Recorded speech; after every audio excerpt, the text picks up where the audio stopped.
Has he truly become invincible? The atmosphere of the World Championship fell into silence, the commentator's voice hoarse from astonishment.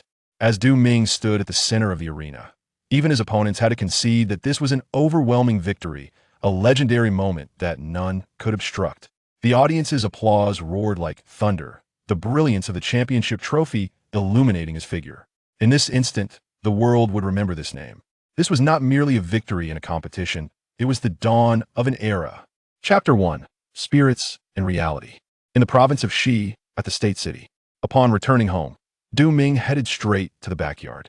Today, the old man wants me to study the Sandshrew King, he mused inwardly.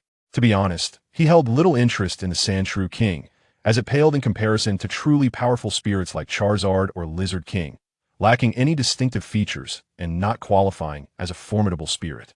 The Sandshrew King, the evolved form of Sandshrew, is purely a ground type, with weaknesses to water, grass, ice, and immune to ground-type attacks from the flying type.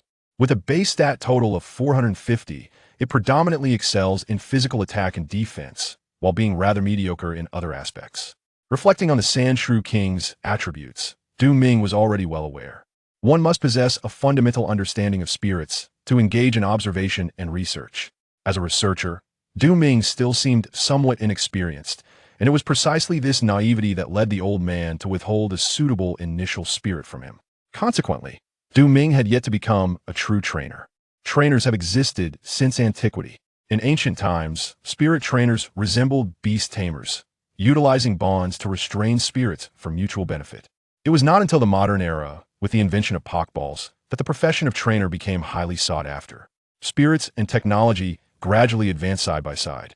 Trainers possessing corresponding spirits could easily find related professions. As the job market approached saturation, the concept of spirit competitions emerged. This became a globally popular competitive sport, with major tournaments held every 4 years across continents, where the top trainer is crowned the champion and the final four known as the Elite Four, reaping both fame and fortune. It can be said that the culture of trainers has permeated every facet of this world. Spirits are not mere tools to the people, but rather companions, friends, and even family. Having traversed this parallel world for nearly 2 years, I still have yet to acquire a single spirit. Ming pondered as he walked. Tonight, I'll ask the old man again. If not, I'll have to find a way myself. The price of Pokeballs was exorbitant, yet Ming had saved some money over the past 2 years to purchase a few. Although it is often said that a skilled cook cannot work without rice, Ming was not entirely devoid of ideas. For instance, a herdier, known for its loyalty, could potentially be caught if Ming found a stray one and displayed friendliness. Additionally, fighting-type spirits, like Mac Hop, possessed strength comparable to that of an adult, and Ming was prepared to endure some blows. As long as he could gain the spirit's recognition, a little pain would not deter him. Spirits are not lacking in intelligence, and their natures are often simple. What Ming must do is open his sincere heart, allowing them to lower their guard.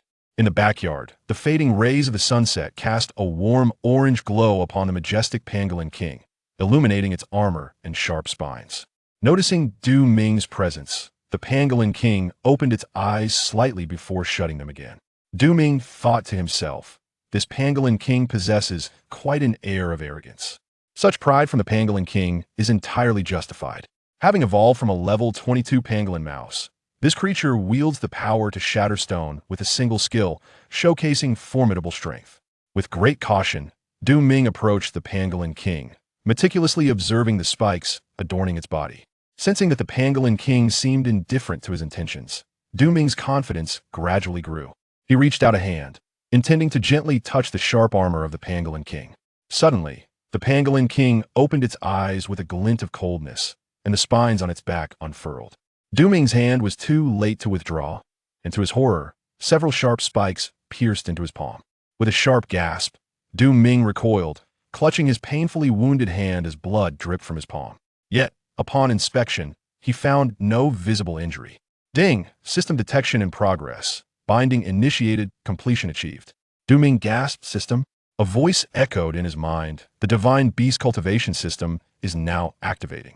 Though momentarily taken aback, Ming quickly regained his composure, feeling a surge of excitement. After 2 years of traversing this parallel world, his golden opportunity had finally arrived. With proper utilization, surpassing his peers in training would be effortless. Before he could inquire further about the system, a page materialized before him. Host, Du Ming. Gender, male. Age, 18. Comprehensive physical qualities. LV6 strength, speed, agility, neural response, etc. Personal strength. LV2 novice trainer. Pokemon none. Pokemon data, none. System in semi-activated state. Please acquire an initial Pokemon to fully initiate the system. Level cap, LV100. Based on the host's current status, you can only contend with novice trainers who have just embarked on their journeys with equivalent initial Pokemon. The host is encouraged to strive harder. Upon reading the system's notification, Du Ming's eyes widened in disbelief. In his past life, he had been deeply engrossed in Pokemon handheld games for an extended period, having played nearly every series aside from the Sun and Moon iterations, and he was quite proficient. Yet his personal strength was merely rated as LV2, equivalent to that of a novice trainer. Was there an error in the calculations? Please do not question the system's calculations. Very well. Du Ming acquiesced, glancing at the proud Pangolin King, realizing that it had not witnessed the system's display, which eased his mind. The Pangolin King seemed to harbor a slight sense of guilt for injuring Du Ming, but did not directly apologize, remaining rooted in place and even turning its head away. It suppressed its feelings of remorse, dismissing Du Ming with disdain. Host has received the initial task. Notice, as the master of the Divine Beast cultivation system and a future God-tier trainer, you must cultivate sufficient affinity with Pokemon. Earn the recognition of this Pangolin King and extend a sincere apology. Reward, Neural Response Potion Orange. The initial task to win the acknowledgement of the Pangoro? Du Ming could not help but chuckle bitterly. This was his second encounter with this formidable creature. The Pangoro seemed to harbor a deep disdain for him, and considering Du Ming lacked a starter Pokemon, he was hardly a trainer thus, gaining the creature's recognition appeared nearly impossible. Nevertheless, Du Ming opened the Rewards tab to examine the attributes of the items. The Neural Reaction Potion Orange. Consuming it enhances the speed of neural response by 5 levels. Neural response speed is crucial in Pokemon battles, as it accelerates the pace of combat. Upon reading the details of this reward, Du Ming fell silent.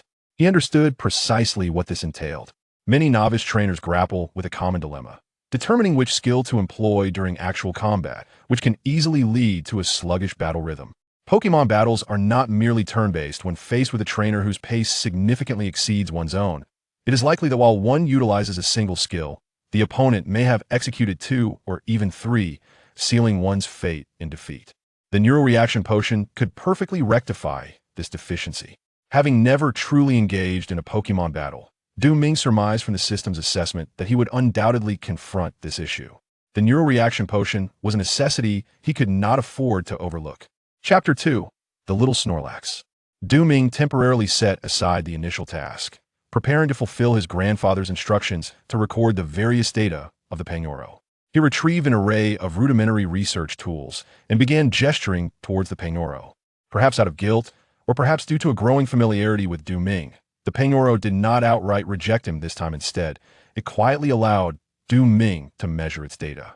The Pangoro observed Du Ming's palm with curiosity, puzzled as to why it had not sustained any wounds from the previous backstab. Currently, Du Ming could only measure basic data, such as the Pangoro's weight, length, and flexibility, diligently recording the information on paper. After completing this task, he sighed in relief. Done. As he stood and stretched, he suddenly noticed his grandfather standing behind him, watching with keen interest.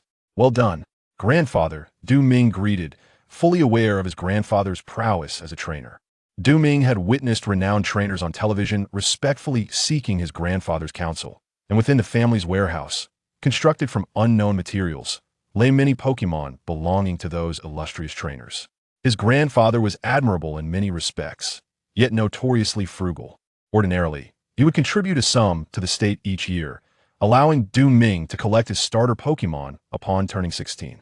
Yet, he stubbornly refrained, leaving Du Ming, who should have embarked on his journey at 16, without a starter Pokemon even at 18. You may not yet be a trainer, yet you have managed to prevent this Pangoro from attacking you. It seems you possess the potential to become a true trainer, his grandfather remarked. Upon hearing this, Du Ming could not help but question whether he had been discarded from a rubbish bin. After all, why would his grandfather allow him to sustain injuries repeatedly? However, the latter part of his grandfather's statement ignited a spark of hope in Du Ming's eyes. Grandfather, Are you finally willing to grant me my initial Pokémon?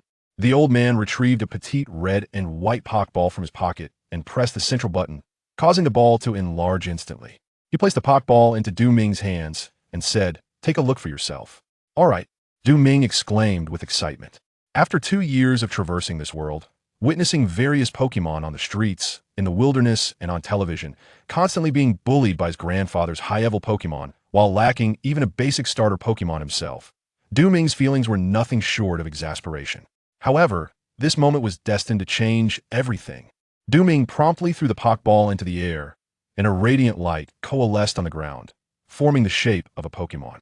It bore a cloak-like deep blue skin, a small cream-colored belly, upright long ears, and large, expressive eyes. Standing at approximately 0.6 meters tall, it was just slightly taller than Du Ming's knees. Little Snorlax Green, level 5 ability. Thick Fat reduces damage from ice and fire type moves by half skills. Collect, recycle, lick, finger flick, scent detection, tackle, rollout. Affection. 58 barely able to follow your commands. This green quality little Snorlax has reached the minimum standards for cultivation within the Divine Bee system. Host, please cherish it well initial Pokemon. Non-tradable, non-transferable, non-abandonable. Over the past 2 years, Du Ming had often fantasized about his initial Pokemon. Given his understanding of his grandfather, he had resigned himself to the notion that it would likely be a commentator pie or a Weedle. To his astonishment, it turned out to be a little Snorlax, and of green quality no less. The system's classification of Pokemon potential is quite explicit, ranging from red, orange, yellow, green, cyan, blue, to violet, with green being the midpoint. Based on Du Ming's deductions, initial Pokemon typically issued by the center are usually of yellow quality, with a few being green. Moreover, the fact that little Snorlax can evolve into Snorlax, a colossal figure with formidable combat prowess, left Du Ming in a state of yearning. With a Snorlax by his side, Du Ming could easily nap on its soft belly during his travels, with rumors suggesting that the experience surpasses even that of a luxurious mattress. However, whether it's a little Snorlax or a Snorlax, they are true gastronomes, requiring sustenance equivalent to their own body weight daily. Du Ming recalled that the average weight of a little Snorlax was around 105 kilograms. Assuming the price of 1 kilogram of fruit is 5 yuan, if the little Snorlax were to consume only fruit, it would cost nearly 500 yuan. Upon contemplating this, Du Ming turned to his grandfather, feeling a pang of discomfort. What does 500 yuan signify?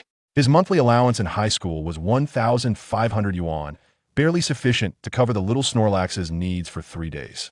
Despite this, Du Ming did not entertain the thought of exchanging his initial Pokemon. Though raising a Snorlax might be challenging, it held profound significance as his first Pokemon. Furthermore, it seemed that the system recognized only this little Snorlax as his initial Pokemon. "What's the matter? Do you want to switch?" the old man asked with a teasing smile. "No need," Du Ming replied resolutely. "Ha!" The old man laughed heartily, patting Du Ming on the shoulder. "Pack your things within 3 days and embark on your journey." Du Ming nodded earnestly as the voice of the system resonated in his mind. Detected that the host possesses an initial Pokemon, currently being refined, activation complete. System fully activated, novice gift package generated. "Shall be open now?" Du Ming expressed surprise. "A novice gift package? Open it, let's do it immediately." He had been troubled by his inability to complete the initial task, as his small Snorlax was only level 5, while the opposing Sandslash was at least level 30. Engaging in battle would likely result in a swift defeat. He hoped to discover an opportunity to fulfill his initial task through the novice gift package. The host receives a reward of comprehensive physical fitness level 5 and comprehensive personal strength level 5. Current physical fitness is LV11. Personal comprehensive strength is LV7. The host obtains a time-limited Devil Fruit, Lucky Fruit X1. In the suburban area of a third-tier city, the surroundings appeared somewhat desolate, however. Wild Pokemon were abundant. With Du Ming's current personal comprehensive strength at LV7, he could easily manage the small Snorlax. The Arbok Yellow. LV7 was a serpent-like Pokemon, entirely purple and measuring 2 meters in length. Arbok possesses 3 potential abilities: Intimidate, Shed Skin, and the hidden ability Tension, which is unlikely to manifest in Pokemon of orange quality. Intimidate is an ability that activates from the outset, and since the small Snorlax showed no abnormalities, it could be ruled out. Shed Skin is an ability that counters negative status effects, rendering it ineffective against the small Snorlax. Ming calculated in his mind green-type Pokémon are considerably stronger than yellow ones, so surpassing by 2 levels should not pose a significant challenge. Small Snorlax, use Tackle on Arbok, Ming commanded. The Arbok, lacking the Intimidate ability, did not seem particularly fearsome, allowing Ming to remain calm. The small Snorlax, having been poised against the Arbok, responded to Ming's command and charged forward. Although the Snorlax had high health, its speed was rather slow, and even though it struck first, it could only take a defensive position. Arbok coiled its body, wrapping around the small Snorlax with a move bind. Bind lasts for 4 to 5 turns, inflicting minimal damage but excelling in duration. Bang! At the moment the Arbok ensnared the small Snorlax, it also collided with Arbok, delivering damage effectively. Seeing this unfold, Ming felt reassured. His greatest concern had been that the Arbok would successfully execute Bind, interrupting the Snorlax's tackle and preventing it from being unleashed. Such timing for interrupting moves is frequently showcased on television. Small Snorlax, use Lick on Arbok, Ming commanded once more. It was not easy for the ensnared Snorlax to employ tackle, but utilizing Lick posed no difficulty. A peculiar force coursed through the Arbok's body as the Snorlax's tongue made contact. The Arbok trembled, slightly disoriented, and tightened its grip even further. Suddenly, it bit down on the small Snorlax's shoulder, executing the poison sting move. Ming instructed again, small Snorlax, use the finger flick move on Arbok. The finger flick move is unique, allowing the selection of any skill from the vast repertoire. Indeed, it allows access to all skills. Selecting one from over 600 skills carries immense uncertainty, which is precisely the allure of the finger flick move. From the most mundane moves like Scratch and Tackle to the legendary Pokemon's exclusive moves such as Dimensional Hole, Diamond Storm, and Sacred Fire, any of these could potentially be summoned by the Snorlax's finger flick. Chapter 3. The gesture and the treasure. Ming gazed eagerly at the little Snorlax, who, nestled within the constricting coils of the Arbok, subtly extended its adorable fingers, rhythmically swaying them. What kind of skill would the Snorlax unleash with its inaugural gesture? Meteor Swarm? Destruction Wish? Time Roar?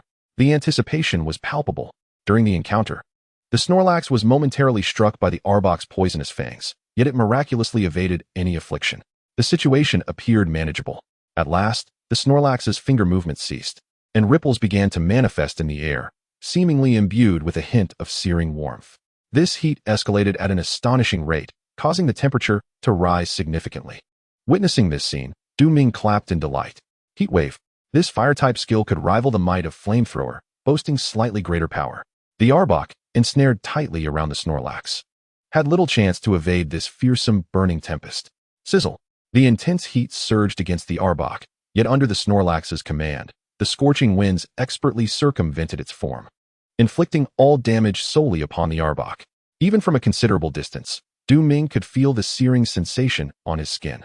As the wave of heat dissipated, the Arbok nearly collapsed entirely, merely sustaining itself as it fixed a fierce gaze upon the Snorlax. Hiss! The Arbok incessantly flicked its tongue, preparing for a final desperate strike. Ming watched in astonishment as a dark aura emanated from the Arbok's fangs, causing him to momentarily hold his breath. Bite! This skill was typically reserved for an Arbok of level 9, yet here it was, being executed by one merely at level 7. Ming was uncertain whether this ability was innate to the Arbok or a newfound insight gained through battle. Regardless of its origin, it could not thwart the Snorlax's impending triumph. With unwavering determination, Ming urged, Snorlax, unleash your final treasured skill. The treasured skill was indeed exceptional, boasting a power of 140 points, comparable to the ultimate moves like Cataclysm or Oblivion Beam. However, the use of this skill came with restrictions. Within the game, all other skills must be employed first before one could access the treasured skill. In stark contrast to the game, real-world Pokémon were not confined to a limit of 4 skills, thus transforming the restriction to permit the use of any 3 skills prior to unleashing the treasured one. Having previously utilized Tackle, Lick, and Gesture, the Snorlax was poised to unleash its hidden might. A level 5 Snorlax wielding a skill of 140 points against a level 7 Arbok was hardly a fair contest. But true battles need not adhere to notions of fairness. Ming's gaze transcended the moment. Crack! With a fierce growl, the Snorlax radiated an overwhelming power that both Ming and the Arbok could palpably sense. A flicker of fear crossed the Arbok's eyes. Boom! As the diminutive Snorlax suddenly charged forth, the Arbok retreated slightly. In an instant, the power that Snorlax had amassed overwhelmed the biting assault, sending Arbok flying. Upon landing, the serpent lay limp, having clearly lost its fighting capability. With a triumphant cheer, Snorlax celebrated its victory. It leveled up to 6, and its bond with Ming increased by 2 points, now standing at 60. Hearing the system's announcement, Ming couldn't help but smile with delight. This battle had been quite rewarding. Compared to before, Snorlax seemed to be more affectionate towards Ming, approaching him and gently brushing against his pant leg. However, when Ming attempted to pet Snorlax's head, he was met with resistance. The journey of increasing their intimacy was indeed a long one, he mused. Next, Ming allowed Snorlax ample time to regain its strength before continuing to seek suitable Pokémon for further challenges. With its moves including Tackle, Lick, and a special skill, Snorlax had a strong chance of victory against any Pokémon under level 10, provided their aptitude was not of the lowest tier. Battling such low-level Pokémon did not require high skill from a trainer, and Ming's overall strength of level 7 was adequate. Snorlax leveled up to 9, learning the skill Amnesia, which significantly boosted its special defense. As the battles progressed, Snorlax ascended 3 more levels, now just a step away from reaching level 10. The fundamental attack and defense system of Pokémon comprises physical attacks, special attacks, physical defenses, and special defenses. The substantial enhancement of special defense from Amnesia was nearly equivalent to doubling its effectiveness, making Snorlax incredibly resilient against special attacks. For instance, in its earlier encounter with a level 9 Magnemite, Snorlax easily defeated it after using Amnesia. This exemplifies the concept of capability targeting, a common tactic in Pokémon battles. Suddenly, rustling sounds emerged from the nearby grass, revealing a small, dark red fox-like Pokémon. Vulpix, green level 10. This fire-type creature, adorned with 6 tails, is renowned worldwide for its evolved form, 9 tails. Ming felt a surge of excitement at this discovery, though it was quickly doused. Following Vulpix's appearance was a 16-year-old boy dressed in casual attire, messy hair, a t-shirt, and jeans, a typical student look. The warmth in Ming's heart faded. It was evident that this Vulpix was not a wild Pokémon, but belonged to the boy. I thought I might capture it, Ming sighed inwardly. He could already envision the power of a green aptitude Vulpix after its evolution into 9 tails. Hello, my name is Suchihua. The boy introduced himself politely. This is my starter Pokémon, Vulpix. Today marks the 3rd day of our journey. Ming nodded, harboring his own speculations. Indeed, after a brief introduction, Suchihua promptly challenged Ming. Would you care to engage in a Pokémon battle with me? Suchihua inquired with a smile. Ming pondered for a moment. A trainer battle would be advantageous for him, and he felt confident that his little Snorlax could secure victory. He was merely unaccustomed to Suchihua's forthright demeanor. Mission initiated. Notification: new trainer Suchihua has issued you a challenge. As this marks your inaugural battle in your training career, you must give it your utmost effort. Accept this duel and strive for victory. Reward: 1 spin on the prize wheel. Ming felt a surge of joy. He had anticipated that a trainer's challenge would also yield a mission. Furthermore, he was intrigued by the prospect of the prize wheel, as it represented a splendid opportunity to validate his European-African lineage. I accept this battle, Ming declared with enthusiasm. Kokichi, the little Snorlax, gazed at the opposing Vulpix, feeling an innate desire to battle, and let out a cheerful cry.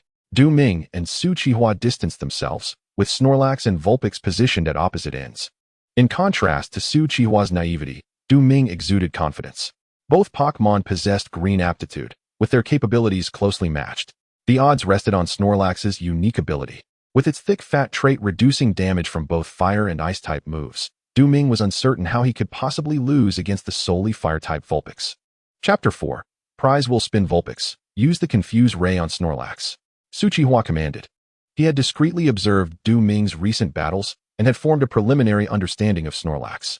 It had high physical attack, average defense, formidable special defense, and extremely slow speed. The Confuse Ray, which diminishes physical attack power, could effectively restrain Snorlax's high physical offensive capabilities.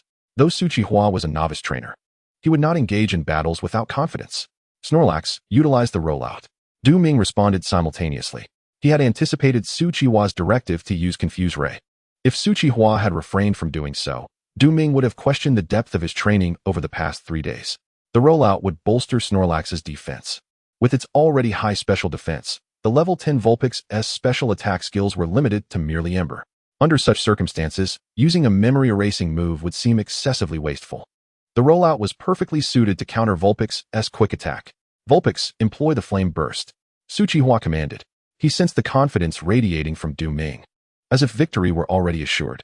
He was unaware of where Du Ming's confidence lay, but Snorlax's use of rollout compelled Su Qihua to reveal his trump card. Flame Burst. Similar to the constriction technique of Arbok, the flame burst ensnared Snorlax, enveloping it within its fiery grasp, leaving it unable to escape. The burning sensation clung to Snorlax like a demon. Though Snorlax stifled its cries of pain, it still gasped for breath. The flame burst would persist for 4 to 5 turns, with each turn's power only slightly inferior to a tackle. This Vulpix, surprisingly, could wield Flame Burst.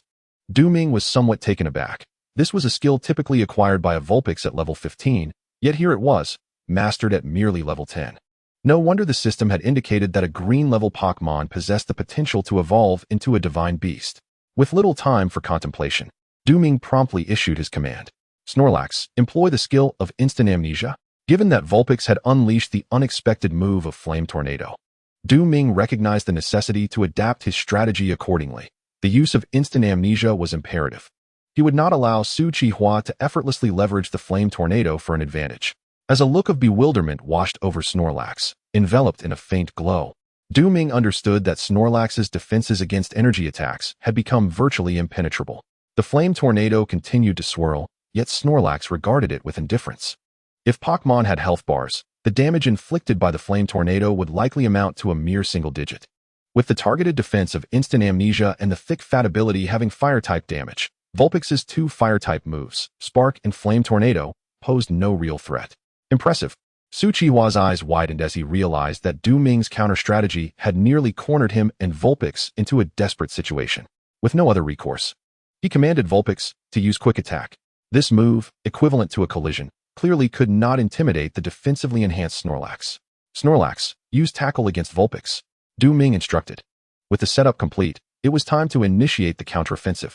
With a resounding crash, Snorlax charged forth, colliding head-on with Vulpix, who was not far away. The 200 pounds of weight proved formidable.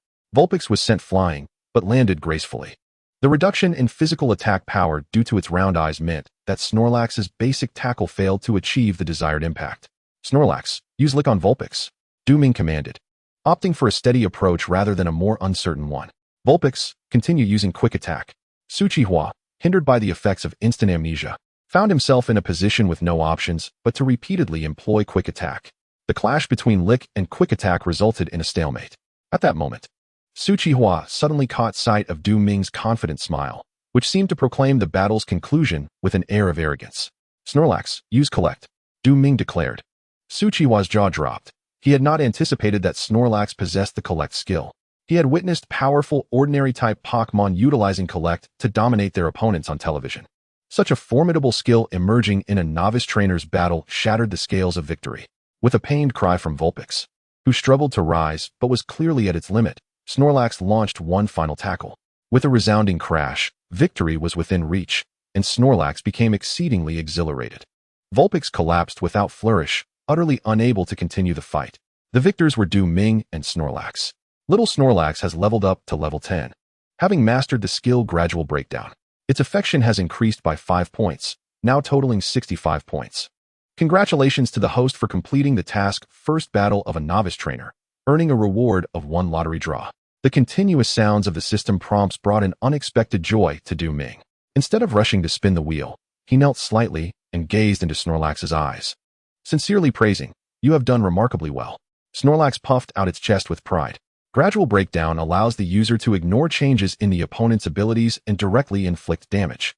Its power surpasses that of Tackle by a significant margin, making it a perfect replacement, Du Ming mused. The cherished card is the trump card. Besides this trump card, there are 3 other cards that complement it. The cherished trump card remains unmovable. The larger the value of the other cards, the stronger Snorlax becomes. Just as Du Ming was contemplating Snorlax's short-term path, Su Qihua approached him. He did not appear disheartened by his defeat in the Pokémon battle. Under Du Ming's puzzled gaze, Su Qihua remarked, I hope to face you in the provincial tournament. By then, I should not be defeated. His tone bore a hint of uncertainty, yet his expression remained composed. Du Ming found this amusing, a smile creeping into his heart. Provincial tournaments, national tournaments, continental tournaments. The world of Pokémon competitions is broadly categorized into these three levels. Anyone who excels in these tournaments will inevitably gain fame. With the system at his disposal, Ming was determined not to let such opportunities slip by. To exchange items in the system shop, reputation points are indispensable. Currently, my reputation stands at a mere 800 points, insufficient for acquiring anything of value. As he watched Ming's figure fade away, Suchihua shook his head. He recalled the battle, noting how Ming had maintained control of the combat rhythm throughout, while his stronger Vulpix had been reduced to a passive role. This highlighted the vast difference in strength between him and Ming. Unbeknownst to Suchihua, from the very beginning, Ming had been assured of victory. In such battles, no matter how many times they occurred, the outcome would remain unchanged. I shall now begin the lottery draw, he silently communicated to the system. A colossal wheel materialized before Ming, adorned with 25 segments, each in a different hue. Poke class. Potential rewards include Pokémon eggs and offspring from the Pokémon system, with a minimum quality of blue. Item class. Various items from the Pokémon system, such as Mega Evolution Stones and Devil Fruits. Secret recipe class. Diverse secret recipes from the Pokémon system, including Pokémon food and breeding methods. Consumable class. Disposable items provided by the Pokémon system, such as time-sensitive Devil Fruits. Special class. A minuscule chance to acquire extraordinary abilities such as psychic powers or a manipulation, or bond strength. At this moment, the wheel predominantly featured consumable items, occupying half of the segments. Items and secret recipes claimed another quarter, while Pokémon and special classes each occupied a single segment. Regrettably, the fruit of fortitude cannot influence the outcome of the wheel, otherwise, that ephemeral devil fruit would be entirely worthwhile here. If only I could draw a sprite or an extraordinary entity, I would undoubtedly profit immensely. A blue-quality sprite offspring or a divine beast would be unparalleled. Furthermore, with abilities such as telekinesis, flight, and enhancement, it would be nearly omnipotent. Ming's eyes remained fixed upon the spinning wheel, anxious not to miss a single detail. Chapter 5. The perfect canvas under Ming's unwavering gaze. The wheel began to spin, gradually increasing in velocity. As it began to decelerate, the anticipation within Ming reached a crescendo. Sprites, extraordinary entities. The slowing pointer hesitated momentarily between the closely adjacent categories of sprites and extraordinary entities, only to swiftly move on, leaving Ming with a visage of profound disappointment. Am I truly fated to misfortune? He pondered. If he could fortuitously acquire a blue-quality sprite, he would approach the upcoming competition with unshakable confidence. The pointer eventually came to rest on the category of secret formulas. The host has acquired the special formula, Divine Power. A special formula? Ming quickly examined the rewards from the wheel. Divine Power, Energy Cube Formula. Blue. This formula outlines the method to create a special energy cube of divine power, Aqua, which stabilizes an increase in a sprite's physical attack. When consumed consistently over the course of a month, it enhances strength by 3 levels, with an effective duration of 1 year. Ming contemplated the description of this formula. His astonishment palpable. This is utterly extraordinary. An increase of 3 levels in physical attack over a month translates to 36 levels in a year.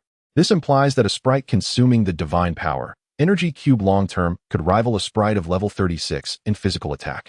A level 50 sprite could directly confront one of level 86. Of course, due to weaknesses in other areas, it would ultimately be at a disadvantage. Nonetheless, this does not diminish the rarity of the divine power formula. Upon this realization, Ming found it impossible to remain composed. According to his knowledge, the best energy cubes available on the market can only increase physical attack by 12 levels over a month, with the maximum enhancement lasting 5 months. Furthermore, the long-term consumption cost is exorbitant. Ming could only afford a month's worth with a year's wages. He had contemplated working or entering competitions to upgrade little Snorlax's diet to bolster its strength. In retrospect, could there be a better energy cube than divine power? Ming could vividly imagine the terrifyingly powerful form little Snorlax would take upon evolving into Snorlax. A smile involuntarily crept upon his lips as he directly examined the specifics of the divine power formula. However, the smile gradually faded. Yellow serpent fruit, Qingbai grass, and the trunk of the cherry blossom tree must be crushed in a ratio of 7,225, combined with hard plum. Ming's expression darkened. Each of these materials bears a hefty price, and with his meager allowance, he could hardly afford them. Moreover, obtaining a cherry blossom tree trunk is no simple task. Who would sell such a thing? Taking out his phone, Ming opened the browser and searched for the specific prices of these materials. The cost of creating the divine power Energy cube alone amounts to a minimum of 30,000 yuan per month. Regarding the acquisition of materials, there was no alternative but to swallow his pride and seek assistance from the elder. Ming contemplated that he still had 6,000 yuan in his pocket. He would first attempt to create some energy cubes. If he could sell them directly for profit, he would not need to force himself into labor. Even if he were to seek employment, Ming found it nearly impossible to secure a position that would yield 30,000 yuan a month. As merely a novice trainer, beyond this identity, he was simply a high school student.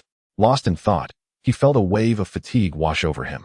As the sun dipped below the horizon, Ming decided it was best to return home. Kokichi, the small Snorlax, gazed at Ming with a puzzled expression, unable to comprehend why he fluctuated between joy and sorrow. Little one, Ming chuckled softly, resolving to dismiss his worries. He did not wish to burden his Pokémon with his troubles, for some burdens must be borne solely by the trainer. The Snorlax's level had increased from 5 to 10, yet its demeanor had begun to show signs of weariness. No Pokémon could engage in battles endlessly. There were limits to their stamina and vigor. Acknowledging the Snorlax as commendable performance, Ming promptly decided to have an early dinner that day. As he walked down the street accompanied by his Snorlax, they attracted quite a bit of attention. The creature's endearing physique exuded charm, making it appear delightfully plump and irresistibly cute. Ming could sense the envious gazes of other similarly adorable girls who seemed to yearn for a Snorlax of their own, just as he did. Among the pedestrians, many carried their own Pokémon, a diverse array primarily consisting of smaller species, such as Piku, Jigglypuff, and Meowth. Larger Pokémon typically remained concealed within their Pokeballs. Observing the various buildings lining the street, Ming noted the familiar architectural style. Amidst the steel and concrete of the urban landscape, one could occasionally spot large and small flying-type Pokémon soaring through the sky. Small Pokémon scurried about on the ground, deftly avoiding human traffic. In this world, a delicate balance existed between Pokémon and humans. It was still the Huagua of his previous life, yet distinctly different. The highest Pokémon competitions typically took place in the capital or in the bustling metropolis. Participating in such prestigious events was the aspiration of all trainers across the nation, and Ming was no exception.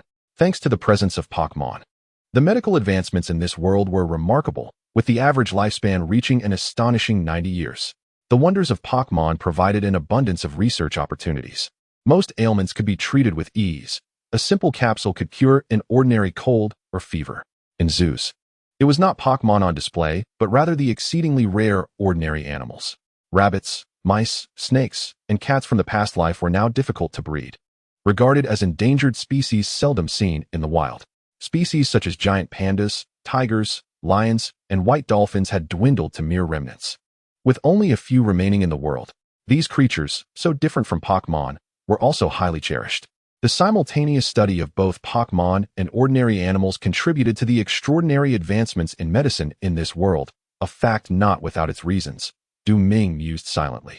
Overall, the technology of this world seems to be decades ahead of the past, albeit with a slight deviation in its developmental trajectory. Ming harbors a considerable fondness for this world. Inside a CAF, he observes a Miss Goth utilizing her supernatural abilities to serve tea and water, her haughty demeanor eliciting peals of laughter from the patrons. The urban cleaning crew passes by, accompanied by a water sprite employing its aquatic skills to cleanse the city and irrigate the vegetation, achieving efficiency far superior to human effort. Moreover, numerous sprites and humans coexist, creating a breathtaking tableau that stirs one's emotions. Kachi, the small Snorlax, gazes at Ming in puzzlement, seemingly inquiring, "Is this the place?" Indeed, it is. Ming leads the small Snorlax further inside, and after settling the bill, he smiles and gestures towards the myriad of delectable foods surrounding them, saying, "Feel free to indulge." Kachi, the small Snorlax, can hardly contain its excitement, prompting smiles from the nearby guests. After all, it is a buffet, and Ming feels no trepidation. He watches the small Snorlax relish the fruits, while staff members, sweating profusely, hurriedly replace the fruit platters, revealing a sly grin on his face. The owner of the buffet quietly turns away, unwilling to gaze any longer, for the small Snorlax is indeed a voracious eater. Its evolved form, Snorlax, is even more formidable in this regard. Consequently, all patrons in the buffet are drawn to the gluttonous display of the small Snorlax, with many sprites left astonished by its prodigious appetite. The intimacy level of Snorlax is on the rise. Finally satiated, the small Snorlax pats its belly contentedly before being returned to its Pokeball. Its intimacy level has increased by 15 points, bringing the total to 80. The maximum intimacy value is 255 points, with 60 points being the baseline for Pokémon battles, while 100 points indicates complete recognition from the Pokémon towards its trainer. To evolve into a Snorlax, the small Snorlax must reach the full value of 255 points. The gap between 80 and 255 is still substantial, and Du Ming has a long journey ahead.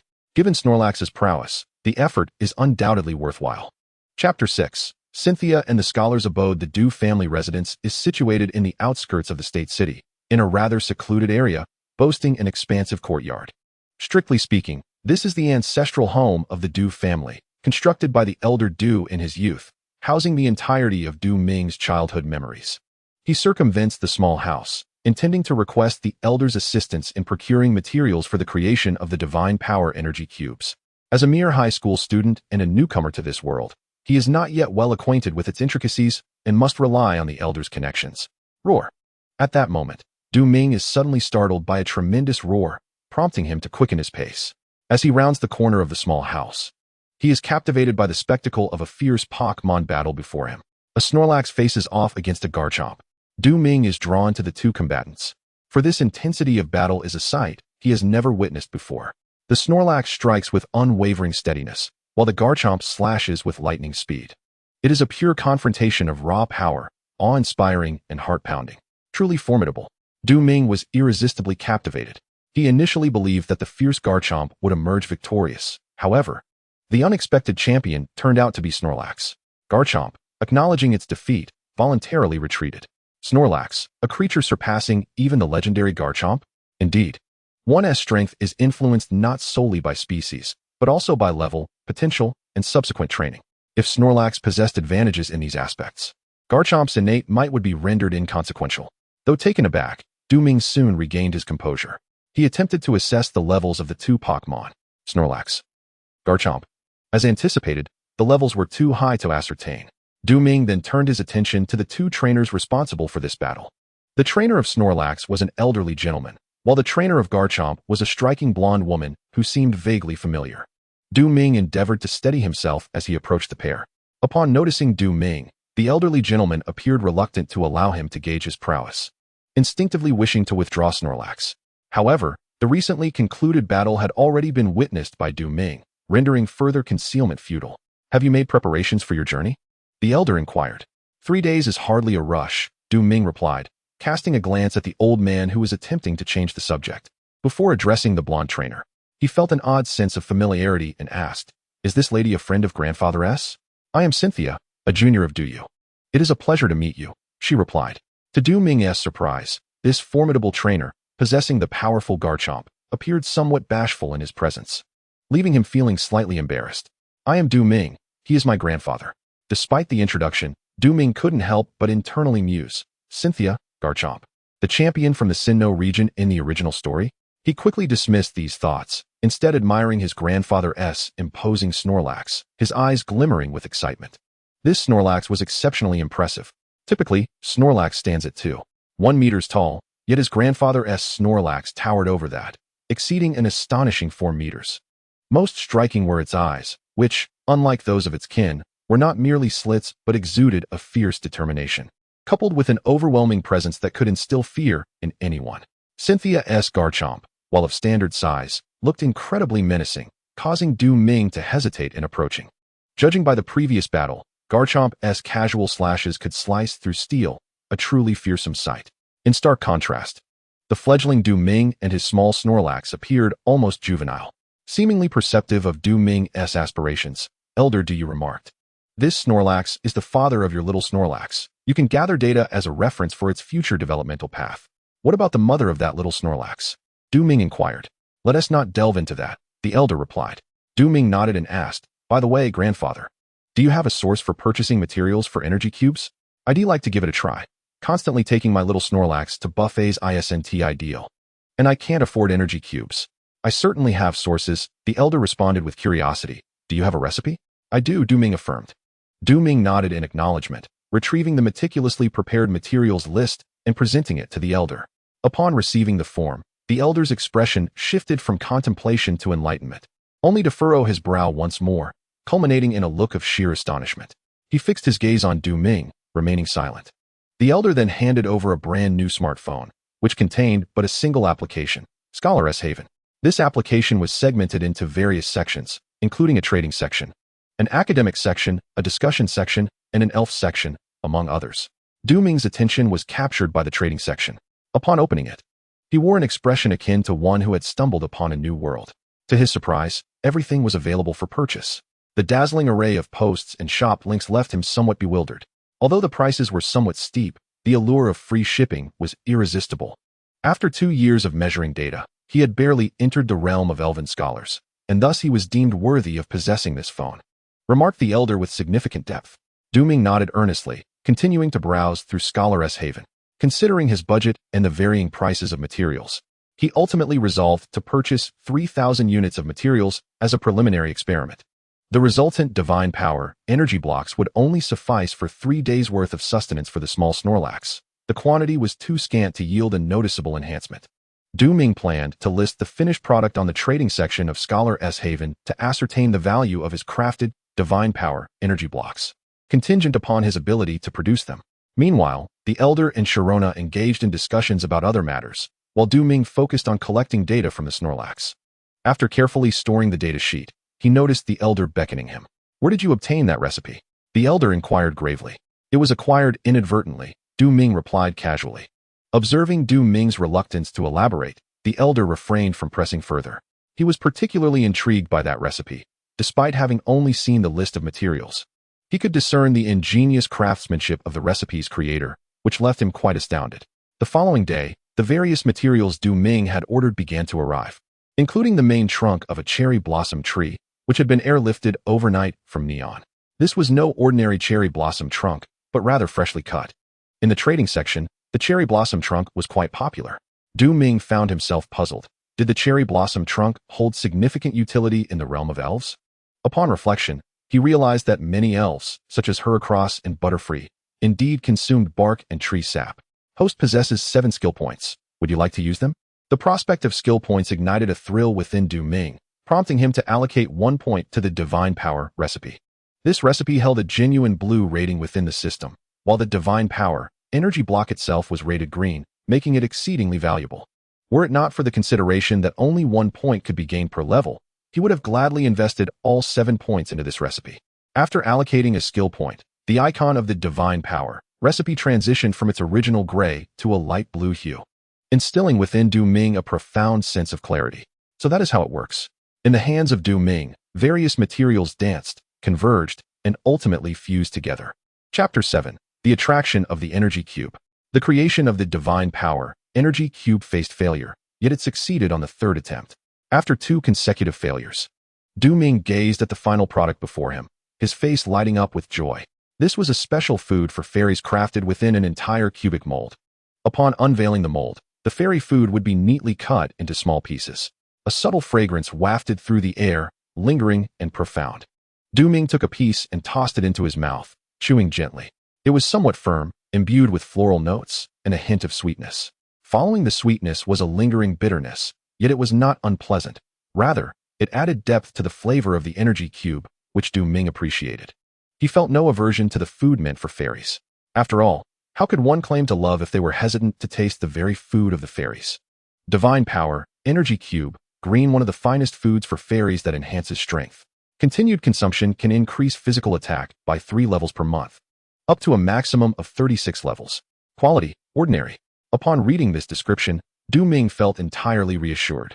The effects were indeed potent, and he sensed a surge of energy within himself. He mused quietly. With only 1 success out of 3 attempts, it would suffice for the little Snorlax for a day. How troublesome. For now, he couldn't let the little Snorlax know about such exquisite fairy food. If he were to offer it to Snorlax, he would need to ensure a supply lasting at least a year.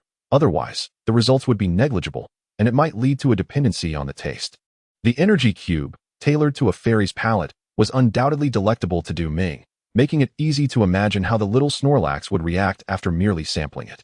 Just as Du Ming was about to hang the divine power energy cube in the scholar's abode, a loud noise suddenly erupted from outside, quickly subsiding. Just as he intended to open the door, he caught sight of a somewhat fierce head peeking from beside the bed. A Garchomp? The creature fixated on the energy cubes in Du Ming's room, a trickle of drool escaping its mouth, its fearsome demeanor gradually eroding. Knock, knock, knock. This time, it was a gentle rap on the door, just audible enough. Here it comes. Ming opened the door to find Cynthia standing vivaciously outside. She appeared much younger than in the original narrative, her demeanor less aloof, exuding the charm of a friendly neighbor. Behind her stood the very Garchomp, now devoid of battle intent, filled instead with eagerness and warmth. It seems like something in your room is attracting him. I hope it hasn't caused any disturbance, Cynthia inquired. Not at all, Ming replied. Please, come in. He glanced at the divine power, energy cube behind him and the Garchomp that had seemingly teleported beside it the moment he invited her in. Gaining a vague understanding of the unfolding events, it seems that the alluring fragrance has attracted the fierce Garchomp lingering in the courtyard. According to the old gentleman, Sharona is set to participate in the prestigious Pokémon tournament in the capital 3 months hence, after which she will directly engage in the even more advanced Asian Pokémon Championship. During these days, the old man will impart various competition techniques to Sharona, reportedly out of a sense of indebtedness to her elder. Consequently, Sharona will temporarily reside with the Du family for a few days. Today, after observing the battle between Sharona and the old gentleman, Ming has begun to delve into the creation of energy cubes. Although he finds it somewhat perplexing, he can sense his horizons gradually expanding. He never realized there existed such formidable Pokémon in the world.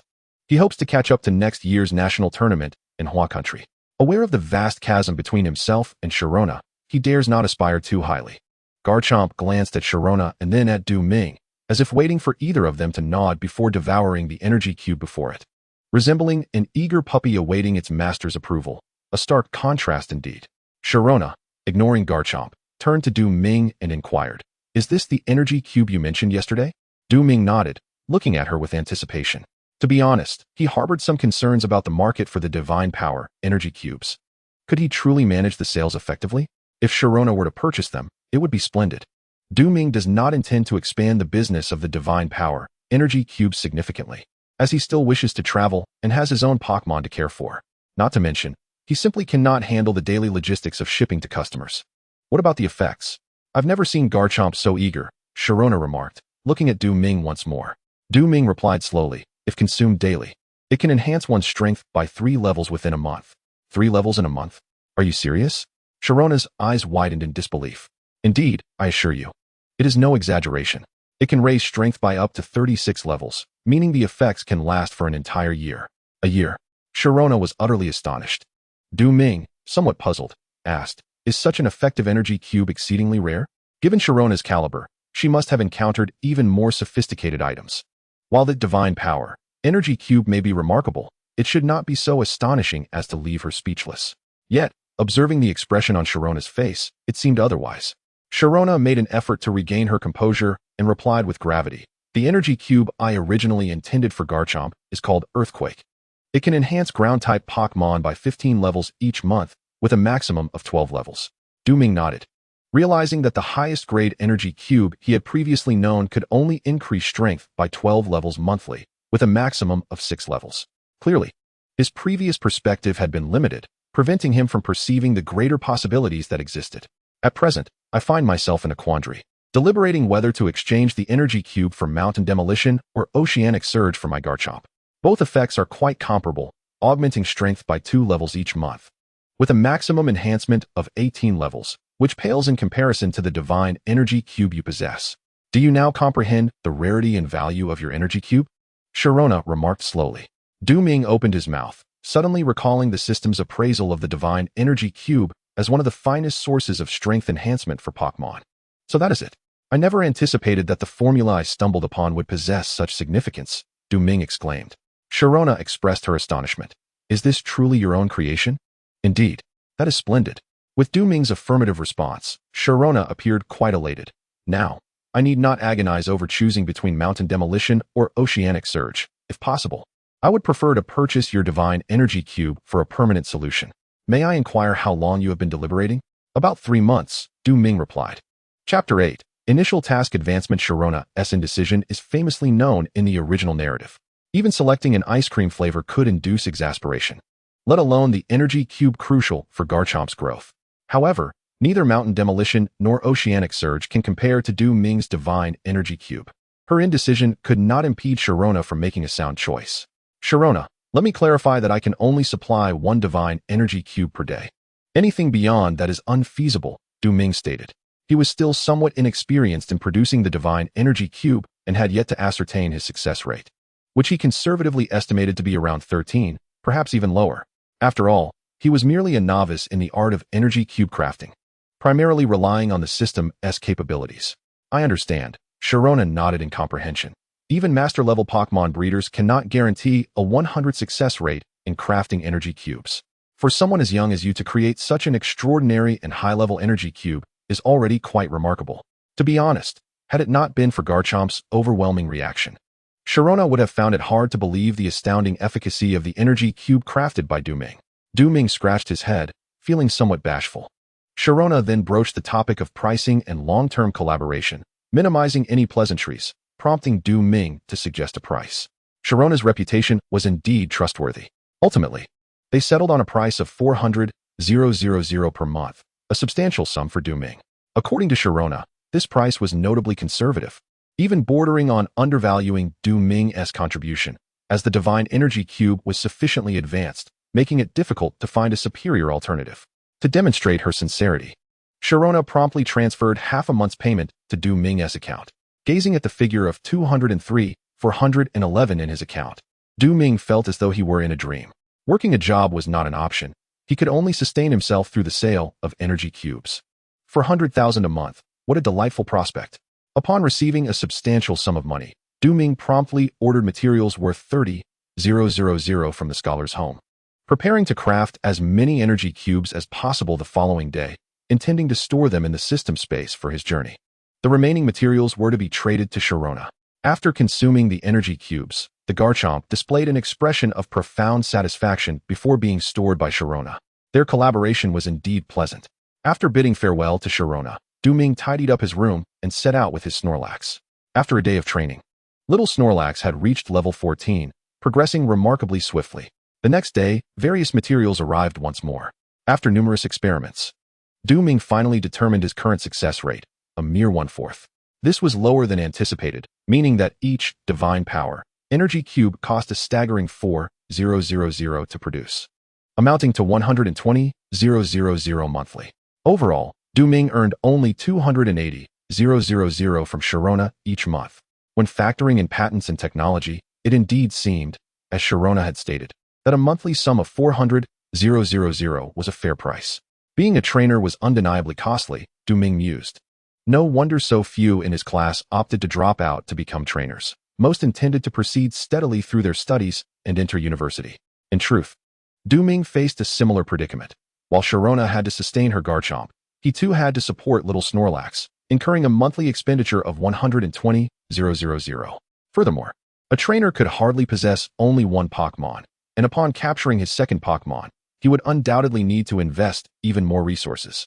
The prospect of a third or fourth Pokémon loomed, compelling Du Ming to prioritize increasing his success rate. Without reducing costs, 400,000 would indeed prove insufficient. Fortunately, the divine power energy cubes were sufficiently advanced, negating the need for frequent dietary improvements, providing a lasting solution. With such thoughts in mind, Du Ming began his journey back. Unbeknownst to him, 2 days had passed, and tomorrow he would embark on his travels. He had already prepared his belongings, while the system's initial task still lingered, requiring him to earn the approval of the Diglett and coax a sincere apology from it. The task's reward was a precious vial of neural reaction potion, capable of significantly enhancing a trainer's reflexes. The allure of the reward and the uniqueness of the initial task spurred Du Ming to give his utmost effort. "Old man, where's that Diglett?" Du Ming inquired. The elderly gentleman, lounging in a rocking chair under the sun, casually gestured towards a corner. "Over there, grazing." Grateful for his fortune, Du Ming found that the Diglett had not been confined to a Pokeball, but was instead free range in the yard, occasionally assisting in tilling the vegetable garden. This herbivorous Diglett could also help in weeding, serving a dual purpose. Du Ming located a corner, retrieved the energy cubes from the system, and slowly approached the Diglett. Its surly demeanor did not deter Du Ming from attempting to win it over with delectable treats.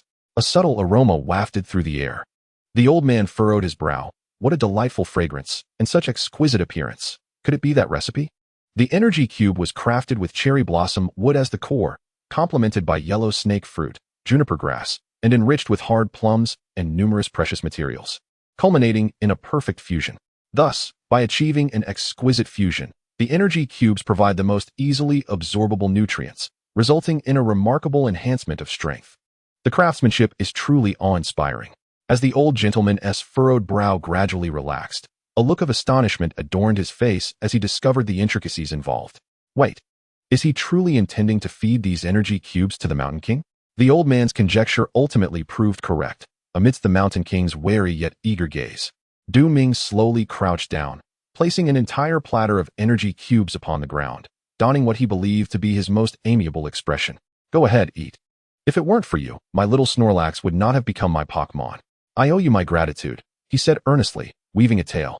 With a crunch, the Mountain King, skeptical yet intrigued, took a piece of the energy cube into his mouth, his expression transforming into one of delight as he proceeded to devour them voraciously. Ming initially intended to take the platter away midway through the Mountain King's meal, compelling him to apologize. The memory of the piercing pain from that backstab still lingered in Ming's mind. However, witnessing the Mountain King's enthusiastic consumption compelled him to abandon such thoughts. Challenging a creature as formidable as the Mountain King was akin to courting disaster. You have gained the Mountain King's recognition. Initial task completion, 50. As the Mountain King finished his meal, the system's notification chimed in. The only remaining task for completion was the Mountain King's apology. After his feast, the Mountain King patted Ming on the shoulder, seemingly conveying, "Kid, you've got some guts." Ming's expression soured. He had not anticipated that the Mountain King's approval would manifest in this manner. "You think I'm trying to curry favor with you?" Ming abruptly stood, a red and white Pokeball appearing in his hand. "I still remember the pain from your backstab." Little Snorlax, level 17 Mountain King, level 30 in recent days of training, little Snorlax had made significant progress, reaching level 17. Nevertheless, the disparity between him and the Mountain King was a staggering 13 levels. Even though the Mountain King's yellow potential did not match little Snorlax's green potential, such a vast difference in levels was sufficient for the Mountain King to easily overpower little Snorlax. The old gentleman had given him a deadline of tomorrow morning. Rather than awkwardly challenging the Mountain King then, it would be more prudent to complete the initial task now. Although the gap between levels 17 and 30 was considerable, who dictated that the weak cannot triumph over the strong. With the good fortune fruit in his possession, Ming felt undaunted. Good fortune fruit, green, a time-sensitive devil fruit. Upon consumption, it grants the effect of good luck for 1 hour. Note, this effect does not apply to the system. Reaching into his pocket, Ming retrieved the devil fruit from the system and swallowed it whole. It was truly unbearable. After consuming the entire good fortune fruit, Ming's complexion turned pale. He had never tasted anything so dreadful. The effect of good luck was successfully activated, lasting for 1 hour. Upon hearing the system notification, a faint smile finally graced Ming's pale face. The effect of the good fortune fruit lasts for 1 hour, which is far more time than needed for a battle against the Sand King. Thus, any remaining time must not be squandered. Ming pondered silently and made a decision. Defeating the Sand King would allow him to embark on a journey, and perhaps the effect of the good luck would herald auspicious fortunes. Chapter 9. The authority of the lucky one. With the appearance of the small Snorlax, the atmosphere between Ming and the Sand King became taut to the extreme. Capturing even Cynthia's attention, she meticulously observed both the Snorlax and the Sand King, ultimately concluding that the Sand King was far superior in strength, belonging to an entirely different echelon. As a seasoned trainer, Cynthia effortlessly discerned the disparity in power between the two Pokémon. The Snorlax was destined to lose. She could not comprehend Ming's actions.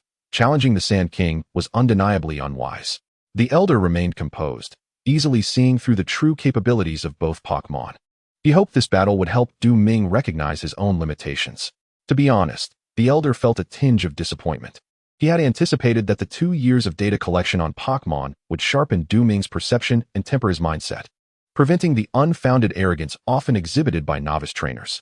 Clearly, Ming had not lived up to the elder's expectations. The Sand King scrutinized the Snorlax, sensing its power, and ultimately displayed an expression of disappointment. He had expected Ming to summon a formidable Pokémon. The Sand King felt no threat emanating from the Snorlax, which appeared as delicate as a flower yet to bloom in a greenhouse, far too immature. Oblivious to the gazes of the elder and Cynthia, Ming remained focused on the battle.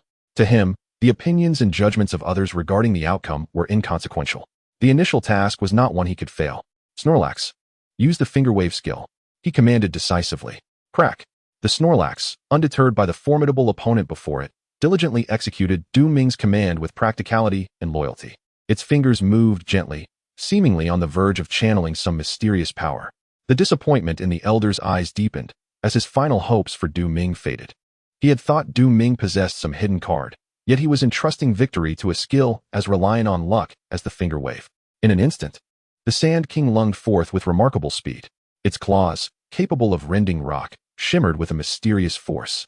The rending claw unleashed power slightly superior to the Snorlax's new skill, and its level was incomparably different. Swish! The Snorlax was instantly struck aside by the fearsome claws. Its face contorted in apparent agony. Nevertheless, the Snorlax did not cease its finger movements. The air suddenly grew scorching, as if flames were purging all impurities from the world. Unbeknownst to them, both the elder and Cynthia were drenched in sweat, gazing in astonishment at the flames hovering above. The Fire Emperor? The Phoenix King? How could they be here? Such a unique aura of flame. He had only sensed it from those two divine beasts. No, the old man finally realized. This was by no means the presence of a divine beast, but rather a skill summoned by the little Snorlax with a mere gesture. Theoretically, a simple wave of the finger could indeed invoke the skills of divine beasts. The meager probability of 1 in 600 was hardly sufficient to encapsulate such a low chance. Sacred Fire. Du Ming's smile blossomed. Sacred Fire was an exclusive fire-type skill of both Ho-Oh and Nei. Though it was an extreme flame, it was a physical attack, perfectly suited for the little Snorlax. As he watched Sacred Fire plummet unexpectedly, enveloping the entire body of the Sand King, the terrifying flames clung to the Sand King as if they were a relentless torment. The flesh and blood of the Sand King ignited like mere fuel, consumed by the Sacred Fire. When the flames subsided, Du Ming could see the charred red marks on the Sand King, flickering ominously, instilling a sense of dread. This was the burn status. The Sand King, afflicted by this adverse condition, would not only suffer worsening injuries, but would also have its strength halved. Sacred Fire had a 50% chance of inflicting the burn status. Given Du Ming's current fortune, encountering that 50% was utterly reasonable. The combination of finger-waving skills and the luck fruit was truly formidable. In Pokémon battles, finger-waving was undoubtedly reliant on luck. With sufficient fortune, it could even summon skills that would turn the tide of the entire battle. However, in formal Pokémon competitions, no one would dare use finger-waving due to its immense uncertainty. It was a gamble for victory that often resulted in loss. At present, Du Ming resembled a reckless gambler, forsaking gradual strategies, instant amnesia, and even relinquishing cherished assets. He placed all his bets on the finger-waving skill. Ironically, having just consumed the luck fruit, Du Ming's fortune was extraordinarily high, rendering the outcome of the finger-waving skill utterly unpredictable. The little Snorlax continued to utilize finger-waving. Kachi. Enraptured by the formidable power of the little Snorlax, Du Ming felt an even greater trust in it. What appeared to be a simple gesture captivated the attention of everyone present. Cynthia had yet to recover from the shock of the Sacred Fire. She saw little astonishment in Du Ming's eyes, as though it were entirely natural for the little Snorlax to summon Sacred Fire with a mere wave. Could it be that he had foreseen the arrival of Sacred Fire through finger-waving? That seemed implausible. Cynthia dismissed her own speculation. Finger-waving was inherently unpredictable, and anticipating or controlling the outcome was simply impossible. She shook her head and continued to observe. The Sand King, now afflicted with the burn status, not only found its strength severely diminished, but its fighting spirit also faltered. Sand Tomb. The Sand King had not yet surrendered. The effect of Sand Tomb was akin to Fire Spin, both being persistent skills. Truth be told, Du Ming felt a twinge of concern, given the little Snorlax's level. It might not endure for long, especially since the Sand King was significantly higher in level. Fortunately, the Mountain King was in a state of combustion, causing its physical attack to be halved. Otherwise, Du Ming was at a loss for how to proceed. He silently expressed his gratitude for the divine fire, which arrived at a most opportune moment, bestowing such a formidable negative status upon the Mountain King right from the onset of the battle, thereby minimizing its threat. Under the influence of the Sand Hell, the ground beneath the small Snorlax became soft and began to flow. The entire paw of the small Snorlax sank into it, enduring damage while its movement was severely restricted. Amidst the swirling sands, a sudden green light erupted, obscuring the scenery before them. The visual spectacle alone suggested that this skill was extraordinary, with effects that were indeed remarkable. From the verdant glow, one could preliminarily ascertain that the skill being summoned was of the grass type, which possessed a strong advantage over the ground-type Mountain King. However, The intensity of the green light rendered Du Ming unable to discern the specific nature of the skill in that moment. Suddenly, Sharona exclaimed, "It's the Seed Flare exclusive to Shaman." She recalled her previous battle against Shaman, a match she had lost resoundingly, unable to forget the overwhelming power of Shaman's Seed Flare. The old man furrowed his brow. He had not anticipated that Du Ming would manage to summon a skill exclusive to a legendary Pokémon on 2 occasions. This was nothing short of astonishing. Could it be that Ming had predicted that the small Snorlax could secure victory through the use of its Finger Wave against the Mountain King? The old man was taken aback, pondering whether the outcome of the Finger Wave could indeed be controlled. Even he found himself perplexed. The element of luck had been dismissed by the old man from the very beginning. If it were truly luck, Du Ming could not have been so resolute. He was well aware that Du Ming had never drawn anything remarkable while playing games. Thus, the old man found himself just shy of the correct answer. Upon hearing Sharona's words, Du Ming was finally able to confirm that it was indeed the Seed Flare skill. Consequently, the Mountain King's special defense should have significantly decreased. He mused. Seed Flare held a 40% chance of substantially lowering the opponent's special defense, allowing subsequent special attacks to deal nearly critical damage. Continue with the Finger Wave. Time, space, and disturbance flashed through Du Ming's mind. When he regained his focus, the Mountain King, having just executed its cleaving skill, suddenly became motionless, its eyes wide as if frozen in stone, maintaining its withdrawn posture. The Mountain King's feet did not even touch the ground. Its entire form was suspended in midair. Time, light, roar, and howl. Indeed, the roar of time, executed by the small Snorlax's meager special attack, lacked the might of the legendary Dialga. Yet it entirely stripped the Mountain King of its ability to use skills thereafter. Use the Finger Wave, Du Ming instructed. The small Snorlax nodded in understanding, its tiny finger waving once more, stirring the hearts of all present. Space tore apart, and tiny fissures revealed an abyss-like darkness. This was the Dragon-type skill, Spatial Rend. Exclusive to Palkia. Corresponding to the roar of time, they represented time and space. The Spatial Rend struck with a critical hit. As the effects of the roar of time dissipated, the King of the Mountains regained consciousness, only to discover that he was slowly collapsing. The King of the Mountains had lost his fighting spirit. The victor was Du Ming. Chapter 10. The journey begins, the battle concludes. The silence, reminiscent of an old tree overshadowed by crows, was shattered by the astonishing sight before them, leaving everyone speechless. The little Snorlax panted heavily, yet despite its fatigue, it bore a victorious grin. Not far from the little Snorlax lay the King of the Mountains, battered and utterly defeated. Any seasoned trainer could discern the disparity in strength between the two Pokémon. Without question, the King of the Mountains was far more formidable than the little Snorlax, capable of easily overpowering it. Yet the scene before them was entirely contrary. Faced with such onslaught, it was nearly impossible for the King of the Mountains to emerge unscathed. The tranquility was disrupted by Cynthia's exclamation. She reminisced about the 4 moves executed by the little Snorlax: Sacred Fire, Seed Flare, Roar of Time, and Spatial Rend. Merely the sequence of these moves was enough to provoke contemplation. The burn reduced the King of the Mountains' damage output, preserving the fighting capacity of the little Snorlax. Seed Flare diminished its special defense, paving the way for the ensuing Roar of Time and Spatial Rend to unleash their potential. The Roar of Time stripped the King of the Mountains of his ability to use moves, or even move, let alone think. In this suspended time, space was cleaved, and Spatial Rend delivered a critical blow, resulting in the King of the Mountains' downfall. Cunning and calculating, Cynthia suddenly associated this term with the situation but quickly dismissed it. Who would have thought that these legendary moves were actually derived from the finger techniques that had been entirely forsaken in professional competitions?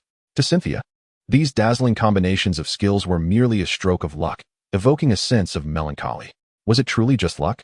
Du Ming appeared increasingly enigmatic in her eyes. Neither the energy cube nor the finger techniques were something an ordinary high school student could wield. From Du Ming Sr.'s reaction, it was evident that the divine power, energy cube, had no connection to him, and neither did the finger techniques. The little Snorlax leveled up by 2. Now at level 19, with a current intimacy of 85. Without pausing to consider the little Snorlax's level or intimacy increase, Du Ming turned his gaze toward the King of the Mountains. After a brief examination by the Elder, the King of the Mountains had mostly recovered. Though his spirit remained somewhat subdued as he looked at Du Ming, his eyes reflecting shock. Although he could not recall the final moments, the earlier offensive left a lasting impression. He had been bested by Du Ming. Du Ming was formidable, shattering his previous perceptions. The King of the Mountains could no longer regard Du Ming with that haughty gaze. He could only lower his proud head. A soft grunt escaped the king of the mountains, a gesture of apology.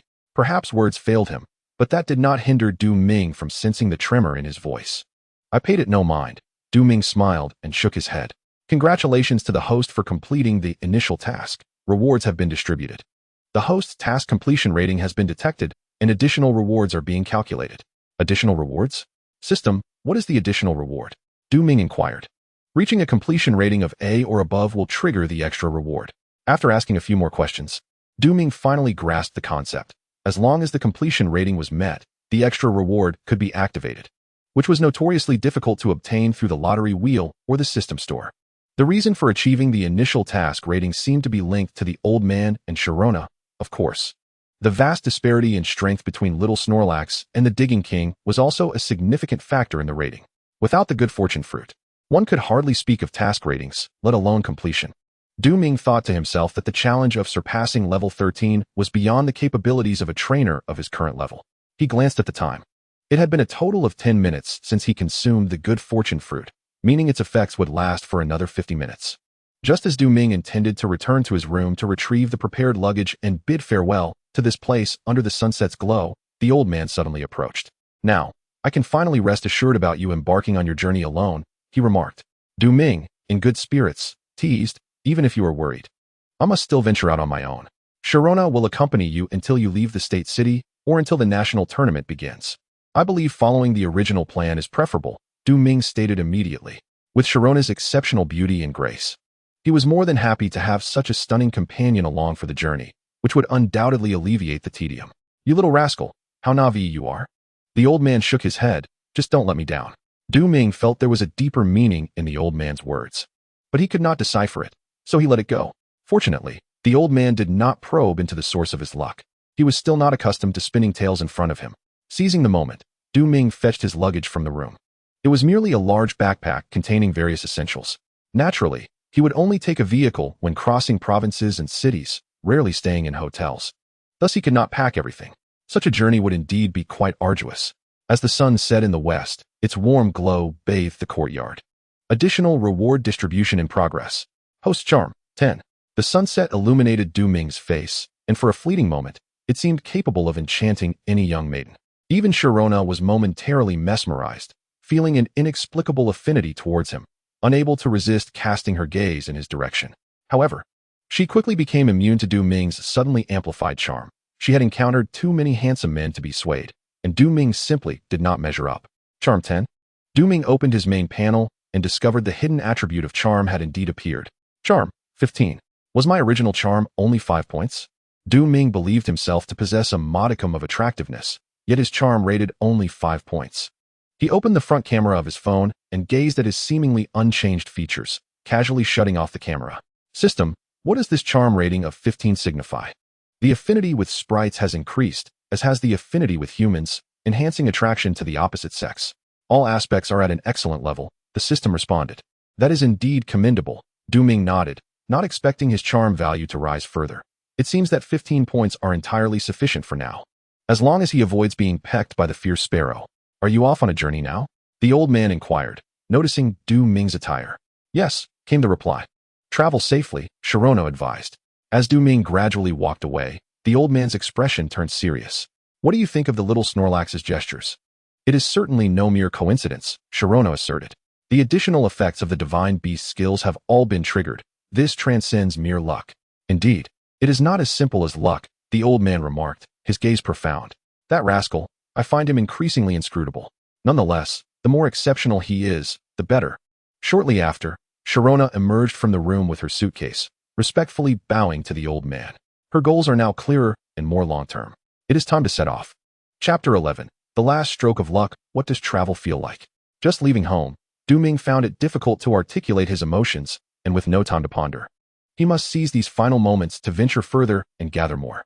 Along the way, Du Ming encountered numerous sprites ranging from levels 20 to 30, and the spirited little Snorlax eagerly challenged these creatures. Little Snorlax, use the gesture. Thus, a variety of formidable skills, such as Ultimate Impact and Super Horn Attack, were unleashed by the little Snorlax. In just a few dozen minutes, the little Snorlax's level steadily rose. It leveled up once, reaching level 24. Glancing at the time on his phone, Du Ming felt a pang of regret. Only 1 minute remained until the effect of the good luck fruit would expire. Should he miss this chance, he was uncertain when he could capture his second sprite. As a primary battle sprite, it must possess immense potential. Even with the system's discerning capabilities, finding a suitable one remained a challenge. The effect of the good luck fruit was perceived by Du Ming as a shortcut. He had always favored taking shortcuts. Time flowed slowly, and the effect of good fortune dwindled to the final 10 seconds. Shaking his head, Du Ming stuffed his phone into his pocket, dismissing further thoughts. Just then, a rustling sound emerged from the grass. It was a sprite that, at first glance, resembled an egg. With black eyes and a spiky crown atop its head, the eggshell bore blue and red triangular patterns. A truly adorable creature. One could not overlook its charming appearance. Bakubi, green 7. In fact, Bakubi lacks any self-defense mechanisms before level 33, rendering it a rather fragile sprite. Although Bakubi is an ideal ornamental sprite and pet, Du Ming places greater value on its evolved forms and final evolution, Pak Gi and Pak Gis. Pak Gigi has already demonstrated considerable strength, and Pak Kiss is equally impressive in terms of potential, rivaling that of Snorlax. The level 7 Togepi presents a splendid opportunity for capture. Just as Du Ming was about to issue an attack command to his Snorlax, a sound emanated from the grass once more. Pak Gigi, yellow 30. Ding. Mission initiated. Mission prompt. In the lingering aura of good fortune berries, Togepi encounters you. However, luck will not always be on your side. For blocking your path is Togepi's guardian, Pak Gigi. Defeat Pak Gigi and capture Togepi.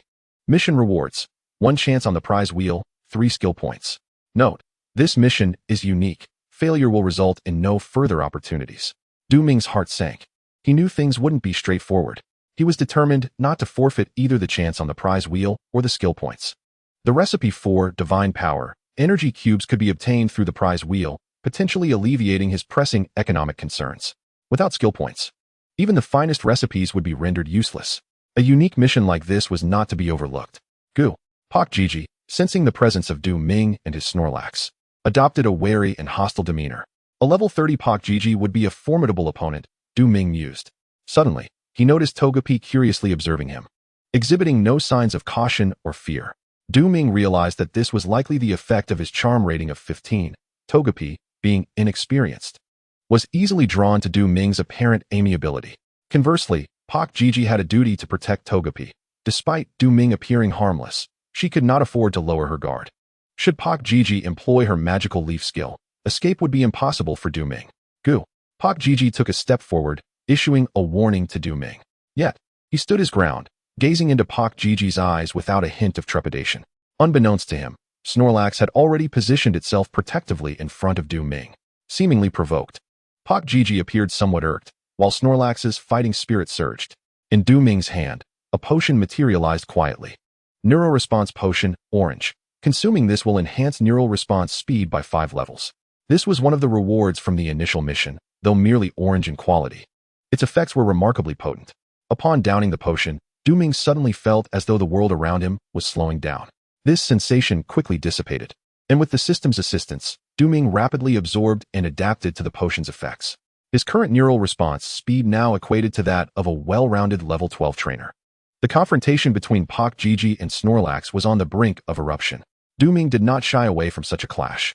In battles between Pokémon and trainers, there existed an established set of unwritten rules. Given the current circumstances, should Du Ming manage to defeat Pak Gigi, he would be able to directly converse with Togepi, bypassing Pak Gigi entirely. If he were to be defeated, however, Pak Gigi would whisk Togepi away, leaving Du Ming with no further interaction. This encapsulates the paramount principle governing the interactions between Pokémon battles, Pokémon, and trainers. Naturally, Togekiss could choose to abstain from combat. However, Du Ming would not relinquish Togepi so readily. His mind, sharp and agile. As Du Ming contemplated strategies to counter Togekiss, he nearly gasped in astonishment.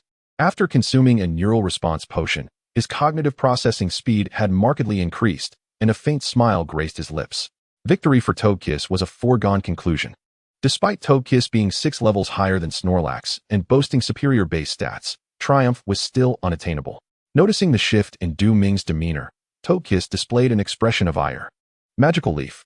A formidable grass-type move that rarely misses, Togekiss's choice of attack seemed entirely appropriate. Snorlax, use Growl. Du Ming commanded. He bore no concern for Snorlax enduring the effects of Magical Leaf. Its health was robust, and its special defense far exceeded its physical defense, rendering the attack inconsequential. Growl, a move learned at level 20, significantly diminishes the opponent's defense, synergizing well with Snorlax's substantial physical attack. With a resounding crash, the inescapable Magical Leaf struck. Ming did not instruct Snorlax to evade, for evasion was futile.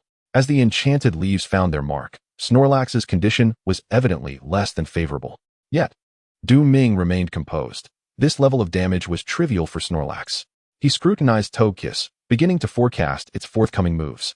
In his assessment, Togekiss possessed 5 threatening moves: Yawn, Charm, Growl, Magical Leaf, and Fairy Wind, each escalating in menace. Among them, Charm could neutralize Growl, while Yawn could induce sleep, effectively incapacitating the opponent. Angelic Kiss could confuse the adversary, potentially leading to a failed execution of moves. Magical Leaf and Fairy Wind, while capable of delivering moderate damage, paled in comparison to the first 3 in terms of threat. Thus, which move shall you employ? Ming's thoughts raced with possibilities. This represented true, rapid contemplation, considering numerous contingencies while systematically eliminating the prospect of failure. Chapter 12. The Entrustment of Togekiss. As the 2 Pokémon clashed, Togepi held its breath, fearful of disturbing this intense encounter. Little did she comprehend the significance of this battle. However, such matters were of no concern to her. Before Togekiss, a swift tempest materialized, suddenly surging towards Snorlax. Fairy Wind, Ming inwardly acknowledged. Indeed, Togekiss lacked substantial battle experience. The formidable prowess of the Togekiss lineage stems not solely from their exceptional innate qualities, but also from the plethora of debilitating moves at their disposal. Had Togekiss possessed ample combat experience, it would have utilized Charm initially or just moments ago to counter Growl. Instead, it opted for a conventional damage-dealing strategy. This represents the most fundamental of tactics, yet it is not universally applicable to all Pokémon. Butterfree, failing to leverage its inherent strengths, resembles a gem obscured by dust. Little Snorlax, employing the move Amnesia, Ming remarked. Amnesia significantly enhances its special defense, and both Fairy Wind and Magical Leaf are special attack moves, which are effectively countered by Amnesia. With the piercing sound of Amnesia, Little Snorlax exhibited no vulnerabilities against Butterfree. Little Snorlax, use Tackle, Ming commanded. Indeed, Step by Step, which is far more powerful than Tackle, is regrettably incompatible with the piercing sound, rendering it less effective. Bang! The Magical Leaf hastily unleashed by Butterfree could not thwart Little Snorlax after the use of Amnesia. Once the Magical Leaf struck, it dissipated immediately. Yet Little Snorlax's movements remained uninterrupted. Thud! Little Snorlax collided directly with Butterfree, who felt a weighty force surge through her, and before she could comprehend, she was sent flying. Butterfree, now somewhat flustered, had not anticipated the overwhelming strength of Little Snorlax. Instinctively, she gathered her energy to unleash it in a manner she had never experienced before: Origin Force. A peculiar energy surged forward with tremendous force. Ming did not foresee that Butterfree possessed Origin Force. However, this surprise did little to hinder his actions. For Butterfree, Origin Force was by no means the optimal choice. Little Snorlax, use Stockpile. When employing Stockpile, Little Snorlax could effortlessly shatter even the mightiest boulders before it. Such formidable power instilled a tinge of fear within Butterfree. Yet, she persisted in her battle. Yawn. If only Little Snorlax could be put to sleep, there remained a possibility for reversal. Little Snorlax, use Tackle. The Yawn move had already lost its efficacy as Butterfree gradually succumbed, losing the ability to battle. Ming felt a sense of melancholy. Had Butterfree been commanded by a trainer of equal level to his, he would undoubtedly have emerged the loser. Those limitations and debilitating moves were inescapable. Ming pondered. Thankfully, this Butterfree displayed a clear lack of battle experience. Otherwise, he would have had to exert himself fully. With his current reaction speed, there was no need to engage in a turn-based game with Butterfree. As long as he utilized his skills frequently, the damage would naturally accumulate, ensuring victory was well within reach. Furthermore, Ming could even guide Little Snorlax to evade Butterfree's moves. Yet, Ming harbored concerns, fearing that an overwhelming defeat might provoke Butterfree's resentment and ire. Upon witnessing Butterfree's fall, Butterfree cautiously approached, casting a worried glance at the weakened Butterfree. Gurgle. Butterfree slowly opened her eyes, gazing fondly at Butterfree. After securing Little Snorlax's Pokeball, Ming approached gently. After battling so many times, coupled with Butterfree's Yawn move, Little Snorlax had already drifted into slumber. For little Snorlax, the comfort of a Pokeball far surpassed that of the great outdoors. In response to Du Ming's approach, Bokejigu exhibited no reaction, effortlessly disregarding him. As the defeated party in this confrontation, she held no authority to intervene. Du Ming retrieved a wound spray from his backpack to administer basic treatment to Bokejigu, having purchased these supplies from the scholar's home. With a current fortune exceeding 100,000, procuring such items posed no challenge for him. Bokejigu gazed at Du Ming in surprise before awkwardly turning her head away. Displaying a touch of pride, Du Ming couldn't help but chuckle at the system log notification indicating Bokejigu's affection level at 10. Bokpai, curious, approached Du Ming. Standing at a mere 30 centimeters tall, not even reaching his knee. She looked up at him, gently touching his pant leg with her small hand. "What's the matter, little one?" Du Ming inquired kindly. Faced with such an utterly defenseless creature, he found it impossible to issue a command for an attack. Following Bokpai's indication, Du Ming directed his gaze upward, his pupils constricting. Bokejizi. Cold sweat trickled down Du Ming's back. If his suspicion was correct, this Bokejizi was likely one of Bokpai's parents. His earlier intention was to capture Bokpai. Capturing Pokémon is commonplace in this world and not inherently suspicious. However, upon further reflection, he realized the gravity of the situation. Bokpai was very young and inexperienced. His original plan resembled nothing less than abducting her. Just as he was about to succeed, Bokejizi appeared unexpectedly. "I truly am an African," Du Ming thought with a wry smile. The effects of the good fortune fruit had barely worn off before his true form was revealed. Bokejizi slowly descended towards Du Ming, clenching and then relaxing his fist. He reminded himself to stay calm. Bokejizi had no adverse relations with humans, and given his high affinity, it seemed unlikely that a creature that appeared amiable would be easily provoked. Yet, Du Ming could not help but feel anxious. With Bokejizi's power, it could indeed act with impunity. Once Bokejizi landed, Bokpai immediately leaped into her embrace, showcasing a close bond. Bokejizi gently stroked Bokpai's eggshell with her wings before turning her attention to the now active Bokejigu, assessing the situation. Bokejizi's serious demeanor gradually softened. Although Du Ming was oblivious to the words exchanged, it appeared that Bokejizi held no intent to attack him, granting him a temporary reprieve from danger. "If it were Circle Bear, I'd probably be knocked out with a single punch," he mused quietly. Encounters with wild Pokémon were fraught with uncertainty. Even Sharona would not guarantee absolute safety. As a novice, Du Ming had to tread carefully. Thus, he remained silent throughout the encounter, wary of inadvertently provoking Bokejizi's displeasure. After all, communication was futile when there was a language barrier. Bokejizi's gaze shifted between Bokpai and Du Ming, and seemingly having made a decision. A gentle current of air enveloped them, pushing Bokpai forward towards Du Ming. Bokebi displayed a reluctant expression, while Bokuji's chirped something in response. Du Ming harbored a suspicion. Could it be that Bokuji's intended to entrust Bokebi to him? The notion seemed incredulous, yet somehow reasonable. If Bokuji's were to disagree, the task would be impossible to accomplish, rendering the system's mission utterly meaningless. Conversely, should Bokuji's acquiesce, Du Ming's capture of Bokebi would naturally follow. Nevertheless, when Bokuji's departed with Bokujigu, leaving Bokebi behind, Du Ming found himself momentarily dazed, as if ensnared in a dream. Did this count as capturing Bokebi? Chapter 13. Pokémon Center. To be frank, Du Ming felt a twinge of anxiety. This was his inaugural attempt at capturing a Pokémon. After a brief wait, when the system failed to emit a prompt sound, Du Ming retrieved a Pokeball and gently tapped it against Bokebi's shell. Whoosh! Upon regaining his senses, he discovered that Bokebi had already been ensconced within the Pokeball. Ding, ding, ding. Du Ming gazed intently at the pulsating red light at the core of the Pokeball, a whirlwind of excitement and nervousness coursing through him, his emotions decidedly mixed. Ding. Capture successful. Congratulations, host, on completing the task, second Pokémon, earning 1 roulette draw and 3 skill points. The system's notification promptly followed, the rewards proving exceedingly generous. After the previous roulette draw, Du Ming's anticipation for the next was palpable. As for the skill points, he found no immediate opportunity to utilize them, yet he sensed that their significance was undoubtedly considerable. Bang! Just as Du Ming's thoughts wandered, the Pokeball in his hand unexpectedly popped open, and Bokebi suddenly emerged. Landing on his lap, Bokebi gently nudged the open Pokeball aside with its tiny hands, displaying an adorably disdainful expression.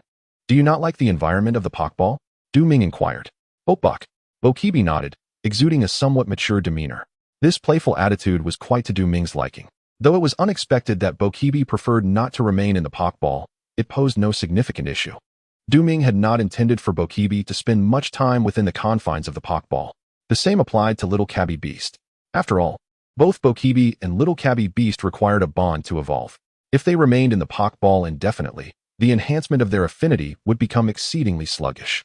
Little Cabby Beast, due to frequent battles, could occasionally be contained within the Pokeball, but as for Bokibi, lacking combat prowess. Ming had no intention of involving Bokibi in battles at this time. Since you dislike it, then you shall not go in, Ming said with a gentle smile, casually shrinking Bokibi's Pokeball and storing it away. Bok! Upon hearing Ming's words, Bokibi instinctively cheered. Bokibi's intimacy level stood at 10, with the current intimacy at 70 points. The intimacy increased directly by 10 points, indicating that fostering Bokibi's affection would be relatively straightforward. With this in mind, Ming promptly opened Bokibi's attribute panel to take a closer look. Brockby, Green 7 ability. Serendipity, probability of additional effects occurring from skills is 2. Not exceeding 100 skills, Call, Coddle, Gesture, Angel's Kiss, Yawn Affinity, 70, will not easily disobey your commands, yet the bond requires strengthening. Ming harbors no grievances towards Brockby. The green quality reaches the minimum nurturing threshold of the legendary beast system, boasting the highest battle potential through the Serendipity ability. And an affinity score of 70, these attributes align perfectly with Ming's expectations. Vitality, Serendipity, and Super Luck represent the 3 possible abilities of Brockby. Among them, Vitality, which impacts physical attacks and reduces the Pokemon's accuracy, is ill-suited for Brockby. The hidden ability, Super Luck, enhances critical hit chances and brings fortune to trainers in daily life, yet pales in comparison to Serendipity in battle. After all, Serendipity is the most compatible with Brockby's final evolution, Broxius. Serendipity is indeed the ability that best aids Broxius in combat. There is no doubt about Broxius's strength. Once Brockby evolves, Ming's second primary battle Pokemon will be fully realized. The hidden ability is not easily obtained, as long as it is not Vitality. Any other ability is acceptable, Ming mused. In addition, there are the skills. To be honest, Ming felt a tinge of surprise. Angel's Kiss and Yawn can only be learned at levels 9 and 13, respectively, yet this little one is merely at level 7. Learning 2 skills 2 levels early hinted to Ming that Brockby may possess extraordinary talent and skills. Having organized his thoughts, Ming continued his journey eastward. Departing in the evening, he needed to find a place to stay quickly. He had no intention of residing in a hotel. As he could not find a homestay for the time being, Ming decided, the Pokémon Center it is. The Pokémon Center is a modern high-rise, quite conspicuous in a third-tier city. The first-floor lobby serves as the reception area, primarily catering to trainers. The second and third floors are designated for Pokémon storage and the Pokémon Hospital, respectively. Pokémon entrusted on the first floor are typically sent to the second or third floor. From the fourth floor onward, accommodations are reserved for trainers. The Pokémon Center specifically serves trainers and their Pokémon, allowing each trainer to stay for free for 3 nights, limited to these 3 nights.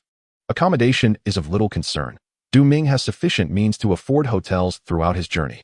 However, the service for Pokémon in hotels is vastly inferior to that of the Pokémon Center. Moreover, the Pokémon Center serves as an excellent venue for trainers to interact, with numerous arenas within its confines hosting many Pokémon battles daily. After battles, healing is immediate within the center, eliminating any worries. Such encounters are extremely beneficial for accumulating combat experience. With these thoughts in mind, Ming embraced Brockby and strode directly into the Pokémon Center. The first-floor lobby is spacious, divided into several reception points, where numerous trainers queue for assistance. The front desk staff, clad in professional attire, exudes a warm demeanor and captivating charm. Casually joining a queue, when it was finally his turn, Ming handed his identification card to the receptionist, with his Pokeball containing a Snorlax following closely behind. Ming, a trainer registered just 2 days prior. Sushi scanned his basic identity information, confirming it before inquiring, "Would you like to treat the Snorlax in this Pokeball?" "Yes," Ming nodded, exhaling a sigh of relief. The old man had promised to facilitate the process, and indeed, he had kept his word. It is rather rare for novice trainers to select Snorlax as their initial Pokemon. Sushi placed the Pokeball into a specialized transmission channel. Through this channel, the Snorlax would be transported directly to the internal hospital of the Pokémon Center on the 3rd floor. Caring for a Snorlax can be quite challenging, Ming admitted. He had yet to feed his Snorlax any energy cubes, which, although capable of providing ample nutrition, could not satiate the insatiable appetite of the gluttonous creature. "Just 2 days ago, I witnessed a Snorlax at the buffet, devouring food to the point that the restaurant owner was left fuming, Sushi remarked with a serious demeanor. The Snorlax you encountered was likely the very one I have, Ming replied casually. Haha, Sushi chuckled, it must be you indeed. I thought it was improbable to encounter such a rare Pokémon consecutively. At that moment, a Bakubi, perfectly concealed at the reception, climbed onto the counter, eyeing Sushi with a hint of wariness, its demeanor starkly contrasting its initial encounter with Ming. Bakubi. Sushi's eyes sparkled with excitement. Yearning to touch the adorable creature but hesitating for fear of being rebuffed, retracting her hand awkwardly. Oh, little one, don't be mischievous. Ming said affectionately as he shielded the Bakubi, a touch of exasperation in his tone. I didn't expect you to have a Bakubi as well, Sushi said, somewhat enviously. Haha, Ming laughed, taking back his identification card, a hint of evasiveness in his voice. I'll go check on my room. With the data already recorded, Ming could locate his room using just his identification. As he departed, the queue behind him began to murmur.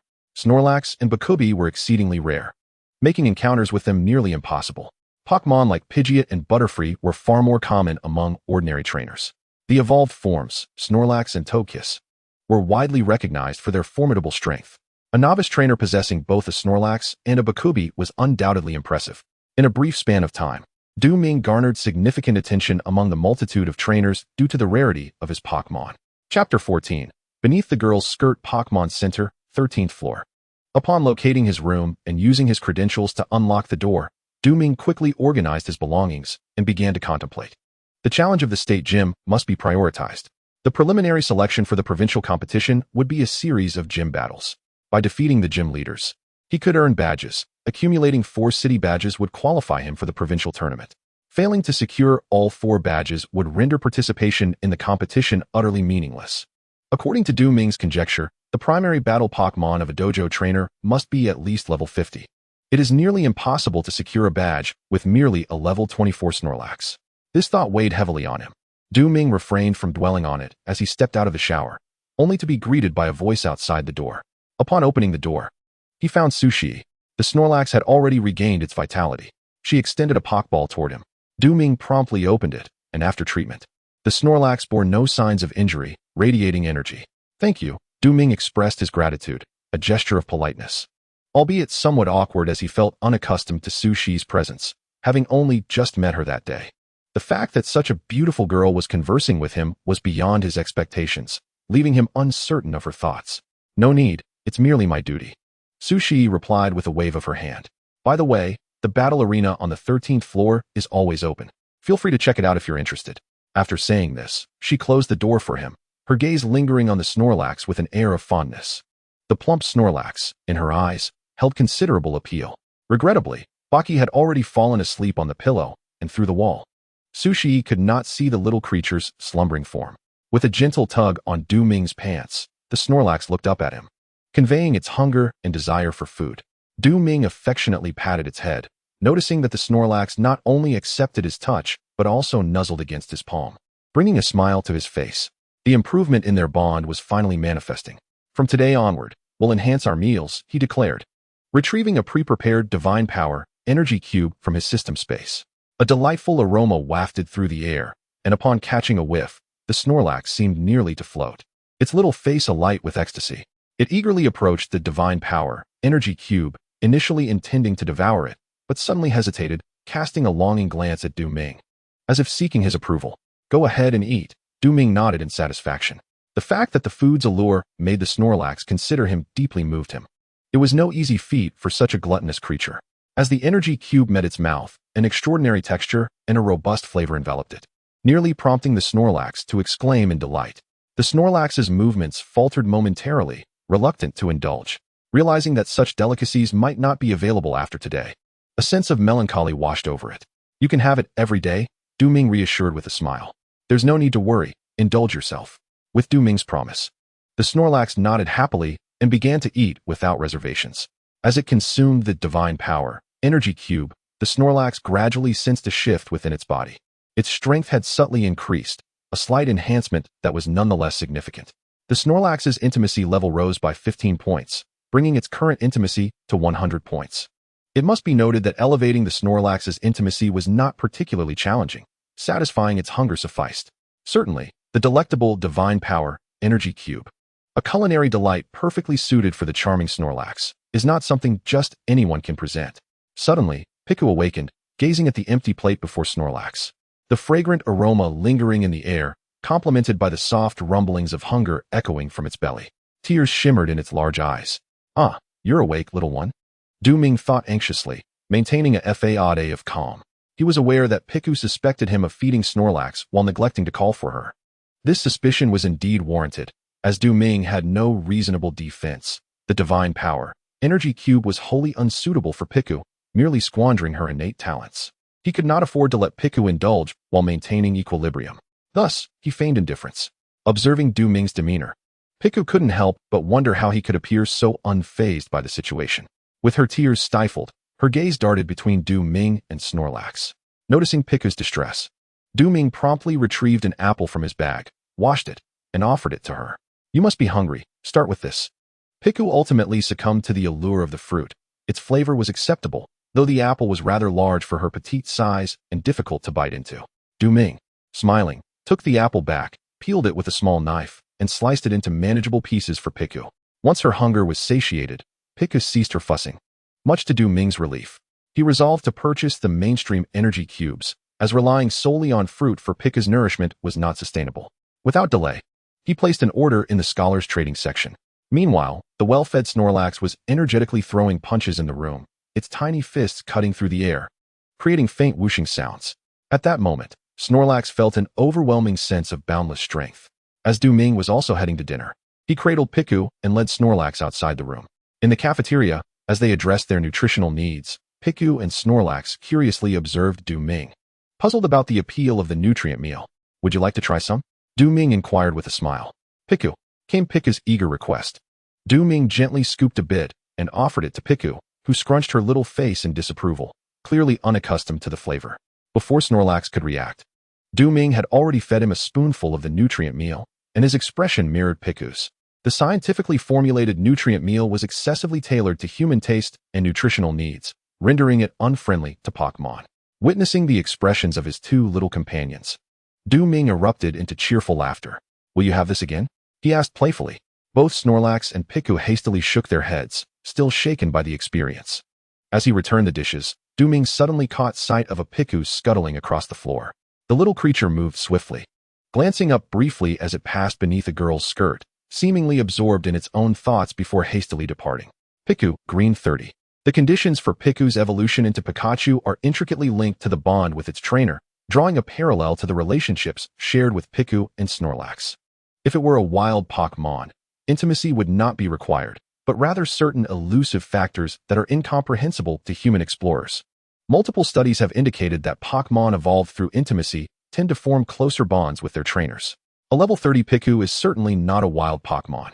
However, this particular Piku exhibits rather peculiar behavior. Ming thought to himself as he slowly followed. As he drew nearer, he began to hear faint sounds. Black, blue, white. Pika.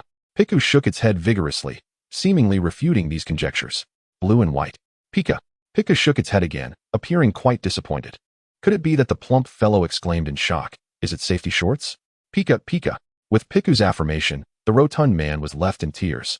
Listening to the lewd conversation between the portly fellow and Piku not far away, Ming found himself both exasperated and amused, his forehead adorned with a frown. Chapter 15. A terrifying adversary cough. Ming suddenly cleared his throat, his voice carefully calibrated to be within the hearing range of the rotund man. Upon hearing the sound, the man jolted in shock, his eyes wide with terror. Piku stiffly turned its head, its face ashen. The mystery of peering under a girl's skirt had resulted merely in the sight of safety shorts. What a disgrace, and now there was a witness. "Pikachu, don't be nervous. Perhaps he hasn't noticed yet," the plump man whispered. "Sorry, but I have already noticed," Ming replied nonchalantly. "If you wish for me to keep your secret, you shall serve me henceforth." At this, pain flickered in the man's eyes. He had merely sought to catch a glimpse of that mysterious sight. Why had it come to this? What could he do, given the circumstances? He had no choice but to comply. If word got out, his reputation would be utterly ruined. Regret flooded the plump man's heart.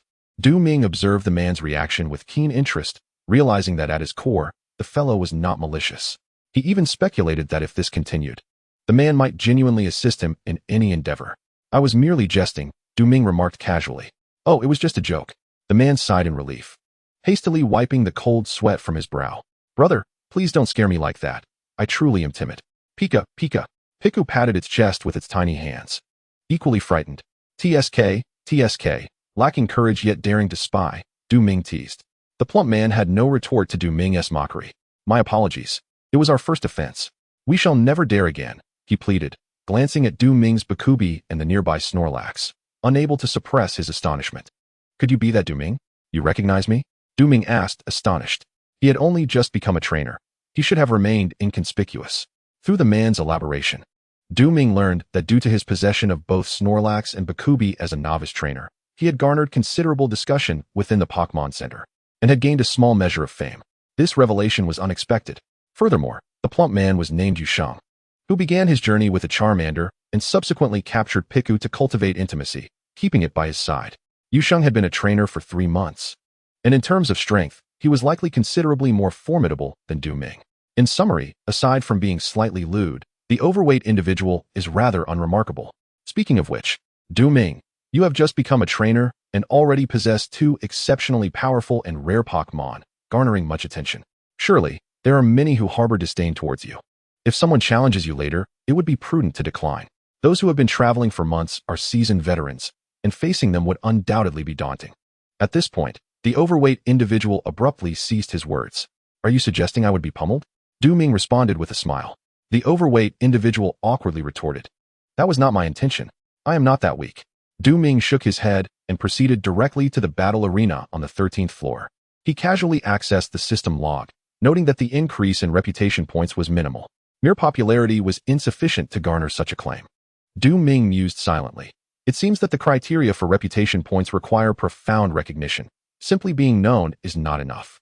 He felt it imperative to showcase his strength, compelling those who doubted or envied him to acknowledge his prowess. If he did not seize this opportunity today, he would risk being forgotten by tomorrow, thus missing a prime chance to accrue reputation points. The battle arena at the Pokémon Center is centrally located on each floor, boasting high specifications that render it difficult to damage. Surrounding the arena are spectator stands capable of accommodating up to 100 onlookers. When Du Ming and the overweight individual arrived, the arena was already in use. 2 trainers, seemingly around 16 or 17 years of age, likely novices, were simultaneously releasing their Pokémon. A Venomoth at level 25 faced off against a Houndoom at level 23. There were not many spectators present, around 30. With nearly half distractedly engrossed in their phones, the battle between Venomoth and Houndoom lacked spectacle. Yusheng, who do you think will emerge victorious in this confrontation? Du Ming inquired casually. I believe Venomoth will prevail. Houndoom's dark type is weak against bug type. It stands no chance, Yusheng asserted confidently. My opinion differs from yours. Du Ming replied, shaking his head. Houndoom will win. Why is that? Yusheng asked, puzzled, as he believed he had clearly explained his reasoning for Venomoth's advantage. You will see as the battle unfolds, Du Ming stated, his gaze fixed on the ongoing contest. Silver Wind. The level 25 Venomoth had just learned this bug-type move, which was meant to counter Houndoom. Upon witnessing the Silver Wind, many spectators displayed expressions of understanding, convinced that Venomoth would claim victory. Yusheng attempted to voice his thoughts, but suddenly caught sight of the smile playing at the corners of Du Ming's lips. Houndoom unleashed a roar. Not only did roar inflict damage, but it also reduced the opponent's special attack, and coincidentally, Silver Wind was a special attack move. Furthermore, roar struck first, effectively diminishing the power of Silver Wind. Venomoth continued to execute Silver Wind, while Houndoom persisted with roar. The outcome seemed predetermined. The trainer of Venomoth issued a command for it to use a different move. However, any other move would be futile, for Venomoth had no skills that could evade the effects of roar. Ultimately, the poison moth succumbed, while the great wolf dog still retained some strength. Behold, the great wolf dog has emerged victorious, Du Ming remarked with a smile, addressing Yusheng, whose plump visage was etched with confusion. Did you foresee that these 2 creatures would employ such skills? Du Ming nonchalantly replied. As long as the trainer of the great wolf dog is not a fool, they will certainly command it to use roar. At an equivalent level, the poison moth stands no chance against a great wolf dog utilizing such a skill. Yusheng shook his head, his understanding of the great wolf dog too superficial to anticipate like Du Ming did. The entire battle process could be deduced. In a typical match, there were no secrets. Yuxing found it hard to fathom how formidable a foe Du Ming would be if he could predict every battle in such a manner. The nerve response stimulant truly proved effective. In my past self, even if I had memorized all the skills of every creature, I would not have been able to react swiftly. Just as Du Ming's thoughts wandered, a voice resonated from the arena. Is there anyone else who wishes to battle me? It was Liang Jingfei, the trainer of the Great Wolf Dog, who had already withdrawn his Pokémon and sent it to the third floor for recovery through a special passage. He held another Pokeball, eager to continue the fight. I shall take on the challenge, Du Ming said, gently patting the head of his small Snorlax, feeling its battle spirit. Since Snorlax wished to take the stage, he had no reason to refuse. Liang Jingfei assessed Du Ming. But could be, Snorlax, this configuration sounds vaguely familiar. Are you Du Ming? Liang Jingfei exclaimed in surprise, as the audience murmured in astonishment. This Du Ming had not yet been challenged, yet he boldly issued a challenge to another, a newcomer who had only just become a trainer 3 days prior. Did he truly believe himself so powerful? Chapter 16. The theory of aptitude. In response to Liang Jingfei's inquiry, Du Ming refrained from giving a direct answer. Let the battle commence. He gestured toward the Pokeball in Liang Jingfei's grasp. Kachi! Cried Snorlax, standing resolutely before Du Ming. Meowth Nighthawk, level 24. This was Liang Jingfei's chosen Pokémon, a common creature akin to the Great Wolf Dog. The Meowth Nighthawk is easily obtainable. Its initial form, the Goo, evolves into Meowth Nighthawk upon reaching level 20, possessing strength comparable to that of Pidgeot and Brave Eagle. Snorlax, level 25. Du Ming glanced at his Snorlax. The level disparity between the two Pokémon was minimal. However, Snorlax remained in its initial form, having yet to evolve, which placed it at a slight disadvantage compared to Meowth Nighthawk. Yet, advantages existed as well. Meowth Nighthawk specialized in special attack, while its physical attack and defense were rather feeble, making it vulnerable to Snorlax's strengths. On the surface, it seemed the two Pokémon would be evenly matched. However, Snorlax possessed a distinct advantage, its aptitude. The aptitude of Meowth Nighthawk was rated yellow, whereas Snorlax boasted a superior green aptitude. This difference in aptitude would undoubtedly afford Snorlax considerable leverage in the battle. In the realm of sprites, the most prevalent qualities are yellow, while green and orange are relatively rare, and cyan and red are exceedingly uncommon. Green corresponds to orange, and cyan corresponds to red. The red and orange qualities are significantly inferior, resulting in weaker growth, whereas green and cyan exhibit the exact opposite. Yellow occupies an intermediary or common position. Overall, yellow qualities are ubiquitous, green qualities are somewhat scarce, and cyan qualities are seldom encountered. This was the data that Du Ming deduced after acquiring the system. Although Little Cabby Beast possesses superior qualities, it pales in comparison to the fully evolved Night Owl in terms of skills. The Night Owl's existing abilities, when employed judiciously, proved to be quite formidable. Du Ming, unwilling to concede defeat, thus focused intently. Night Owl, unleash Psychic. Liang Jingfei, not wishing to afford Du Ming excessive time to analyze the Night Owl, issued commands the instant he released it. Unbeknownst to him, in that fleeting moment, Du Ming had already compared the fundamental data of the Night Owl to that of Little Cabby Beast, considering various factors thoroughly. This exemplifies Du Ming's current reaction speed, combined with his extensive knowledge of sprites, allowing him to predict the battle's trajectory far beyond the expectations of his peers. Little Cabby Beast, employ momentary amnesia, Du Ming exclaimed. With a sudden realization, Little Cabby Beast harnessed its energy, its eyes momentarily clouded with confusion. At that moment, a mysterious force surged forth. Before Little Cabby Beast could react, it was propelled away. The confusion in its eyes dissipated, gradually leading to an understanding of the situation. It had to fight and defeat the adversary before it. Little Cabby Beast, utilize Screech, Du Ming commanded. Liang Jingfei remained equally composed. Night Owl, execute Thought Hammer. Thought Hammer is a physical skill, and the special defense boost from momentary amnesia cannot mitigate its assault. Most critically, Little Cabby Beast possesses low physical defense, ensuring that the damage inflicted by Thought Hammer would not be less than that of Psychic. Du Ming found himself in a somewhat precarious position. It must be said, as a trainer, Liang Jingfei's judgment is indeed formidable, making him a worthy opponent. Bang! Creak! A phantom hammer materialized out of thin air, striking Little Cabby Beast with a resounding thud, followed by a piercing sound. The Night Owl's eyes widened, revealing a pained expression. The Night Owl could no longer concentrate on defense, and the moment for Little Cabby Beast's counterattack had finally arrived. Night Owl, employ Brave Bird, Liang Jingfei quickly instructed.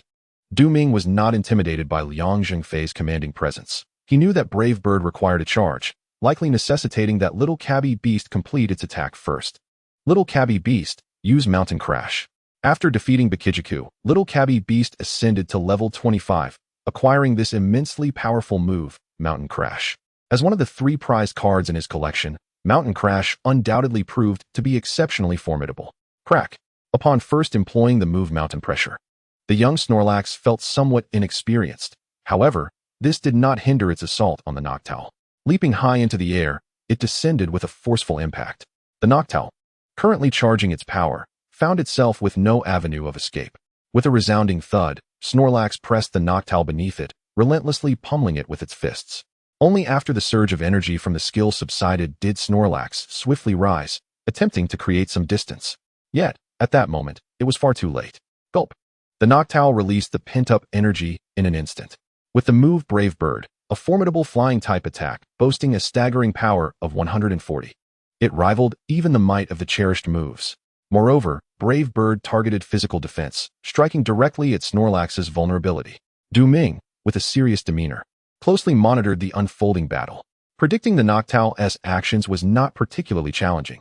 The real question lay in how to respond. Lacking any substantial defensive moves, Snorlax seemingly had no option but to endure the impending assault. Yet, Ming was unwilling to accept such a fate. He refused to shoulder additional risks. As this was his inaugural battle at the Pokémon Center, victory was imperative. With his mind sharpened to an extraordinary degree, Ming found his perception of time becoming somewhat distorted, the scene before him appearing to slow. The Noctowl, gathering all its might, charged towards Snorlax at a close range. Instinctively, Snorlax sought to evade, but could not conceal the panic in its eyes. Ming sensed a fleeting opportunity. Dodge, he commanded succinctly, the urgency of his words leaving no room for elaboration. Hearing Ming's voice, Snorlax's confusion dissipated, and it quickly reacted.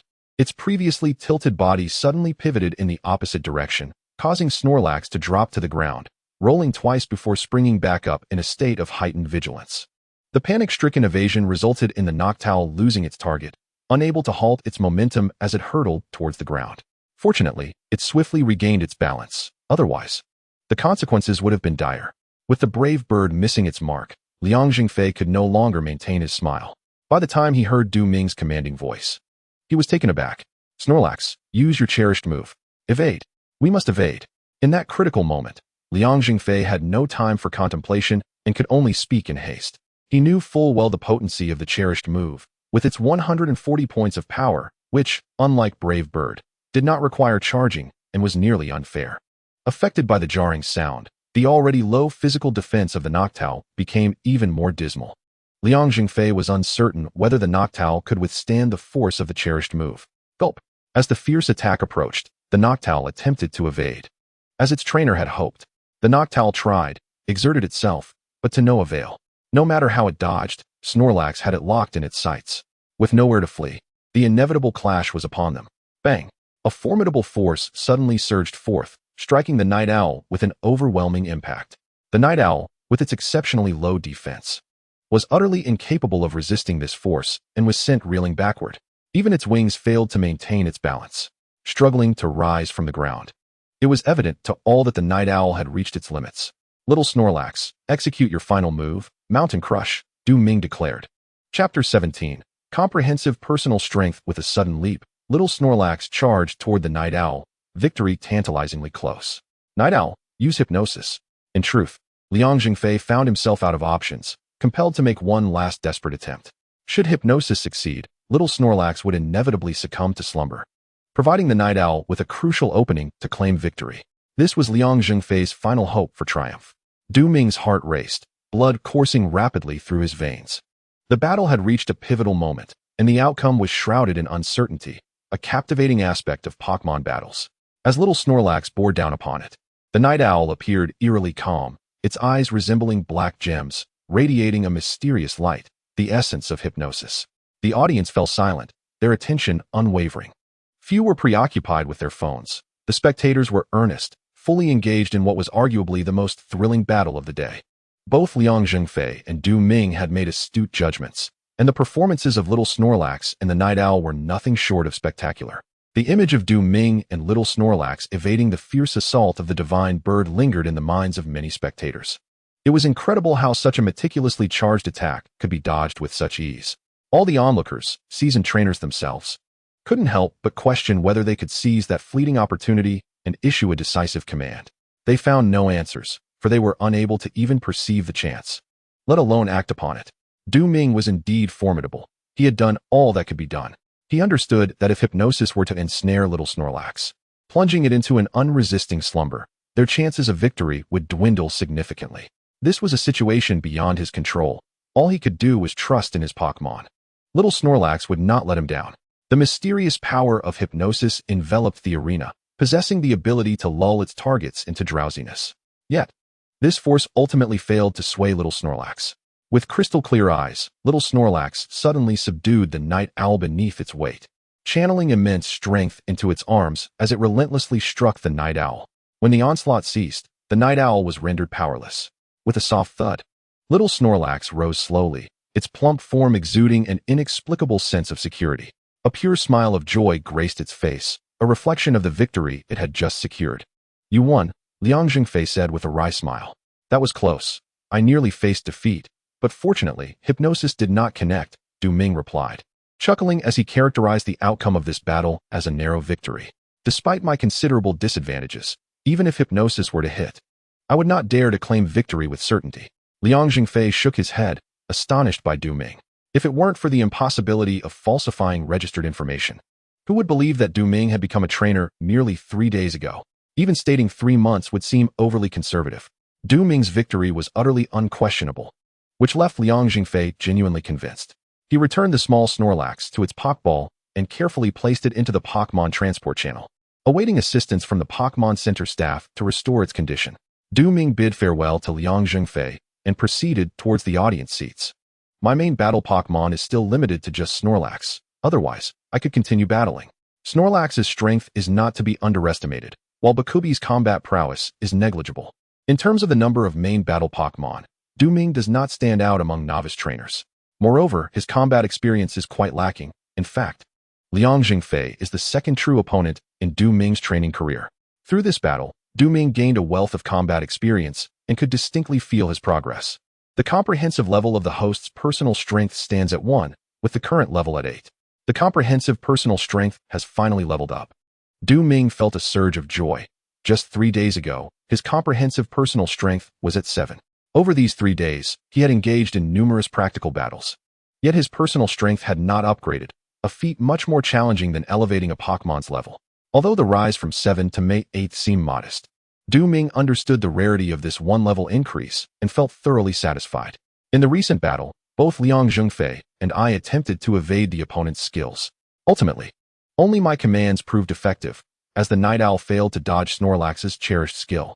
This was likely a result of the disparity between a personal comprehensive strength of 7 and a reaction speed of 12, Ming pondered. Elevating personal comprehensive strength is a formidable challenge, leading Ming to speculate that many novice trainers possess weak personal strength, with only their Pokémon being truly formidable. Against them, I should have the advantage. With this thought, confidence surged within Ming. There was little left to fear. Pikachu hopped onto Ming's shoulder, softly cheering as if celebrating his victory. Bakubi waved its tiny hands, clearly displeased with Pikachu's presence on Ming's shoulder, issuing a warning. Yet, Pikachu paid no heed to Bakubi, continuing to chirp happily. The two little creatures were quite amusing to observe, as Ming shook his head at their playful quarrel. Yu Sheng remarked, "I never expected you to be so strong. If I had been in that battle, I would have lost long ago." He spoke the truth. The Night Owl unleashed a myriad of skills, making it truly challenging to win.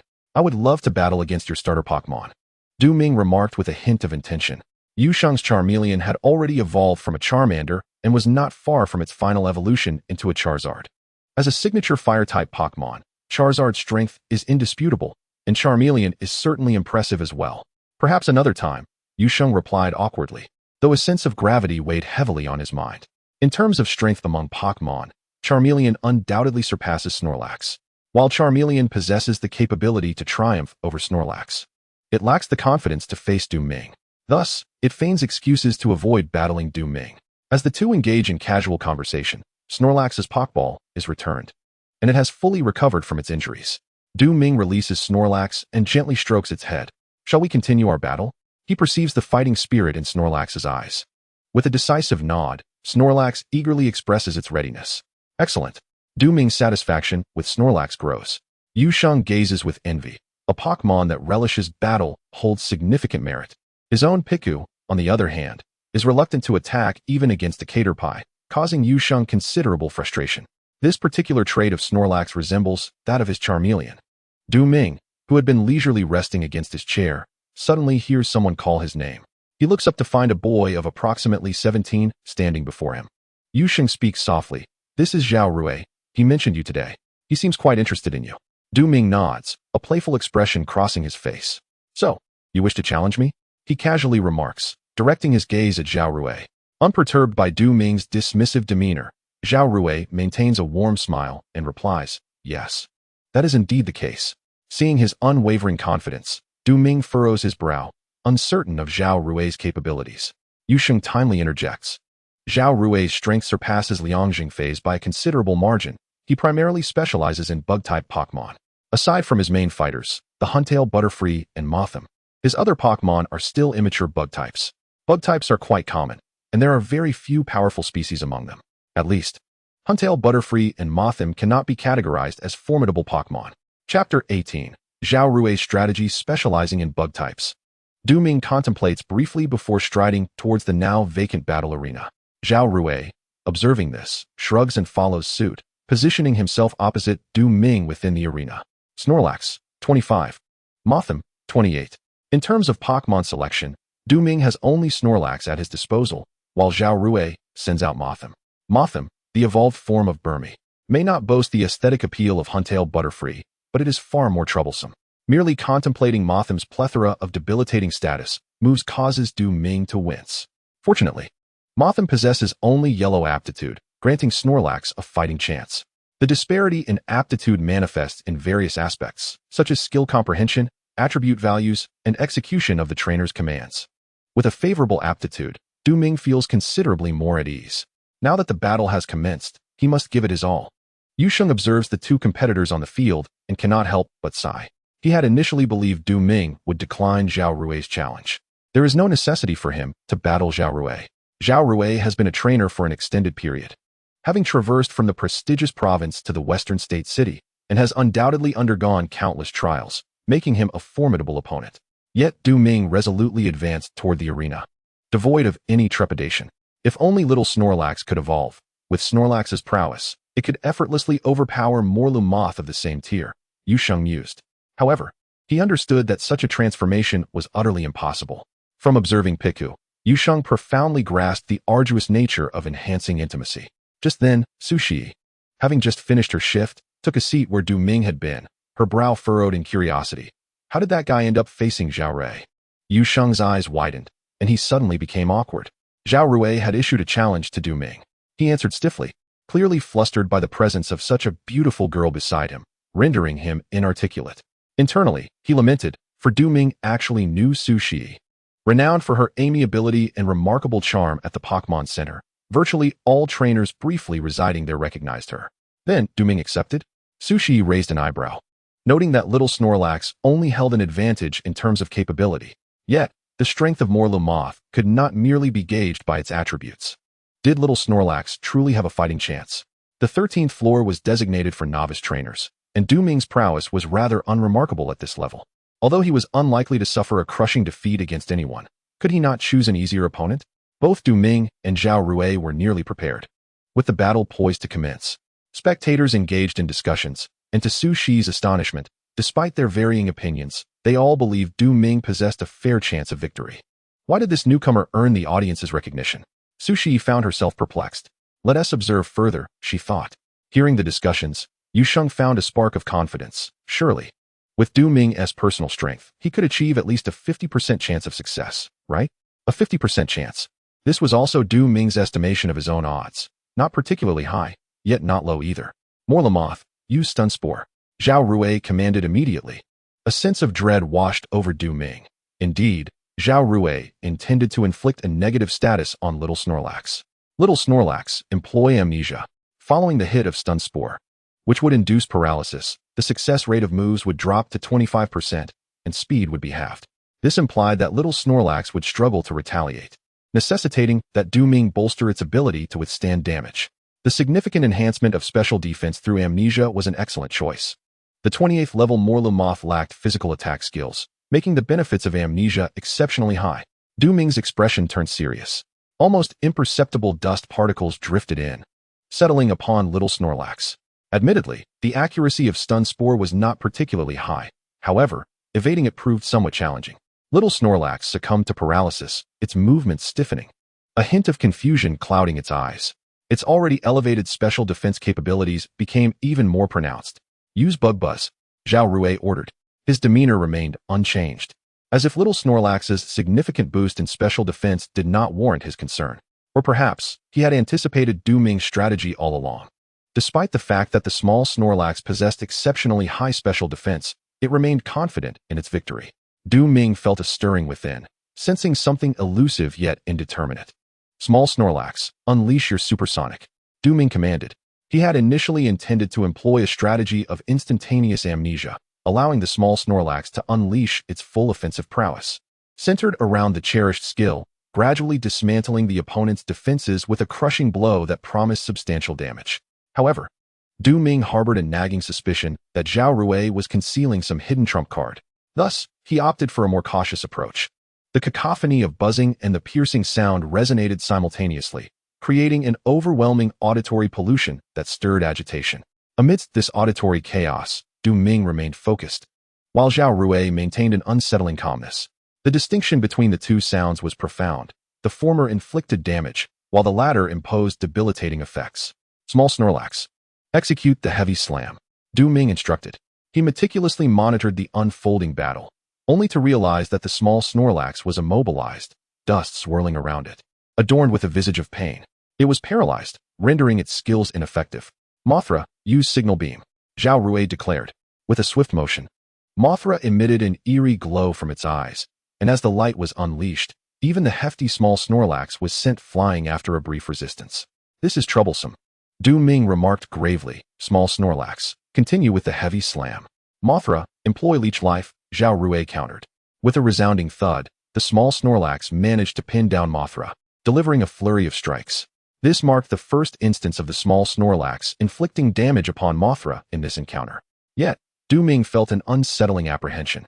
Mothra, which should have initiated the assault, was now at the mercy of the paralyzed small Snorlax. On the surface, it appeared that Zhao Rui aimed to maximize the healing effects of Leech Life. Ming understood, however, that the situation was far from straightforward. Zhao Rui had begun to set his strategy in motion. The Leech Life ability has completely caught me off guard, Ming mused. Leech Life, a physical move, boasted a formidable power of 80, allowing the user to regain half of the damage dealt.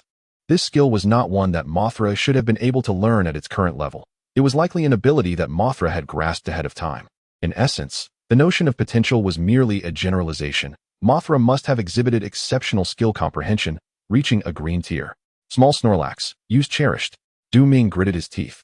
Before him lay Zhao Rui's carefully laid trap, yet he had no alternative but to leap into it. Mothra, employ Bind. Zhao Rui's face broke into a smile. The Bind skill was particularly unique.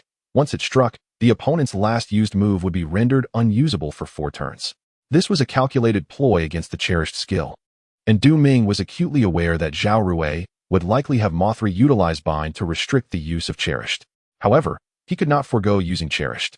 The high damage it promised was too significant to abandon, despite Mothra's potential to employ Bind at any moment. With Bind preventing the small Snorlax from consecutively using Cherished, coupled with the paralysis from the dust powder, Zhao Rui surmised that his chances of victory were at least 80%. This is it, he thought. The small Snorlax remained unaware that an invisible duel had already commenced between the two trainers. It shimmered with radiant light, charging towards the Mothra like a comet. The Mothra attempted to take flight to evade, yet found itself with no avenue of escape. The small Snorlax leapt with an unyielding momentum. In Pokémon battles, the ability to fly does not confer a significant advantage, as it can easily be countered. Boom! A thunderous sound erupted, causing the Snorlax to tremble slightly. Due to the effects of the immobilization technique, the Snorlax would be unable to utilize its cherished skill for the next 4 rounds. Chapter 19. Humans inferior to Snorlax.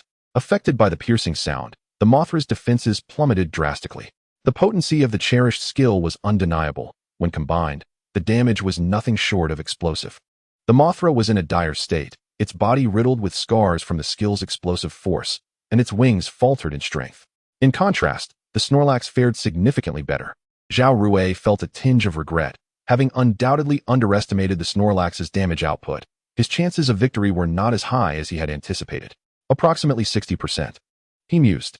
I currently possess a 40% chance, Ming concluded.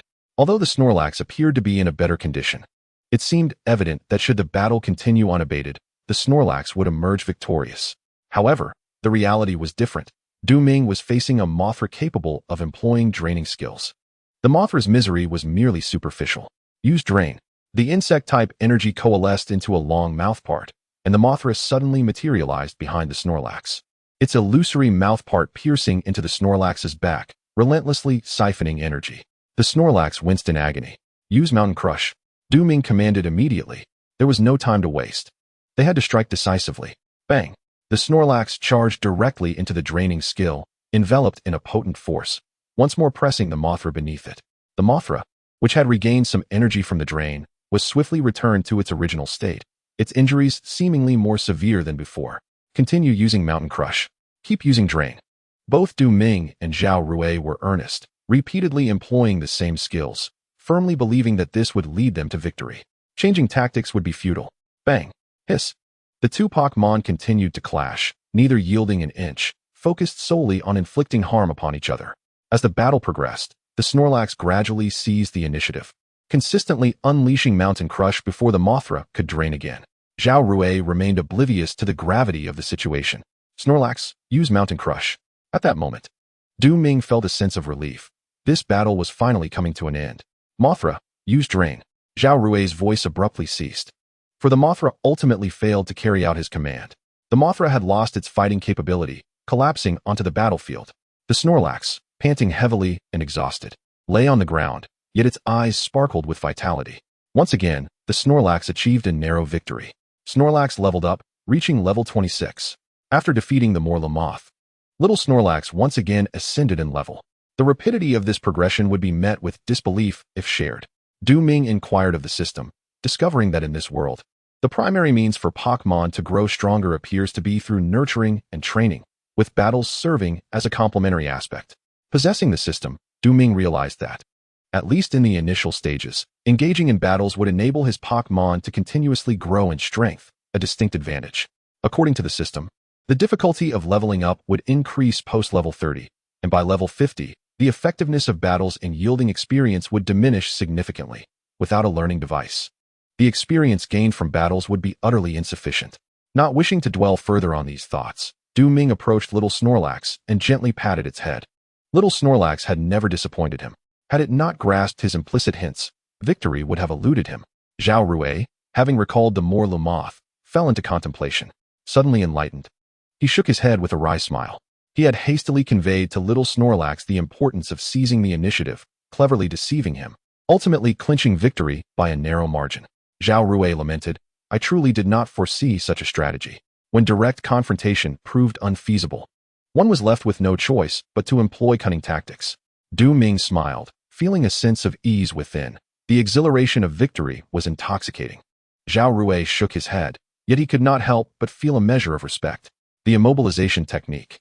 The draining of life. Ming had essentially deduced his strategies mid-battle and remained vigilant, yet Zhao Rui remained entirely oblivious to Ming's tactics.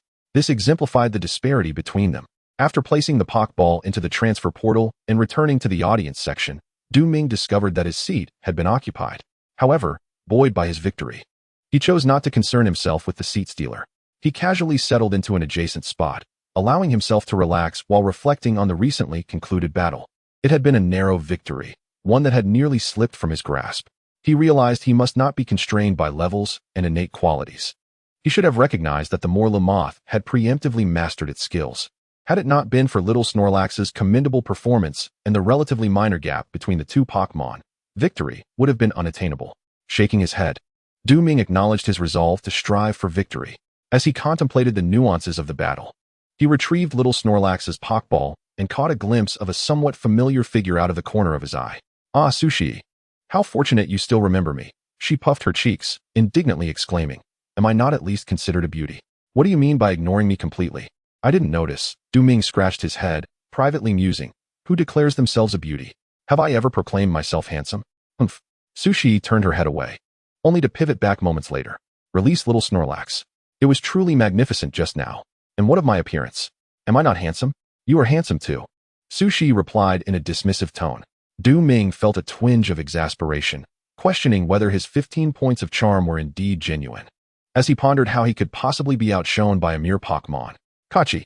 One cannot help but marvel at the remarkable advancements in medicine in this world.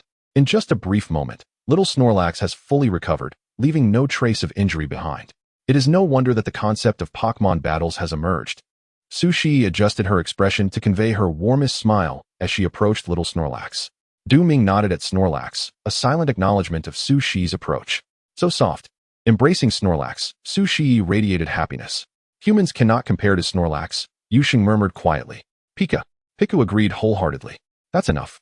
Du Ming interjected as Snorlax seemed to be struggling for breath in Sushi's embrace. You're being stingy, Sushi huffed, releasing Snorlax. The little creature hurriedly hid behind Du Ming, casting fearful glances at Sushi. Bok. Bokeepy nestled in Du Ming's arms, visibly frightened. Snorlax's reaction had transformed her perception of Sushi. This woman is truly perilous. Oh dear, I may have overdone it. Sushi feigned playfulness. Du Ming rolled his eyes, resigning himself to the fact that no amount of cuteness could restore Snorlax and Bokeepy's fondness for her. No one responded. Yet Sushi remained unfazed and turned to Du Ming, asking, by the way, have you really only been a trainer for 3 days? Can that even be fabricated? He replied, what I mean is, you must have had prior contact with Pokémon and studied relevant knowledge. You only became a trainer 3 days ago, which explains your impressive strength. Sushi elaborated, no matter how you look at it, your abilities cannot solely stem from just 3 days of experience. Perhaps. Du Ming replied uncertainly. In his previous life, he had delved into games, watched animations and comics, and assisted his grandfather in measuring Pokémon data for 2 years. Thus, he did not consider himself a newcomer in the strictest sense. Chapter 20, Kairu Lulian. Kachi. Little Snorlax tugged at Du Ming's sleeve, fatigue evident in its voice. After an intense afternoon of battling the Machamp and embarking on a journey filled with challenges against various Pokémon, even the combative Snorlax was feeling the strain. I'm sorry for not noticing, Du Ming said apologetically, patting Snorlax's head. Let's call it a day. It's time to rest. Kachi. Snorlax nodded and stayed closely behind Du Ming. Bokeepy mimicked Du Ming's gesture, gently touching Snorlax's head. Under normal circumstances, Snorlax would have shot a glare in response, but it now seemed oblivious. Too exhausted to pay Bokeepy any mind. Clearly, Snorlax was quite fatigued. Yusheng had intended to engage in a Pokémon battle, as his Charizard had not had a chance to participate today. However, seeing Du Ming leave, he reluctantly shelved his plans to challenge other trainers and hurried to catch up with Du Ming, exchanging contact information. Their initial encounter had been awkward, but they had grown amicable. Though their acquaintance was brief, Yusheng sincerely respected Du Ming. See you tomorrow, Sushi said. Indeed, he replied. Du Ming cradled his Pocky and guided his small Snorlax into the room. Just as he opened the door, a melodious voice, reminiscent of wind chimes, echoed beside him. The mere sound conjured an image of a vibrant young girl, causing even Du Ming to glance over. She appeared to be around 16, with flowing hair fashioned into a single ponytail that swayed gently as she spoke. The girl called out to Du Ming, her excitement palpable, her demeanor radiating exuberance. How about a Pokémon battle? She proposed enthusiastically. Kirilu. The Pokémon expressed a sentiment akin to that of the girl. Kyrillian, Green 23. This Pokémon is the evolved form of Larvitar, ultimately evolving into either Galade or Gardevoir. With its green aptitude, this Kyrillian's potential was on par with that of Snorlax and Pocky. Du Ming mused silently, suddenly noticing a middle-aged man accompanying the girl. He had well-defined features, eyes bearing the weight of experience, and a stubbled chin, exuding an aura of charming dishevelment. Such a presence alone could elicit squeals from young girls. Before Du Ming could inquire further, the casually disheveled man introduced himself. This is my daughter, Ling Yuka, and you can call me Uncle Ling. Du Ming nodded, gently ushering the small Snorlax into the room, indicating that it should rest first. After a moment's hesitation, the Snorlax complied and ambled inside. Hey, is Snorlax leaving? Are you planning to forfeit? Ling Yuka exclaimed, visibly disappointed. Kirilu. Kyrillian wholeheartedly agreed with Ling Yuka's sentiments. Snorlax is likely tired, after all. It just fought 2 tough battles, Uncle Ling explained. If you wish to challenge, let us wait until tomorrow. Snorlax needs to recuperate. Du Ming raised his Pocky in hand, saying, surely, we can't have this little one battling you. I see. Ling Yuka responded. Her interest piqued at the sight of Pocky, clearly unable to resist adorable creatures. Yet, she still lamented, what a pity we couldn't engage in a Pokémon battle. Kirilu. Kyrillian's spirits also seemed to dip. From the interaction between Ling Yuka and Kyrillian, Du Ming sensed no discord. However, a frown creased his forehead. The situation appeared more complex than it seemed. Ling Yuka and Kyrillian shared a bond that was likely quite profound. When the intimacy between a trainer and their Pokémon reaches a certain level, their synergy becomes remarkably harmonious, making them formidable opponents. Contemplating this, Du Ming felt a twinge of uncertainty, lacking absolute confidence in victory. Logically, Snorlax should possess an advantage over Kyrillian, yet Du Ming hesitated to draw hasty conclusions. Ling Yuka bore a resemblance to Du Ming in certain respects, suggesting that one cannot simply determine the outcome based on the strength of Pokémon or their type advantages. Let us come back tomorrow, Uncle Ling suggested to his daughter. Yes, tomorrow it is. Ling Yuka agreed. Kirilu. Ling Yuka and Kyrillian soon followed Uncle Ling away. As Ling Yuka departed, she playfully made a face at Du Ming. Though it was far from frightening, it only added to her charm. Her ponytail swayed lightly with her playful gesture. Kyrillian mimicked Ling Yuka, pulling a face in unison, resonating with her spirit. Du Ming shook his head, dismissing further thoughts. The river flows naturally to the bridge. While he lacked absolute confidence in his victory, it certainly did not imply defeat. He placed Pock by at the edge of the bed. While the little Snorlax had already nestled in the center, its 200-pound weight causing the mattress to sag considerably. Du Ming then lay down on another bed, cradling Pock by. Given its relative fragility, it was ill-suited to sleep alongside the Snorlax. Du Ming also considered the importance of fostering intimacy. An unevolved Pock by possessed nearly no combat prowess, which was rather awkward. However, once intimacy reached a sufficient level, Pock by could evolve into Porygon. At that point, with Porygon and Snorlax supporting him, Du Ming would experience considerably less pressure during battles. Snorlax, being a normal type, was vulnerable to fighting types, whereas Porygon, as a fairy and flying type, had a significant advantage over fighting types, dealing minimal damage to Porygon. The synergy between the two Pokémon was remarkable. Pock by quickly succumbed to slumber, while Du Ming lay wide awake, gazing at the ceiling, finding it somewhat challenging to fall asleep. Although he had yet to depart from the state capital for other cities, it was undeniable that he had officially embarked on his journey. This realization stirred a complex mix of emotions within him. Initiate the lottery draw, he murmured in his mind. He had captured Pock by and completed a task, earning a lottery opportunity that he could finally utilize. The system received the command, projecting a massive lottery wheel into the air, visible only to Du Ming. The wheel began to spin, divided into categories of Pokémon, items, recipes, consumables, and specials. It was roughly segmented into 30 sections, with consumables occupying 20, recipes and items 4 each, and Pokémon and specials 1 each. The familiar probabilities of the lottery were reminiscent of previous experiences. Compared to the last wheel spin, the odds of consumables had notably improved. Du Ming felt significantly more composed this time. Even the highest probability category, consumables, included the highly beneficial good luck fruit. He understood the rationale behind the categories. Yet he could not suppress his anticipation. The pointer of the wheel traversed the consumables section, gradually slowing down. After a complete rotation, it returned once more to consumables. At this point, the speed of the pointer had diminished considerably. The pointer then crossed over consumables, landing on Pokémon, a blue aptitude Pokémon. However, the pointer continued to spin, wavering between specials. Du Ming's heart raced as he fixated on the wheel, seemingly attempting to will it to a stop with his thoughts. His mental effort proved futile. Ultimately, the pointer rested on items, marking the conclusion of the draw. Du Ming was perplexed. The pointer had slowed to an almost standstill. So why had it consecutively bypassed Pokémon and specials? The host received the special item, Super Rod. Chapter 21, Setting Sail. The Fishing King. Super Fishing Rod. Green, a miraculous fishing rod with an astounding success rate of 90. Its unique material draws in water-type spirits with higher qualifications more easily. A special item, with a small probability of being produced in the roulette draw.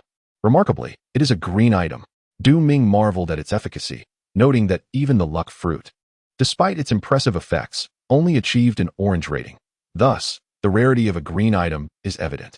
Naturally, if the effect of good fortune could be sustained, the luck fruit would surely be classified as a cyan or even blue quality item. From the description of the super fishing rod, Its remarkable effects indeed justify its green classification. With an astonishing 90 fishing success rate, it possesses an inexplicable allure for high-quality water-type spirits. Ming excitedly retrieved this rod from the system space, scrutinizing it with keen interest. The rod's main body boasts exceptional elasticity, capable of withstanding even the mightiest of spirits, such as the Whalewing King. The durability of the entire rod, including the fishing line, is far beyond that of ordinary items. The super fishing rod lacks a hook. Instead, the end of the fishing line is adorned with a small, dark orb, roughly the size of a thumb. According to the system's description, this seems to be a kind of mystical meteorite, which generates an instantaneous and powerful adhesive force upon contact with the skin of any creature. Ming made a tentative attempt. As soon as his finger grazed the orb, it adhered firmly, proving impossible to detach.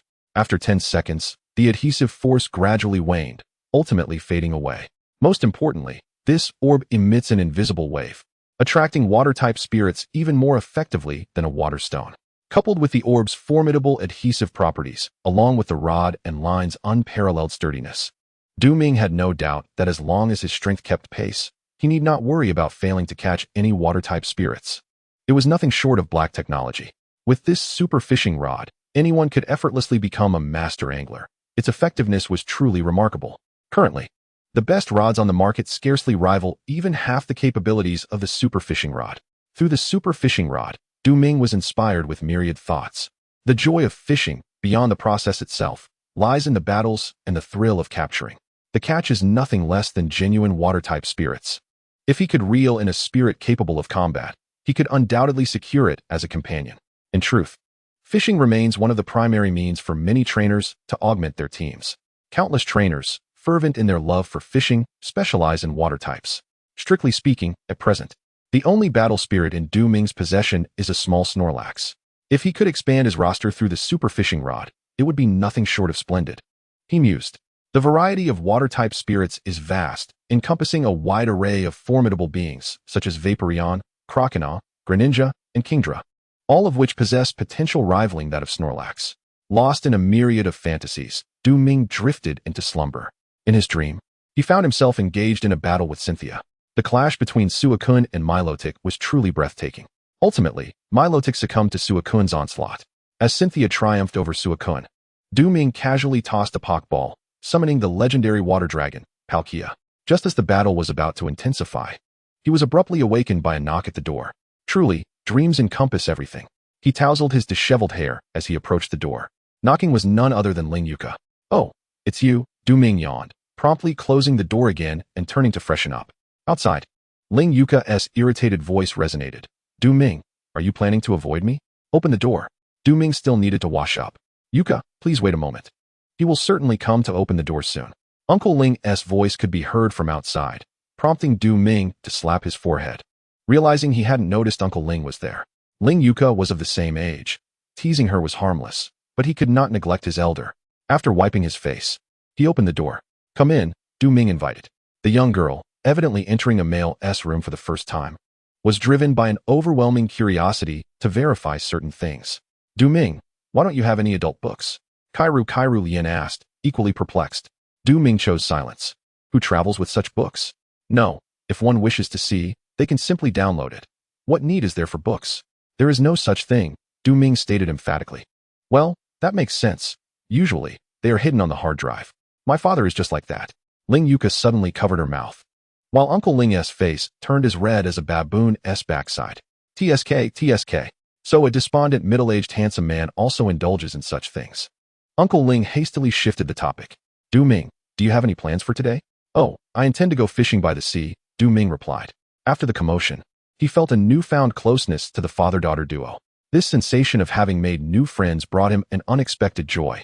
The seaside, Ling Yuka's eyes sparkled like black gemstones, filled with anticipation. "I want to go too. Make sure to bring your swimsuit, not just the fishing rod." Ming nearly teased but recalled that Uncle Ling was present.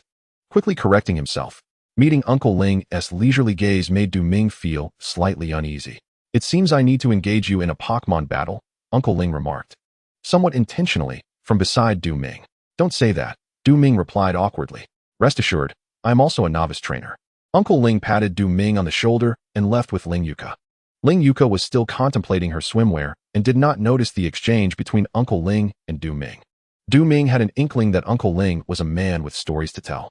After waking up the slothful Snorlax and Bikibi, Du Ming gathered his belongings and headed towards the Pokémon Center. Yu Sheng's Charizard was weak against water types, and Su Shi had to work, so neither of them could join. Accordingly, Du Ming had made plans with Su Shi and Yu Sheng to meet at the battle arena that evening. As he departed, Su Shi playfully nudged Yu Sheng's shoulder, prompting Yu Sheng, blushing, to challenge Du Ming. Du Ming was quite intrigued by Yu Sheng's Charizard. Zhou City was a coastal city and a popular tourist destination. The Bay of Zhou City was renowned for its abundance of rare Pokémon, such as the white sea lion and various other water types. In the aquarium, the protected species of white dolphins could be found. Many trainers visiting the Bay of Zhou City often chose to embark on a boat to explore the sea. A fishing vessel, notable for its agility, offers a splendid opportunity for trainers to engage in angling while awaiting the catch of aquatic spirits. Presently, Du Ming, Uncle Ling, and Ling Yuka bask in the warm sunlight and embrace the sea breeze aboard a medium-sized fishing boat. Gazing upon the boundless azure ocean, Du Ming feels an expansive vision inspire within him, igniting a desire to become the king of fishing.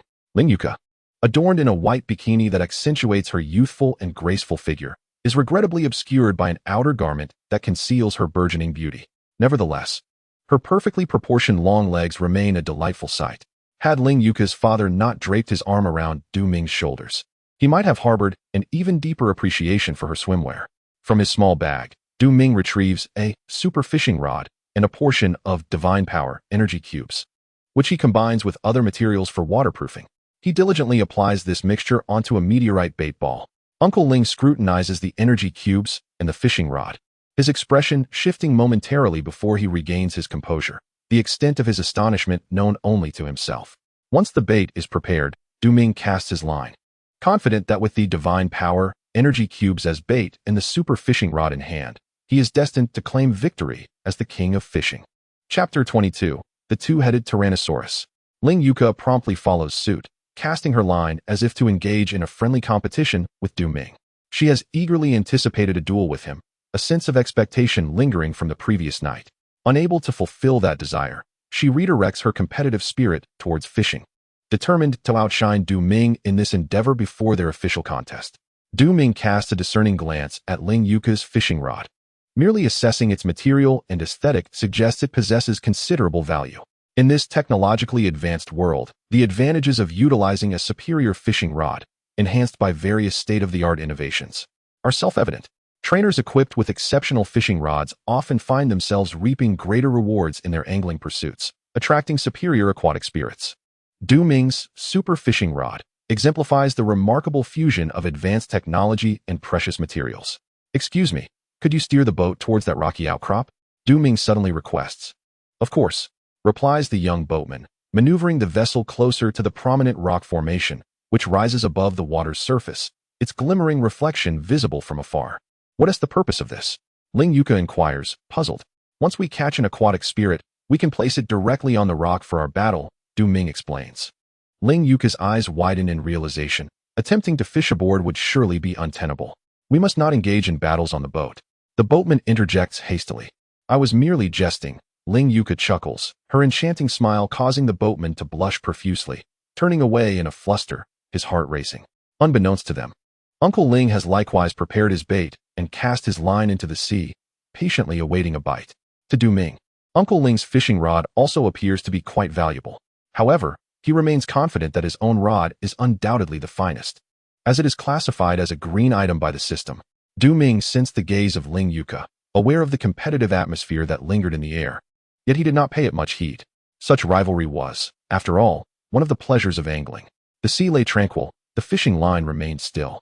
Du Ming began to ponder whether there were any water-type spirits lurking near the rocks. Upon reflection, this rocky area could be deemed an ideal battleground, making it unlikely for water spirits to congregate here, thus diminishing the chances of a bite. Suddenly, Ling Shu's fishing rod exhibited a subtle tremor. The disturbance grew increasingly pronounced, and at its peak, Ling Shu adeptly began to reel in his line. A yellow pearl shell emerged. 18. It was indeed a pearl shell. A smile graced Ling Shu's face. "How delightful!" exclaimed Ling Yuka, her eyes sparkling with excitement. The pearl shell resembled an open mollusk, revealing a large pearl nestled at its center. This pearl constituted the essence of the pearl shell. Under certain conditions, the pearl shell could evolve into either a hunter barracuda or a cherry blossom fish. The former is fierce, while the latter is exquisite, rendering them both exceptionally rare spirits. "You have quite the luck, Ling Shu," Du Ming remarked in admiration. Ling Shu chuckled lightly and casually tossed out a Pokeball. Two-headed Tyrannosaurus, green 50. Du Ming's pupils constricted in astonishment. It was indeed a two-headed Tyrannosaurus. What did this signify? It was an evolution of the single-headed dragon, ultimately evolving into the quasi-legendary spirit. The three-headed dragon. Its rarity and power were on par with Cynthia's Garchomp. When Ling Shu had confessed to being a novice trainer, Du Ming had envisioned a battle between them, even believing himself to be the stronger of the two. However, it was now evident that this level 52-headed Tyrannosaurus rendered his little Snorlax utterly outmatched. Yet, Du Ming felt no dismay. After all, Ling Shu's age suggested that possessing a level 50 spirit was hardly surprising. What truly astonished Du Ming was the unique nature of the two-headed Tyrannosaurus as a quasi-deity. As the two-headed Tyrannosaurus emerged from the Pokeball, the two heads immediately began to bicker, presenting a rather peculiar sight. In a sense, the two-headed Tyrannosaurus was a vivid manifestation of a split personality. Each head embodied a distinct character, sharing the same body while constantly vying for dominance, resulting in a tumultuous relationship. Two-headed Tyrannosaurus, unleash a double strike on the pearl shell. Despite their quarrel, it was evident that both heads acknowledged Ling Shu's authority. The moment he issued the command, the two-headed Tyrannosaurus surged forward, executing two consecutive strikes that swiftly obliterated the pearl shell. The poor pearl shell, having just indulged in a delectable morsel, lay atop the rocks, its eyes still reflecting a hint of confusion as it succumbed. With a flick of his wrist, Ling Shu captured the pearl shell in a Pokeball, satisfaction evident on his face. Observing Du Ming's hesitance to speak, Ling Shu smiled and said, 20 years ago, this fellow hatched from a Pokémon egg. It was only after hatching that I discovered its species. I never trained it, as I never intended to become a trainer. 2 decades have passed, and this creature has grown steadily through its innate talent, evolving from a single-headed dragon into a two-headed Tyrannosaurus, its soul now divided into two. I find myself in a state of confusion, for the dual-headed Tyrannosaurus has shared 2 souls that have accompanied me for 2 decades. The dual-headed Tyrannosaurus shall continue to grow and eventually evolve into a 3-headed dragon, yet only 1 soul may be retained. The thought of losing either is unbearable to me. Lamented Uncle Ling. Du Ming empathized with his sentiments, feeling somewhat disoriented. The potential of a single-headed dragon, even without nurturing, could lead to continuous enhancement, evolving into a dual-headed Tyrannosaurus, and subsequently into the quasi-divine 3-headed dragon. This allure is precisely what makes the quasi-divine Pokémon so highly coveted. Goo. The dual-headed Tyrannosaurus gently nudged Uncle Ling's hand, exhibiting no distinction in its affection towards him from either of its souls. Uncle Ling released the pearl shell to assist in tending to its minor injuries. In truth, there were no significant scars. Such instantaneous defeats typically resulted in merely rendering the Pokémon unconscious. Ling Yuka, with envy glimmering in her eyes, whispered, Dad, I've heard that the pearl shell can evolve into a cherry blossom fish, repeatedly blinking and hinting with fervor. I intend to train the pearl shell myself. Put away those little schemes, Uncle Ling chuckled. If you desire one, why not catch it yourself? He gestured towards Ling Yuka's completely motionless fishing rod. And the despondent yet charming uncle cast his line again, patiently awaiting a catch. The dual-headed Tyrannosaurus ceased its bickering and lay beside Uncle Ling, restraining its presence to the point that it could easily be overlooked. Oh, Dad, I never claimed I wanted one, Ling Yuka huffed, gazing at the tranquil sea surface with a hint of worry. Why aren't these water-type Pokémon biting? She quickly regained her resolve. If Jiang Taigong could catch the Water Lord, then surely I can catch one too. Splash. Du Ming felt the fishing line being tugged persistently, and estimating the timing, he swiftly reeled it in. Now, the long line tightened, an immense force emanating from its end, yet Du Ming found himself unable to budge, almost being dragged into the water. His footing began to falter. Little Snorlax, come help. The sunbathing little Snorlax, upon hearing the call, rushed over. A balance was established around the fishing rod, with neither party able to overpower the other. The boat began to sway. The gravitational pull of the meteorite ball would last no more than 10 seconds. There was no time to waste. Du Ming, without a moment's hesitation, commanded little Snorlax while leaping from the deck onto the rocks. With a firm footing on the rocks, he found stability far superior to that of the boat. 3, 2, 1. The water surface began to ripple, the waves growing increasingly tumultuous, and a faint blue shadow became discernible. Chapter 23. The Fury Beneath the Sea. The commotion created by Du Ming had thoroughly disturbed the waters in this vicinity. Uncle Ling shifted his attention from the fishing rod to the direction of Du Ming. It must be said, Du Ming's decisive actions, leveraging little Snorlax's strength and jumping onto the rocks, were commendable. What manner of Pokémon lurked beneath this powerful sea? Uncle Ling's eyes glimmered with anticipation. Ling Yuka stared intently at the undulating sea surface. In terms of strength, it even surpasses the mighty Gyarados. What kind of Pokémon could Du Ming have possibly hooked? Would it be a Wylord or a Kingdra? Several names flashed through her mind. Finally, the water-type Pokémon that had taken the bait emerged from the depths. The allure of the meteorite ball gradually waned, and it began to sink slowly. Gyarados, level 26. Du Ming could hardly believe that he had actually managed to catch a Gyarados. This formidable creature is the evolved form of Magikarp, a water-flying type. Known for its incredibly ferocious temperament, Magikarp is ubiquitous, found in inland rivers and even in vast oceans. Since obtaining the system, Du Ming had encountered Magikarp numerous times, but had never entertained the thought of capturing one, despite many possessing green tier qualifications. The reason being, Magikarp lacks any combat prowess, and its potential is lamentably weak. Indeed, while there is a minuscule chance for a Magikarp to evolve into the immensely powerful Gyarados, the likelihood is so slim that the factor of qualifications has little influence.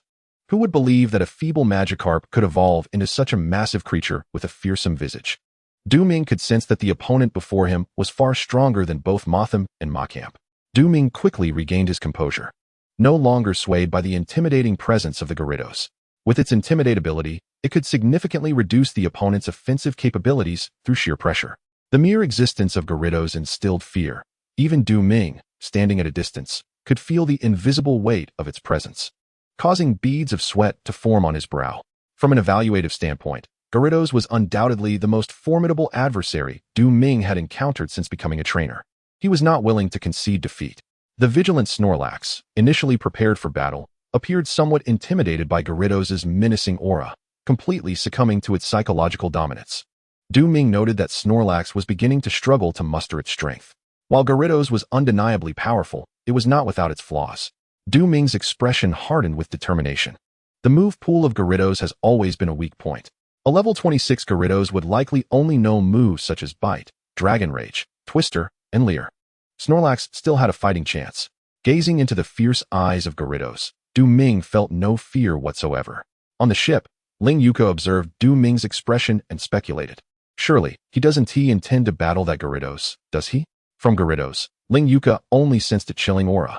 Gyarados could become frenzied, but it would directly attack even the trainer. It is common knowledge to flee upon encountering Gyarados. Did he really believe he had a chance against it? Uncle Ling gently patted the back of the two-headed dragon, revealing a hint of a smile. This young man was quite intriguing. The two-headed dragon gradually rose and walked toward the edge of the reef. If Gyarados were to attack Du Ming, he would act as Uncle Ling hoped and intervene to protect him. From beginning to end, Gyarados remained oblivious to the presence of the two-headed Tyrannosaurus. Its attention fixated solely on Snorlax and Du Ming. In the tumultuous mind of Gyarados, a vague realization emerged. The humans and Snorlax were intruding upon its meal, and they must be made aware of the consequences. Furthermore, the delectable food before it was insufficient to satisfy its hunger, intensifying Gyarados' ire. With this fire burning within, it naturally sought to vent its fury. Gyarados cast its gaze upon the Snorlax that was relatively close on the rock. Roar! Snorlax, use hyper voice. Du Ming declared resolutely. Having resolved to engage Gyarados in battle, he was determined to give his all, allowing no room for negligence. The sharp, piercing sound harmonized with Gyarados' roar. But in the next moment, it overwhelmed the roar, leaving only the shrill noise generated by Snorlax in the arena. Gyarados' fury escalated. The surrounding seawater was churned by its movements, waves crashing against the rocks, producing a resounding cacophony. The enraged Gyarados surged toward Snorlax. Du Ming maintained his composure, patiently awaiting the opportune moment. The rock was substantial. For Gyarados to launch a close-range attack on Snorlax, it would inevitably have to ascend the rock. The sea was Gyarados' domain, yet the rock was not. As Gyarados ascended the rock, a faint smile appeared on Du Ming's face. Dodge! Crack! Gyarados lunged at the air. But upon regaining its senses, Snorlax had already positioned itself at Gyarados' flank. Use heavy slam. Bang! Snorlax leaped forcefully, landing atop Gyarados and unleashing a flurry of punches. causing numerous bumps to form on Gyarados' head, only to be abruptly flung away by a sudden gust of wind. The special attack skill, Hurricane, with a mere power of 40 points, could not inflict significant damage given Gyarados' special attack capabilities. Use Tackle. Ming instructed. Bang. The hyper voice had significantly diminished Gyarados' physical defense. Although Snorlax was intimidated and its attack power reduced, overall, there was still an enhancement. Tackle, being a normal type move, aligned well with Snorlax's attributes, thereby enhancing its effectiveness. Gyarados sensed the threat emanating from Snorlax. Comparatively, Snorlax's size was diminutive next to Gyarados. Yet Ming did not perceive Snorlax as being drastically weaker. Roar. This time, Gyarados unleashed the move Bite. Snorlax was unable to evade in time and was caught by Gyarados at the waist, enduring a savage tearing. If not for Snorlax's high health points, it surely would not have withstood such an assault. The scene was indeed harrowing. With great difficulty, Snorlax extricated itself, its body marred by wounds. Yet its gaze towards Gyarados bore none of the initial trepidation. In truly experiencing Gyarados' onslaught, Snorlax discovered that Gyarados was not as invincible as it once seemed. Use the treasured move. Ming assessed the situation and felt a sense of relief. Gyarados' evident lack of combat experience revealed that it was fighting solely out of anger and pride, its foundation weak and its skill set unscientific.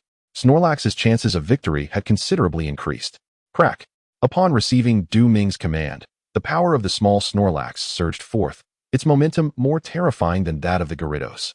This is the treasured move, its might rivaling that of the devastating Hyper Beam and the ultimate impact. Especially since the treasure move harmonizes with the attributes of the small Snorlax, it is capable of producing even more formidable effects. This exemplifies the skill advantage of the small Snorlax. Roar. The Gyarados opened its massive jaws and lunged forward ferociously. Bang. The small Snorlax utilizing the treasure move collided directly with the Gyarados, producing a thunderous sound. Continue using the treasure. Ming instructed without a glance. He was acutely aware that the small Snorlax was not as fragile as it appeared. The Bite move is a Dark-type skill, which does not align with the attributes of the Gyarados. Even with the Gyarados' exceptionally high attack power, the 60-point damage could not hope to vanquish the small Snorlax. The Gyarados' intimidating exterior could not deceive Ming. He remained resolute in his judgment. Chapter 24. No intention to train Boom. The Gyarados charged forward defiantly. This particular Gyarados, sensing a threat, became hysterical. Defeating the Gyarados would still necessitate confronting that skill. Ming lamented. The skill employed by the Gyarados was indeed the Rampage move. This was distinct from the higher-level Gyarados' signature Hyper Beam, serving as a last resort for lower-level Gyarados. It attacks over 2 to 3 turns with a staggering power of 120 points, but its use results in confusion. Despite its challenging control and significant side effects, Rampage's genuine damage poses a substantial threat to most Pokémon. What is destined to come will indeed arrive. This Rampage move cannot be evaded and must be faced head-on. Boom. The collision of the two Pokémon even generated shockwaves in the surrounding air, causing the nearby sea to ripple. The battle's outcome gradually became clear. As the small Snorlax fell, struggling to rise, utterly exhausted, Ming sighed softly. Even having evaded the Gyarados' initial Bite move, and despite the small Snorlax's superior qualifications, it still could not claim victory? Was defeat inevitable? Roar. On the rocks, the Gyarados convulsed, roaring in madness. Suddenly, the roar ceased, and the Gyarados collapsed onto the rocks, losing its fighting capability. A tie? Ming was pleasantly surprised. The small Snorlax had not lost. From his vantage point, he could see both Pokémon falling simultaneously. Retrieving the small Snorlax, Ming produced a Pokeball and touched it to the Gyarados' head, successfully capturing it. Theoretically, whether winning or tying in a one-on-one battle, a trainer can throw a ball. After all, as a wild Pokémon, the opponent had lost its fighting ability, significantly increasing the capture success rate. Gyarados, Yellow 26 ability, Intimidate, lowers the opponent's physical attack upon entry, skills, Bite, Rampage, Glare. Twister Friendship level, 50, occasionally listens to your commands, a yellow-rated Gyarados, both fortunate and unfortunate, Ming mused. Currently, the system's minimum requirement for nurturing a sprite is a green qualification. The rationale behind this is that sprites with qualifications above green can maximize the system's potential. For instance, the Divine Power, energy cubes can be fully absorbed by sprites of green qualification, whereas those of yellow qualification cannot. From the outset, Ming had no intention of nurturing this Gyarados, as it would be an unwise investment. Had the Gyarados possessed a green qualification, Given the targeting situation faced by his Snorlax, it would likely have been easily defeated, making the prospect of capture even more unlikely. In the system shop, there are indeed methods to enhance a sprite's qualification. Ming has calculated that elevating the Gyarados from yellow to green would require at least 300,000 reputation points. After last night's battles, his strength has been recognized by many, and his reputation has reached over 3,000. The disparity between 3,000 and 300,000 is so vast that it feels utterly despairing. With this thought in mind, Ming put away the Gyarados' Pokeball. His current mindset aligns closely with that of the system. A primary battle sprite's qualification must reach at least green. Anything lower is simply unacceptable. Each divine power energy cube is invaluable and laboriously crafted. The idea of wasting any portion while consuming it is entirely intolerable to him. Upon returning to the ship, Ming expressed his gratitude to the two-headed dragon. Thank you. The left dragon head appeared somewhat bashful, as if humbly acknowledging its lack of contribution. The right head turned away, seeming shy from rarely receiving thanks.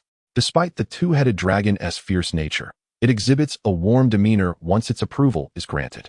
In Ming's battle against the Gyarados, despite being vastly inferior in strength, he matched the two-headed dragon in spirit. Consequently, the two-headed dragon readily acknowledged Ming's prowess and took a liking to him. Congratulations, Mr. Ling exclaimed with a smile.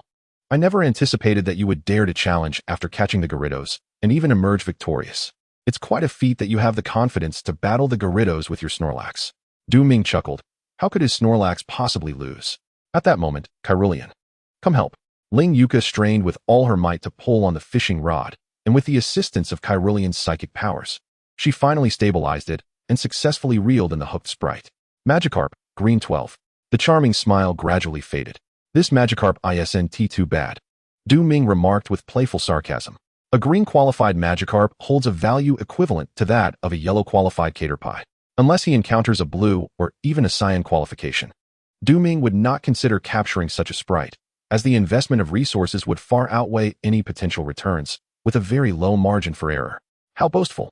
Ling Yuka scoffed. So you caught a Gyarados? No matter how much effort you invested in the Gyarados, it is no match for Kyrulean. Though she spoke these words, Ling Yuka felt a deep sense of imbalance within herself.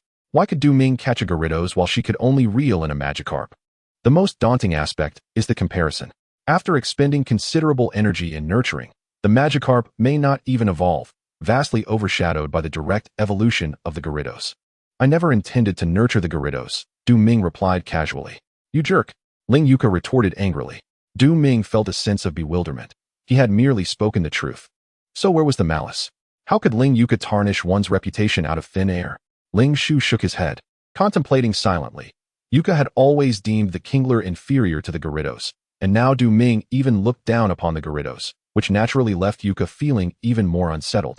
Unable to face the Kingler at all, despite her anger, Ling Yuka captured the slightly larger Kingler with a Pokeball. After all, it was the prize of her first fishing expedition. She could not simply release it.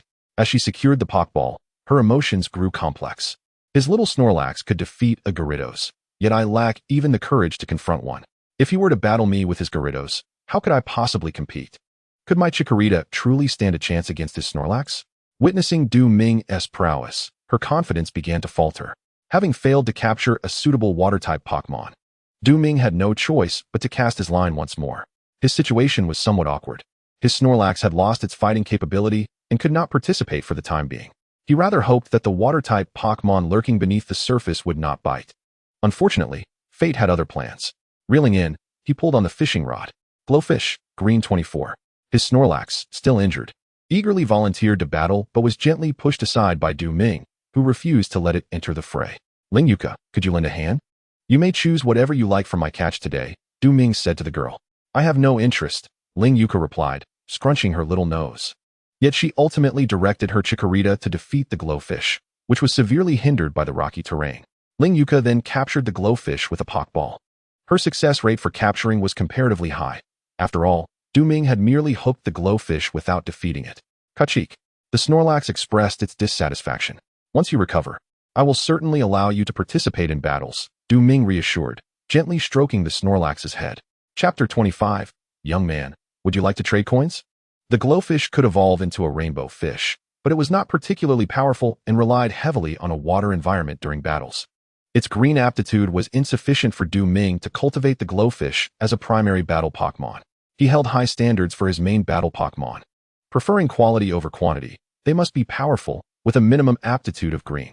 After all, with the system at his disposal, as long as he raised his prestige, he could actively enhance a Pokémon's aptitude.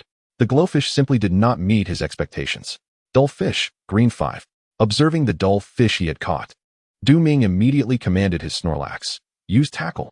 The Snorlax's tackle swiftly dispatched the dull fish. Du Ming gently tapped the coarse body of the dull fish with a Pokeball. It offered no resistance and was thus captured. The dull fish could evolve into a Milotic, which was celebrated as the most beautiful Pokémon, making it quite precious.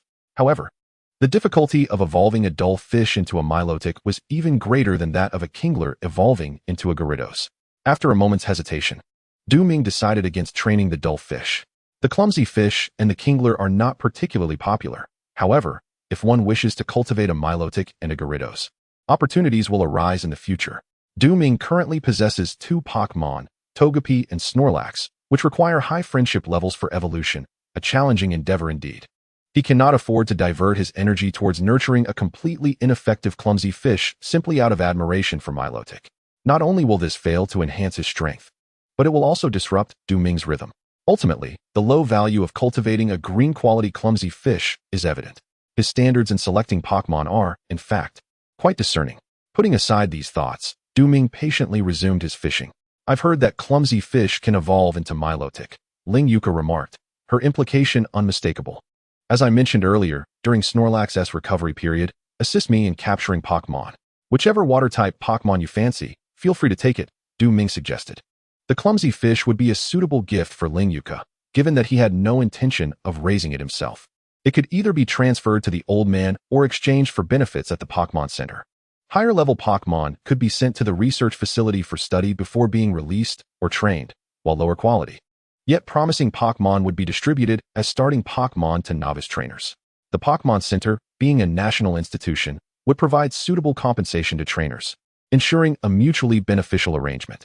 I didn't expect you to be quite generous, Ling Yuka began, but she was suddenly drawn to Du Ming's fishing rod, which had shifted forward, indicating a water-type Pokémon was on the line.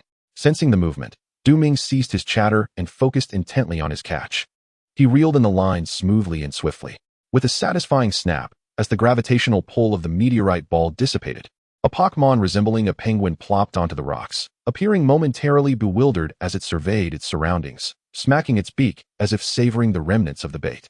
The penguin gazed at Du Ming with longing, as if to say, "Young man, care for a coin?" Pachama, a blue-quality Pachama. The colors of the spectrum, red, orange, yellow, green, blue, indigo, violet. Blue quality surpasses green and is only inferior to the blue and purple tiers. This Pachama possesses exceptional talent, truly deserving of the label genius. Pachama, also known as the round penguin, evolves into Porygon, and its final evolution is Empoleon. Empoleon, a water steel type, boasts an almost flawless attribute combination. It has quadruple resistance to steel and ice type attacks, while having the effects of normal, flying, rock, bug, water, psychic, dragon, and fairy type moves, and is completely immune to poison type attacks. Upon catching sight of this Pachama, Du Ming was resolute. He must capture it. The allure of its blue quality and its remarkable attribute combination upon final evolution was undeniable. Snorlax. Du Ming commanded immediately, use Heavy Slam on Pachama. With Pachama's low level, Snorlax's prowess would easily dominate it. With a satisfying thud, Snorlax, having regained its strength during the previous rest, posed no threat to Pachama.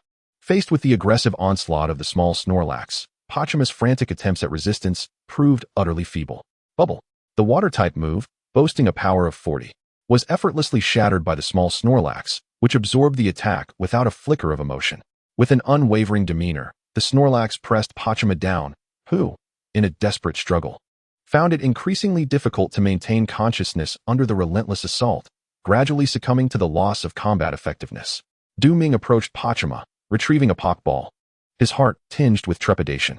This was his first encounter with a Pokémon possessing blue aptitude, let alone Pachama's final evolutionary form, Empoleon, which epitomized Du Ming's ideal. At last, the Pokeball made contact with Pachama, who was promptly captured within its confines. Ding, ding, ding, ding. Pachima offered no futile resistance, ultimately succumbing to Du Ming's successful capture. Pachima, Blue 15 ability, Torrent, when HP is below 13. The power of water-type moves is amplified to 15 times their original strength. Moves, Pound, Growl, Bubble, Water Gun. Peck Friendship, 50, occasionally listens to commands. From Pachima's rudimentary attribute panel, little could be discerned. The limited moves and low friendship rendered battling a challenge. Yet, none of this mattered. The mere fact of its blue aptitude was sufficient to command Du Ming's attention.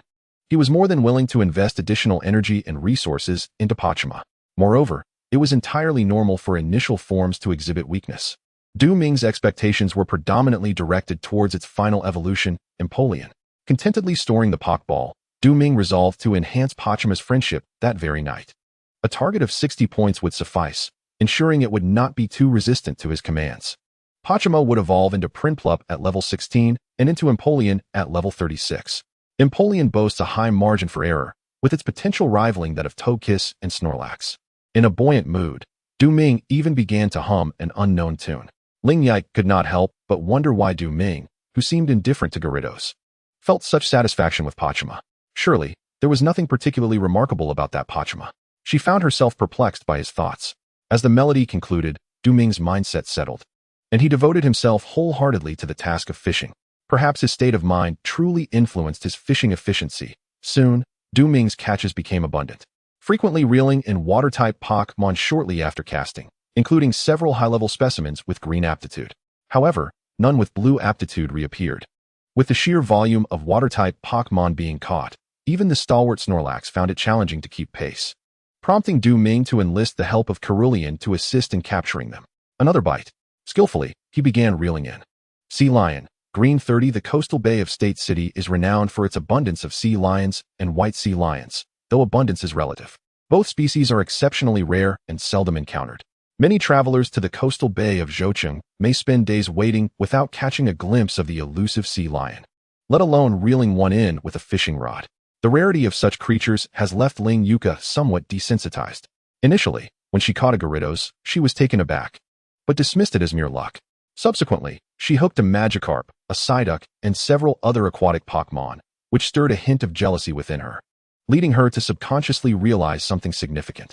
Now, observing Du Ming reel in an array of aquatic Pokémon, Ling Yuka has grown accustomed to the spectacle. The Pokeballs Du Ming brought had long been exhausted, and he now relied on those borrowed from Ling Yuka. She found it peculiar that these water-type Pokémon would choose to take the bait so eagerly. Perhaps this truly designates him as the king of fishing. Ling Shu's sentiments mirrored those of Ling Yuka, equally astonished. Even the fishing masters he knew could hardly catch rare aquatic Pokémon as effortlessly as Du Ming. Most catches were still commonplace Magikarp and other familiar water types, with rare specimens appearing only on rare occasions. In stark contrast, Du Ming was consistently reeling in an impressive variety of rare Pokémon, blatantly defying the fundamental rules of fishing. Moreover, given the presence of the reef, there should not be such an abundance of water-type Pokémon nearby. Yet, the current reality was entirely opposite, as Du Ming's bounty increased. Ling Yuka's own catches were also plentiful. Ling Shu found it utterly perplexing. Chapter 26. The Level of Trainers. Ling Shu could scarcely fathom that the secret hidden beneath Du Ming's faade as the king of fishing was none other than the super fishing rod in his possession. As the number of water-type Pokémon caught increased, Du Ming's confidence in the super fishing rod grew exponentially. If this world's technology was decades ahead of his past life, then the design and technological sophistication of the super fishing rod was similarly advanced by many years. Truly a remarkable green item, Du Ming mused to himself. At noon, the three of them enjoyed lunch on the deck of the boat before returning to their fishing endeavors. Du Ming and Ling Yuka occasionally exchanged playful banter, while Uncle Ling remained focused and patient in his fishing. Quietly, Ling Yuka placed a red-brimmed straw hat atop Uncle Ling's head, and with his despondent demeanor, he indeed resembled a solitary fisherman in a boat. Du Ming paid little attention. He was preoccupied. The power of the super fishing rod was undeniable, and soon he had a Pokémon on the line, necessitating the use of his Snorlax to battle and capture it. Around 4 in the afternoon, the trio stowed their fishing rods as the small boat turned towards the sandy shore. The beach was alive with sunbathers in swimwear, and numerous Pokémon frolicked along the shore, while trainers occasionally gathered for Pokémon battles right on the sand. Ling Yuka gracefully leaped onto the beach. her long legs meeting the warm sand, as the waves playfully splashed against her calves, illuminated by the sun's radiant glow. "Let us head back," she said, turning with a genuine smile directed at Du Ming and Uncle Ling. It was evident that Ling Yuka had thoroughly enjoyed her day. "Yes, let us go back," they replied. Du Ming nodded and similarly leaped onto the beach. The warm, soft sand was a delightful sensation underfoot, evoking a sense of tranquility. As they walked back along the shoreline, a comforting warmth enveloped his entire being, instilling a profound sense of relaxation. In his arms, Bakubi basked in the sea breeze, wearing an expression of utter contentment. Du Ming playfully pinched Bakubi's little cheek, chuckling, "You little lazybones, sleeping the whole day away." Bakubi waved its tiny hand, pushing Du Ming's hand away, protesting with a hint of annoyance. "I am not a lazybones. How adorable." Ling Yuka, filled with enthusiasm, leaned in closer. "May I hold her?" Her eyes sparkled with anticipation. Sensing Ling Yuka's approach, Bakubi nestled deeper into Du Ming's embrace, feeling shy and unprepared for the attention. "No," Du Ming replied without hesitation. Ling Yuka puffed out her cheeks. What a miser. By the time they returned to the Pokémon Center, it was already 5 p.m. Each reception area was bustling with long lines, and Du Ming positioned himself behind Su Shi in the corresponding queue. Ling Yuka and Uncle Ling followed closely, the atmosphere growing somewhat subdued. Ling Yuka initially intended to lighten the mood with conversation and prevent the waiting from becoming tedious. However, recalling Du Ming's earlier refusal to let her hold Bakubi, she felt a surge of frustration. "What a stingy person. I want to talk to you, just to annoy you." Bakubi peeked out, quietly observing Ling Yuka. Unbeknownst to her, Ling Yuka had misunderstood the little creature's earlier reluctance, which led to a sense of guilt in the small Pokémon, prompting a desire to clarify matters for Du Ming. Suddenly, amidst her diligent work, Su Shi spotted Du Ming holding Bakubi and waved gently. Du Ming returned the greeting with a smile, only to notice Su Shi's lack of response. Bakubi waved its tiny hand, prompting Su Shi to finally reveal a sincere smile. Du Ming's smile faltered slightly. Su Shi playfully stuck out her tongue, as if jesting. Du Ming could almost hear her teasing words. The line progressed swiftly. As a front desk attendant, Su Shi's efficiency was commendable. However, while Du Ming stood at the counter, Su Shi's attention was entirely focused elsewhere, peering into Du Ming's arms. Unfortunately, the front desk obstructed her view, making it nearly impossible to see Bakubi. "Where's Bakubi? Let her come out. Focus on your work. Otherwise, I might just file a complaint about your poor attitude." Du Ming raised an eyebrow, jesting. "Please don't." He chuckled, allowing Bakubi to leap onto the counter. Su Shi longed to reach out, but ultimately restrained herself, watching as Du Ming retrieved dozens of miniature Pokeballs from his backpack, all landing on the table. Su Shi was momentarily taken aback. "What is going on here? Do all these Pokeballs contain Pokémon?" "Yes," Du Ming replied. "Where did you acquire so many Pokémon?" "Today while fishing, I caught all these and subsequently captured them," he explained. "In any case, please help heal them first, and then compile a list of the Pokémon for me. I will need it shortly." "Fishing," Su Shi lightly hummed. "Can fishing truly capture so many spirits?" "Spirits possess wisdom. Those who do not wish to be captured would not foolishly nibble on bait. Last time, I, Su Shi, guarded the fishing rod on the boat for half a day, yet I only managed to catch a few king carps. Surely, Du Ming cannot have caught dozens of them." Su Shi thought to herself, stifling a laugh. As she placed the Pokeballs onto the machine, various data flashed across the screen, forming a detailed table under Su Shi's manipulation, including precise statistics on the strength of the spirits. Only a scant few were king carps, while the majority were rare water-type spirits. Su Shi widened her eyes, completely skeptical of Du Ming's claims. The notion of fishing capturing so many rare spirits was hard to believe. Yet, Du Ming had indeed gone fishing that morning, and he still bore the scent of the sea. But why was it that I only caught king carps in such pitiful numbers, while Du Ming managed to capture so many rare water-type spirits? Su Shi felt a deep sense of injustice. Excluding the Boguaman and the blubberfish, Du Ming had captured a total of 35 water-type spirits today, including 23 rare spirits and 12 common ones. Among them, there were 8 spirits with yellow qualifications and 27 with green qualifications. Du Ming's smile radiated satisfaction. The super fishing rod truly lived up to its reputation as a green item. Its effectiveness was unparalleled. "I intend to hand over all 35 of these water-type spirits to your center, hoping you can arrange them properly," Du Ming said earnestly as he returned the table. "All right." Su Shi opened her mouth, still somewhat incredulous. Even the fishing masters who grace various television stations could not possibly catch so many rare water-type spirits in a single day. Could they? Du Ming could only smile wryly, never expecting that as the renowned fishing king, he would have his fishing skills questioned. He handed over the Pokeball containing the small Snorlax, which would soon be teleported to his room along with Boguaman's Pokeball, or delivered by staff. The blubberfish would be sent directly to Ling Yuka's room. I never said I wanted it, Ling Yuka said somewhat awkwardly. What's wrong, still upset? Du Ming chuckled, cradling Bakubi once more.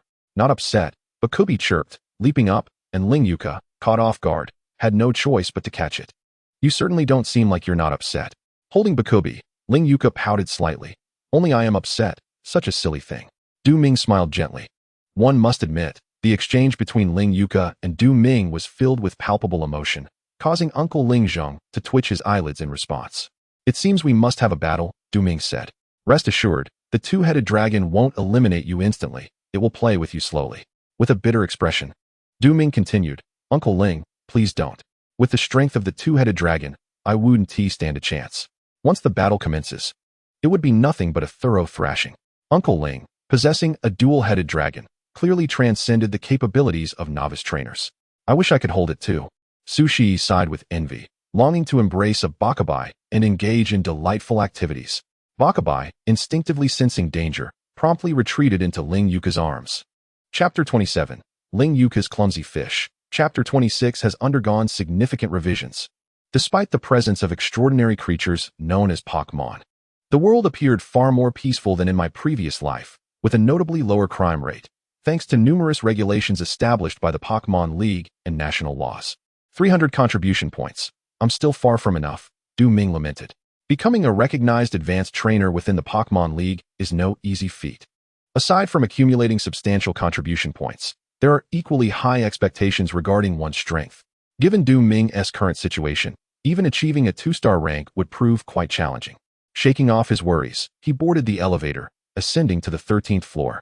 Addressing his hunger, he found the Pokeballs for his Snorlax, and Bakabai had already been delivered to his room. Without hesitation, Du Ming released Bakabai. Bakabai, 15 Kamen.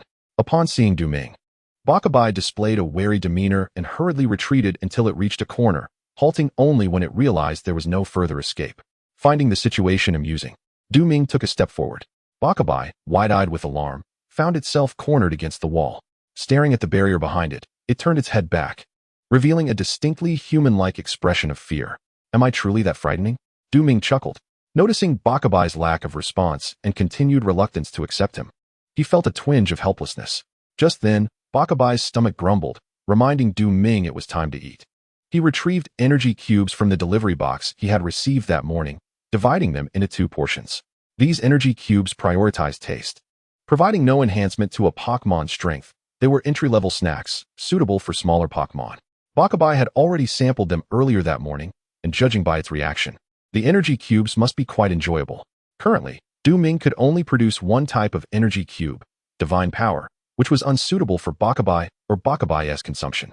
It was essential for Du Ming to purchase these energy cubes, as not all of his Pokemon primarily focused on physical or special attacks. Those specializing in special attacks could only temporarily rely on these energy cubes. Bakabai was genuinely hungry. Otherwise, it wouldn't have sought out Du Ming's bait that morning. Goo goo. Suddenly, catching a whiff of the delicious aroma, Bakabai's belly emitted a soft growl. This portion is for you. Go ahead and eat, Du Ming said, sliding the plate towards Bakabai. However, Bakabai remained still, sensing its apprehension. Du Ming took a few steps back and sat on the edge of the bed. Meanwhile, Bakabai had already begun to feast with great enthusiasm. These energy cubes were indeed far tastier than fruit, boasting both flavor and nutritional value, and they were far more filling. Seeing Bakabai's blissful expression, Bakabai finally lowered its guard, cautiously picking up a piece and pecking at it with its yellow beak. While it may not rival the bait it had previously savored, at least the quantity was sufficient. Bakaman indulged himself, his small face radiating a hint of bliss. But there's more here, Du Ming smiled. The energy cubes here were incomparably priced compared to the Divine Power energy cubes. With Du Ming's current savings, he could easily support Bakaman and Bakbai's food expenses for several years. Moreover, Du Ming was consistently sending energy cubes to Sharona, with substantial funds flowing in each month. Financially, there were no pressing concerns at the moment. Bakaman's intimacy level was 10, currently standing at 60 points. Du Ming exhaled, relieved that commanding Bakaman in battle posed no issues. Bakaman let out a satisfied burp, showing less wariness towards Du Ming. After all, Du Ming had defeated and captured him with sheer strength and treated him well. Although Bachman had not fully acknowledged Du Ming, he had accepted him as his trainer. Sated, Bachman sprawled out on the bed, paying little attention to Du Ming. Du Ming was unbothered. After all, it was normal for a Pokémon of green aptitude to exhibit a bit of pride. He casually recalled Bachman and released a small Snorlax, retrieving a divine power energy cube from the system space to feed it. The happiness on little Snorlax's face surpassed that of Bachman and Pokbai. The divine power energy cubes excelled in taste, effects, and satiety, making it inevitable that Pokémon would adore them. If the divine power energy cubes weren't so exceptional, Du Ming wouldn't need to separate Snorlax from Pokbai and Bachman during mealtime. He wished to avoid making the distinction too obvious. In Ling Yuka's room, a large water basin sat at the edge of the bed, where Bumpfish splashed about. Although Bumpfish appeared rather unattractive, Ling Yuka held no disdain for her. As she placed the energy cubes into Bumpfish's mouth one by one, she envisioned the moment Bumpfish would evolve into a Milotic. She imagined commanding Milotic, gracefully competing in beauty contests, triumphing in gym challenges, and dazzling in tournaments. Unlike Magikarp, Bumpfish was a genuinely rare Pokémon, quite difficult to foresee. Even if encountered, such shy and self-doubting Pokémon would swiftly flee, avoiding exposure to other creatures. They were notoriously hard to capture. Ling Yuka had long dreamed of nurturing the self-doubting, unattractive Bumpfish into a captivating Milotic. Although Bumpfish was not captured through her own strength, she embraced the opportunity wholeheartedly. After Bumpfish was well fed, Ling Yuka revitalized herself. She needed to maintain peak condition for her impending battle with Du Ming. Having witnessed Du Ming and little Snorlax's prowess while fishing, she felt utterly lacking in confidence if she wasn't in optimal form. Upon arriving at the battleground, Ling Yuka glanced at the rotund figure beside Du Ming. Her expression tinged with curiosity. He is Yu Sheng, a friend of sorts, Du Ming explained. Hello, Ling Yuka offered with a slight nod. Noticing a peculiar expression on Yu Sheng's face, Du Ming inquired, what is the matter? With a bashful expression, Yu Sheng quietly remarked, the girl who wore safety shorts last time was her. Du Ming replied, in any case, do not mention that incident to her. Yu Sheng chuckled wryly. That event was his dark past, and if the person involved were to discover it, he would certainly feel embarrassed enough to bang his head against the wall. I shall keep it a secret, Du Ming casually assured him, turning his gaze towards the battlefield. To his astonishment, he recognized one of the battling trainers as Su Shi. At that moment, Su Shi was commanding a Solar EV against a Zubat in combat. The Solar EV, Green 40 Zubat, Green 42 in terms of levels. Zubat held the advantage over Solar EV. However, regarding strength, Solar EV had a slight edge. As an evolved form of EV, Solar EV possessed remarkable species potential. In this regard, Zubat could only rival Solar EV if it evolved into Crobat through increased friendship. Nevertheless, the odds of victory remained nearly equal, Du Ming pondered. Crobat's physical prowess was strong, while Solar EV's greatest weakness lay in its physical defense. With a well-formed strategy, Crobat's chances of success would not be low either. Chapter 28. Recognizing the gap, Su Shi ultimately claimed victory, and Du Ming was witnessing a different side of her for the first time. She issued commands with remarkable decisiveness, remaining composed in the face of Zubat's strategies, and demonstrated excellent synergy with her Solar EV. The battle concluded swiftly, and Zubat's trainer left with a somber expression, seemingly unable to accept the outcome. The Solar EV gently leaped into Su Shi's embrace, displaying a strong attachment to her. Su Shi tenderly stroked the soft fur of the Solar EV, softly uttering words of encouragement and praise. When she looked up, she unexpectedly met Du Ming's gaze as she approached them with light footsteps. You all came, she exclaimed with a smile. The Solar EV flicked its tail at Du Ming and the others as a greeting. Indeed, Du Ming remarked, observing the Solar EV. In his eyes, this Solar EV had undoubtedly been trained to an exceptional level, seemingly possessing strength beyond its mere level of 40. Your Solar EV is impressive, he genuinely complimented. And quite adorable, added Ling Yuka. As one of EV's evolutionary forms, Solar EV resembled a regal feline, endearing itself to all. Its occasional aloof demeanor only heightened its allure, reminiscent of the irresistible charm of cats in his previous life. Yu Sheng, unusually silent, gazed at the Solar EV with a hint of admiration. If my Charmeleon were to evolve into a Charizard, it might possess such strength as well. Thank you, Su Shi replied, her joy evident at the praise for her Pokémon. Who among you wishes to use the arena? Su Shi inquired. I will battle her. Du Ming indicated towards Ling Yuka. That's settled then. Ling Yuka nodded, having arranged this battle the previous day. With no further words needed, Du Ming and Ling Yuka proceeded directly to the battlefield, determined not to delay their anticipated duel. Du Ming and Ling Yuka found themselves with no alternatives, each compelled to send forth their respective Pokémon, Snorlax and Cerulean. Snorlax stood at level 27, while Cerulean was merely at level 23, 4 levels beneath its opponent. Nevertheless, Du Ming dared not underestimate the challenge. Given that Ling Yuka had initiated this confrontation, she must possess a certain confidence in her victory. Du Ming could subtly discern the almost synchronous rapport between Ling Yuka and Cerulean, an indication of their profound intimacy. He understood well the significance of such closeness, as the evolutions of Pokémon and Snorlax hinged upon it. Yet, Du Ming remained unclear about the extent to which intimacy could amplify a Pokémon's battle prowess. The duel between Ling Yuka and Du Ming captivated the attention of many spectators present. Upon her arrival, Ling Yuka had garnered recognition for her striking appearance and vibrant smile. Coupled with Cerulean's endearing, diminutive form and rarity, her participation in the battle was hardly surprising. Du Ming, too, had initially sparked considerable discussion, subsequently proving his capabilities and dispelling the notion of being merely a novice trainer, earning considerable respect. The confrontation between the two was naturally rife with intrigue and allure. Ling Yun sat calmly in the audience, eagerly anticipating his daughter's forthcoming performance. He believed that Yuka and Cerulean were more than a match for Du Ming and Snorlax, fully capable of securing victory. However, Ling Yun's initial conviction that Ling Yuka was superior to Du Ming had shifted, as Du Ming's display today revealed him to be an exceptionally talented trainer, not easily defeated. Su Shi and Yu Sheng sat together, their Piku and Solar EV seemingly enjoying each other's company as they playfully engaged, also focused on the battle unfolding before them. The outcome remained uncertain. Cerulean, use Shadow Clone, Ling Yuka commanded. Du Ming furrowed his brow slightly. The Shadow Clone technique enhanced evasion, making it likely that Snorlax's attacks would miss.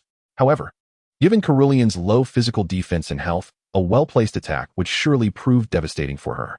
Snorlax had a favorable chance against Cerulean, yet an ominous premonition loomed over Du Ming. In an instant, Cerulean created multiple clones to bewilder the opponent, each shadow seemingly indistinguishable from the next. Flickering with a ghostly aura, hidden among these illusions, Cerulean's true position was difficult to ascertain. With little time to ponder, Du Ming commanded, Snorlax, use Screech. The sound of the piercing screech reverberated, causing a sensation of heaviness in the chest. In the core area of the sound's expansion, where the illusory shadows converged, an eerie melody echoed.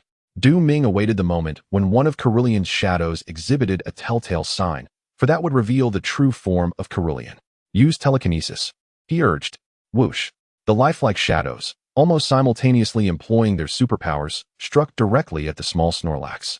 Caught off guard by the sudden assault, Snorlax was violently propelled away by the force of telekinesis, barely managing to regain its footing. Snorlax, use momentary amnesia, Du Ming commanded, sensing a foreboding feeling. The piercing sound should have missed its mark, failing to locate the target. He was astonished yet found it somewhat expected.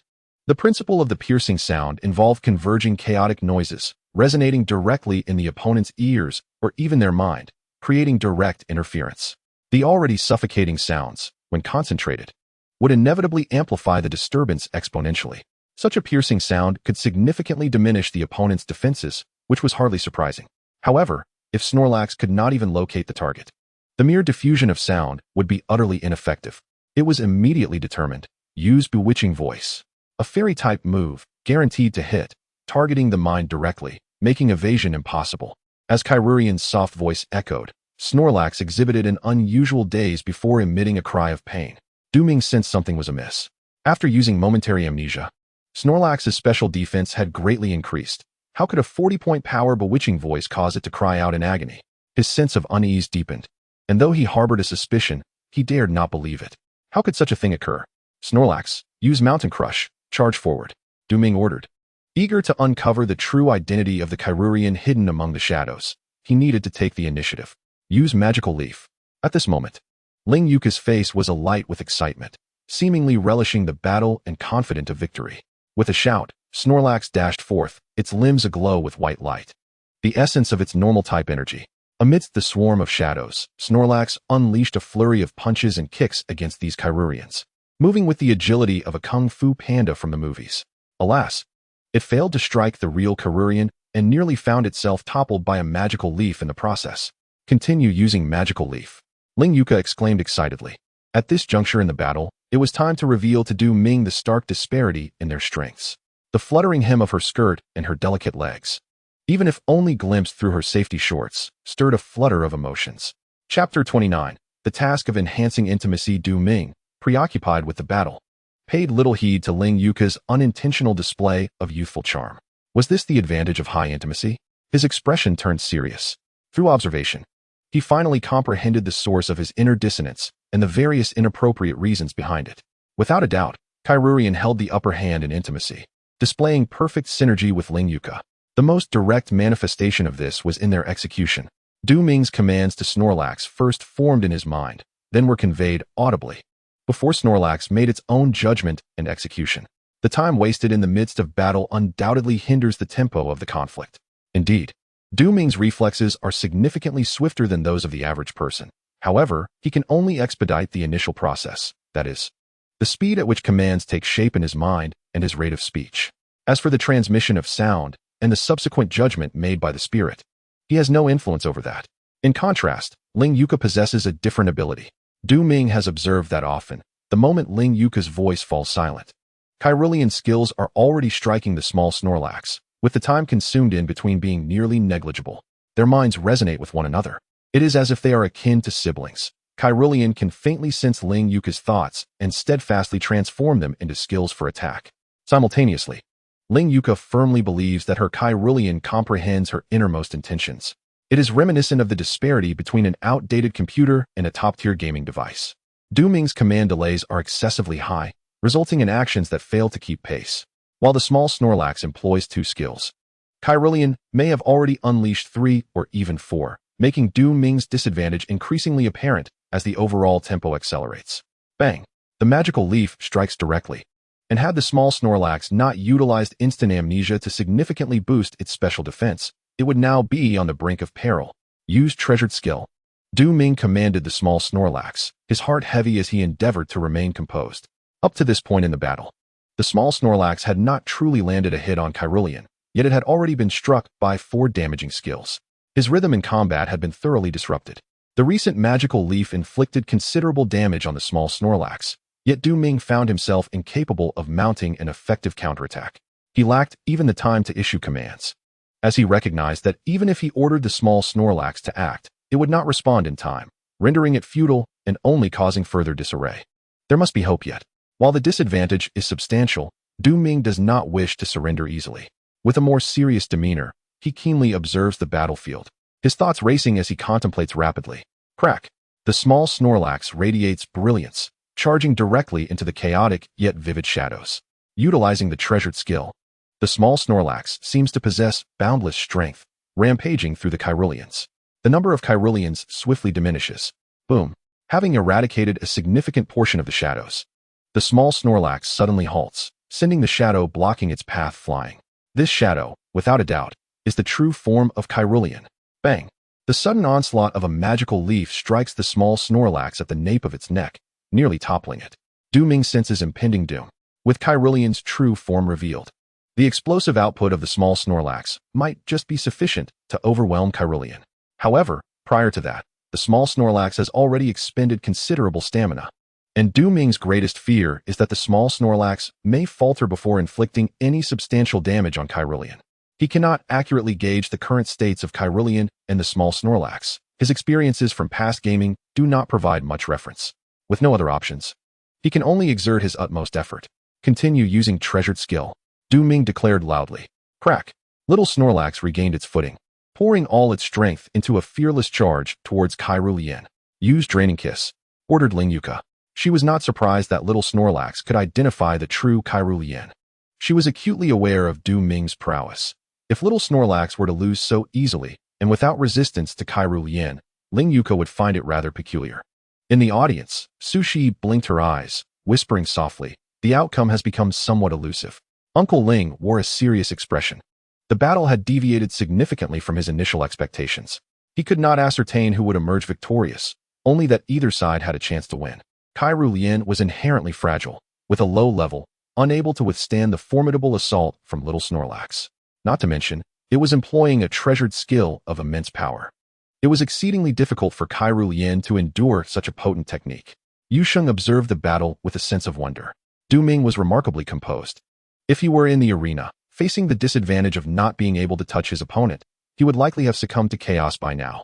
The other spectators in the audience shared their own thoughts. Regardless of their skill levels, they held their breath at such a critical moment. Kairu. An unusual fairy-type energy suddenly enveloped little Snorlax, siphoning its vitality. It was the skill-draining kiss. The favor of the fairy was not merely a blessing, but also a poison. Suddenly shrouded in this peculiar energy, little Snorlax trembled. Its current state was indeed dire. After enduring numerous skill attacks, even with its robust vitality, it struggled to withstand the onslaught. Nevertheless, it persevered through the draining kiss, refusing to fall. Kairu Lien visibly appeared more energized, having received a boost from little Snorlax's life force. Gur! Little Snorlax growled, displaying a ferocity Du Ming had never witnessed before. Having been suppressed for so long, a fire raged within little Snorlax. Even against the adorably charming Kairu Lien, it harbored no intentions of holding back. Boom! Kairu Lien was sent flying, crashing to the ground. The sudden amnesia greatly enhanced little Snorlax's special defense, rendering Kairu Lien's draining kiss relatively ineffective, with minimal health restored. Given Kairu Lien's low physical defense and health, even with the slight recovery, it stood no chance against little Snorlax's consecutive treasured skills. Observing Kairu Lien struggling to rise, Du Ming finally gained a clearer understanding of little Snorlax's offensive capabilities. Truly, a normal-type skill with 140 power was formidable indeed. As he recalled little Snorlax, Du Ming could not help but exclaim, "Victory!" Exhausted yet triumphant amidst crisis. Had little Snorlax been merely one level lower, Du Ming might have found himself on the losing end. Little Snorlax remained strong, undefeated. Ling Yuka, too, withdrew Kairu Lien. Despite the defeat, she bore no frown, instead expressing a cheerful demeanor. She held a very open-minded view towards victory and defeat. In the pursuit of victory during battles, one must strive earnestly, even in defeat. One should not succumb to despair. Du Ming gently shook his head, as Ling Yuka had remarked. The outcome of this battle bore little distinction from that of any ordinary trainer. Had it not been for the fact that his Snorlax possessed a higher level than the Chikorita, and its abilities were specifically tailored to counter it, he would undoubtedly have faced defeat. This confrontation illuminated many of his shortcomings. A task has been issued. Notification. The host has finally attained a clear understanding of his own capabilities, recognizing his deficiencies, and harbors a fervent desire to grow stronger. Within 1 month, he must elevate the intimacy of his Snorlax and Buniri to 200 points, evolving them into a Snorlax and a Lopunny respectively, while also raising the level of his Pachima to 30.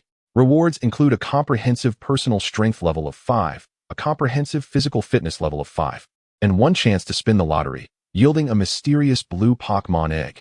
Chapter 30. The key lies in action. A task. Du Ming felt a surge of excitement, for the rewards associated with the system's tasks were exceedingly generous. Gradually, he began to look forward to the missions announced by the system. An enhancement of 5 levels in both physical fitness and personal strength, with a cap of 100 levels, is an opportunity not often encountered. The lottery chance is also appealing. Securing something advantageous could parallel the benefits of a level increase. Moreover, there is the mysterious blue Pokémon egg. What manner of Pokémon might emerge from such a blue-graded egg? Du Ming could scarcely imagine, as he had never encountered a blue-graded Pokémon, not even in passing. The old gentleman's Snorlax and Sharona's Garchomp might possess blue grading, but he could not ascertain that as he lacked access to their information. Through the system, he could see that the highest level for a Pokémon was 50. Beyond that, all information was obscured by question marks. The highest graded Pokémon in his possession was Pachima, with a green grading. He had yet to fully experience the wonders of this green grading. And now the system had issued a task concerning a blue-graded Pokémon egg. What a splendid undertaking. The rewards are substantial, yet the challenge is equally formidable. Elevating the intimacy of Snorlax and Buniri to 200 points, and then evolving them within a month is no trivial feat. Surely, the intimacy will become increasingly difficult to enhance as time progresses. Wait a moment. If the conditions for evolution hinge on an intimacy of 200 points rather than the anticipated maximum of 255, could it be that evolution requires less than he had imagined? Pondering this, amidst the sparse applause, Du Ming placed Snorlax's Pokeball into the transmission channel and took a seat among the audience. Aside from Snorlax, Buniri and Pachima must also reach level 30. Pachima can evolve into Prinplup along the way, drawing ever closer to Emperor Napoleon. What am I thinking? Sushi waved her hand in front of Du Ming's eyes. Her hand was fair and slender, possessing a certain elegance. Her nails were perfectly trimmed, devoid of any polish. It seemed that Sushi opted for merely a light touch of makeup, embodying the type that is captivating with minimal embellishment. Du Ming, slightly captivated, candidly remarked, I am contemplating how I, alongside my little Snorlax and Buniri, can achieve a profound understanding akin to that shared by Ling Yuka and Kairu Lien.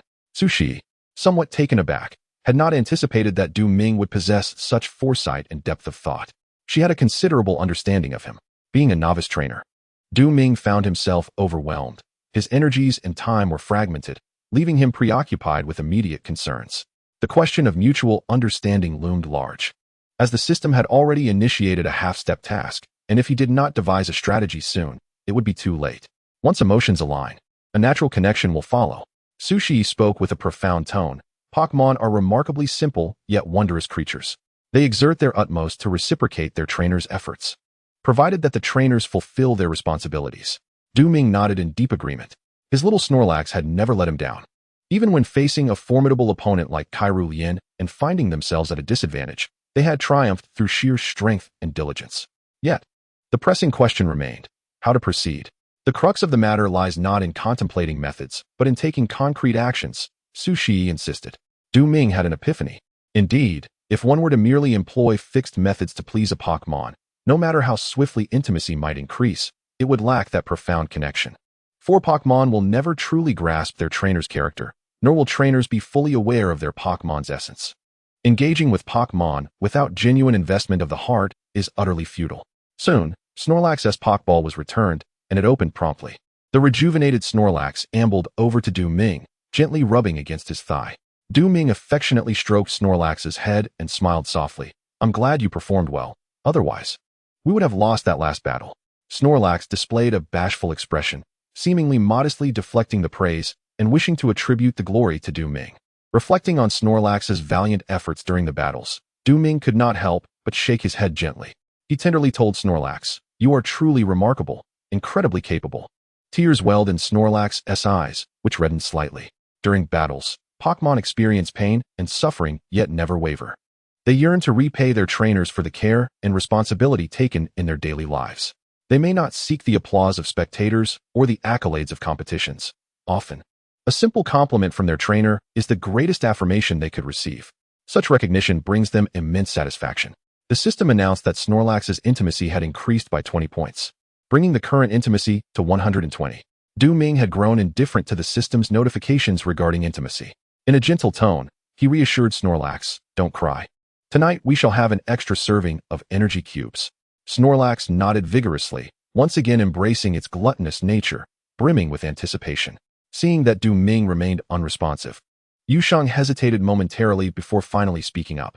"Du Ming, do you recall the challenge I issued to you this morning?" "Of course, I remember." Du Ming replied with a teasing tone. Earlier that day, before they went fishing, Yusheng had blushed as he challenged him. Truth be told, Du Ming was somewhat surprised when he first heard about Yusheng's challenge, but upon reflection, he found it entirely reasonable. Is it not quite normal for trainers of equal caliber to challenge one another? Yusheng, feeling a bit awkward, scratched his head. It was his first time challenging another trainer, and coupled with the instigation from Sushi, he had become flustered, his cheeks aflame. Sushi had teased him about it for quite some time afterward. Du Ming gradually rose to his feet, as the battle in the arena had just concluded, leaving the space available for use. He was quite intrigued by Yusheng's Charmeleon. The evolutionary form of Charmeleon, Charizard, possesses immense potential and enjoys considerable popularity in this world. Battling against Charmeleon would undoubtedly provide Du Ming and his Snorlax with ample combat experience. With Snorlax in tow, Yusheng positioned himself directly opposite Du Ming. In this arena, friendship bore no relevance. The two opposing sides were merely adversaries. Achieving victory would be Du Ming's primary objective, and both he and Snorlax would strive towards that goal. Should they falter, all their efforts would be rendered nearly futile. Du Ming was back in the arena, this time facing his friend, Yusheng. Ling Yuka and Kairu Lien sat side by side, conversing with Uncle Ling. Uncle Ling nodded, observing the Pokémon each side had chosen.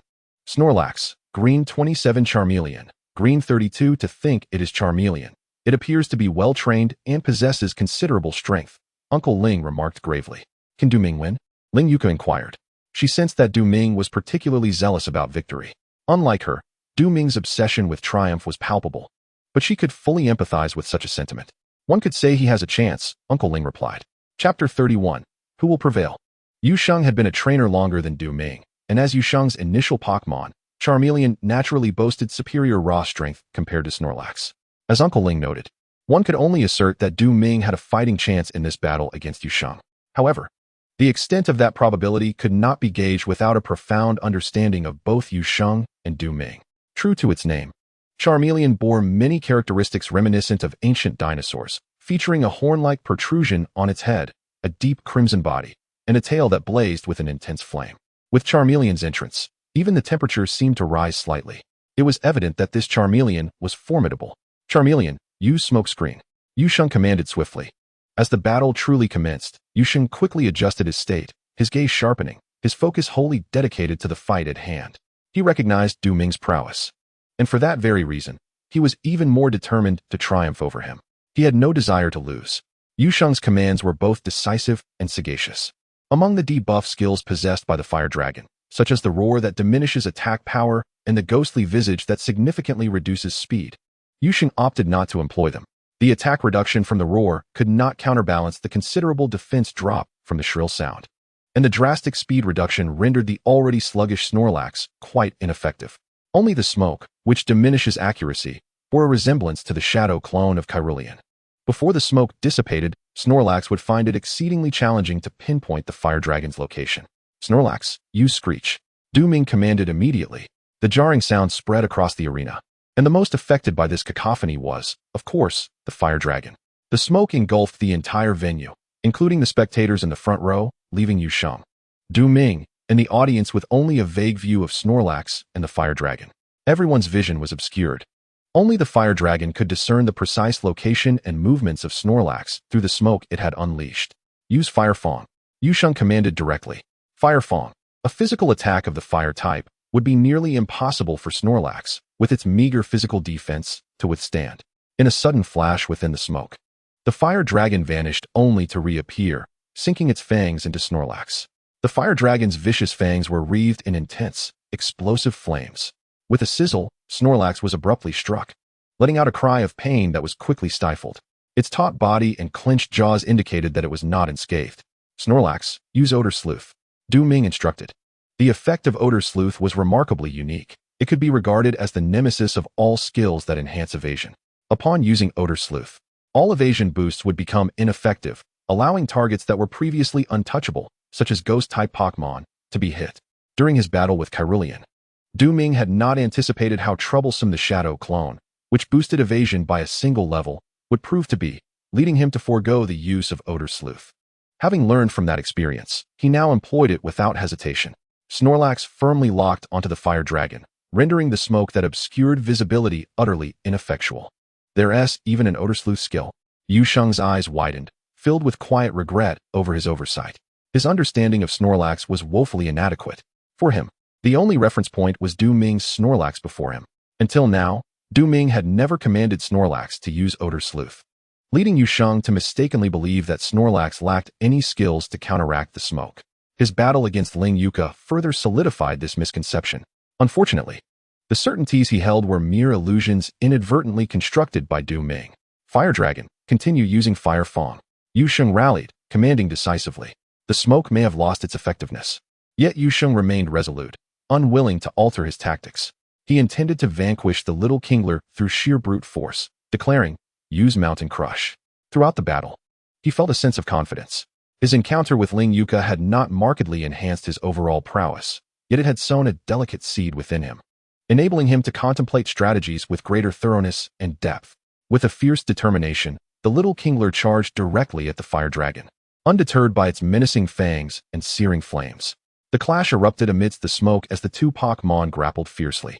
The fire dragon's flames blazed through its teeth, exuding an intense heat that was palpable. Its fiery fangs sank into the shoulder of the little Kingler. In retaliation, the little Kingler pinned down the fire dragon, delivering a barrage of powerful strikes with its fists against the fire dragon's body. Only when the effects of their respective abilities faded did they quickly separate. Yu Sheng's expression turned grave. Throughout the encounter, he had failed to pose any substantial threat to Du Ming.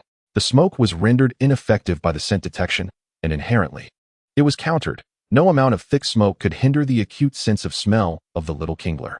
Furthermore, the little kingler's considerable size suggested that while its physical defense might be lacking, its resilience was commendable. Its health points were remarkably high, surpassing those of other Pokémon of the same level. Use the collect move, Du Ming commanded. The battle strategy of the little kingler revolved fundamentally around the collect move, fixed yet adaptable. The trio of skills, ear-piercing sound, scent detection, and mountain crush, were not mere adjuncts to collect. The absence of any one of these skills could very well lead to the little kingler's defeat. It was precisely through the employment of these three abilities that the little kingler could harness the formidable strength of collect. Fire Dragon, use Dragon Rage. Yusheng commanded swiftly. Du Ming felt a slight chill. Dragon Rage would inevitably deduct a fixed 40 health points from the opponent, proving particularly advantageous at lower levels. Uncertain of how many 40-point decrements the little kingler could endure, Du Ming recognized that the health calculations from his previous life were inapplicable here. He could only resolve to strengthen his current strategy. With a fierce determination, the little kingler surged with power, emanating energy that burst forth as it barreled toward the fire dragon like a comet. The explosion of force from Dragon Rage failed to halt the little kingler's momentum, intensifying as it erupted against the fire dragon's chest. Faced with such a terrifying impact, the fire dragon, weakened by the ear-piercing sound and significantly reduced in defense, could scarcely withstand the onslaught, being sent hurtling backward in an instant. Continue using Dragon Rage, Yusheng urged once more. Employ Collect, Du Ming commanded. Both were imbued with a profound confidence. Dragon Rage was undeniably effective against lower-level Pokémon, as the general health points at this tier were typically low. A fixed reduction of 40 health points was lethal for Pokémon of lesser levels. Through numerous experiences, Yusheng has come to trust the prowess of the dragon's fury skill. The power of this treasured ability reaches an impressive 140 points, harmonizing perfectly with the ordinary type skills. Particularly the little Snorlax, capable of delivering an effect comparable to a staggering 210 points, remaining timeless in its effectiveness. Thus, Du Ming is resolutely confident in his imminent victory. With a resounding boom, the treasured Snorlax clashed head-on with the fire dinosaur wielding Dragon's Fury. A thick haze enveloped the arena, obscuring Du Ming's view of the confrontation. Who emerged victorious? Chapter 32. The best assistant for the pastry chef. As the smoke gradually dissipated, Yusheng's expression subtly shifted, hinting at an emerging realization. A multitude of spectators directed their gazes towards the battlefield, eagerly awaiting the final outcome. The fog thinned and ultimately vanished, revealing the fire dinosaur sprawled on the ground, devoid of fighting capability. In stark contrast, the Snorlax, though battered and panting, stood resiliently upright. Victory! Du Ming exhaled in relief. The Snorlax did not disappoint him. With a hint of regret, Yusheng withdrew the fire dinosaur, softly murmuring to the Pokeball, "There was nothing more we could have done." He understood the fire dinosaur's dissatisfaction, a sentiment he himself shared. After 3 months of traveling, he had yet to engage in battle with other trainers. To initiate a challenge and succumb to defeat left an undeniable sting in his heart. However, he recognized that he was no match for Du Ming, lacking in both combat experience and understanding of Pokémon. Applause resounded. Du Ming accessed the system log, which was filled with numerous updates. He received recognition from Shi Jianxun, earning 10 points of reputation. He also gained acknowledgement from Wei Mo Yuan, garnering another 10 points of reputation. In the fleeting moment of victory, dozens of updates were generated, signifying that Du Ming had directly acquired several hundred points of reputation. In his mind, Du Ming queried the system.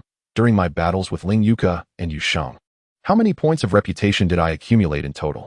What is my current sum of reputation points? The system replied, against Ling Yuka, you gained 560 points of reputation. Against Yusheng, you acquired 420 points. The total reputation earned amounts to 980 points. Your overall reputation total stands at 4,500 points. A total of 4,500 points implies that Du Ming has received profound recognition a staggering 4,500 times. It is worth noting that these 450 recognitions need not stem from 450 distinct individuals. According to the system, each heartfelt admiration or acknowledgement from a person or Pokémon contributes at least 40 points of reputation to Du Ming. Over time, this accumulation has reached a remarkable 4,500 points. However, this sum is insufficient in the system shop, where even a single good luck fruit costs 15,000 reputation points. The system shop boasts an array of valuable items, all priced exorbitantly. The good luck fruit is considered a good item among them, while the treasures yet to be unlocked boast staggering figures in the millions, causing Du Ming's heart to flutter, compelling him to refrain from further scrutiny of the system shop. With a mere 500 points of reputation, Du Ming lamented his lack of wealth, pondering if there existed a swift means to acquire more. As night fell, he gazed upward to behold the slender crescent moon illuminating the sky. The bustling street food market of the state city remained lively, the enticing aroma wafting through the air, drawing in the throngs of people indulging in the culinary delights. Here, not only local delicacies were available, but also a glimpse of snacks from all corners of the nation, though perhaps not entirely authentic. These dishes reflected the adaptations of various regional cuisines in this third-tier tourist city, offering a unique flavor. Pokémon. This was Pokbai's first visit to such a place, and he was brimming with excitement. As he observed the myriad of tantalizing foods lining the streets, the little creature wriggled eagerly in Du Ming's embrace. Had Du Ming not held him tightly, Pokbai would have dashed towards the stalls to feast. Despite his lack of money, the vendors could hardly refuse such a charming little fellow. Surely they would not let him go hungry. Kakshi. The little Snorlax raised its hand to wipe away the drool. The medley of enticing scents tantalized its taste buds, and although it had already consumed an energy cube at 5 o'clock, its appetite remained insatiable. Two little foodies, Du Ming remarked with a chuckle, as he and the excited Pokbai ventured further into the market. Walking alongside him was Su Shi, cradling her solar EV, who smiled and said, after stepping away from Pokémon battles, "Don't you feel a significant change in mood?" Indeed, Du Ming nodded in agreement. While energy cubes were beneficial, they remained mere staples. In certain respects, they could not compare to the satisfaction derived from these delightful snacks. The divine energy cubes were precious, and even when supplementary meals were offered, there was little that the little Snorlax could consume. Snacks, however, were a different story. Perhaps they lacked the exquisite taste of divine energy cubes, yet they provided the Pokémon with a more enduring sense of satisfaction. Moreover, they were refreshing. Du Ming himself seldom frequented the snack streets of this world, and it was his first time bringing his Pokémon along. Previously, he had focused on saving money, often dining at home. After becoming a trainer, he became so engrossed in leveling up and creating energy cubes that he neglected the fundamental and vital daily interactions with his Pokémon. Being a trainer encompassed much more than merely battling with Pokémon. "Thank you," Du Ming expressed sincerely.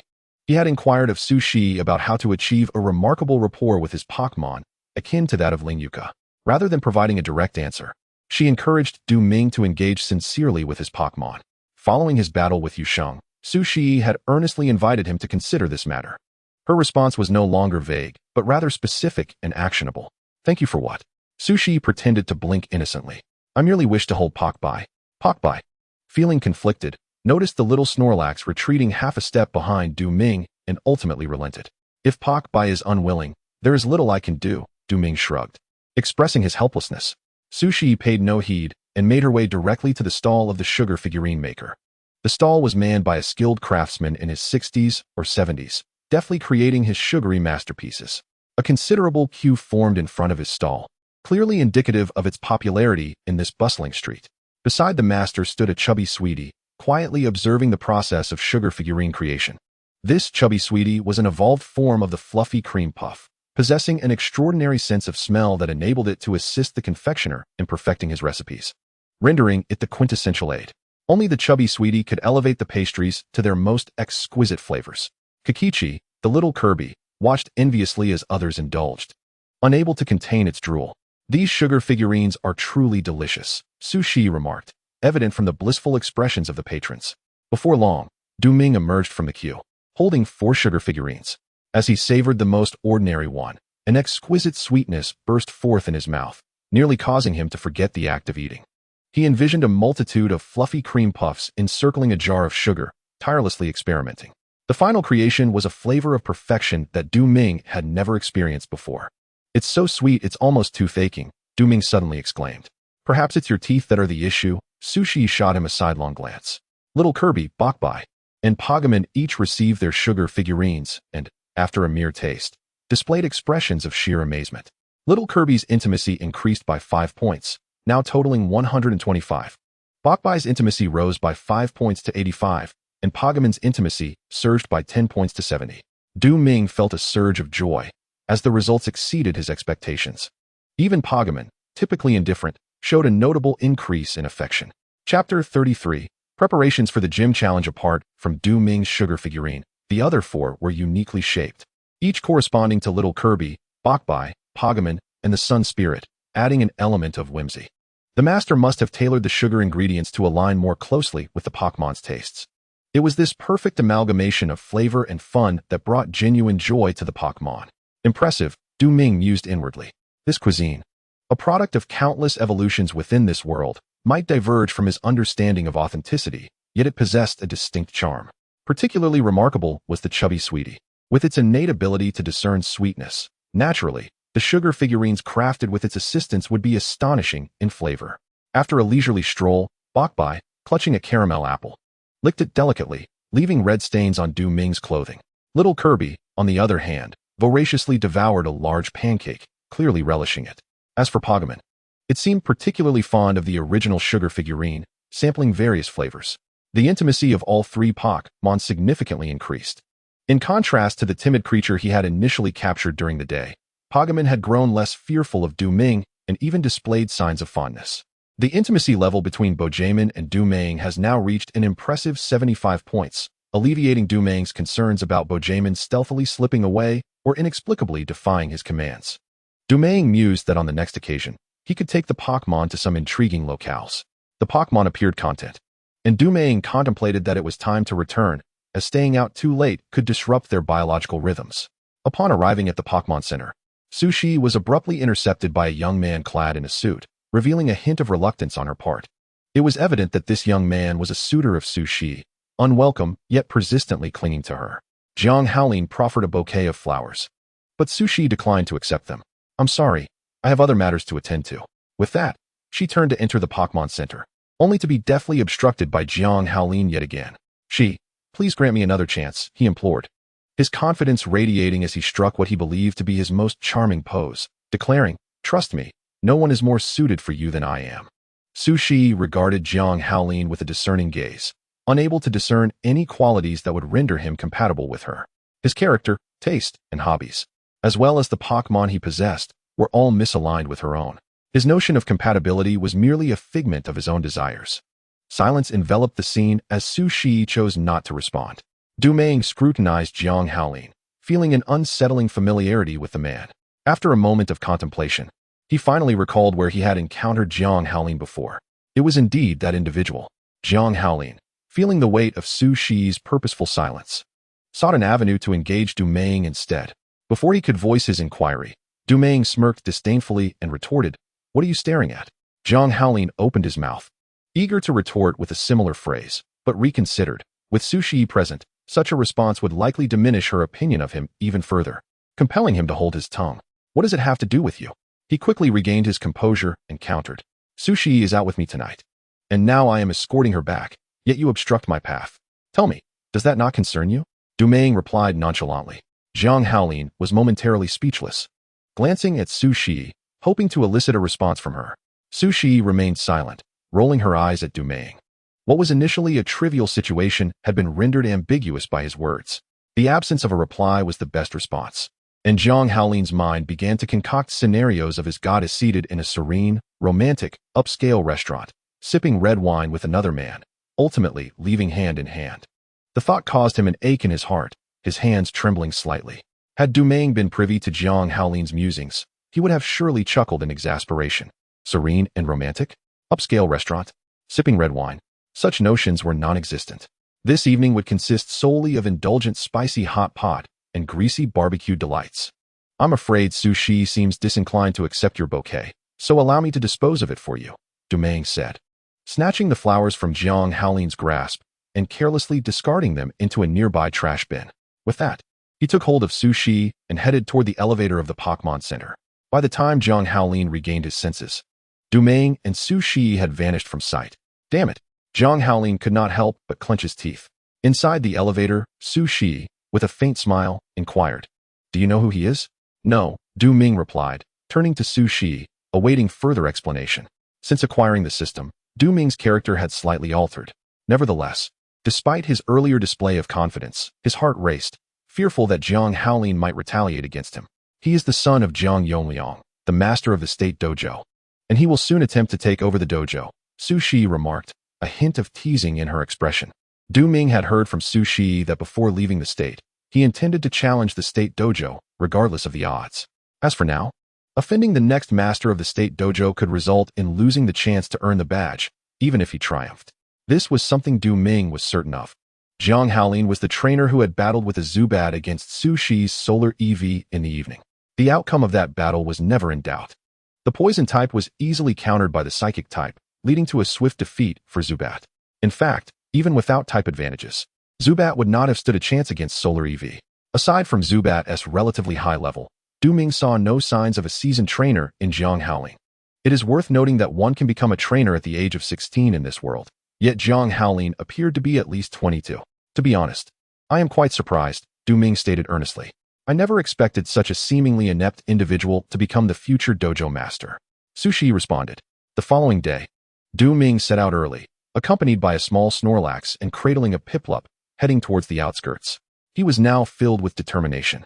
Last night, he had learned from Su Shi that Jiang Haolin would succeed his father, Jiang Yongliang, within half a month, becoming the new master of the state dojo. Once he becomes the dojo master, Jiang Haolin, bound by duty, would have to battle challengers. In the face of Jiang Yongliang, Du Ming admitted he had no chance at all. However, Jiang Haolin was different, based on Du Ming's assessment. Jiang Haolin was strong in terms of Pokémon, but lacked personal strength. If Du Ming could elevate his Pokémon's levels, he would certainly have a chance to obtain the state dojo badge from Jiang Haolin. Once he collected 4 dojo badges, he could participate in the provincial tournament. Du Ming envisioned himself dazzling at the provincial tournament, his prestige soaring, imagining the various purchases he could make at the system store. Ding dong. A text message from the old man. Du Ming opened the message, which contained a mere short line. I am in Moscow, do not worry. Du Ming scrutinized those few words repeatedly, astonished that the old man had silently arrived in the capital of Russia. Moreover, he had only sent the message after reaching Moscow. Chapter 34. The Evolution of Piplup. Du Ming was in awe of the old man's unconventional nature. He had embarked on a foreign trip without a word. And as his grandson, Du Ming had been completely unaware. And do not worry, he thought. Aren't you afraid I will tell Grandma? Forget it. I won't dwell on the old man's affairs. If he wishes to be left alone, so be it. Uncertain of the elder's purpose in Moscow, Du Ming harbored little imagination regarding his life abroad. He swiftly cast aside thoughts of the elder and focused intently on the task at hand, leveling up by defeating monsters. The 3 Diglets, Yellow 27, and the Pachima, Cyan 15. The 3 Diglets represented the evolutionary form of the Diglett, possessing an inherent advantage due to their evolution. Not to mention, the 3 Diglets boasted a level superiority of a full 12 over the Pachima. The disparity between 27 and 15 indicated nearly a doubling of capabilities. With health, physical attack, defense, and speed all elevated by a factor of 2, the aggregate difference surpassed 6-fold.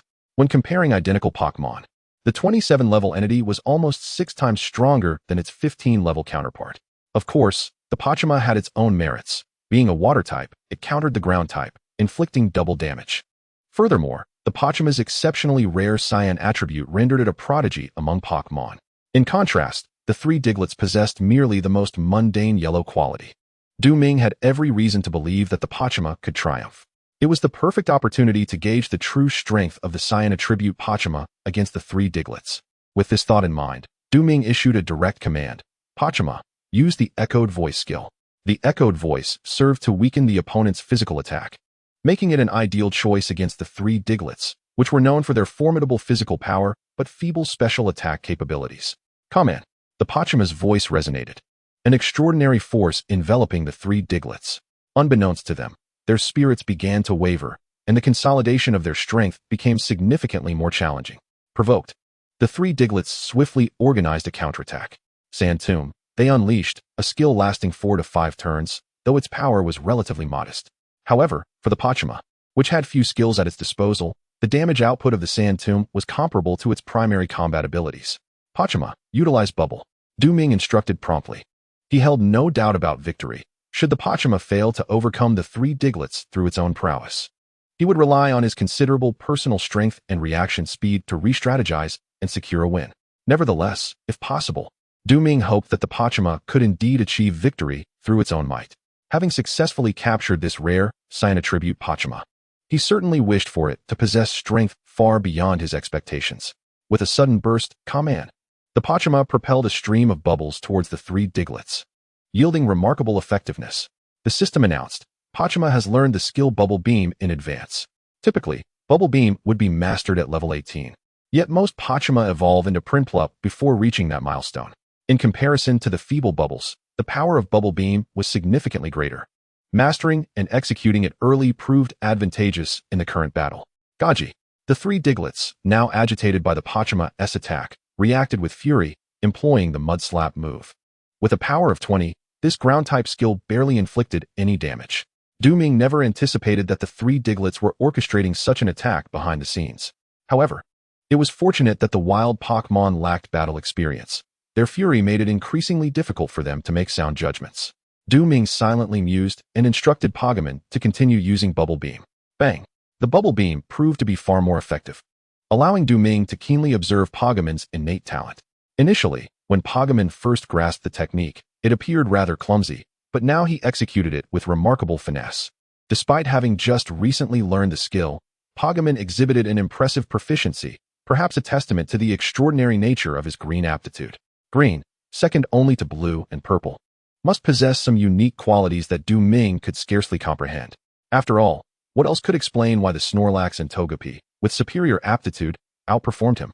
As the earth struck Pokémon, the Bubble Beam successfully hit the three Diglets, yielding outstanding results. Ming was momentarily unable to discern the specific condition of the two Pokémon. A sense of unease crept over him, compelling him to immerse himself fully in the battle. He commanded Pokémon to evade the Diglets' attacks while launching successive Bubble Beam and Bubble attacks against them. Ultimately, he triumphed over the Diglets, albeit at the brink of Pokémon's limits. Indeed, the advantage of aptitude requires time for its potential to be uncovered. The distinction between green and blue aptitude currently manifested only in slight enhancements in various abilities and a higher capacity for command comprehension. In the long run, the ability to comprehend skills and other facets remained largely elusive.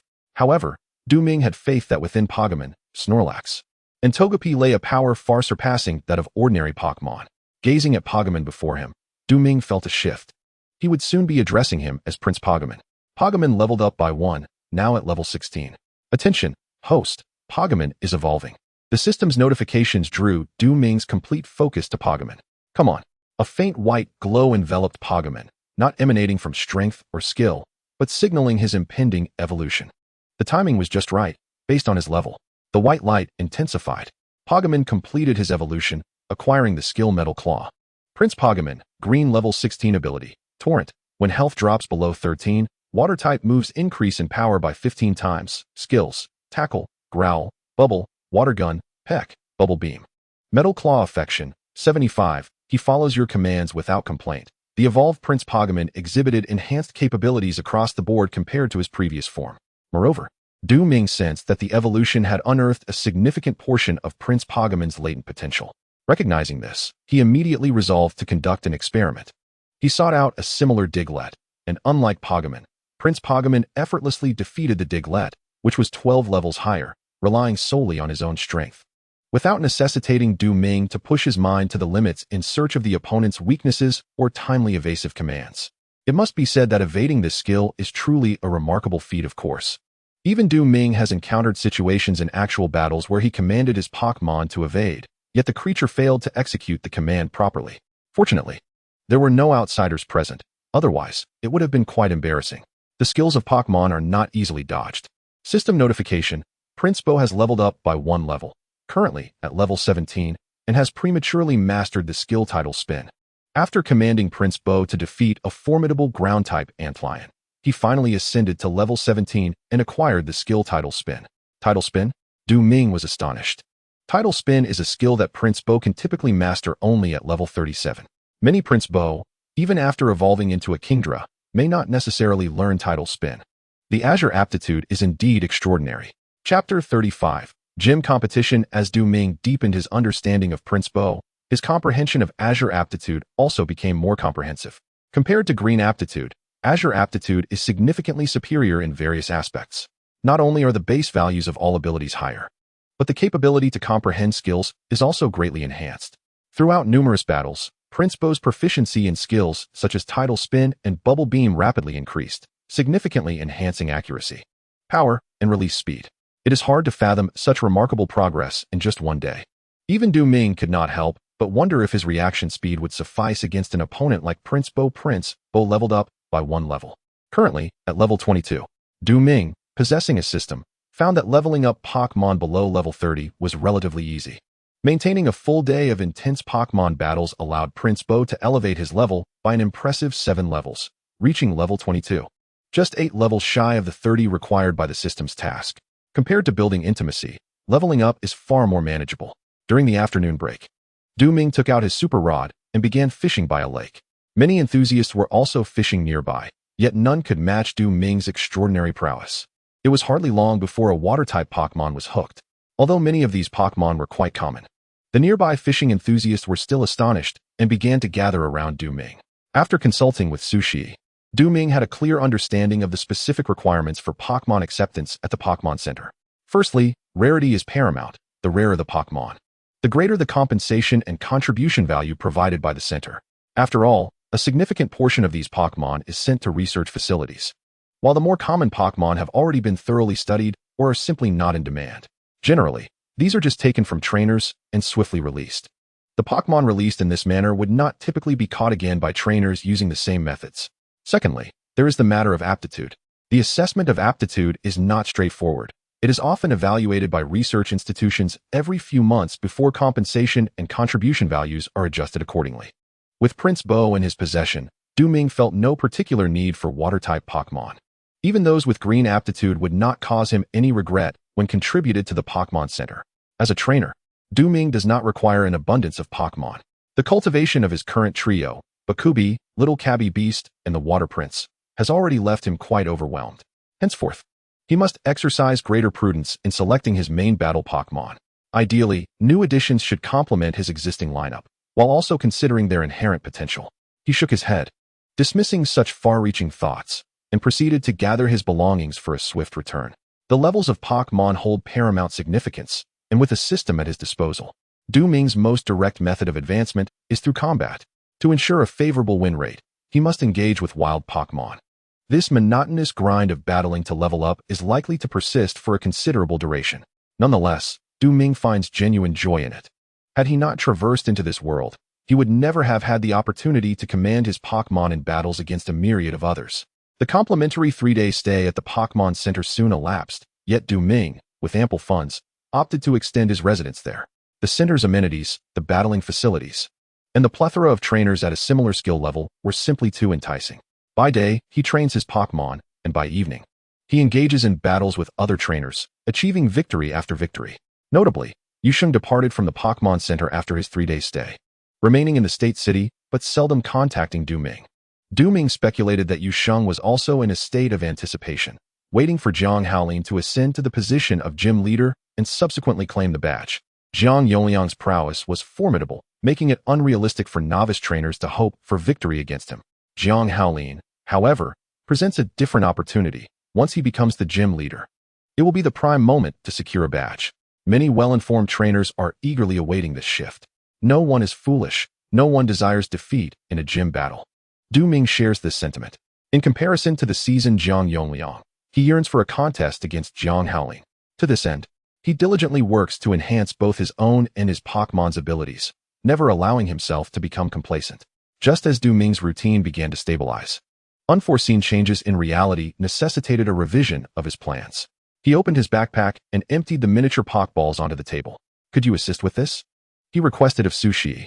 The sight of so many Pokeballs elicited astonishment from the trainers beside him, while Sushi maintained her composure. This same scene had unfolded daily over the past week, and she had grown accustomed to it. Today, the Pokémon primarily consisted of rare water types. Sushi remarked, somewhat helplessly, "I truly cannot fathom how you encounter so many rare Pokémon. I've mentioned it before, they're all ones I've hooked." Du Ming replied with a hint of resignation.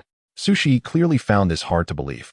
She remained baffled as to why Du Ming consistently managed to capture such an abundance of rare water-type Pokémon, all while curiously evading the common Magikarp, an occurrence that defied logic. "Have you ever considered their feelings, given that you capture so many Pokémon each time?" she said, pouting slightly. You will help me take care of them, one to you? Du Ming smiled. Yes, Su Shi replied, left momentarily speechless. Du Ming contemplated as he handed over the Pokeballs containing Snorlax and Prinplup, with a super rod in hand. Capturing water-type Pokémon to transfer to the Pokémon Center could yield an average daily income of 4,000. While this was not on par with providing energy cubes to Cynthia, it offered the advantage of battling and earning contribution points. Currently, Du Ming had amassed 2,000 contribution points, sufficient to apply for the assessment of a 2-star trainer, though the likelihood of passing remained quite low. The trainer assessment featured 2 modes, 33 and 66. To ensure a decisive victory, having at least 3 main battle Pokémon was essential. At present, Du Ming possessed 3 Pokémon, yet their strengths varied considerably. Snorlax and Prinplup naturally boasted formidable abilities, and with their participation, Du Ming had never lost a battle on the 13th floor of the Pokémon Center. The issue lay with Buniri, whose level stagnated at a pitiful 7 since it had yet to partake in any battles. Should Du Ming field Buniri during the assessment, it would only serve to bring humiliation upon himself. However, Buniri had formed the quickest bond among his 3 Pokémon, reaching 180 points in intimacy, not far from the 200 points needed for its evolution into Buniri. Du Ming mused that he could focus on elevating Buniri's level after its evolution. Su Shi swiftly placed Du Ming's Pokémon into different transmission channels and suddenly recalled something. Addressing Du Ming, "Are you aware that tomorrow the State City Gym will hold a competition for challengers?" Du Ming was taken aback, but soon recognized the rationale behind it. Many trainers aspired to seize gym badges from the new gym leader, and conducting gym battles for all would undoubtedly overwhelm Jiang Haoling. This selection competition was of great significance. Yet, Du Ming found himself puzzled by Jiang Yongliang's unwavering confidence in his son. The challengers who emerged from the grand competition would not be weaklings. If Jiang Haoling were to lose to all, what would be the meaning of his role as the gym leader? Chapter 36. The Lightstone Mission Issued. First Gym Badge. Notice, the gym badge serves as a gateway to competitions. Since the host is determined to participate, it is imperative to obtain the badge from the hometown gym. Through the State City Gym competition, defeat the new gym leader Jiang Haoling to claim the gym badge. Reward: 1 light stone, 1 mysterious ticket, 1 spin chance. The system timely issued the mission, offering substantial rewards. Buniri required intimacy to evolve into Buniri, and Buniri's evolution into Togekiss necessitated a light stone. The light stone was precious, with inflated prices at the Scholars Association, costing no less than 100,000. Aside from facilitating the evolution of specific Pokémon, the light stone was undeniably a precious gem. Were it not for the Pokémon League controlling its price, it would undoubtedly be even higher. Not to mention, if Du Ming were to sell the light stone as a gem, it would yield a net income of over 100,000. Due to the exorbitant cost of evolution stones, the popularity of many Pokémon requiring them for evolution had sharply declined. The evolution of Pokémon such as Cardidog and Dark Crow into Windspeed Dog and Crow King proves to be a formidable challenge. The Firestone and Darkstone are coveted gems, alongside the ever-present opportunity for a spin on the prize wheel. In previous attempts at the wheel, I was fortunate enough to acquire a recipe for the Divine Energy Cube, a blue quality item, and a super fishing rod of green quality. Perhaps I possess a touch of luck? This thought ignited a heightened anticipation within me for the next spin. The mysterious ticket, yellow, grants passage aboard the luxurious cruise ship. Yave. Possession of this ticket allows one to board the grand vessel. Unlike a rare item, this mysterious ticket feels more like a plot device, a tool for quests. The system offers it as a reward, seemingly urging me to embark on the Yave cruise. Intrigued, I accessed my mobile browser to seek information about the Yave. The colossal cruise ship Yave is owned by the reigning champion Ling Yave, who triumphed at the Asian Championships 4 years ago. It sets sail from the coastal city of Guangnan, with its destination being the metropolis of Mo City. The details on the website were sparse, yet they left me astounded.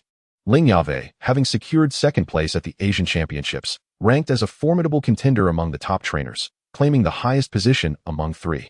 The fact that a legendary trainer possesses such a cruise ship, and that the system deems the ticket as a quest reward, raises questions about a potential hidden mission. I further searched for the departure date of the Yave, noting it was scheduled for 2 months hence, a rather serendipitous timing. By then, I should conveniently reach Guangnan City from the Western Province. System, how do you explain this mysterious ticket? I inquired directly. The mysterious ticket may be utilized at your discretion upon task completion, the system replied mechanically. I shrugged, opting not to dwell on it further. In previous games, mysterious tickets similarly served as items. Since the system has provided this ticket, it could save me some funds, which is indeed favorable. Aboard the luxury cruise, one can expect ample entertainment facilities and Pokémon training amenities, making it an appealing opportunity to broaden my horizons. For now, I must prioritize task completion. The state gym is located in the East District, adjacent to a supermarket, bustling with a constant stream of challengers. With the announcement of the elimination rounds, coupled with the weekend influx, the audience area, which accommodates 500 spectators, was entirely filled, with many standing at the back to catch a glimpse of the new trainers in action. Becoming a trainer is no trivial pursuit. Despite Pokémon being deeply integrated into human life, merely possessing one's own Pokémon remains a significant challenge. Moreover, only those in the upper echelon possess sufficient earning capabilities to sustain themselves and their Pokémon. Each year, countless aspiring trainers abandon their dreams due to financial constraints. A considerable portion of the audience at major competitions comprises individuals who yearn to be trainers but have been unable to realize their ambitions for various reasons. The state gym is primarily silver in color and is approximately the size of a sports arena. Seated in the audience, one could clearly observe every detail of the battlefield. Registration has closed, Jiang Yongliang proclaimed, loudly announcing the final tally. In this State City Dojo Challenger Elimination Tournament, there are 136 participants. After determining the top 16, they will advance to the Dojo Challenge phase. Trainers who earn the Dojo badge will receive an energy cube for the month provided by the State City Dojo. Applause erupted. As the current Dojo master, Jiang Yongliang exuded a commanding presence, and the atmosphere quickly became lively. With his narration, the rules of the competition gradually became clear.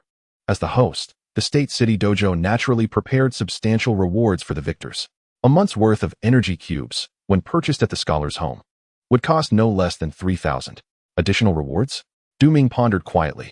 Securing the State City Dojo badge already promised generous rewards from the system. The added energy cube would certainly not be unwelcome, ideally suited for the daily nourishment of his Pokémon, Piku and Togepi. We are reporters from the State City television station. As a contestant, what are your thoughts on this elimination tournament? A knowledgeable voice suddenly reached Ming's ears. But the interviewee was not him. It was his companion, Ling Yuka. I will give it my all. Ling Yuka replied with a smile, her vibrant eyes radiating youthful charm. Even the female reporter could not help but be captivated by Ling Yuka's dazzling smile. Aren't you worried about being eliminated? She inquired. As long as I put forth my effort, the outcome is not of paramount importance. The reporter seemed to be disarmed by Ling Yuka's flawless smile. Glancing towards Ming beside her, that glance lingered, creating an undeniable pull. To the reporter, Ming's features were not conventionally handsome, yet he possessed an inexplicable allure. What a boy of character, she mused silently, attributing this peculiarity to his demeanor. The reporter eventually realized her own fascination, causing Ming to feel a flicker of joy within. The State City television station is a municipal broadcaster, significantly different from the usual channels viewers might find on their televisions, as its audience is confined to the State City. Although modest in scale, it boasts a genuine exposure rate. Prestige. Ming recognized that if he could earn the approval of the viewers at home, his prestige would undoubtedly soar. An opportunity to appear on television was not to be missed. He felt no trepidation in showcasing himself. The reporter then asked Ming, "Will you be using this Togepi in the competition?" Her question was pointed, directly focusing on the Togepi nestled in Ming's arms. The Togepi, suddenly confronted by the camera, shrank back in Ming's embrace, irresistibly adorable. The photographer had no doubt that if this segment were live, viewers at home would be utterly charmed by the Togepi's cuteness. I will participate with a Pokémon more adept at battling, Ming replied with a smile. The reporter continued, as a challenger, do you have confidence in advancing through the elimination round? My goal is the Dojo badge, not merely to survive the elimination round. Facing the camera, Ming spoke with confidence. Chapter 37, A Poor Combat Experience. As the female reporter departed, Ming gently shook his head, meticulously laying the groundwork. First, he needed to exude confidence to capture the attention of the viewers at the provincial television station. If he performed brilliantly thereafter, acknowledgement would come easily, naturally leading to an increase in his prestige. The audience present numbered around 500 to 600. Gaining their approval would translate to 5,000 to 6,000 points of prestige. The current prestige he possessed paled in comparison to this figure. With this thought, Ming felt a surge of excitement. The drawing of lots concluded swiftly, and Ming's number turned out to be 34, while his opponent was trainer number 33, with a formidable pool of 136 challengers. 4 matches were necessary to determine the final 8, and one would receive a bye in the round of 16. Only by entering the top 8 could one challenge the newly appointed gym leader. Du Ming glanced at Jiang Haolin, who was serving as the commentator, and noticed that Jiang was also watching him. Jiang Haolin would never forget the moment Du Ming discarded the flowers he had given to Su Shi. That incident was nothing short of humiliation for him. Since then, he had not abandoned his pursuit of Su Shi and had made several attempts to provoke Du Ming. Unfortunately, Du Ming consistently rejected his challenges, often accompanied by his little Snorlax, rendering Jiang unable to enact his revenge. Damn Du Ming, too cowardly to accept my challenge. Yet he dares to meddle as I am on the brink of becoming gym leader, treating me like a soft persimmon. Anger seethed within Jiang Haolin, but eventually, he regained his composure. He chuckled, "If you manage to enter the top 8 and challenge me, I shall make you aware of the vast chasm that lies between us."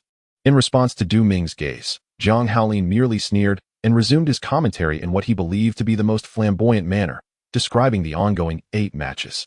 The once expansive combat arena had been segmented into 8 smaller fields due to special mechanisms, with 16 trainers positioned atop, directing their Pokémon in battle. The 8 matches concluded one after another. The victorious 8 players, after a brief respite, would draw lots again for the subsequent round. Winning 4 matches would grant them direct qualification to challenge Jiang Haolin. "I'll head up first," Ling Yuka said to Du Ming before making her way to the arena. She was number 18, participating in the second match, and as was customary, her Pokémon of choice was Cerulean. Cerulean, level 27. Despite the passage of several days, Cerulean's level had not increased significantly. Although Ling Yuka diligently arranged substantial training for Cerulean daily, its growth paled in comparison to Du Ming, who possessed a system. Yet, Du Ming held no underestimation of Cerulean's capabilities. Cerulean's opponent was a Spearow, possessing yellow-grade qualifications, and at level 23. Cerulean's victory was hardly in doubt. Once Shadow Clone was executed, Spearow found it exceedingly difficult to mount an effective offense. Coupled with the extraordinary bond of telepathy between Ling Yuka and Cerulean, the latter completely dominated Spearow. Spearow suffered a crushing defeat. The victory, earned through hard work, brought forth radiant smiles from both Ling Yuka and Cerulean, a moment perfectly captured by the photographer. The photographer from the state television station was elated by this photograph. He was certain that it would undoubtedly win an award in a photography competition. "I'm sorry, please delete that photo," a low voice emanated from the side. Turning around, the photographer discovered a tall bodyguard clad in black. The bodyguard's tone was menacing, and his expression was stern. "I apologize, I will delete it immediately." The photographer replied sheepishly, his face contorted in discomfort. As the battles continued, Du Ming soon took the stage. He was number 34, positioned in the upper left corner. Facing a high school boy sporting thick glasses, Du Ming promptly released his Pokémon. Prince Bo, level 32. Du Ming had never neglected the training of Prince Bo. Over the days that had passed, Prince Bo had risen from level 22 to 32. Although the level increase was merely 10, his strength had multiplied several times over. With a doubling of attack power, it could be said that this Pokémon's prowess had also doubled. Moreover, the elevation in level had enhanced all facets of his abilities. Not to mention, Prince Bo's Azure potential had been continuously unearthed through training. He was no longer the same as before. Beedrill, level 26. Beedrill was the final evolution of Weedle and could often be spotted in the wild. If I had encountered this Beedrill 10 days ago, it might have posed a challenge. Du Ming shook his head and promptly commanded, "Prince Bo, use Peck." Peck, akin to Tackle, was a common initial move for many flying-type Pokémon, perfectly countering the bug poison-type Beedrill. Whoosh! Prince Bo shot forth, his speed so swift that Beedrill struggled to react. Faced with such an onslaught, the bespectacled boy displayed a hint of panic, feebly ordering, "Beedrill, use Poison Sting." No sooner had he spoken than Prince Bo was upon him, his formidable beak crashing into Beedrill with an unsettling force. Bang! Beedrill was sent flying, followed closely by the Poison Sting. "Use Metal Claw," Du Ming commanded without hesitation. He had no intention of granting Beedrill any respite. He was determined to exploit its weaknesses. Indeed, Beedrill's vulnerability lay in its physical defense, while its special defense was relatively robust. This was somewhat reminiscent of a certain Snorlax. Prince Bo withstood the Poison Sting without succumbing to poisoning. The damage was negligible. Swish! Like claws forged from steel, Prince Bo's talons sliced through Beedrill's abdomen, swiftly draining its remaining vitality. The battle concluded. How is this possible? The bespectacled boy stared in disbelief at his severely injured Beedrill, unable to comprehend the situation. His once proud Beedrill had been effortlessly defeated by Prince Bo, as if slicing through vegetables. "Nothing is impossible," Du Ming remarked as he stepped off the stage. He felt a tinge of disappointment, for he had gained nothing from this battle. In truth, he felt that battling Beedrill was hardly distinguishable from facing an ordinary wild Pokémon. The Pokémon itself was not particularly strong, and the trainer's presence was minimal. The battle experience was rather disappointing. The bespectacled young man trembled slightly, reluctantly withdrawing his Beedrill, his expression darkening. Jiang Haolin observed Du Ming effortlessly conclude the fight, causing him to furrow his brows. Perhaps Du Ming was not as feeble as he had initially presumed. Yuxing soon took the stage. Charmeleon, green 30, Oddish, yellow 27. The prowess of Charmeleon was indisputable, far superior to that of Pidgey or Beedrill. Coupled with the fire-type advantage, Oddish was easily vanquished. Victorious, Yuxing approached Du Ming with a somewhat lewd grin. Long time no see. Pika Pika. Pikachu, 32. Pikachu perched on Yuxing's shoulder. Having unknowingly evolved from Piku into Pikachu, the transformation had significantly augmented Pikachu's strength, rendering it incomparable to its former self. Du Ming patted Yuxing on the shoulder, noting that Yuxing had not relented but rather intensified his efforts for self-improvement. Chapter 38, Azure Aptitude. Pikachu remained formidable. At the very least, Du Ming believed that defeating Pikachu would not be a simple task. The primary concern was that Prince Wave was at a disadvantage against Pikachu's electric-type moves, and the sluggish Snorlax could hardly keep pace. Pikachu's Thunderball attack was contingent on speed differential, and the disparity between Snorlax and Pikachu was substantial, potentially elevating Thunderball's power to a maximum of 150 points. With the added boost from type compatibility, Snorlax might not secure a victory. Oddish evolves into Gloom, and Vileplume requires a Leaf Stone, while Pikachu evolves into Raichu with a Thunderstone. Given Yuxing's financial circumstances, Pikachu's evolution would likely take considerable time. The second round of the draw commenced swiftly. Among the 68 numbers, Du Ming drew a relatively early number, 12, indicating his imminent turn. The battlefield for this encounter was located at the lower central section of the gym. His opponent was a girl clad in a white shirt and plaid skirt. Meowth, green 28. The girl caressed Meowth's smooth fur, gazing at Du Ming's Pokémon. Prince Wave, blue 32. Prince Wave boasted a deep blue body, with larger hands compared to Piplup. Two yellow appendages adorned his head, connecting to his beak, and his sharp gaze conveyed a fierce demeanor. He starkly contrasted with the elegant, yet perilous Meowth. Use Fake Out. The girl commanded as Meowth entered the fray. The power of Fake Out was minimal, yet its effects were unique. If executed the moment a Pokémon appears, it can catch the opponent off guard, inducing a flinch that prevents retaliation. Bang! Meowth's paw struck Prince Wave directly. The paw pads were not soft. Instead, they were surprisingly firm under the force of the attack, momentarily stunning Prince Wave and rendering him unable to counter. Meowth, follow up with Screech. With Fake Out proving effective, the girl smiled and issued another command to Meowth. Prince Bo, unleash the Tide Swirl. Du Ming declared. He remained unfazed by the clapping ambush, fully aware that the girl would undoubtedly employ that skill. The preemptive strike inflicted damage, rendering the opponent unable to retaliate for a brief period, showcasing the formidable nature of the clapping ambush. Regrettably, the potency of this skill was relatively low, and each combat encounter allowed its use only once. Once deployed, it ceased to pose a threat. In stark contrast, the effect of Tide Swirl resembled that of the Quicksand Hell, a water-type ability that ensnares its target, preventing escape and inflicting continuous damage over 4 to 5 turns. With each turn's damage assuredly not inferior to that of the clapping ambush. The waters surged abruptly, entwining around the great cat. Meow? The great cat could not suppress a sharp cry, its voice instantaneously becoming piercing. Du Ming furrowed his brow. He was well acquainted with such shrill sounds. Familiar with this powerful debuff skill, Prince Bo's defenses plummeted significantly, indicating that the ensuing physical strikes from the great cat could inflict nearly double the damage. This was undoubtedly troubling news. Should I employ that move? Du Ming pondered silently, ultimately choosing to refrain. Prince Bo's trump card was also his own, and he did not wish to reveal it prematurely. The great cat charged forward with vigor, yet Du Ming felt no inclination towards defeat. Prince Bo, use Bubble Beam. Whoosh. In an instant, Prince Bo darted forth with remarkable speed. The torrent formed by the bubbles delivered a formidable impact to the great cat. The girl in the plaid skirt had yet to perceive that Prince Bo's sudden burst of speed was hardly inferior to that of the great cat. The expression on the great cat's face twisted. The force of the bubble beam exceeded its expectations. Great cat, unleash Play Rough. Play Rough, a fairy-type physical attack skill, boasted a power of 90 points. Following the piercing sound, The damage dealt by Play Rough was elevated to its zenith. Utilize the salt water skill, Du Ming stated calmly. Sizzle. It was akin to the sound of salt pouring into an open wound. The salt water skill could unleash double its power, 130 points, when the opponent's health fell below 50. The ability of salt water to achieve such an effect further indicated that the great cat's condition had already deteriorated significantly. The girl in the plaid skirt's expression changed upon this realization. How could Prince Bo inflict such high damage? The great cat's attack did indeed strike Prince Bo, but Du Ming remained unconcerned. His Prince Bo would not falter. Hiss. Following the assault of the salt water, the great cat's injuries escalated further. It had reached its limit yet continued to endure. Finally, the great cat could no longer hold on.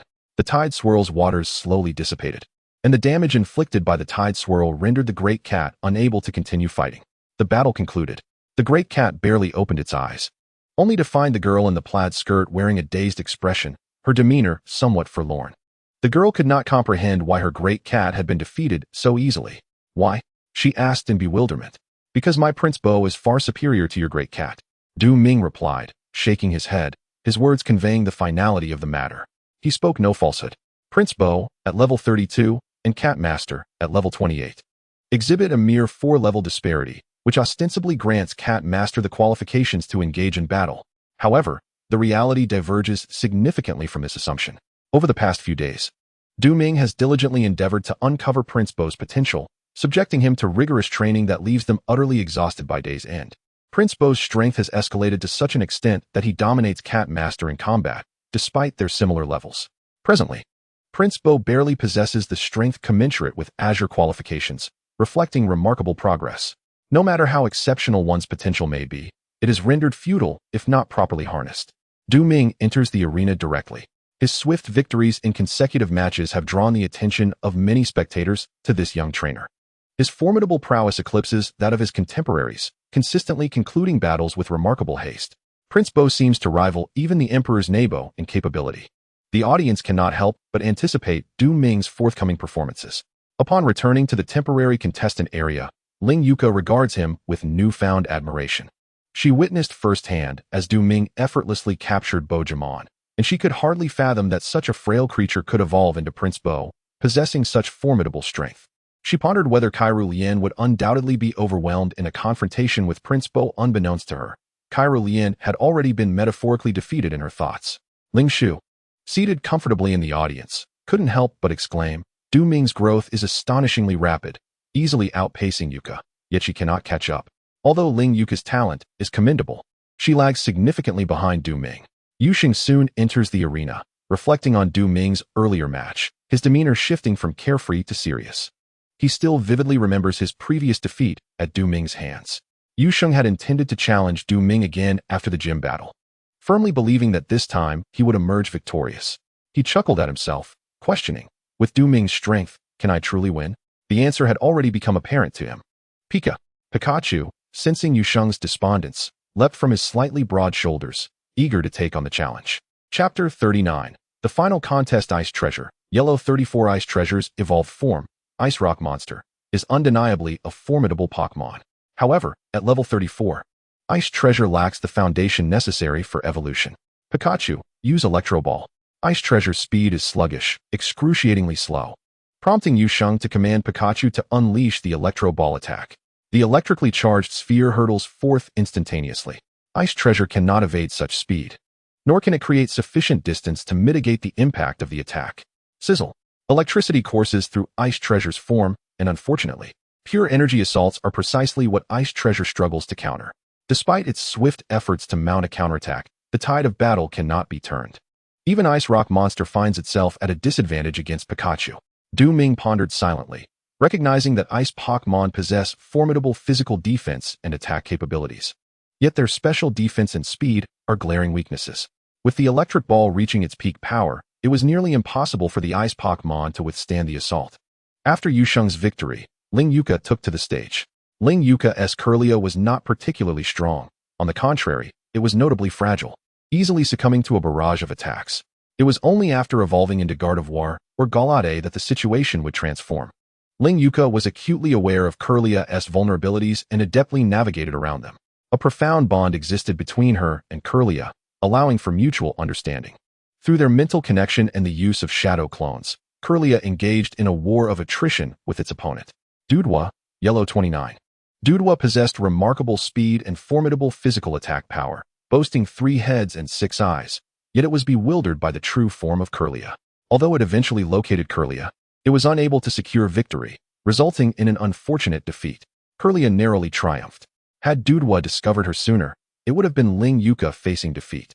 The second round of the elimination tournament swiftly concluded, leaving 34 contestants to commence a new round of draws. This time, Ming drew number 8, with the arena situated towards the left side. The simultaneous battles across multiple groups rendered each trainer somewhat inconspicuous. Thus, Ming opted for a swift resolution to capture more attention. Just from the earlier 2 bouts, he had garnered nearly 1,000 prestige points. A significantly quicker accumulation than battling at the Pokémon Center, he mused. It was essential to seize the spotlight. Standing at one end of the battle arena, Ming cradled his Togepi in one arm while tossing a Pokeball with his right hand. Snorlax, green 33. Huntail, yellow 35. Snorlax had been elevated to level 33, while the opposing Huntail reached level 35, holding an inherent advantage as a final evolution.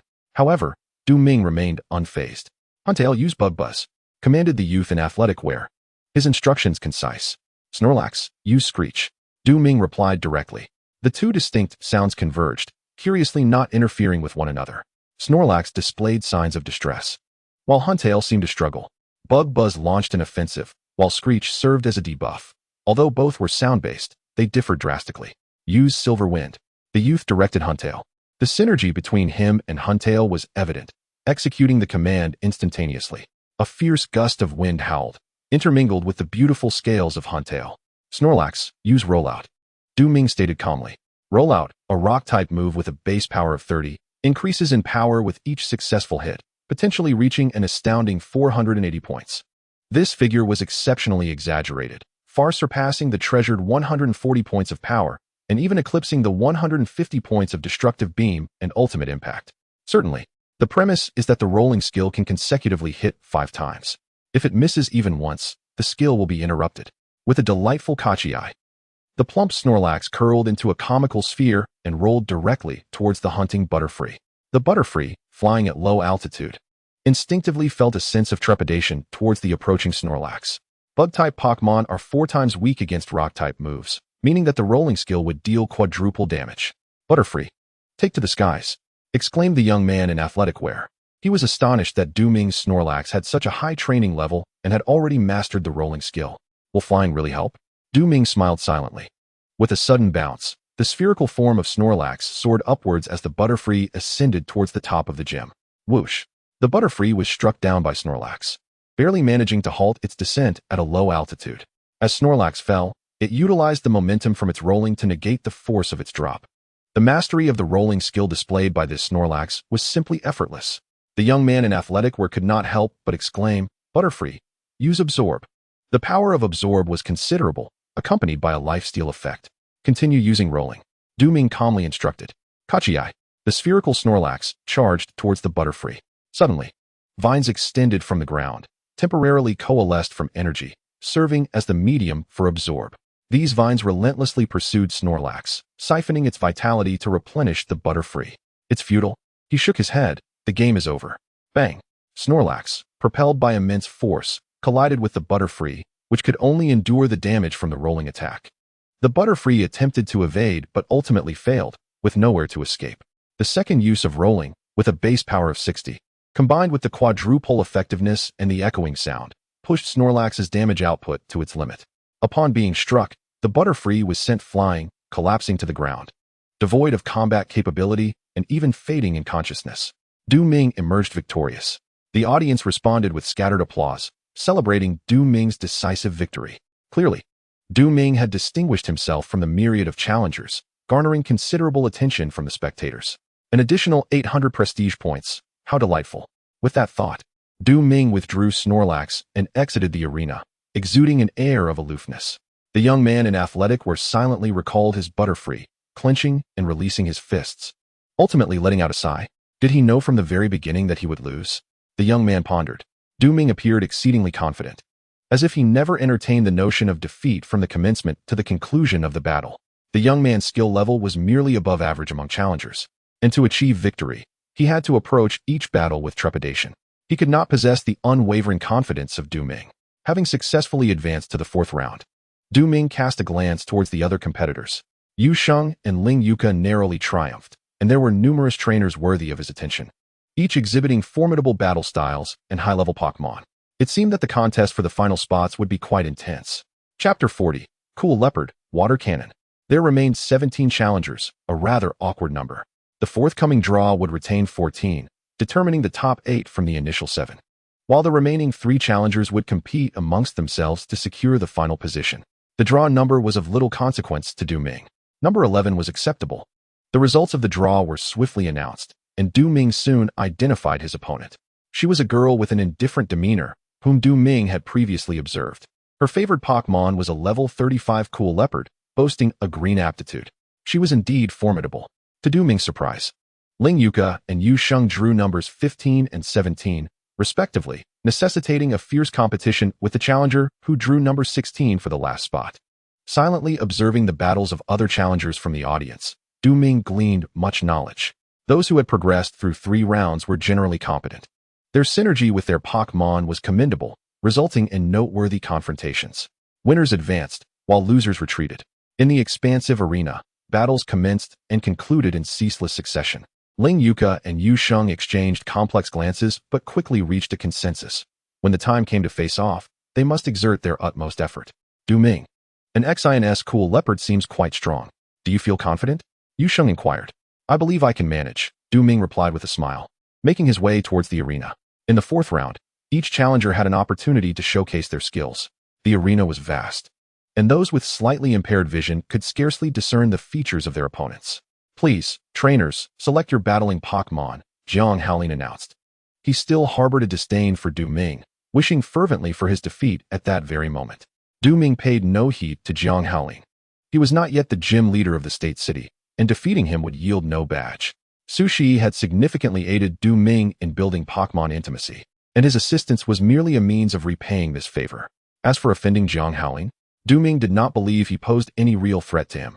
Cool Leopard, Green level 35 Wave Prince, Blue level 32 and Xian and Du Ming simultaneously released their Pokeballs, each summoning their respective Pokémon onto the field. As expected, it was a Cool Leopard. Indeed, with its elevated level and exceptional dual offensive capabilities, it could effortlessly handle either my Snorlax or Wave Prince, Du Ming mused. Faced with an Xian, Du Ming's only viable choice was Wave Prince. The physical defense of Snorlax was simply too weak. He had no reason to allow it to be targeted by the Cool Leopard. Cool Leopard, use Claw Strike. An Xian commanded coolly. The Cool Leopard, an evolved form of the thieving cat, possessed an elegant purple physique complemented by well-developed muscles, exuding a burst of power akin to that of a leopard. Du Ming harbored no doubt that if Cool Leopard harbored ill intentions towards humanity, it could extinguish a life in an instant. Whoosh. The time available for Du Ming to ponder was fleeting. By the time he regained his senses, Cool Leopard had already materialized before Prince Bo, moving with lightning speed. Prince Bo was entirely unaware of Cool Leopard's presence until it struck him on the back of the head with a powerful paw, leaving him momentarily stunned. The surprise attack was a skill that one would inevitably choose to employ when possessing it. A similar scenario had unfolded during Prince Bo's battle against Cat Boss. Indeed, it was the same maneuver. Du Ming was not taken aback. He understood that while Cool Leopard possessed the surprise attack ability, such an effective skill could not be employed twice in the same combat. Once utilized in battle, it would no longer pose a threat. Cool Leopard, use Malevolent Pursuit. Whoosh. When Cool Leopard reappeared, it was already behind Prince Bo. Prince Bo, use Tidal Spin. Du Ming commanded. A torrent of water surged upward, ensnaring Cool Leopard within its grasp. In return, Prince Bo was violently struck by Cool Leopard, sent flying and tumbling several times before regaining his footing, his gaze towards Cool Leopard filled with astonishment. This Cool Leopard was extraordinarily powerful, exhibiting the prowess befitting a creature of green aptitude. Both Cool Leopard and an Xian were far from ordinary, Du Ming silently acknowledged. You split, an Xian declared, her expression calm, yet her eyes serious. Bang! The split skill landed a hit, triggering a critical strike. Use Bubble Beam.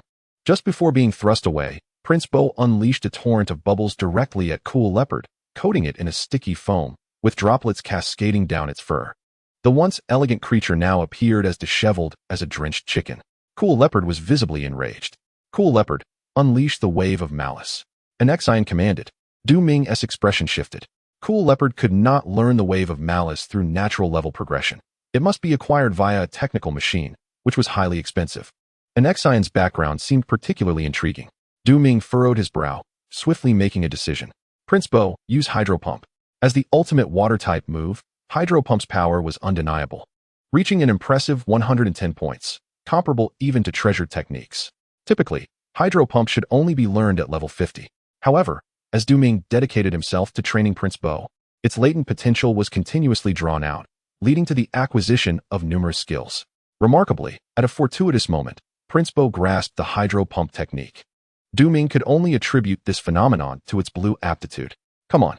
Prince Bo summoned all its strength, and the entire arena seemed to become noticeably more humid. Hydro Pump. Launch. This skill was an entirely different entity from Bubble Beam, both in magnitude and potency, far surpassing it. Du Ming had not intended to unleash Prince Bo's Hydro Pump so soon, yet he sensed a threat emanating from Cool Leopard. He wished to avert any unforeseen circumstances. Thus, Du Ming resolved to employ overwhelming strength to vanquish an Exion and Cool Leopard, leaving no room for leniency. Boom. The clash between the wave of evil and the water cannon was brief, lasting less than a second before being shattered by the overwhelming force of the water cannon unleashed by Prince Bo. The wave of evil was entirely nullified. Yet the water cannon surged forward unrelenting, striking its target directly. A mist enveloped the arena as the Cool Leopard, under the impact of the water cannon, was sent tumbling to the edge of the battlefield, barely managing to halt its momentum. Gasping for breath, the Cool Leopard found itself in a precarious state, despite the fact that the power of the water cannon had been partially mitigated by the wave of evil. Use saltwater.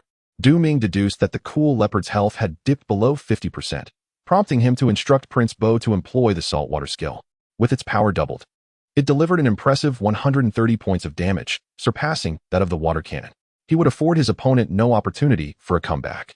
The searing agony, akin to salt being poured into a wound, engulfed the consciousness of the Cool Leopard. The salt content of Prince Bo's attack was exceedingly high, even greater than that of seawater. The salt water relentlessly assailed the Cool Leopard, with the slightest movement evoking deeper layers of pain, targeting not only the body but also the spirit. This was the saltwater skill, a distinctive offensive technique of water-type spirits. Ultimately, the Cool Leopard did not yield. Its resolve remained unshaken, and it launched a counterattack against Prince Bo and Du Ming with another wave of evil. Under the onslaught of the Cool Leopard, Prince Bo too bore the marks of battle, his condition far from optimal. Prince Bo Bubble Beam. Du Ming could not bring himself to unleash further torment upon the already beleaguered Cool Leopard. Chapter 41. The Surge of Prestige. The moment the Cool Leopard fell, Du Ming's gym elimination match reached its conclusion. He successfully advanced to the top 8, earning the right to challenge the new gym leader of the state city. Victory over the new leader would not only grant him a pass to the provincial tournament, but also a month's worth of energy cubes. With the Cool Leopard incapacitated, the victor was declared to be Du Ming. Congratulations to Du Ming for obtaining a special qualification to challenge the state city gym in 7 days. Zhang Haolin felt a deep sense of dissatisfaction, yet as the referee, he could only announce the outcome with utmost sincerity. In an effort to mask his animosity towards Du Ming and to demonstrate his impartiality, he even lavished praise on both Du Ming and Prince Bo with eloquent language. Particularly when Prince Bo executed the astonishing water cannon, he expressed his surprise and astonishment, stirring the emotions of all the spectators in the gym. Du Ming commanded with a conviction that surpassed even an Exion, and Prince Bo's extraordinary performance, with a water cannon that seemed capable of obliterating the Cool Leopard, transformed what was initially perceived as a minor skirmish among novice trainers into a display of remarkable quality. The excitement of the audience was palpable, their applause growing increasingly fervent. In the end, the true beneficiary was Du Ming. 1,000 prestige points, and still rising, surpassing 2,000. As the applause subsided, Du Ming had amassed a total of 3,200 prestige points. In the stands, there were only about 500 to 600 spectators. The battle just fought had garnered the approval of half the audience, and the speed at which he accumulated prestige points was simply unimaginable. Reflecting on the arduous journey of earning reputation points at the Pokémon Center, Du Ming found himself deeply contemplative. After the battle concluded, he returned directly to the player area. Ling Yuko was perplexed. How could Du Ming's Prince of Ways have mastered the water cannon technique so early? Such prowess was astonishingly beyond the norm. Even more bewildering was the fact that since capturing the Bojimon, Du Ming seemed to have perceived the potential of the Prince of Waves. It was nothing short of miraculous. How had he accomplished this? Yusheng felt a complex mix of emotions. The strength of Du Ming's Prince of Waves made his ambition to defeat him appear increasingly unattainable. The subsequent battles concluded swiftly, and it was finally Yusheng and Ling Yuka's turn. The contestant drawn as number 16 was a young man with well-defined features and an indifferent demeanor, named Enchanga, who appeared to be an Exine's brother. In the final top 8, 3 challengers would take turns battling, with each contestant engaging in 2 matches, for a total of 3 battles. The first matchup featured Yusheng against Ling Yuka, with the duel between Charizard and Kairu Lulian. Ultimately, Kairu Lulian proved inadequate compared to Charizard, falling short in both level and species, leading to Ling Yuka's defeat. Next was the confrontation between Ling Yuka and Enchanga. The Rogue Panda, a green variant, was the evolved form of the mischievous panda. Both were rare Pokémon native to the Sichuan region, highly coveted. Unlike the mischievous panda, the Rogue Panda possessed a fearsome appearance and was often seen brandishing a bamboo branch, seemingly ready to unleash a flurry of blows on anyone in sight. As a dark and fighting-type Pokémon, the Rogue Panda was 4 times weak against fairy types. On the surface, it appeared that Ling Yuka might reclaim a victory. However, the reality was starkly different. The victor was Enchanga, as the considerable level disparity left Kairu Lulian with little room for counterattack. The Rogue Panda unleashed its rapid bullet punch, seizing control of the combat tempo. Kairu Lulian was defeated from the beginning to the end of the battle. Enchanga's indifference remained unshaken. Victory seemed to be a foregone conclusion for him. After suffering 2 consecutive defeats, even Ling Yuka's optimism could not stave off his despondency. However, this gloom did not linger long, as Ling Yuka had regained his composure by the time Yusheng faced Enchanga. Enchanga chose not to deploy the Rogue Panda again, but instead sent forth a formidable Kadora. With steel and rock attributes, Kadora evolved into the exceptionally powerful Boss Kadora, another rare Pokémon. Yusheng's Charizard faced a disadvantage against Kadora's rock-type moves. Nevertheless, confronted with such a formidable opponent, Yusheng had no choice but to bring Charizard into the fray. The Rock Slide and Rock Fall moves overwhelmed Charizard, which could not withstand the onslaught. The battle concluded swiftly, with Charizard unable to stage a comeback, effectively being dominated by Kadora. Enchanga's expression remained unchanged as he accepted the praise from Jiang Haolin, who harbored deep respect and trepidation towards Enchanga, believing him to be the most formidable challenger he would face upon inheriting the state gym. The top 8 contenders for the dojo tournament have been determined, each earning a unique opportunity for a special challenge. This selection event has officially concluded. The 8 qualified trainers will have the chance to confront Jiang Haolin when he assumes the role of the gym leader next week in State City. The State City Television will broadcast the event live. After the competition, a female reporter from State City Gym sought to interview Du Ming. Before he could finish speaking, the reporter noticed Enchanga preparing to leave and hurriedly followed her. Unfortunately, she was met with indifference, as Enchanga completely disregarded the television crew. My reputation is on the rise. Surely, people are discussing me. Astonishingly, my reputation surged unexpectedly. 3,000, 5,000, 10,000. Goodness. Du Ming stared in disbelief at the notifications in the system log indicating the rapid increase in his reputation. He was taken aback. He had never imagined that his reputation could escalate so swiftly. Initially, the increments were modest, occasionally adding 10 or dozens of points. However, just half an hour ago, the system log began to flood him with notifications as if it were experiencing a frenzy. Merely observing the system log filled Du Ming with joy. Upon searching online, Du Ming discovered that his prior interviews and some battle footage had been briefly aired on State City Television, allowing numerous viewers to recognize his presence. Even if only a small fraction of the audience acknowledged him, the resulting reputation points would be significant. Gradually, the erratic surge subsided, and the increase returned to normalcy. Du Ming inquired of the system, "What is my current reputation?" In 6 hours, he had gained 15,000 reputation points, bringing his total to 28,000. 28,000. This was certainly no trivial sum. In the system store, a super fishing rod was priced at 30,000 reputation points. Although Du Ming had obtained the super fishing rod through a lottery, the system store offered the advantage of choice, unlike the lottery, which relied solely on luck and lineage. What shall I purchase? After steadying his thoughts, Du Ming opened the system store to browse. Lucky fruit, orange grants the fortune status for 1 hour. Price, 15,000 reputation points. Du Ming's gaze lingered on the lucky fruit he had previously utilized. Although this item had a time limitation, its effect was undeniably remarkable, allowing him to challenge opponents beyond his level and encounter and capture a Piku. Psycho Seed grants psychic powers, with the level of power dependent on the host's overall physical abilities. Duration, 2 hours. Price, 18,000 reputation points. Rage Potion grants the Rage status, doubling all attributes for levels below 50, lasting 90 minutes. Side effects, induces a strong desire for killing in enemies.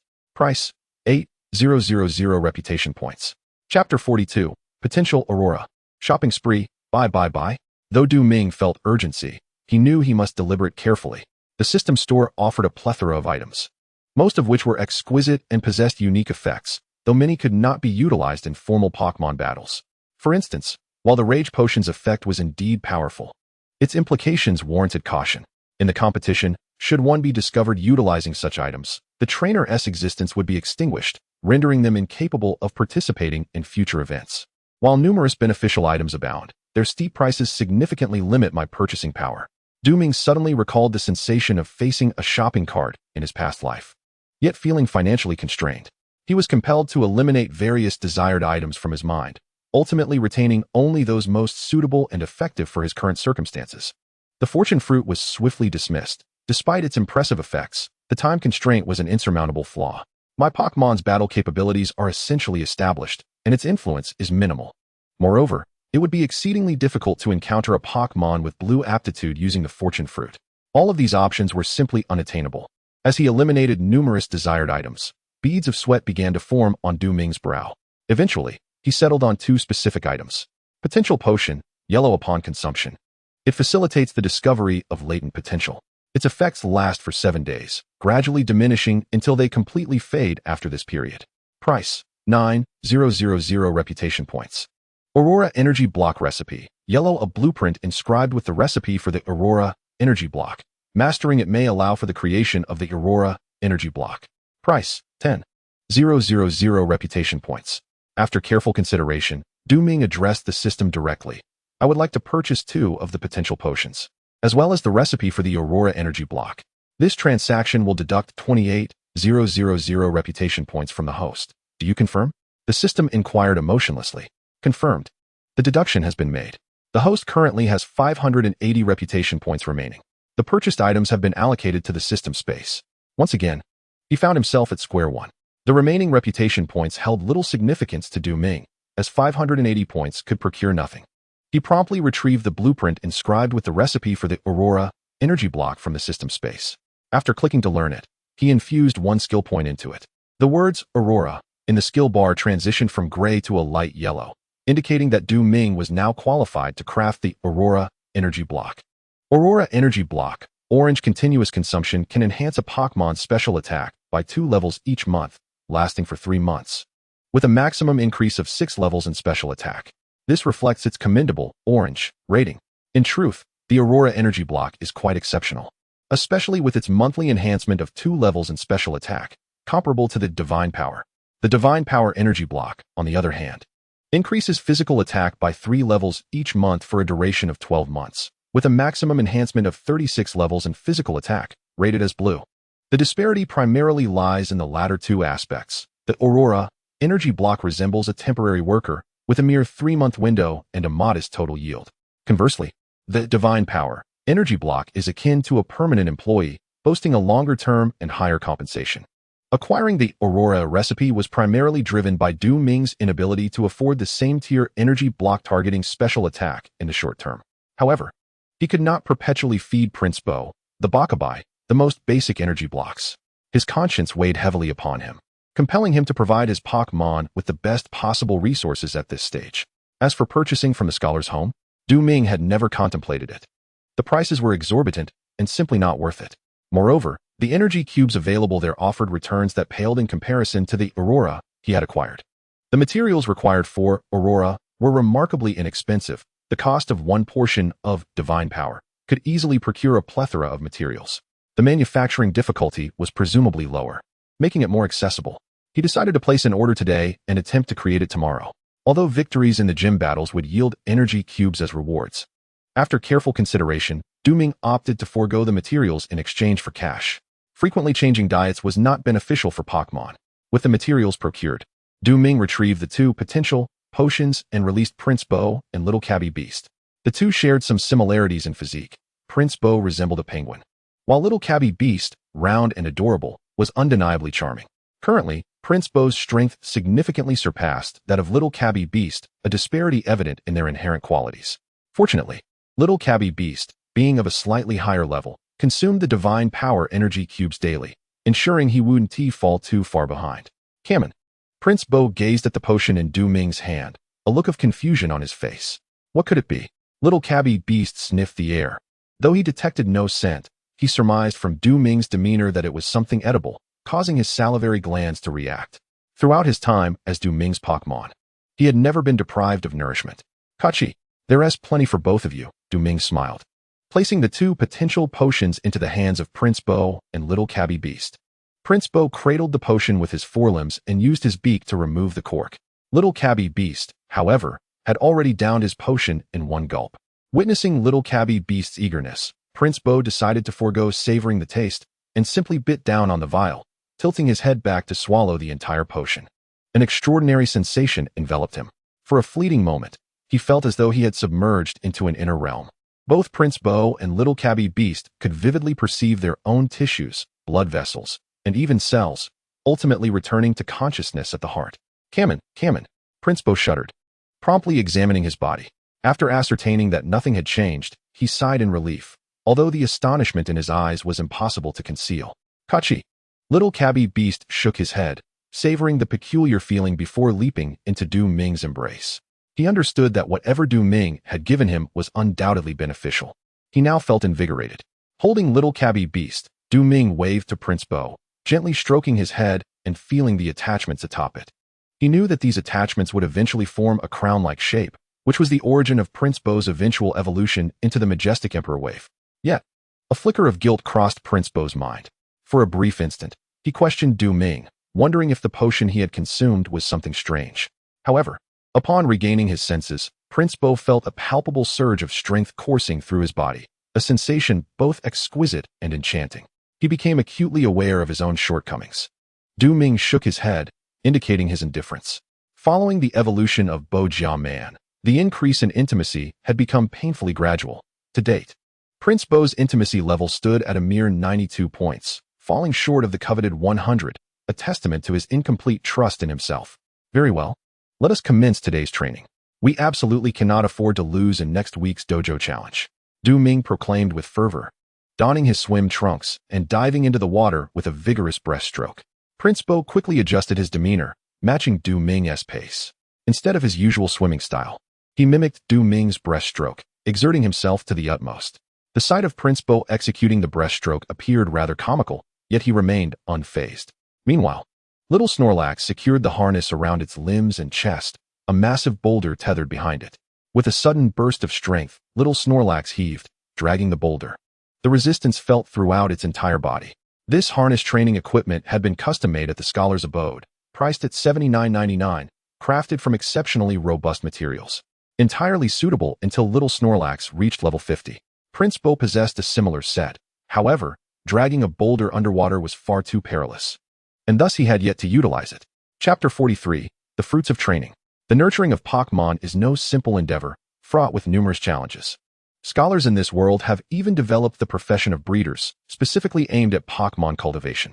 A truly accomplished breeder holds a status comparable to that of a champion, garnering attention worldwide. Diet, training, and conditioning. These constitute the three pillars of Pokémon breeding. The diet comprises divine energy cubes and nascent aurora energy cubes, which for now need not be a concern. Conditioning is an advanced course, seemingly connected to the mind and soul, realms that Ming could neither access nor comprehend. To enhance the strength of his Pokémon, he could only focus on training. This is the role of a trainer in Pokémon cultivation. The path lies solely in training. It is no wonder that many renowned trainers choose to collaborate specifically with certain breeders. Fortunately, I possess formulas for both divine and aurora energy, thus avoiding unnecessary expenditures for the time being. That said, in terms of training, Ming could not compare to a professional breeder. He could only seek information while applying common knowledge to various experiments. Striving to optimize the training process for his Pokémon, he was determined to avoid futile efforts. By pushing Prince Bo to his limits through swimming, he aimed for progress. The same principle applied to little Snorlax, as he encouraged it to adapt to increasingly heavier burdens, thereby unlocking its potential. This method of training was arduous, and Pokémon could easily succumb to fatigue. It would be ideal for trainers to participate actively, working alongside their Pokémon, Ming mused. Oh no, my legs are cramping, and I am utterly exhausted. I can hardly muster any strength. Ming had been swimming for an extended period, exerting himself fully as if intent on exhausting every ounce of energy within him. Once his strength waned, cramping ensued, and Ming was all too aware of the consequences that would follow.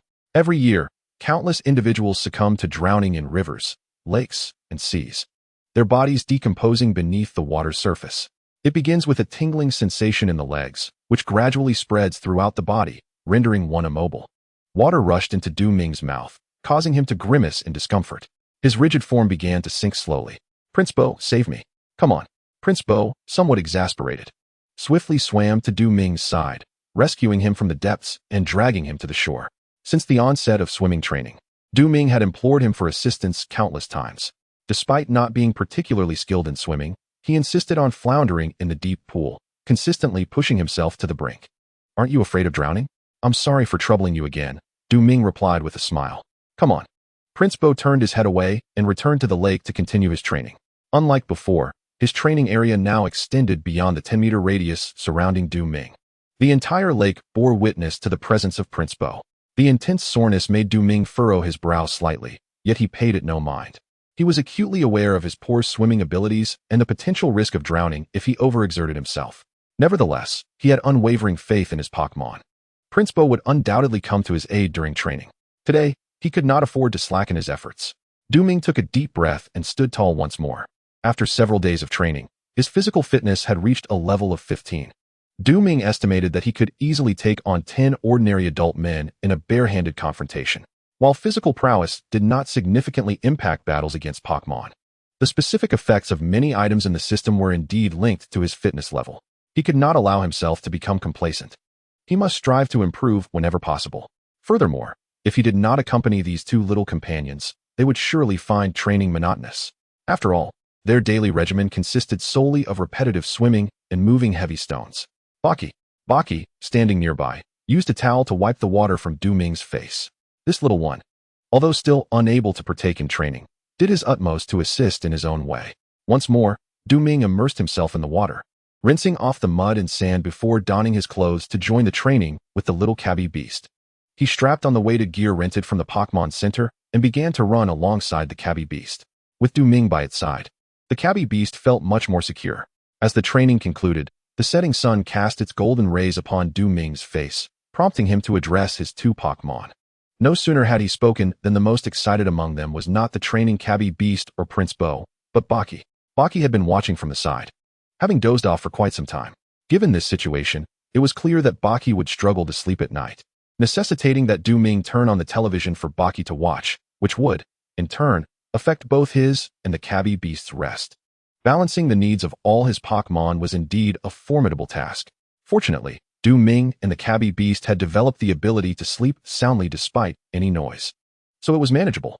Prince Bo gained 5,843 experience points.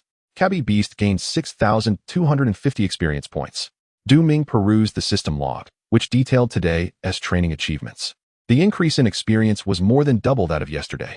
The efficacy of the potential potion was commendable, truly worthy of its 9,000 reputation value. Ming silently praised its effectiveness. The potential potion even influenced the daily experience gained, heightening his anticipation for the training outcomes of Prince Bo and Little Cabby Beast today. His relentless training with the two Pokémon was primarily aimed at enhancing their strengths. If their potential could not be developed, the significance of their innate qualities would be diminished. System: how much has Prince Bo and Little Cabby Beast improved compared to yesterday? Ming inquired within his mind. Prince Bo has increased by 12, while Little Cabby Beast has improved by 15, the system responded. In previous training sessions, Prince Bo's improvements range from a maximum of 8 to a minimum of 4, whereas Little Cabby Beast's range from 10 to 7. The use of the potential potion evidently provided substantial assistance in enhancing their strengths, Ming mused. Notably, Little Cabby Beast, due to its higher training volume, exhibited a significantly greater improvement.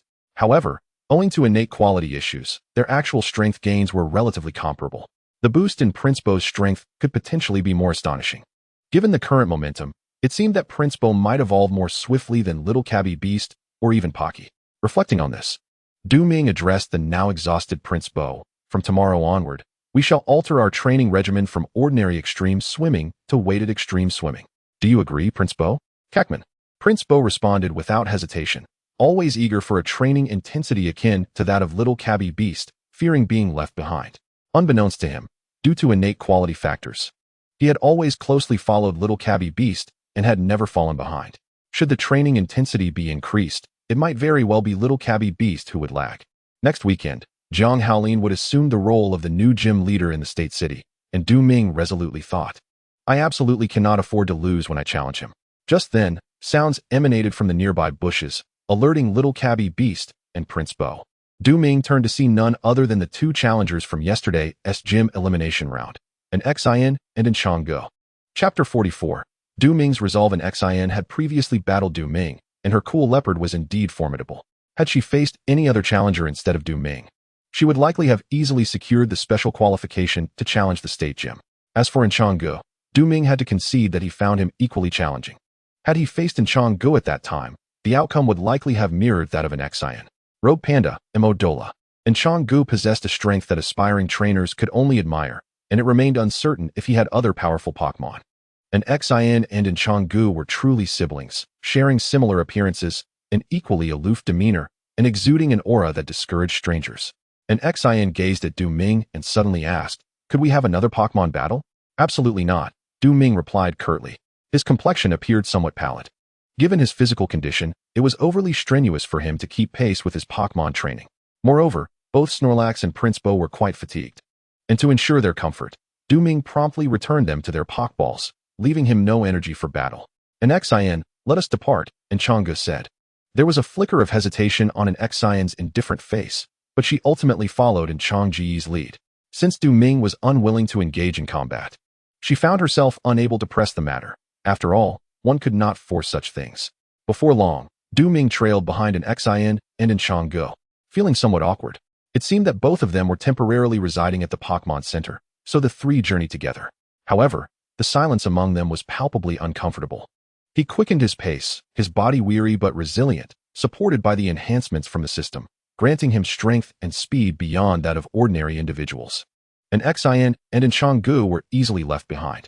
In the moment of overtaking, Du Ming caught a glimpse of what seemed to be a flicker of irritation beneath an Xion's aloof demeanor, prompting her to accelerate significantly.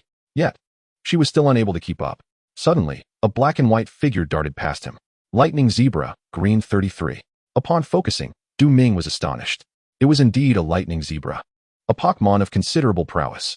Riding atop it were an Xin and an Changguo, with an Xin in front, skillfully directing the zebra's course and ensuring a smooth ride. Realization dawned upon Du Ming.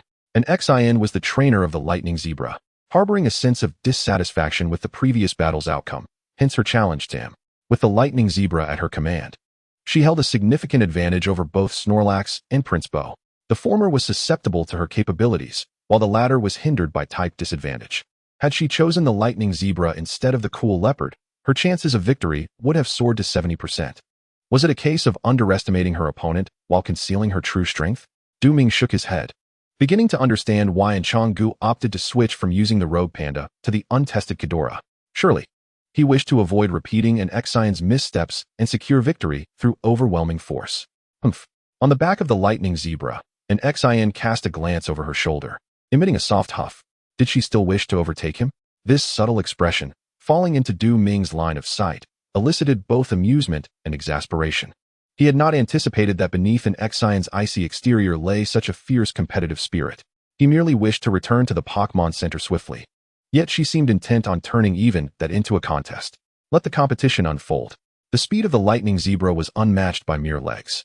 As the sun began to wane, casting its final rays, Du Ming finally arrived at the Pokémon Center, handing over the Pokeballs to Su Shi for recovery. Earlier, an Xion had inquired about his place of residence. Su Shi casually remarked, observing Du Ming's reaction. If he were unfamiliar with an Xion, the conversation would not progress. Oh, Du Ming responded with intrigue. What did you answer? I merely mentioned that you reside on the 13th floor. So, which floor does she inhabit? The 12th floor. Sushi replied. Du Ming's expression shifted slightly. As a facility under the auspices of the Elf Alliance, the Spirit Center naturally adhered strictly to the Alliance's regulations, which included the classification of levels. The 13th floor was designated for 1-star trainers, often the most boisterous. The 12th floor corresponded to 2-star trainers, and so forth. And in Chang'e? Du Ming inquired. Sushi's revelation that an Xin was actually a 2-star trainer astonished him, for her previous display of strength did not seem to suggest superiority over him. However, having witnessed an Xion's Thunder Zebra today, Du Ming found himself reassessing her capabilities. Moreover, passing the evaluation undoubtedly required possessing 3 main battle spirits of comparable strength, indicating that an Xion's prowess extended beyond what he had perceived. And Chang'e is also on the 12th floor, Sushi teased. By the way, he applied for a 3-star evaluation today, but alas, he lost due to bad luck. Had fortune favored him, he would now be a 3-star trainer. Truth be told, Du Ming felt a tempest of unease within. The Rogue Panda and Kadora were unlikely to meet the strength standards for 3-star spirits. The crux lay in Chang'e's 3rd spirit, which must be formidable enough to counterbalance the weaknesses of the Rogue Panda and Kadora, bringing Chang'e's strength perilously close to that of a 3-star trainer. He had not anticipated Chang'e's remarkable prowess. Observing Du Ming's receding figure, Sushi gazed thoughtfully into the distance. If he were aware that Chang'e already possessed 2 badges, it might spur him even further. Of course, Chang'e had been traveling for 5 months now, and given that a novice's shelf life was 6 months, competing alongside Du Ming should pose no issue. Sushi shook her head. Du Ming was still too inexperienced. Having only been a trainer for half a month, and in many respects, he could not compare to a true trainer. Returning to his room and lying on his bed, Du Ming fell into deep contemplation. The words of Sushi about his 4th main battle spirit had indeed struck a chord. He felt quite agitated. Du Ming had been overly proud, previously setting his sights solely on Cynthia and the old man, believing that only they could be his worthy adversaries. He had been narrow-minded. Not to mention Cynthia and the old man, even an Xin and Chang'e were beyond his reach. In a one-on-one battle, he might have a chance. But what of a 3-on-3 confrontation? He would undoubtedly lose. Shaking off these disordered thoughts, Du Ming exchanged for healing ointment at the system store, applying it to himself. Given the technological standards of this era, the ointment was quite affordable, costing him merely 100 points of reputation. Weight training placed a considerable burden on his body. After intense training, bruises marred his limbs and abdomen. Fortunately, the potency of the ointment was remarkable, and soon he was fully healed. Host has gained 1890 experience points. Such a notification appeared in the system log. It was precisely due to this unique training mechanism of damage repair that Du Ming's physical capabilities were rapidly enhanced, propelling his personal strength far beyond his peers. Neither Little Cabby nor Bo Huangzi had any inkling of his injuries. Du Ming did not wish to impose any psychological burden on them, as it might compromise the effectiveness of their training, for he was not the only one bearing injuries. After an entire day's training, both Snorlax and Prince Bobo were in poor condition. Were it not for the advanced medical care available in this world, Du Ming would certainly not have opted for such an intense training regimen, as it was exceedingly rigorous. Botby lay nestled in Du Ming's embrace, gently brushing against his cheek. Du Ming's facade of perseverance was fully understood by her. Chapter 45. The movements of Sharona. The crafting of the Aurora Energy Cube required primary materials such as the pristine white fruit, bluegrass, bamboo juice, purple perilla flowers, and green tofu, all of which were rather commonplace. In comparison to the materials required for the Divine Power Energy Cube, the cost was vastly different. Casting aside the assorted packaging, a multitude of related memories surged within his mind, and his hands instinctively began to move, processing the various materials while deftly employing an array of tools, seemingly with great familiarity. Aurora, Energy Cube creation failed. Aurora, Energy Cube creation succeeded. The fabrication of the Aurora Energy Cube was somewhat simpler than that of the Divine Power Energy Cube, undoubtedly aided by Du Ming's proficiency. Remarkably, he succeeded in creating a finished Aurora Energy Cube in just 2 attempts. Setting the product aside, Bokby, enticed by its aroma, eagerly wished to partake. But Du Ming gently pushed him aside, cautioning him not to eat just yet, as Prince Bobo's portion had yet to be prepared. Aurora Energy Cube creation failed. Aurora Energy Cube creation succeeded. As he unveiled the mold, he beheld a tofu centerpiece resembling jade, shimmering with a brilliant luster, exuding a fresh fragrance that could easily stimulate the appetite of anyone nearby. It was akin to the vibrant green bamboo leaves glistening after a gentle spring rain, dripping with vitality. I shall be the first to taste, he declared, and before Bokbi and Prince Bobo, he sampled the exquisite Aurora energy cube. As he lifted it with chopsticks, its succulent, verdant form was utterly tantalizing. Upon entering his mouth, it melted away like water, swiftly transforming into a radiant flow that surged into his belly. This extraordinary taste momentarily left Du Ming dazed. Initially clouded, clarity soon washed over him, as if he stood naked amidst a verdant bamboo grove after the rain, surrounded by lush leaves that invigorated his spirit merely by their sight. The leaves he touched bore no sharpness, appearing soft, slowly dissolving into stunning dewdrops that enveloped him entirely. The flavor was slightly sweet, and the texture was remarkable. It melted upon contact, seemingly invigorating both body and soul. Du Ming opened his eyes, marveling and exclaiming in admiration. He suddenly noticed Prince Bobo and Bokbi gazing at him as he savored the Aurora, their mouths nearly watering, and he couldn't help but chuckle. Go ahead, indulge yourselves. Without further delay, Bokbi and Prince Bobo eagerly seized their own Aurora energy cubes, beginning to relish the delightful treat. Then, revealing an expression indistinguishable from that of Du Ming, they reveled in the exquisite flavors that suited them perfectly. The recipe for the energy cubes was crafted specifically to cater to the general tastes of the Pokémon. Aurora energy cube, orange continuous consumption can enhance special attack by 2 levels each month, with a maximum increase of 6 levels. Upon consumption, it invigorates the spirit. Quality, ordinary. Still of ordinary quality, Du Ming has yet to possess the ability to create higher quality energy cubes. At this stage, ordinary quality suffices. As long as Prince Bo and Bikini persist in their consumption, their special attack will increase by 2 levels each month, even after evolving. This enhancement will not wane, but rather transform into latent potential within the Pokémon's form, awaiting further excavation. Developing a Pokémon's potential is undoubtedly an essential task for any trainer. Observing Bikini and Prince Bo indulging so heartily, Du Ming promptly released his small Snorlax to partake in the Divine Power Energy Cube. The Divine Power Energy Cube, due to the inclusion of cherry blossom wood, possesses a firmer texture, exhibiting a fibrous nature, unlike the Aurora, which dissolves effortlessly in the mouth. Of course, if one were to persuade the small Snorlax to forsake Divine Power in favor of Aurora, he would find it physiologically and sensorially unacceptable. It was only 8 o'clock. Du Ming intended to prepare a few more servings of Aurora and Divine Power for storage, as these items, existing due to the system, could be preserved within the system space. Incidentally, the Divine Power energy cubes belonging to Sharona were dispatched this morning through the courier service, as Du Ming had a transactional rapport with her, keeping him informed of her whereabouts. Sharona had arrived in Guangnan City. As a first-tier global metropolis, Guangnan City boasts an indescribable splendor, attracting countless world-renowned trainers, coordinators, and breeders.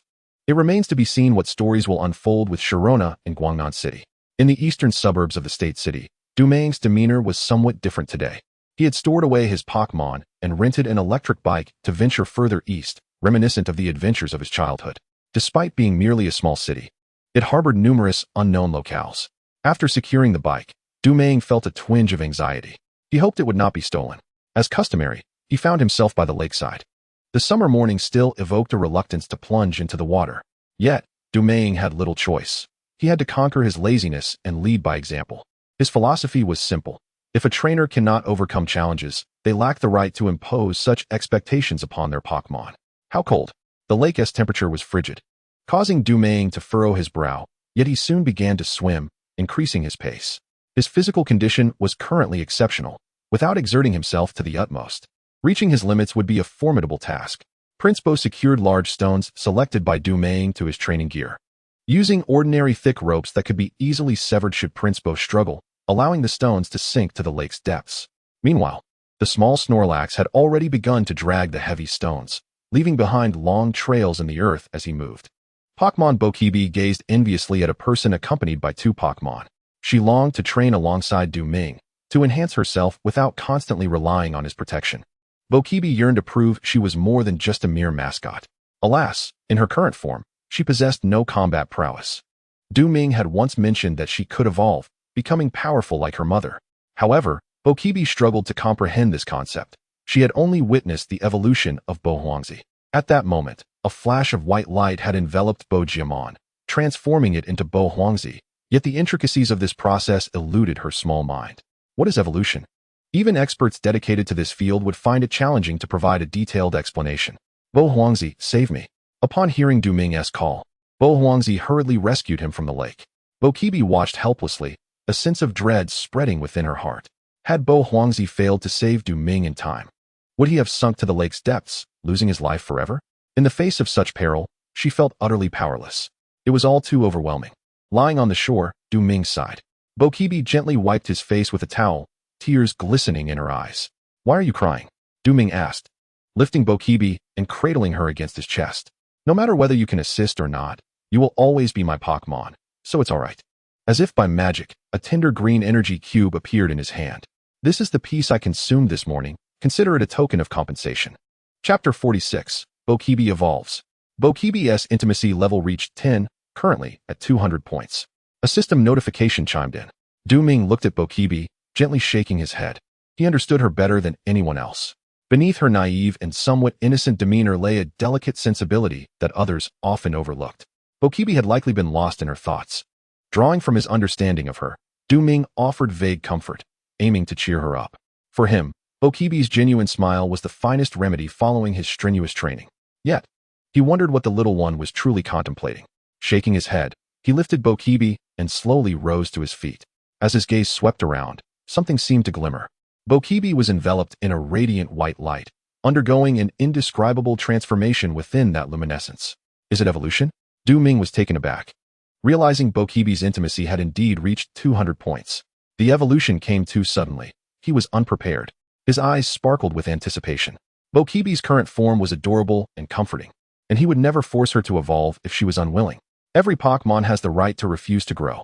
If evolution was Bo Kibi's true desire, Du Ming would wholeheartedly welcome it. With the evolution complete, Bo Kibi acquired the skill Magical Leaf. As the radiance faded, what appeared before Du Ming was no longer the Poké by resembling a whimsical egg, but rather the evolved form, Poké. The original shell had vanished, and its body had transformed from a bright yellow to a pristine white, adorned with red and blue triangular patterns that seemed to hold some enigmatic significance. Poké was a petite creature, standing at merely 60 centimeters and weighing a mere 32 kilograms, with a pair of delicate wings on its back, resembling an angel. Its charm was nothing short of that of Poké. With a triumphant evolution, Poké joyfully leapt into Du Ming's embrace, nuzzling affectionately. In terms of personality, it remained largely unchanged from its pre-evolution, still exhibiting a clingy demeanor. Poké, green level 7 ability, Serene Grace, increases the chance of secondary effects of moves. Up to a maximum of 100 moves. Growl, Charm, Finger Wave, Angelic Kiss, Yawn. Magical Leaf Friendship, 200. Will obey any command as long as it does not violate principles. The system panel revealed no hints of its true potential, but Du Ming was acutely aware of Poké's formidable capabilities. It would not be an exaggeration to assert that Poké's strength was comparable to that of a Snorlax at the same level. The evolution from Poké to Poké had genuinely taken Du Ming by surprise. Next, he needed to focus on leveling up Poké, as its current level was too low, and its abilities were rather unremarkable, making the development of its potential a challenging endeavor. Du Ming contemplated this. Poké fluttered gently in the air, defying the imagination with its tiny wings managing to sustain flight. However, considering its weight of 32 kilograms, it was not entirely implausible. Suddenly, a creature emerged from the lake, and upon closer inspection, it was a Kingler. Kingler was a common Pokémon, evolving into Kingler, known for its exceptional physical attack. If not for its uneven abilities, which led to a slightly lower overall potential, Du Ming might have considered capturing a Kingler as his primary battle Pokémon. Of course, Kingler was far from possessing the strength of its evolved form. Upon spotting the Kingler, Poké eagerly volunteered to battle. Having spent considerable time with Du Ming, she had come to understand that strength was intrinsically linked to combat. Poké, use Magical Leaf. Du Ming commanded immediately. With that prompt, Poké began to gather her energy. Given their level of intimacy, there was no need for excessive words. Ethereal green leaves coalesced and launched towards Kingler with relentless precision. The unique mechanics of Magical Leaf ensured that it would unerringly strike its target, leaving no room for evasion. Once unleashed, it was guaranteed to hit. Bang! The Magical Leaf struck Kingler repeatedly, achieving remarkable results. Poké leveled up by 1, now standing at level 8. Du Ming gazed ahead and saw that Kingler had sunk to the bottom of the lake, having been instantaneously defeated by the Magical Leaf. After the initial surprise, Ming quickly realized that the Great Claw Crab's health and special defense were inherently low, making its swift defeat by the magical leaf of Prodigy quite unsurprising. The abrupt conclusion of their first battle caught him off guard as he observed Prodigy's expression, which transformed from bewilderment to exhilaration. She seemed to revel in this newfound sensation. Prodigy soon encountered another Great Claw Crab of similar level and effortlessly dispatched it with another magical leaf. Continuously seeking opponents of comparable strength in the pond, using her type advantage to swiftly eliminate them. Occasionally, when faced with stronger Pokémon, Ming's guidance ensured that Prodigy navigated through perilous encounters with ease. Pock! She exclaimed, celebrating their victories with a joyful smile. Could it be that this little one harbors a hint of cunning? Watching Prodigy so engrossed in battle, Ming couldn't help but feel satisfied. Her enjoyment during combat reassured him. He had initially worried that she might resist battling after evolving into Prodigy. 5 days later, by the pond. Prodigy, use yawn on the Goldeen. Ming commanded. Without hesitation, Prodigy unleashed a yawn imbued with a hypnotic effect, the sound predominantly resonating around Goldeen's ears, with only a faint echo escaping.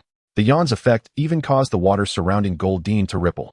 The ability to control the range of sound-based moves is a testament to one's proficiency, whether it be song, chirp, yawn, or a harsh sound. If the impact extends beyond the intended target, it signifies a failure for the main battle Pokémon. As a favorite among certain eccentric uncles, Goldeen certainly possessed its strengths. Sensing Prodigy's battle intent, Goldeen seemed to be provoked, letting out a shrill cry as the horn atop its head sparkled with strange light. With a powerful tail swipe, it charged towards Prodigy in the air. Super Horn Attack. As a signature move for bug types, Super Horn Attack wielded immense power, its potency even surpassing that of water-type moves like Hydro Pump. With a resounding crash, a rainbow-like streak flashed past as Prodigy was struck by the intense force, plummeting from the sky but managing to halt her descent just in time. Fortunately, Prodigy had a fourfold resistance to bug-type moves, and with fairy and flying types countering bug effectively, the Super Horn Attack, though formidable, bore no fruit. Besides, Prodigy had shown growth over the past few days. Ming reflected. In battles against ordinary wild Pokémon, there was no significant improvement for the likes of Snorlax and Prince Water. Hence, Ming concentrated his efforts on enhancing Prodigy's battle prowess as much as possible in a short span. Use Magical Leaf, he instructed, observing Goldeen, which appeared utterly drained after executing the Super Horn Attack, now lying on the water's surface, exposing its belly like a lifeless fish. This illustrates the effect of the yawn skill, which induces drowsiness. Once the drowsiness accumulates sufficiently, the Kingler succumbs to slumber. Now presents the opportune moment for a counterattack. Chapter 47. The Trainer from Neon Whoosh. Butterfree unleashed 2 successive magical leaves, directly submerging Kingler. The Kingler, ensnared in slumber by the yawn skill, was utterly defenseless against Butterfree's onslaught. Even when struck, it remained blissfully unaware in the depths of its dreams. Perhaps Kingler felt the pangs of pain within its dreams, yet remained unable to awaken. Butterfree's level ascended by 1, now standing at 28, and it learned the skill Wish.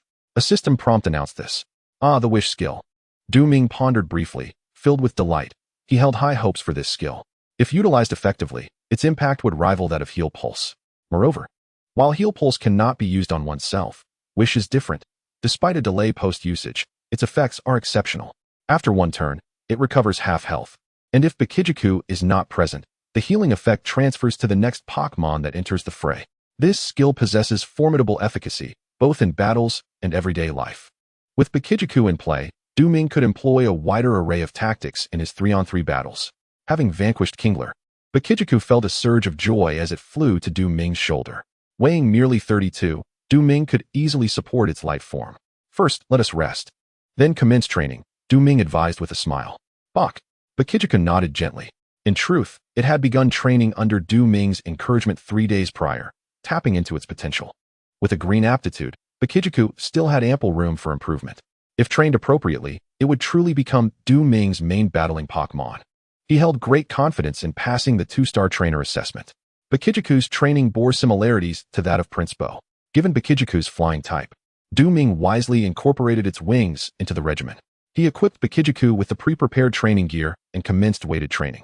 Flapping its petite wings, it maneuvered gracefully in the air. Initially, the added weight proved somewhat challenging for Butterfree, but as it grew accustomed to it, it moved with ease. At this juncture, Du Ming instructed Bukidjiku to harness its energy for attacks, not through skills, but through the pure application of energy. Logically, each Pokémon possesses its unique energy.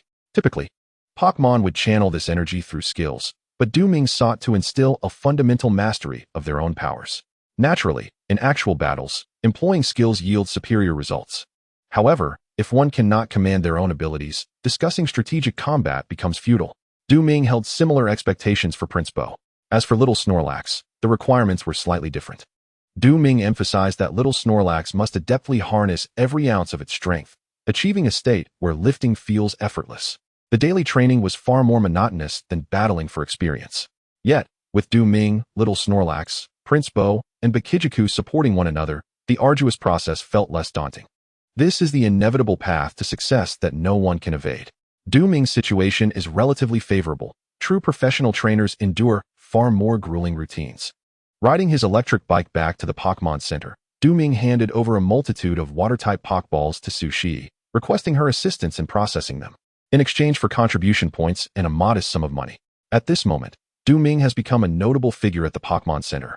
Even those elusive 3- and 4-star trainers gaze upon him with envy. After all, they cannot exchange rare water-type Pokémon for contribution points as he does. Their points are amassed through the relentless passage of time. As night approached, Du Ming rested in the stands after his daily routine of Pokémon battles. Suddenly, a commotion erupted in the battle area. On either side of the arena stood 2 trainers, Ling Zheng and a young boy accompanied by a Pikachu. The boy donned the typical attire of a trainer, carrying a red backpack and wearing a cap emblazoned with a distinctive Pokeball design, his eyes sparkling with determination. Pikachu. Du Ming squinted, unable to ascertain Pikachu's level, which undoubtedly exceeded level 50. No wonder the boy dared to challenge Uncle Ling. Uncle Ling's 2-headed dragon is quite renowned at the Pokémon Center. Everyone knows that Ling Yuka's father possesses an exceptionally powerful and rare quasi-divine Pokémon, 2-headed dragon. Still unable to discern its level, Du Ming furrowed his brow and set aside his distractions to observe the battle. The match commenced. Under the boy's command, Pikachu leapt swiftly but suddenly vanished. In a flash of electricity, Pikachu reappeared at the side of the 2-headed dragon, striking it with force.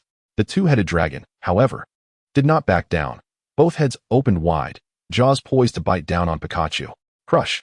With both heads attacking simultaneously, the accuracy of this move was undeniable. Yet, Pikachu simply sidestepped the assault. Following the boy's command, Pikachu erupted with electrical energy, unleashing the move Thunderbolt. The 2-headed dragon withstood the attack, unleashing a fierce breath that engulfed Pikachu. The powerful assault was relentless. It was hard to fathom that Pikachu possessed such formidable strength, capable of dominating even the 2-headed dragon. This Pikachu is truly exceptional, Du Ming thought in astonishment. Here on the 13th floor of the Pokémon Center, where mostly novices reside, it is rare to witness such a powerful Pokémon and such a ferocious battle. Pikachu, inherently fragile, adeptly leveraged its speed to evade the opponent's moves under the boy's guidance, retaliating swiftly and producing astonishing results. Even Du Ming could not help but marvel. Is Pikachu strong? Not particularly. Yet, in the hands of this boy, Pikachu displayed terrifying strength that rivaled that of the 2-headed dragon. The battle between Uncle Ling and the young boy concluded with a remarkable synergy as they withdrew their Pokémon, neither side having fallen. The situation suggested that Pikachu held a subtle advantage. However, the outcome remained uncertain should the confrontation continue. After shaking hands, Uncle Ling seated himself beside Du Ming, while the boy, scratching his head, made his way towards the elevator. It was evident that the boy did not reside on the 13th floor and was not a novice trainer. "Dad, who was that I just battled?" Ling Yuka inquired, her eyes sparkling with interest in the Pikachu. The fact that it could reach such heights without final evolution seemed utterly astonishing to her. "He's a trainer from Neon, and he doesn't speak Chinese, so I couldn't communicate with him and thus do not know his name," Uncle Ling remarked. "Yet he is undeniably strong, and his Pikachu is exceptionally well trained." If the battle had continued, the outcome would have remained uncertain. Days passed, and today the Zhuang City Gym was adorned festively to celebrate Jiang Haolin's inauguration as the gym leader. Even prominent officials from the city attended to pay their respects to the Zhuang City Gym. As the main character of the event, Jiang Haolin did not appear as jubilant as one might expect. Du Ming sat in the challenger's seat, accepting an interview during which he confidently proclaimed his impending victory. Jiang Haolin found it perplexing that Du Ming believed he could surpass him, especially given his brief tenure as a trainer. However, Jiang Haolin's irritation soon subsided. Once the challenge officially commenced, he intended to demonstrate to everyone present the prowess he possessed as the gym leader. As for Du Ming, he held little belief that the young challenger could claim a badge from him. The proceedings advanced swiftly, with lights and attention converging on Jiang Haolin, who was officially recognized as the gym leader of Zhuang City. As the gym leader, his first task was to validate his strength. Under the spotlight, he gradually approached the battlefield. After stepping down from his position, Zhang Yongliang temporarily took on the role of host and referee, standing beside the arena and announcing. Challengers may initiate their challenge against the gym leader. The victor will receive the Zhuang City Gym badge and an energy cube for January. With a grand gesture, Zhang Yongliang activated the large screen behind him, showcasing images of 6 Pokémon: Zubat, Masquerain, Golem, Executor, Fortress, and Tauros. Jiang Haolin seized the microphone, donning what he considered his most flamboyant smile, and declared, "These are my current 6 main battle Pokémon. I hope you learned something valuable from the upcoming battles." He presented himself as a seasoned gym leader. There were 8 challengers in total, and to conserve time, the order of appearance was determined by drawing lots. Du Ming drew number 3, with 2 competitors ahead of him stepping up to test the waters. The first challenger was a young man named Jing Dongfeng. The Magic Wall Puppet, green 36. Jing Dongfeng's choice of the Magic Wall Puppet is indeed unique, as it holds a high probability of victory against Jiang Haolin's lineup.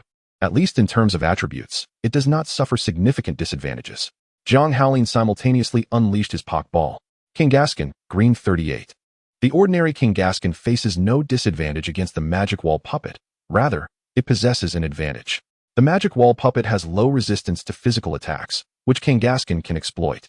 Jing Dongfeng's expression darkened. Battling Kangaskhan with the Magic Wall Puppet would be challenging. Magic Wall Puppet, use Illusion Beam. Jiang Haolin commanded loudly. Kangaskhan, use Horn Attack. He emphasized the need for strong momentum, recalling Jiang Yongliang's advice from the previous night. Bang! Kangaskhan, undeterred by the Illusion Beam, charged forward with a formidable presence, colliding with the fragile form of the Magic Wall Puppet, sending it flying. It was clear he intended to give the Magic Wall Puppet no chance. Use Psychic Wave. Jing Dongfeng gritted his teeth. Kangaskhan, let us employ Psystrike. Jiang Haolin shouted. Kangaskhan, filled with the spirit of battle, was undaunted. At least Jiang Haolin had managed to project his momentum. In the audience, a boy cradling a Pikachu languidly leaned against his seat, whispering to himself. That Magic Wall Puppet is done for. He never doubted his judgment. With concentrated psychic energy at its forehead, Kangaskhan charged forward swiftly and fearlessly. After employing Psystrike, its head became as hard as steel, unyielding to any challenge. Indeed, after being struck by Psystrike, the Magic Wall Puppet was left with little strength, ultimately succumbing to Kangaskhan's retaliatory move, delivering double the power and sealing its fate. Jing Dongfeng was defeated. This exceptional trainer, who had performed admirably in the selection match, ultimately failed to secure the gym badge from the state city. The Magic Wall Puppet lost its fighting capability, thus declaring Jiang Haolin, the gym leader, the victor. Zhang Yongliang proclaimed loudly. As Jiang Haolin inherited his position, he naturally aimed to solidify his status. Applause erupted. The audience could not help but cheer for Jiang Haolin. While still basking in the applause, the second challenger stepped forward, a girl of striking beauty named Wei Mingwei. She too had performed well in the competition. Yet each of her battles seemed to stretch on, as if she were accumulating combat experience, presenting herself as steady and reliable. Gloomy Cactuar, green 34. Undoubtedly a powerful Pokémon, Gloomy Cactuar belongs to the original trio of starter Pokémon, showcasing a comprehensive array of abilities.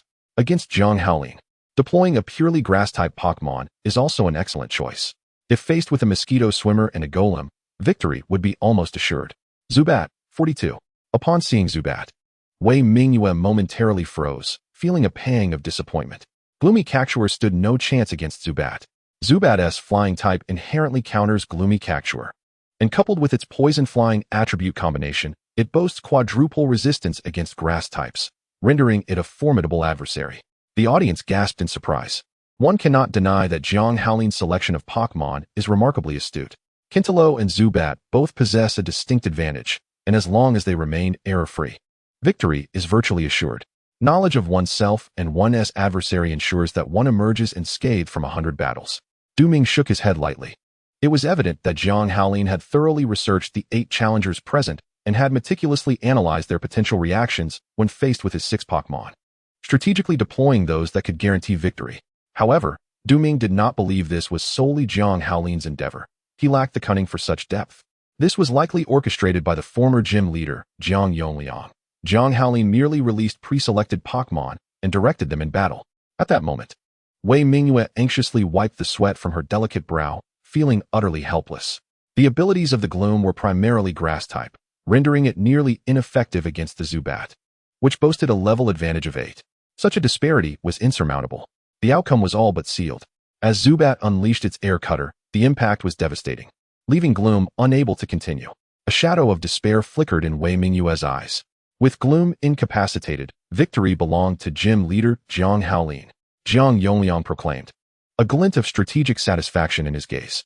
He was pleased with Jiang Haolin's performance, including the selection of Pokémon for the gym's elimination routes, which bore his influence. Though Jiang Yongliang had stepped down, his impact lingered.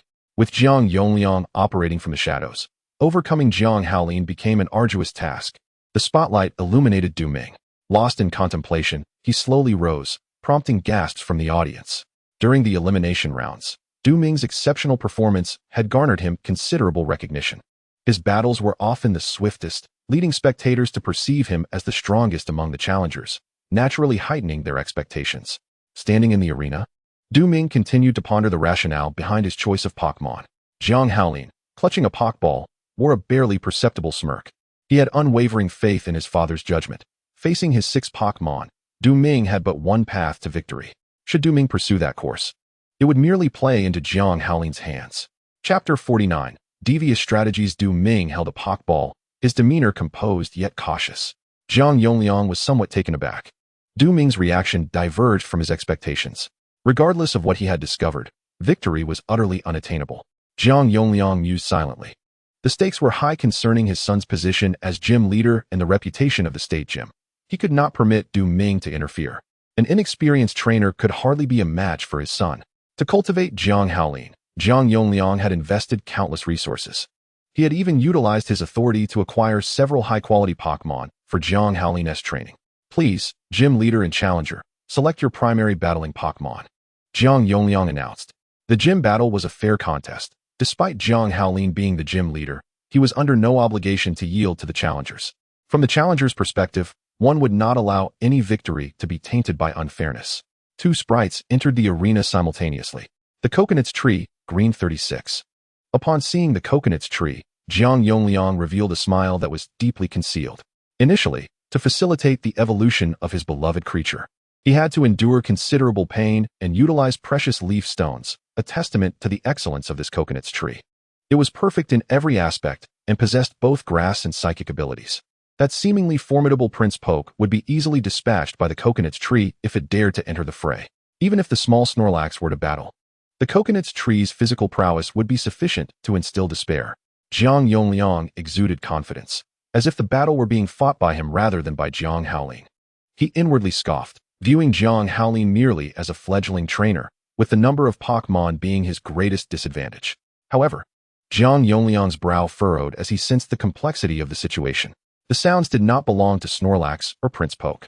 Could Ming possess a Pokémon unknown to him? Upon the appearance of Porygon, 32, even Jiang Yongliang, mindful of his own position, could not help but gawk in astonishment. When had Ming captured a Porygon? No, he quickly recollected the small creature that Ming always cradled, Piku. And Porygon was indeed its evolved form.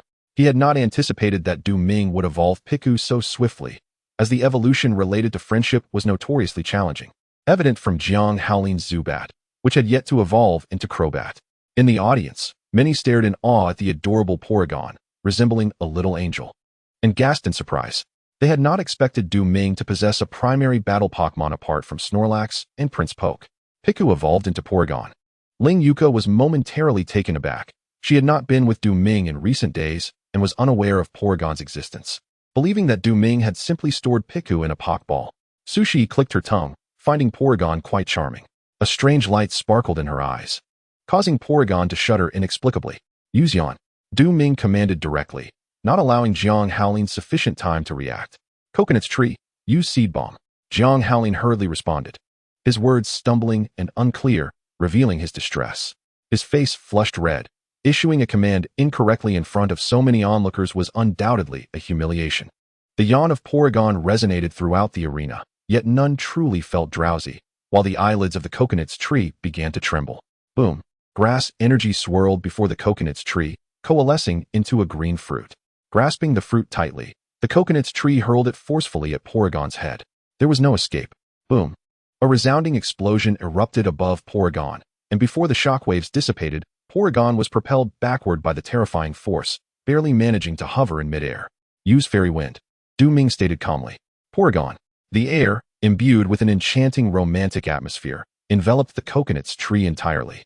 Howling, poised to issue further commands, suddenly noticed the eyelids of the coconut's tree drooping as it had succumbed to slumber. At a loss, he tightened his fists momentarily before relaxing them, donning what he believed to be the most nonchalant and sunny expression. As the dojo master, he was determined to maintain his composure.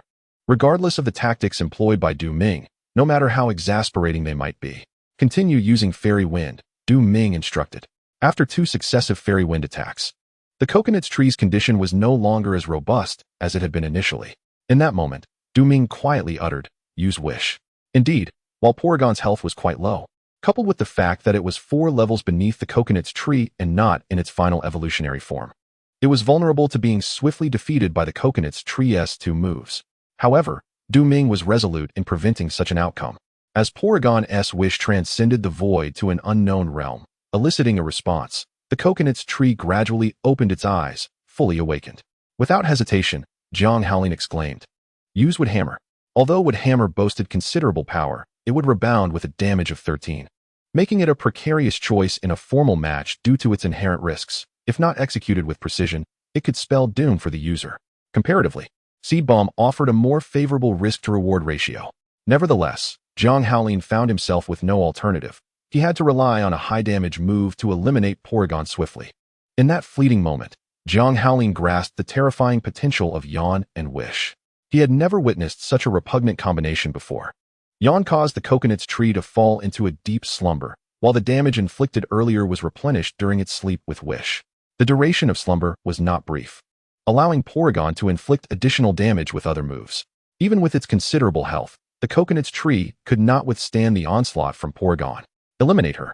Howling silently roared.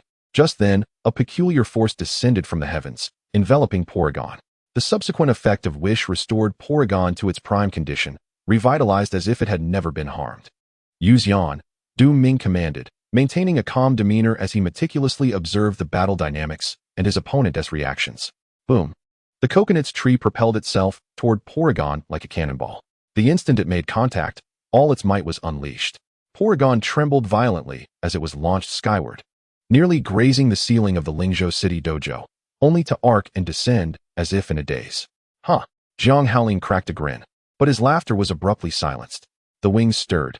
From a gentle tremor to a powerful flight, those small wings, reminiscent of angelic appendages, possessed an unimaginable strength. Use Wish. Ming instructed.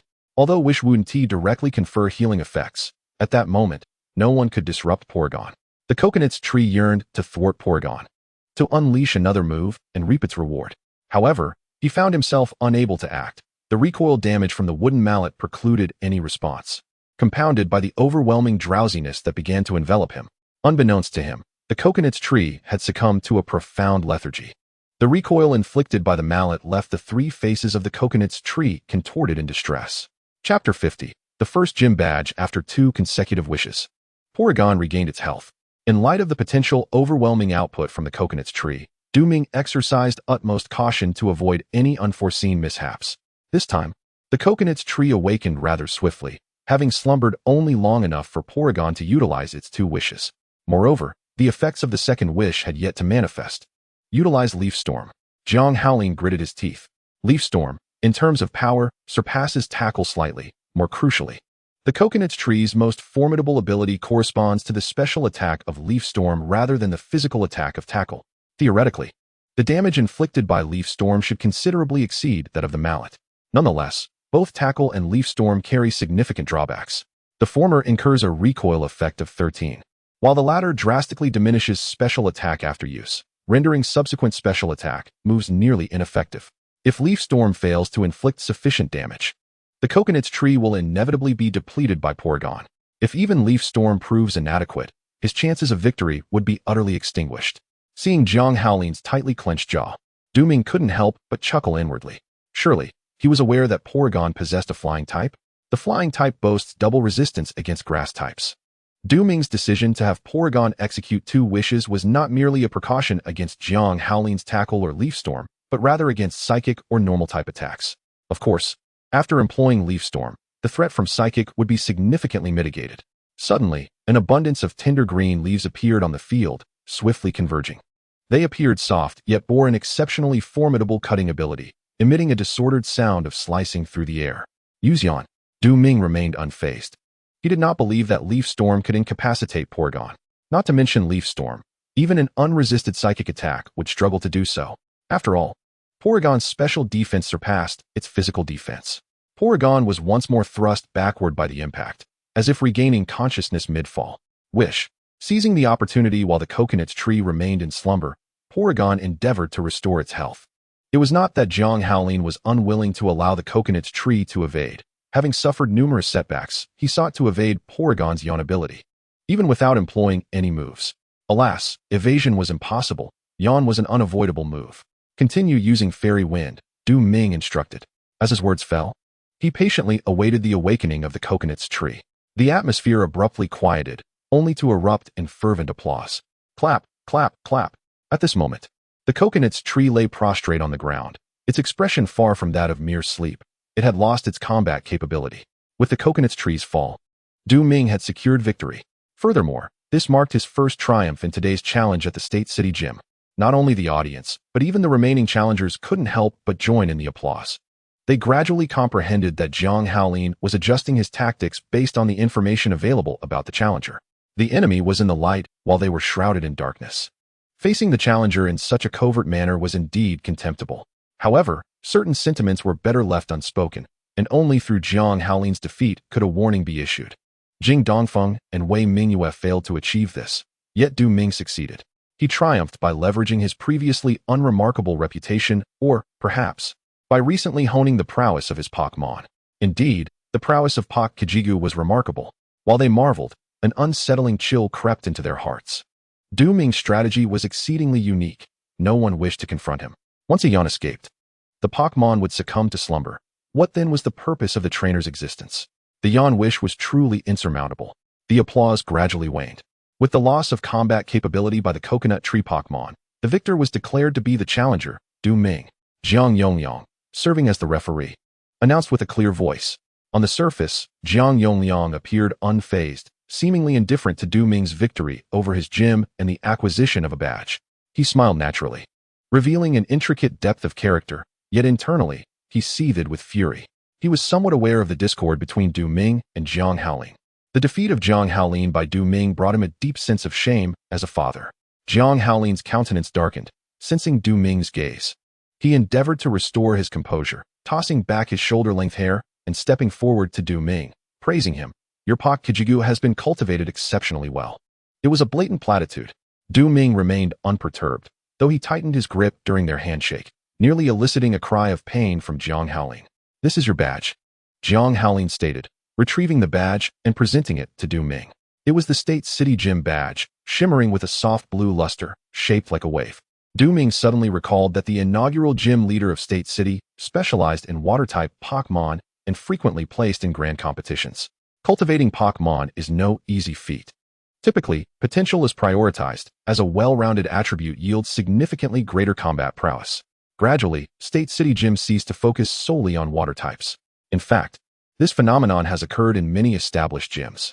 Only new gyms are mandated by the Pokémon League to specialize in a particular type. The moment he received the badge, a notification resonated in his mind. Congratulations, host. Task, first gym badge completed. Rewards, 1 light stone, 1 mysterious ticket, 1 lottery chance. He carefully stowed the badge away. As for the level of gym leader Jiang Haolin, that was a matter for another time. After all, this was Ming's first gym badge, symbolizing an entry ticket to the provincial competition. Although the rewards were bountiful, the light stone and mysterious ticket were of no immediate use. The lottery chance, however, seemed promising, and he contemplated trying his luck after a fragrant bath tonight. Ming mused silently. Pak Kajigu, slightly fatigued, leaned against Du Ming. Despite having regained its strength multiple times due to the wish, the pain and exhaustion from the attacks lingered. Du Ming gently patted Pak Kajigu's head in a gesture of commendation. The Pokeball opened effortlessly, and the beloved Pokémon was drawn inside. The determination with which it fought for him deeply moved him.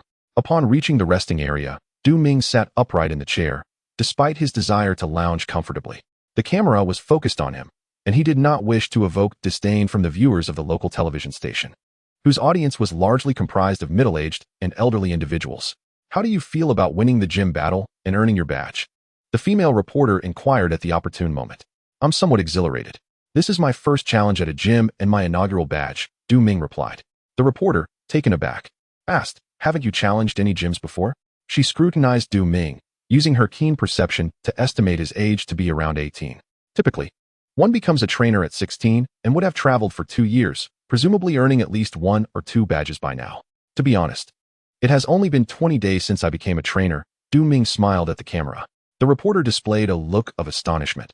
Her initial reaction was disbelief, but she quickly realized that the duration of one's training could indeed be verified, and Du Ming had no reason to fabricate a lie before the camera. 20 days of travel had resulted in the cultivation of 3 remarkably powerful Pokémon. This left the reporter in awe. After the interview concluded, the camera shifted back to the battlefield, where Enchanga was engaged in the gym battle. Chapter 51. The hunt for Butterfree. Jiang Haolin and Enchanga faced each other, each holding a Pokeball, with the battle about to commence. If her instincts served her right, Jiang Haolin's combat Pokémon would undoubtedly be the same. If Enchanga were to send out either Kadora or the Rogue Panda, she would likely face defeat. Intrigued, Du Ming observed the scene.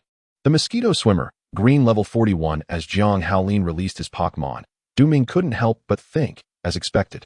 The Mosquito Swimmer, a water fighting type, had a quadruple advantage over Kadora and a double advantage over the Rogue Panda. Should Enchanga choose to deploy either Kadora or the Rogue Panda, she would find herself in a precarious disadvantage.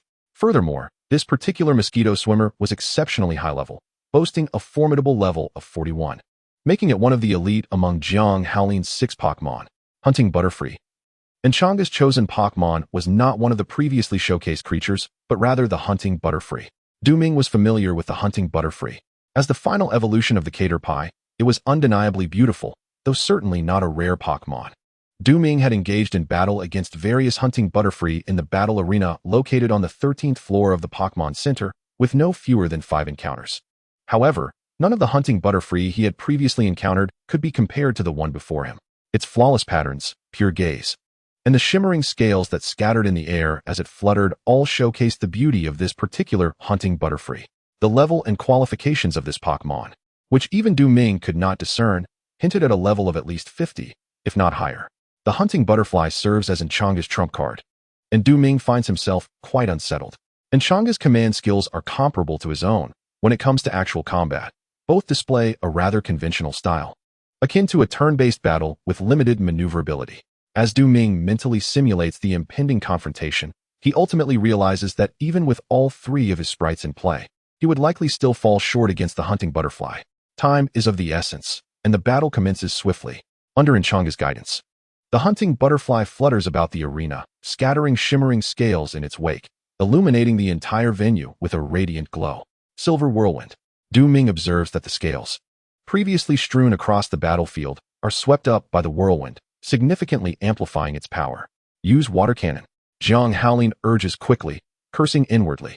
Not only does Du Ming deviate from the norm, but even the seemingly rigid Enchanga does the same. The Mosquito Swimmer is at a disadvantage in terms of attributes. Yet Jiang Haolin mistakenly assumes that Enchanga is employing a newly trained sprite similar to Du Ming's. He remains confident in his victory. Boom. The water cannon collides with the silver whirlwind but fails to surpass its might, instead being crushed under its force, sending the Mosquito Swimmer flying. It quickly regains its footing, eyes wide with astonishment. It has never encountered such a formidable Hunting Butterfly. Hunting Butterfly, Airblade. Enchanga states calmly. Bang. The Mosquito Swimmer attempts to evade, only to find its path directly intersects with the fearsome blade of air. It is too late to halt its momentum, and it must endure the resultant damage. The effects are striking. Use Bug Buzz. Enchanga commands. His assault flows seamlessly, leveraging the inherent strength of the Hunting Butterfly to relentlessly overpower Jiang Haolin. Despite Jiang Haolin's efforts to mount an effective counterattack, he finds himself utterly powerless. For reasons unknown, Enchanga naturally seizes control of the rhythm of the battle.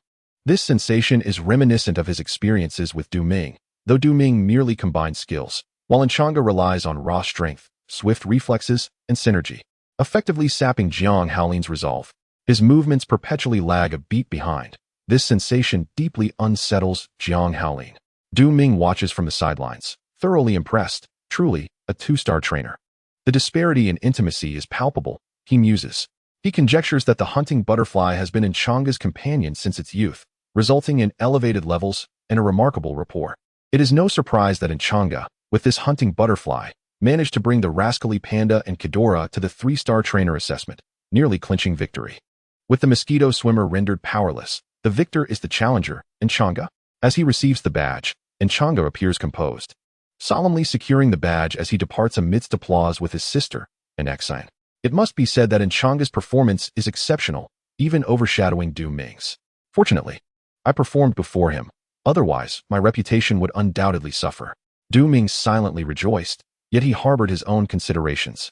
In the audience, a boy cradling a Pikachu observed Enchanga's silhouette with great interest. His talent is commendable, though he is excessively arrogant. The boy then shifted his gaze to Du Ming, who was engaged in an easy conversation with Su Shi and Ling Yuka in the resting area. His interest piqued further. Possessing a Bokajiki, his character should be commendable. In terms of talent, he appears to surpass Enchanga. Should I give him a try? At the Pokémon Center, after the gym challenge concluded, Du Ming and his companions returned directly to the center. Are we setting off tomorrow? Su Shi inquired.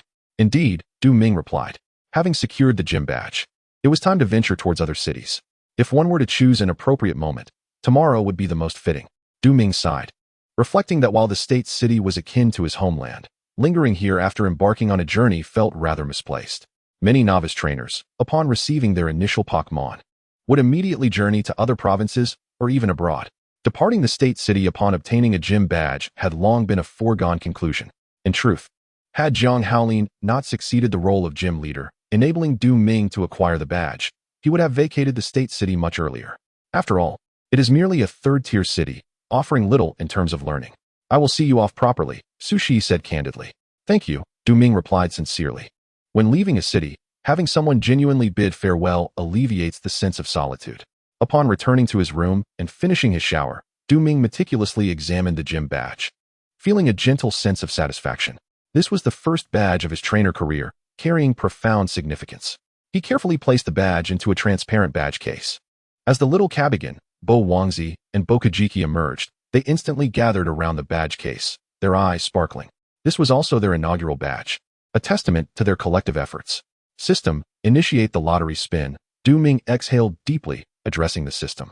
Having just acquired the badge, he fancied himself fortunate and felt compelled to partake in a lottery after his bath, curious to see if luck would smile upon him again.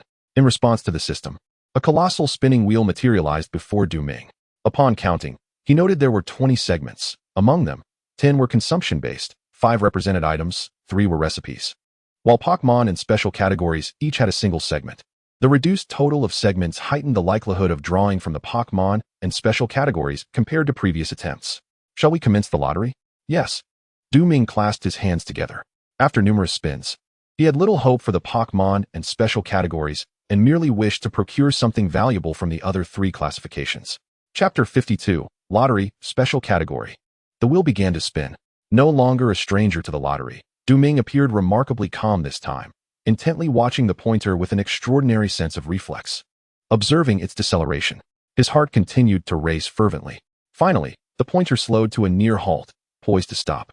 Even so, the remaining momentum transcended the realm of props, gravitating instead towards the category of spirits. Spirits. A spark ignited in Du Ming's eyes. However, the pointer did not respond to his eager anticipation, bypassing the domain of spirits entirely and proceeding directly to the category of secret formulas. The secret formula category spanned 3 slots, and Du Ming was uncertain whether it would halt there.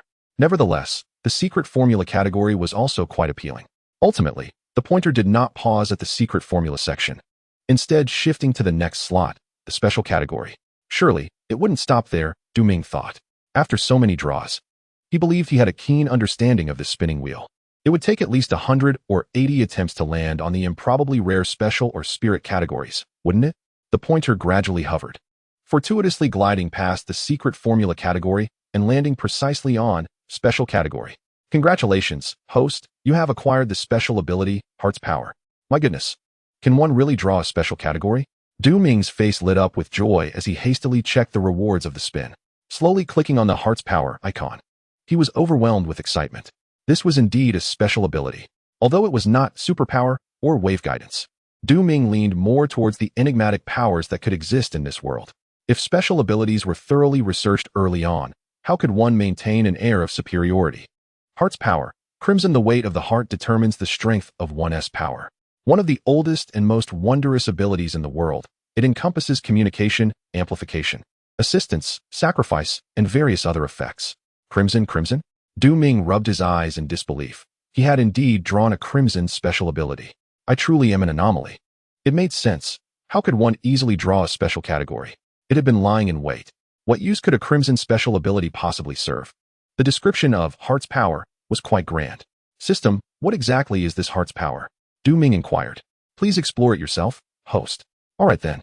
Ming scrutinized the grayish icon, deducing that the ability was indeed quite formidable, yet for some reason, it received a low evaluation from the system. In any case, he decided to allocate a skill point. Using one skill point, he illuminated Heart's Power. The previously dull icon instantly transformed into a blood-red hue. At that moment, Ming felt an influx of something within his mind, a peculiar sensation enveloping him.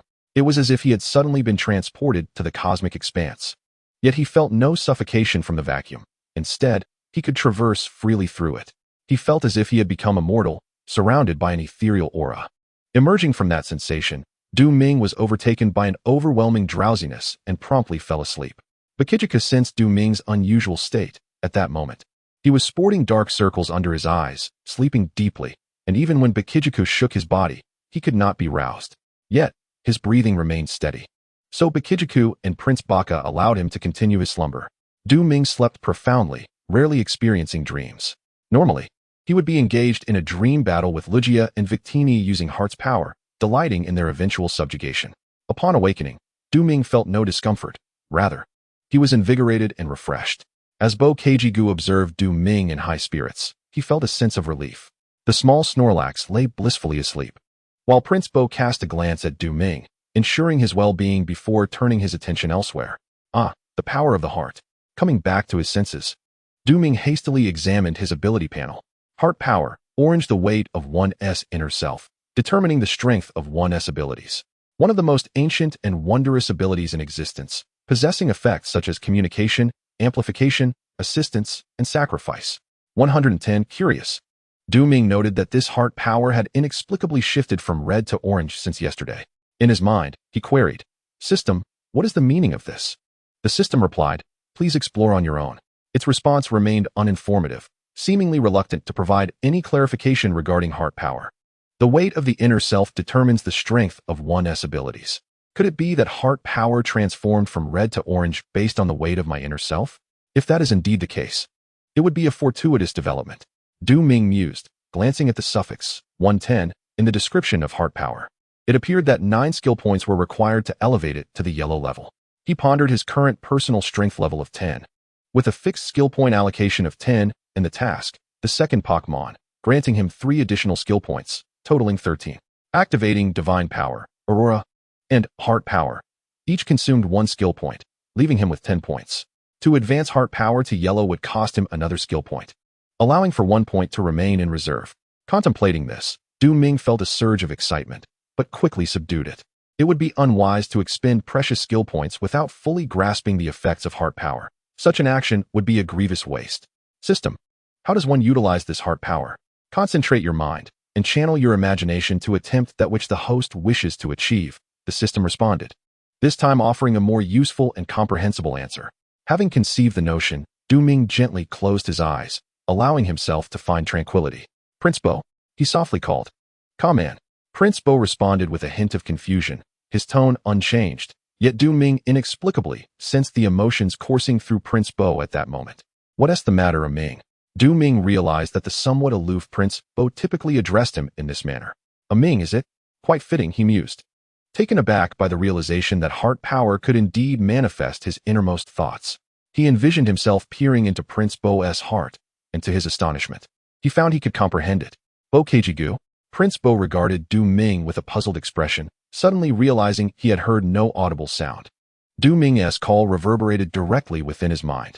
What is happening? Du Ming smiled silently, once more using the small Snorlax as a subject for experimentation. As he imagined it, an invisible force nudged the Snorlax from the edge of the bed to beneath it, producing a soft thud. Little Snorlax ultimately did not evolve into the ultimate slumbering Snorlax. Instead, it awakened, its gaze shifting among Du Ming, Prince Bo, and Palkia, seeking the perpetrator who had nudged it from its slumber. Ahem, let us have breakfast first, Du Ming chuckled, diverting the conversation. He retrieved the energy cubes, allowing Palkia, Little Snorlax, and Prince Bo to dine first.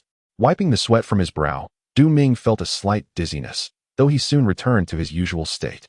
The utilization of mental energy seemed to correlate with physical stamina, and the consumption was considerable. Transitioning from orange to yellow should enhance its potency. Yet it might not diminish the expenditure. Just as Du Ming hesitated over whether to elevate his heart power to yellow quality, a sudden knock resonated at the door. Please hold on, Du Ming called, waiting for the three Pokémon to finish their meal before proceeding to the door. Both Divine Power and Aurora were unique formulas absent from this world. It was prudent to keep such knowledge concealed. Pika. As the door swung open, Pikachu stood close, its cheeks shimmering with a hint of electricity. A boy cradling Pikachu waved at Du Ming. Hello, I am Red. He cheerfully introduced himself. Chapter 53. True New Red. The boy introduced himself with such buoyancy, and Pikachu animatedly chimed in. Pika Pika. Du Ming reciprocated with his own introduction, though internally astonished. What is your full name? He inquired. If he were not mistaken, the boy before him was likely the protagonist from the special chapters of the original manga, and also the inspiration for Ash Ketchum in the subsequent anime. Encountering this young lad made Du Ming question whether the original Ash could still manifest. The boy, whose surname was not explicitly stated in the original work, answered, I hail from the vibrant town of Masera. Thus my full name is Masera Red. My close companions prefer to call me Little Red. Masera Red declared cheerfully. Du Ming nodded in acknowledgement. The original narrative did not disclose Little Red's full name. If his surname derived from his town, it seemed quite reasonable. In Huagua, addressing someone with the prefix little could be considered rather impolite. Are you not proficient in Chinese? Du Ming suddenly found it curious. Masera Red pointed to the mechanical device resembling a business Bluetooth headset he wore, boasting.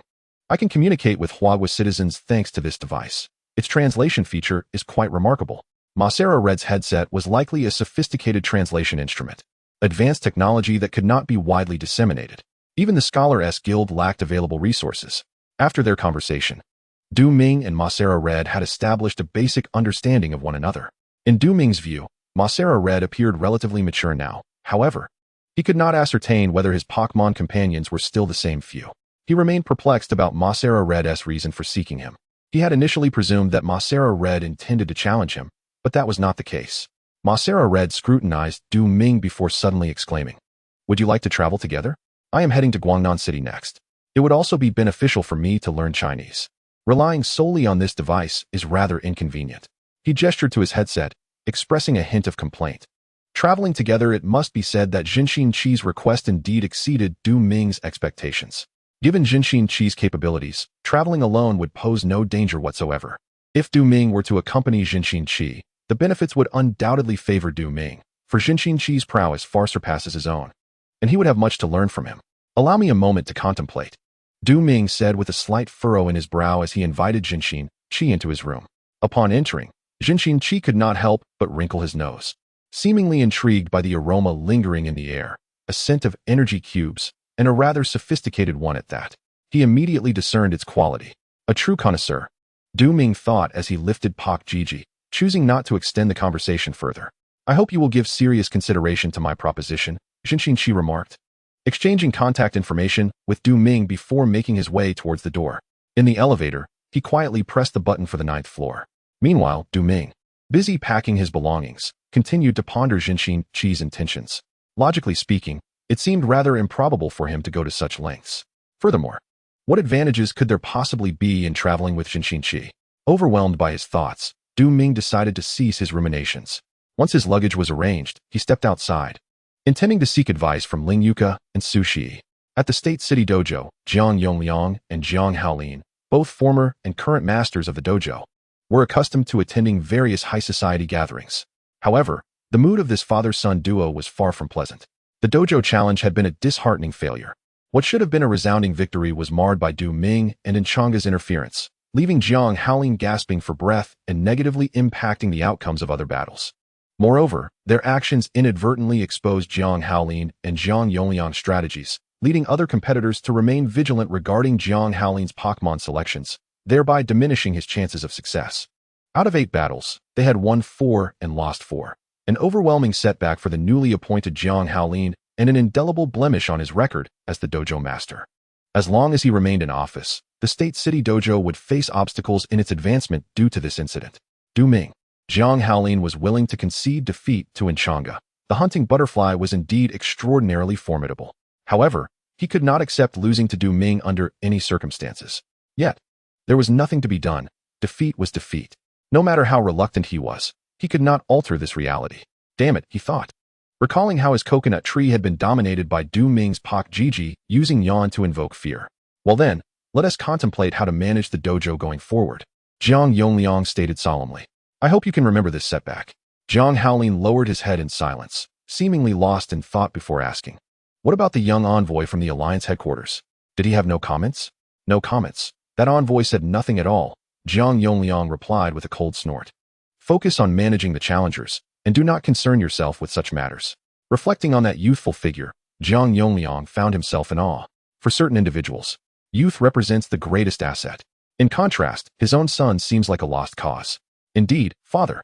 Jiang Haolin could only step aside. The Pokémon Center. Du Ming tidied up his belongings, not in haste to depart. He cradled his Pocky and was accompanied by his royal Pocky and a small Snorlax, ready to watch television. The state television station. The gym challenges were edited into a format akin to a variety show, making it more relatable and accessible to the public. The program began with interviews where all 8 challengers had their moments. Du Ming watched the screen, where he confidently, even arrogantly, proclaimed his impending victory, leaving him momentarily embarrassed. Fortunately, he emerged victorious, or it would have become a regrettable chapter in his history. Unlike Du Ming, Enchanga's words were succinct, comprising merely 3 characters, I will win.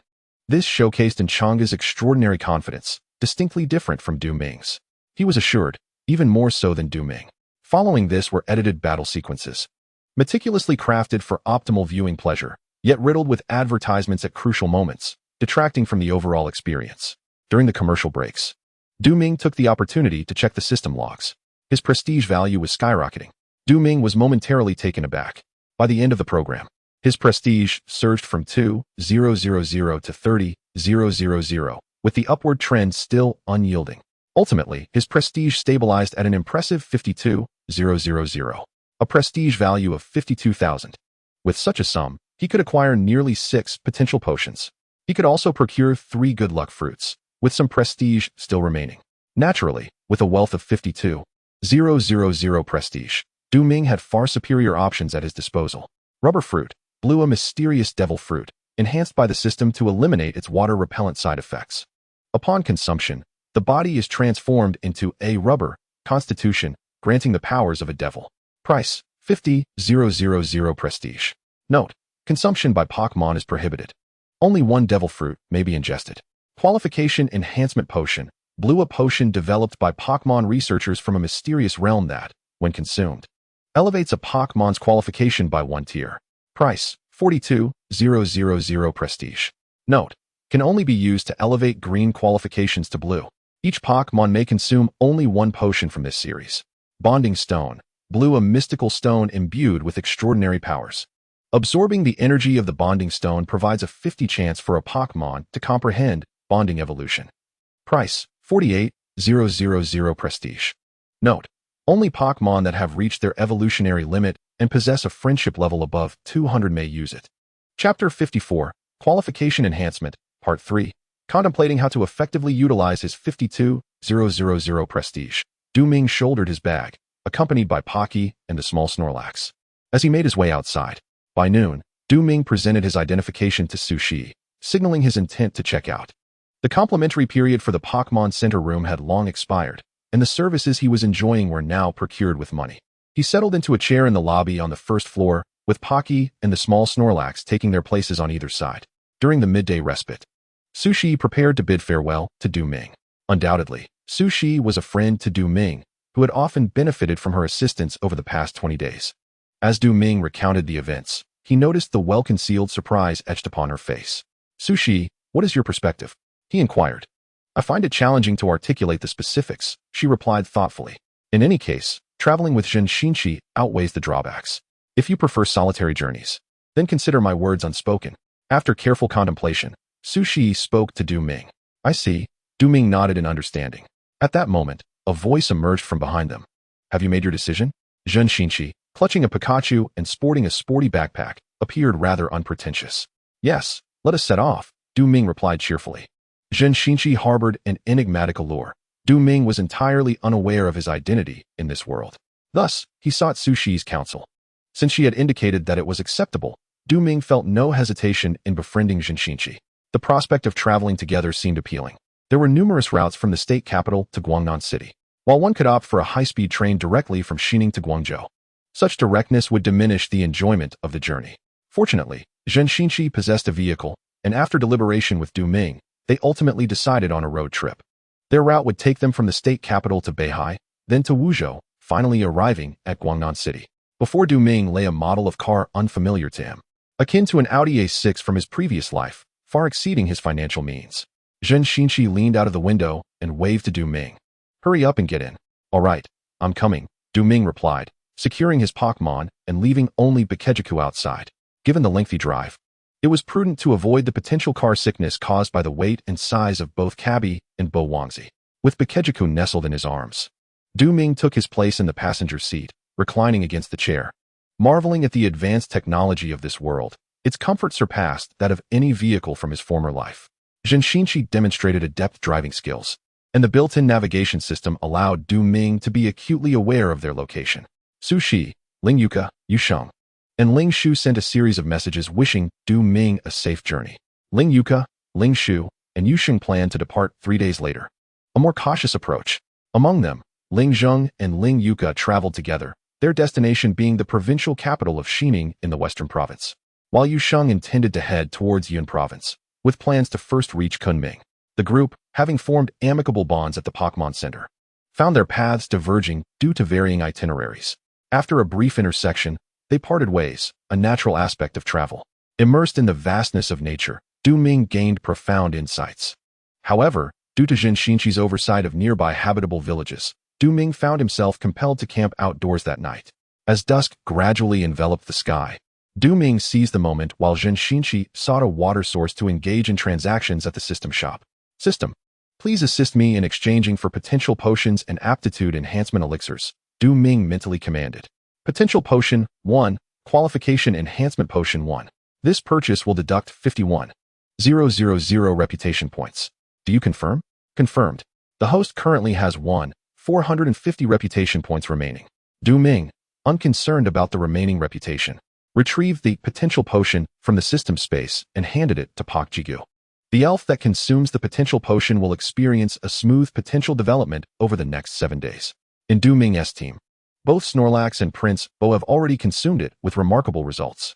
Within just 7 effective days, both elves saw a 50 increase in all attributes, more than doubling their overall strength. Pak Jigu drank the potential potion in 1 gulp. In the following 7 days, Du Ming would conduct special training to help Pak Jigu catch up to Snorlax and Prince Bo. Ruffling Pak Jigu's head, Du Ming released Snorlax. "Kachi." The unfamiliar surroundings left Snorlax puzzled. "Do you wish to become as strong as Prince Bo?" Du Ming inquired softly. Previously, Du Ming had held internal battles with the existing team, with Snorlax and Prince Bo naturally facing off against each other. Both elves were confident, especially Snorlax, who had been Du Ming's initial companion, sharing the longest bond with him. Snorlax held a certain pride. However, the outcome was a lopsided defeat at the hands of Prince Bo, leaving him powerless to retaliate. That battle had become a source of concern for Snorlax. Lingering in his mind, "Kachi." Snorlax remained doubtful. Is it possible? Du Ming harnessed the power of Heart's will to comprehend Snorlax's thoughts. Apologetically, he patted Snorlax's head, realizing he had failed to notice the shift in Snorlax's mindset. Unbeknownst to him, Snorlax had silently lost hope of surpassing Prince Bo. It was not surprising for Snorlax to feel this way. They shared the same trainer, the same training regimen, with all conditions equal. Yet, as a junior, Prince Bo had effortlessly surpassed Snorlax, making it difficult for him to regain confidence, let alone overtake him. Indeed, it was a formidable challenge. As long as you are willing to believe in me, nothing is impossible. Ming smiled, producing the qualification enhancement potion and offering it to Snorlax. Drink this. The precious potion, valued at 42,000 reputation points, was consumed by Snorlax without a hint of regret. Ming had intended to use the potion on Snorlax from the very beginning. Kachi. Snorlax gently closed its eyes, immersed in a unique sensation. It felt as if it were soaking in a hot spring, washing away all fatigue, rejuvenated and cleansed of all burdens. Snorlax's qualifications were enhanced, now displaying a blue hue, with a significant boost in potential. Snorlax, blue 37. Kachi. Snorlax could sense the possibilities that lay within. How do you feel? Was there a notable enhancement in strength and defense? Ming continually inquired about various matters, utilizing his heart power to listen to the responses of the little Snorlax. Lost in contemplation. While the attributes had not significantly improved, it was evident that potential had indeed increased. Through training, this potential could be fully harnessed, ultimately bestowing upon him the capabilities befitting the blue aptitude. The forthcoming training could not be taken lightly. Once Ming had contemplated the matter regarding the little Snorlax's aptitude, he began to prepare dinner for the Pokémon. Eat up. He pushed an energy cube towards the little Snorlax, pinching its cheek. Just as he intended to turn away, he suddenly noticed a radiant white glow emanating from the little Snorlax. Chapter 55, Evolution Snorlax. It was due to the existence of the little Snorlax that Ming could become a trainer. This is the significance of a starter Pokémon to a trainer. In truth, the little Snorlax was not ideally suited as a starter Pokémon. Being a glutton, it placed considerable demands on the trainer's financial resources. The little Snorlax required a high degree of intimacy to evolve, and the enhancement of this intimacy was not easily attained, resulting in its development being slower compared to many other Pokémon. The best choices for starter Pokémon were Bulbasaur, Charmander, or Squirtle, the three iconic starters. Nonetheless, Ming remained proud of his initial Pokémon, the little Snorlax. With its languid smile, formidable combat prowess, and resilient spirit, the little Snorlax never held back with Ming, rapidly increasing their intimacy. He had believed that the bond between them would continually strengthen, leading to a natural evolution into Snorlax, thereby acquiring greater power. However, this did not occur. The intimacy plateaued at 195 points, and Ming failed to notice the little Snorlax's unusual state in a timely manner. Immersed in the joy of Pachima evolving into Empoleon and Piku evolving into Piku, he had neglected his own starter Pokémon. It was only today that he realized the root of the little Snorlax's estrangement. The intimacy increased by 15 points, reaching a current level of 210 points. The silent knot in his heart unraveled, prompting the little Snorlax to commence its evolution, enveloped in the sacred glow characteristic of evolution. This radiance expanded, signifying a substantial transformation in the size of the evolving Pokémon. Snorlax, blue aptitude 37 ability, thick fat, reduces damage from ice-type and fire-type moves by half. Moves: tackle, rollout, amnesia, lick, body slam, yawn, heavy slam, rest, snore, sleep talk. Giga impact, rollout, block, stockpile, recycle, fling, odor sleuth, screech, charge beam, swallow, natural gift, thief intimacy. 210, completely obedient to your commands. It may even breach its principles due to your selfish intentions. The evolved Snorlax appeared as a magnified version of the little Snorlax, typically towering over 2 meters in height and weighing nearly half a ton. However, Ming's Snorlax seemed exceptionally gifted, reaching an astonishing height of 3 meters. Although its weight had not been measured, Ming had every reason to believe that the Snorlax weighed around a ton. Snorlax's eyes perpetually squint, exuding an air of amiability. Ming is acutely aware of the immense destructive power Snorlax could unleash if provoked. Moreover, Snorlax's rotund belly signifies an astonishing appetite. Fortunately, Ming's homemade power energy cubes are quite filling, meaning Snorlax requires little additional snacking. Furthermore, Snorlax is not particularly finicky when it comes to food. It can even consume thorns, making tree leaves a commendable choice aside from its staple power. The colossal creature, Kachi, gradually approaches Ming, exuding a palpable sense of pressure. Ming feels no fear as he reaches out to touch Snorlax's belly, gazing up at the giant. In this moment, Snorlax displays no aggression. Its massive form appears benign. Even without utilizing his psychic abilities, Ming can sense the emotions conveyed in the small Snorlax's sounds. It is apologizing. Previously, it had harbored doubts about Ming and favored Prince Bo, leading to its defeat. This misunderstanding had hindered its evolution. Now that the rift has been bridged, Snorlax realizes it had misjudged Ming. Do not worry about it. Ming gently shakes his head. He does not perceive this as Snorlax's fault. At the time, the little Snorlax was incapable of precise communication with him, and his lack of explanation fostered an inevitable misunderstanding. Ultimately, both the small Snorlax and the current one are not mere templates of a species, but living individuals. He should be more attuned to the feelings of the Pokémon in his team. Ming holds himself to high standards. If he cannot achieve this, he cannot consider himself an exceptional trainer. The boy, Shinshin Akira, carrying Pikachu, returns from across the river and is astonished upon seeing the enormous Snorlax. How long was I gone? Your little Snorlax has evolved. Luck, Ming replies with a grin, feeling a sense of pride. Within less than a month, he has managed to elevate the friendship levels of 2 Pokémon requiring such to evolve to over 200, leading them to transform into their respective forms. This achievement is indeed commendable. Shinshin Akira expresses admiration. It seems you treat your Pokémon with genuine care. The sincerity of a trainer can often be discerned from the bond they share with their Pokémon. Pokémon possess a certain intuition, capable of distinguishing right from wrong. It is implausible for a trainer with a poor attitude to receive unwavering loyalty in return. The most representative example is Togekiss, known for its ability to recognize kind-hearted individuals and, in legends, bestow happiness upon them. Ming's ability to capture Togepi and facilitate its evolution into Togekiss is a testament to his benevolence and earnestness toward Pokémon. Shinshin Akira firmly believes in these fairy tale-like tales. Have you found a water source? Ming inquires. There is a river 300 meters to the east.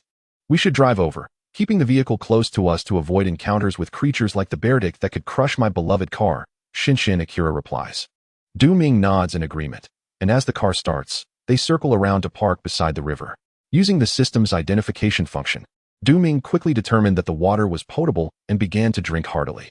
In the remote forest, far from the clamor of the city, the water source was as sweet as a mountain spring. Simply drinking it was a pleasure in itself. There was a village nearby where they could seek shelter the following morning. Zhen Xinxiao remarked as he retrieved a tent from the car's trunk and began to set it up. It seemed he had prepared well, as there were 2 tents in the trunk. After investing some time, they had a place to stay without much worry. Ming was merely a novice when it came to wilderness survival, whereas Zhen Xinxiao was vastly experienced and adept. Ming felt fortunate to be traveling with Zhen Xinxiao, as it spared him considerable hassle. As for the exposure of the system, Ming was not overly concerned. The system did not constantly influence him, and he could easily fabricate excuses for the rewards and items provided by it. Moreover, if an investigation were to occur, he indeed possessed numerous questionable elements about him. Therefore, Ming chose to face it all with candor. Once the tent was set up, they busied themselves searching for various ingredients for outdoor cooking. After dinner, lacking entertainment, Ming and Zhen Xinxiao opted for an early night. Back in their respective tents, Ming checked the system log. He discovered that his Snorlax and Togepi's intimacy had risen above 200, resulting in their evolutions into Snorlax and Togekiss, while Pachima evolved into Prinplup, with its level exceeding 30. Congratulations to the host for completing the task. The desire to become stronger, with a comprehensive physical quality level of 5, a personal strength level of 5, and 1 chance for a lottery spin. A mysterious blue Pokémon egg had been issued to the system space. Chapter 56, The Mysterious Pokémon Egg. This task was assigned to Ming only after his battle with Ling Yuka. The requirements were rather vague, and Ming initially doubted his ability to complete it. However, he exceeded expectations by finishing it half a month early. Though he could not evaluate it as such, Ming felt a deep sense of satisfaction.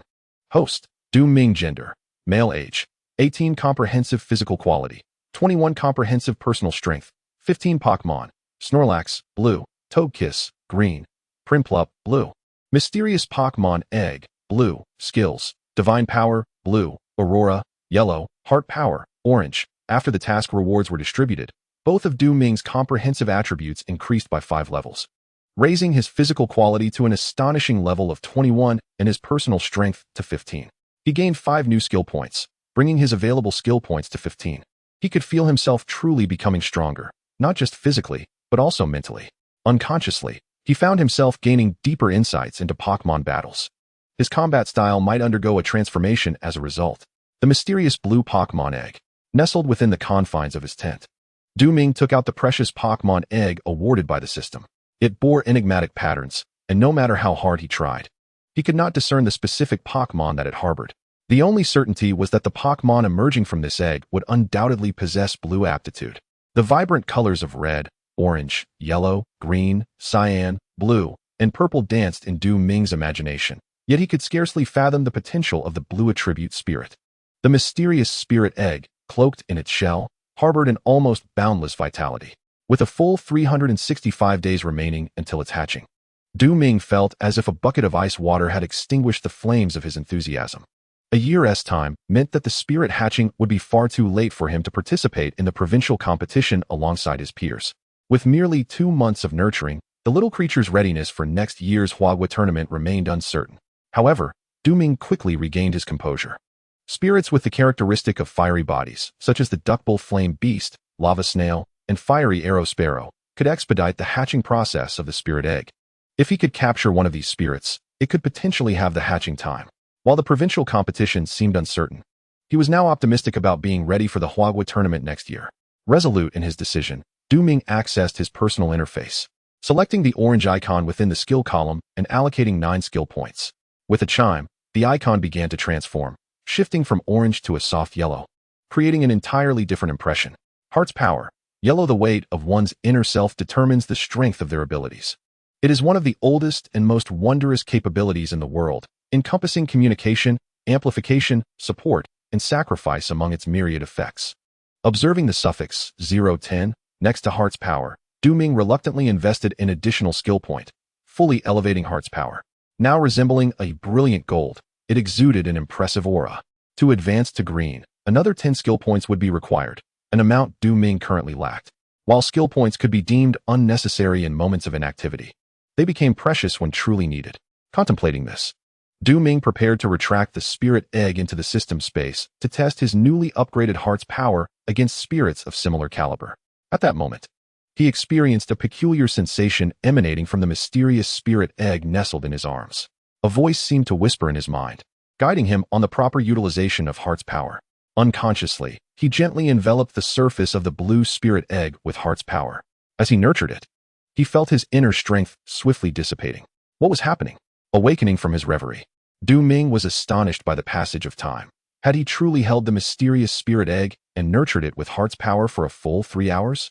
The spirit egg still held its description, a vessel of nearly infinite vitality with 350 days remaining until hatching. Ming eagerly revisited the details regarding the mysterious spirit egg, filled with joy. If he was not mistaken, Heart's power should indeed assist in the egg's incubation. Yet, this pace was astonishing. 3 hours of nurturing equated to 15 days in natural conditions. He calculated that under the current circumstances, in approximately 24 days, he would witness the birth of the little creature within the Pokémon egg. Compared to the original 365 days, this was nothing short of miraculous. The expenditure of those 10 skill points was exceedingly worthwhile. Indeed, it was one of the oldest and most wondrous abilities in the world. With such thoughts, Ming fell into a deep slumber, not forgetting to store the Pokémon egg in the system space. The consumption of mental energy was equally a drain on his spirit. In his dreams, he welcomed the birth of the little creature, its form within the eggshell morphing continuously. There were all manner of beings in his dreams: Garchomp, Dragonair, Dratini, and more. Upon waking, Ming felt an extraordinary sense of vitality. He even believed that he could lift a hefty Snorlax merely with the power of his thoughts. He was astounded by his own audacity. For now, he resolved to utilize his mental energy solely for hatching the enigmatic Pokémon egg, avoiding its use in everyday matters. Stepping out of the tent, he found Shin-Shin-Chi in the vehicle, consuming bread. Without uttering a word, Shin-Shin-Chi tossed him a piece of bread and a carton of milk. The bread was ordinary, but the milk was rich and creamy, evidently of superior quality from a large dairy container. Ming retrieved 3 energy cubes that he had previously placed in the tent, setting them before Snorlax, Porygon-Z, and Prinplup, allowing them to indulge freely. Shin-Shin-Chi could not help but be astonished. Ming's Pokémon enjoyed such a lavish diet. The seemingly lesser Aurora was no less impressive than the usual fare of his own Pokémon. As for the divine energy cube before Snorlax, it left Shin-Shin-Chi in awe. He had never encountered such a naturally exquisite energy cube before. It seemed that Cynthia's Garchomp also consumed such energy cubes. Was there a connection between Du Ming and Cynthia? Shin Chi's surprise deepened, pondering which master breeder could possibly create such energy cubes. Though numerous questions swirled in his mind, he refrained from asking. Despite his boundless curiosity, he kept it hidden within. After finishing their meal, Du Ming immediately directed the 3 Pokémon to commence training. He retrieved the training equipment from the trunk, and thus the training began as usual. He could no longer afford to waste time. Porygon Z had already consumed the potential enhancer, and if he did not train promptly, its effects would dissipate, resulting in a significant loss. Snorlax's aptitude had risen to azure, and following its sudden evolution, its potential for guidance had greatly increased. Du Ming would not allow Snorlax to lounge idly. Fortunately, due to their high level of intimacy, Snorlax would not defy his commands and willingly engaged in weight training.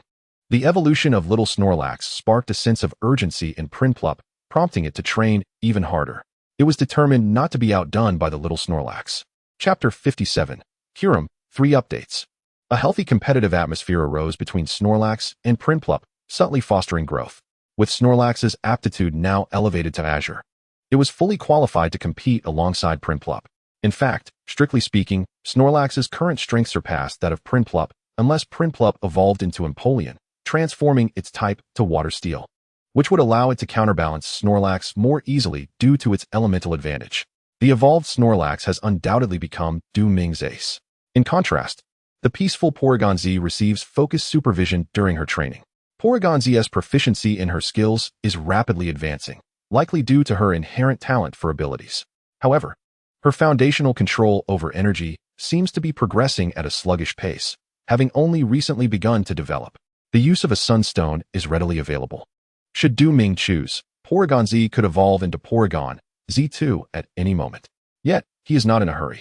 If the Sunstone were to be employed prematurely, Porygon Z, despite evolving, would forfeit several skills she has yet to learn, thus becoming less formidable than other Porygon Z2. This is a scenario Du Ming is keen to avoid. Therefore, he remains patient. Fortunately, Porygon Z possesses a remarkable aptitude for skill comprehension, and Du Ming estimates that her evolution is not far off. Nearby, Jin Xianqi observes. Still harboring doubts, Du Ming's training methods are not particularly sophisticated. Many trainers he knows employ superior techniques. Nonetheless, the rapid progress of Du Ming's Pokémon exceeds his expectations. Achieving such a level in merely 20 days suggests that Du Ming's Pokémon must possess exceptional talent. Conventional training methods yield unexpectedly extraordinary results. His Pikachu exemplifies this, with remarkable potential and swift power enhancement. Pika Pika. Suddenly, the Pikachu in Jun Xianqi's arms lets out a sharp cry, poking its head out of the car window.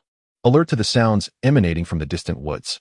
The Pikachu's unusual behavior captures Jun Xianqi's attention, prompting him to open the car door and prepare for any eventualities.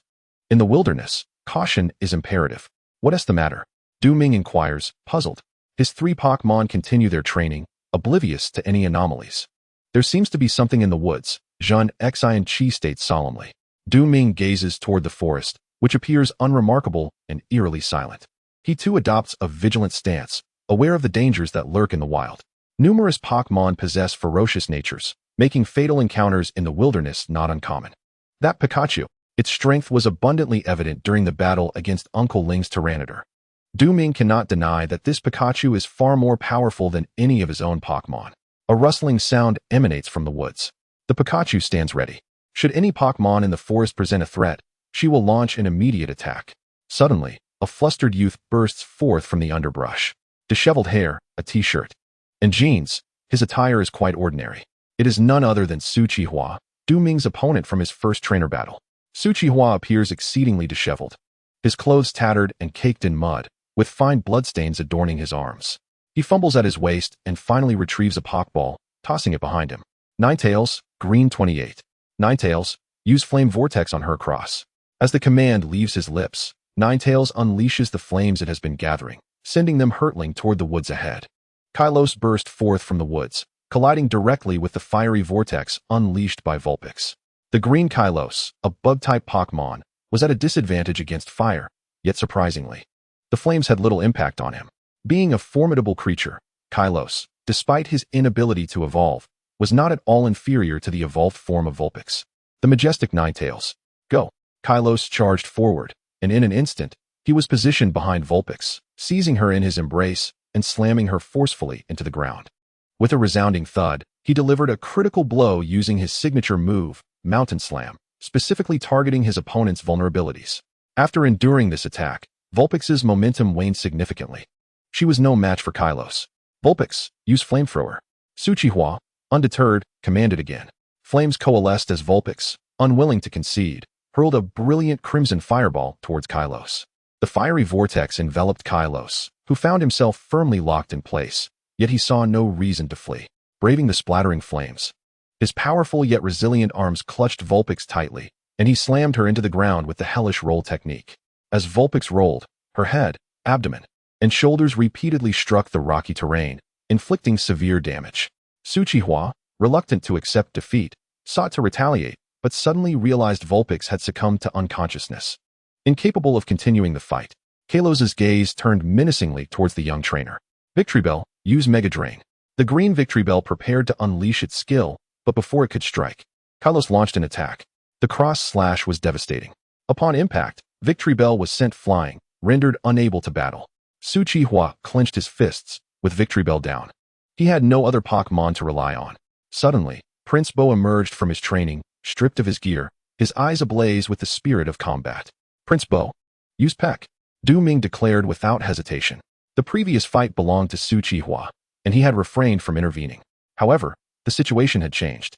Suchihua was incapable of continuing, and if Du Ming stood idly by, Suchihua would be in peril.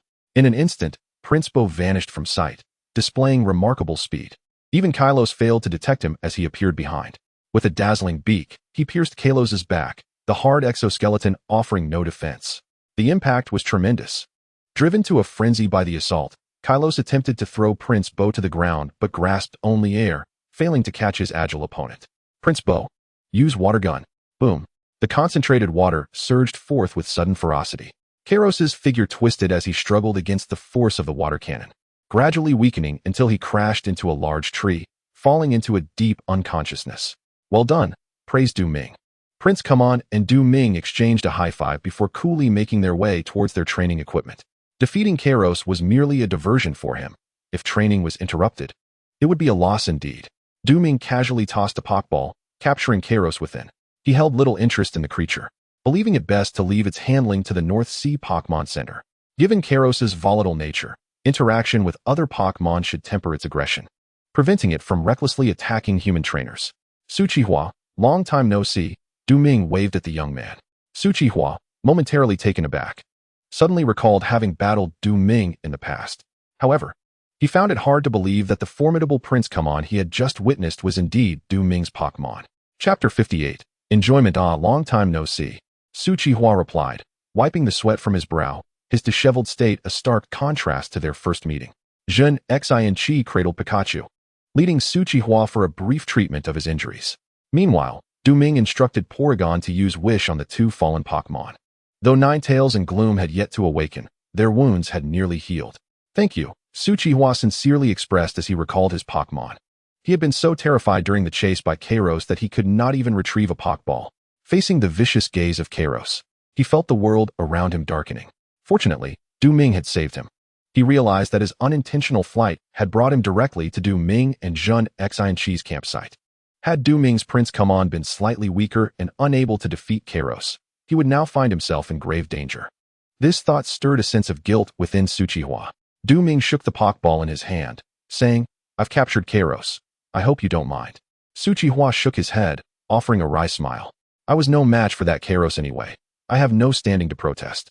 Besides, your Prince Come On could easily prevail in a one-on-one against Kalos, couldn't he? He glanced towards the river where Prince Come On galloped through the water, the aquatic Pokémon in the river wisely making space for him to train. Behind Prince Come On trailed a heavy stone. Alongside him were Snorlax and Porygon, both appearing formidable. These three are all my Pokémon, Du Ming remarked casually. And this is Jun Xin, a fellow trainer traveling with me. Suchihua opened his mouth in surprise. He hadn't anticipated that Du Ming, who had become a trainer around the same time as him, would advance so rapidly and leave him so far behind.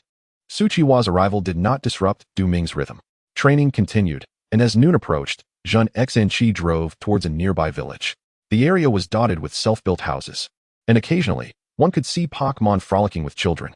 Upon inquiring about the location of the clinic, Jinxin Qijian escorted Su Qihua there for examination and treatment.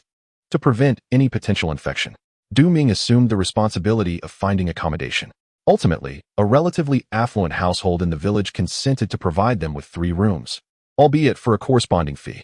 This arrangement resembled a guest house, enabling them to reside in the homes of local residents and experience the diverse customs and traditions of the area. As night deepened, Du Ming secured the doors and windows before retrieving the mysterious blue spirit egg. He had diligently nurtured this egg with his mental energy the previous night, reducing its incubation period from the standard 365 days to merely 350 days. In just 3 hours, he achieved what would typically take 15 days of natural incubation. Ordinarily, eggs require a suitable temperature to facilitate hatching. However, the mysterious spirit egg needed none of these conditions, merely requiring a year to hatch if left undisturbed. This was already astonishing in itself. Du Ming surmised that his mental energy played a pivotal role in maintaining a constant temperature, hence the remarkable efficacy of his efforts. Contemplating this, Du Ming seated himself on the wooden bed and employed his mental power once more to nurture the mysterious spirit egg, fostering the hatching of the little creature within. 3 hours slipped by swiftly. Suddenly awakening, Du Ming checked the egg's information and discovered that the remaining incubation time had indeed diminished from 350 days to 335 days. He could foresee the imminent hatching of this blue-quality spirit egg in the near future. His mental energy was truly formidable. With a sense of awe, Du Ming released Snorlax from its Pokeball. After a day of training, Snorlax appeared quite fatigued. Upon emerging from the Pokeball and surveying the room briefly, it promptly lay down on the tiled floor and fell into a deep slumber. The 20-square-meter room felt somewhat cramped for Snorlax. Tent, wooden bed, Du Ming chuckled softly, reclining atop Snorlax's belly. The creature's fur was remarkably soft and resilient, providing unparalleled comfort, as the pull of gravity seemed to vanish in that moment. He sighed deeply, the fatigue from his travels transforming into a profound drowsiness, compounded by the exertion of his mental power, leading him directly into slumber. On the hard wooden bed, Pocky, sensing something amiss, awakened with sleepy eyes and was startled by Snorlax. With a gentle flutter of her small wings, she flew above and unexpectedly found Du Ming lying on Snorlax's belly, asleep with an expression of bliss. A hint of annoyance flickered in her eyes as she nestled beside Du Ming. Pocky squinted her eyes, seemingly exerting all her strength to lay flat upon Snorlax's belly, and soon succumbed to sleep. She had never imagined that sleeping could be so delightful. The combined weight of Du Ming and Pocky had no impact on Snorlax's slumber, which continued undisturbed until the following morning. After Du Ming completed his morning routine and placed a block of divine energy beside him, Snorlax groggily stirred, closing its eyes as it consumed a small piece of divine energy, savoring it thoroughly. Although the divine energy appeared diminutive in comparison to Snorlax's immense physique, it was entirely sufficient to sustain the creature's activity for an entire day.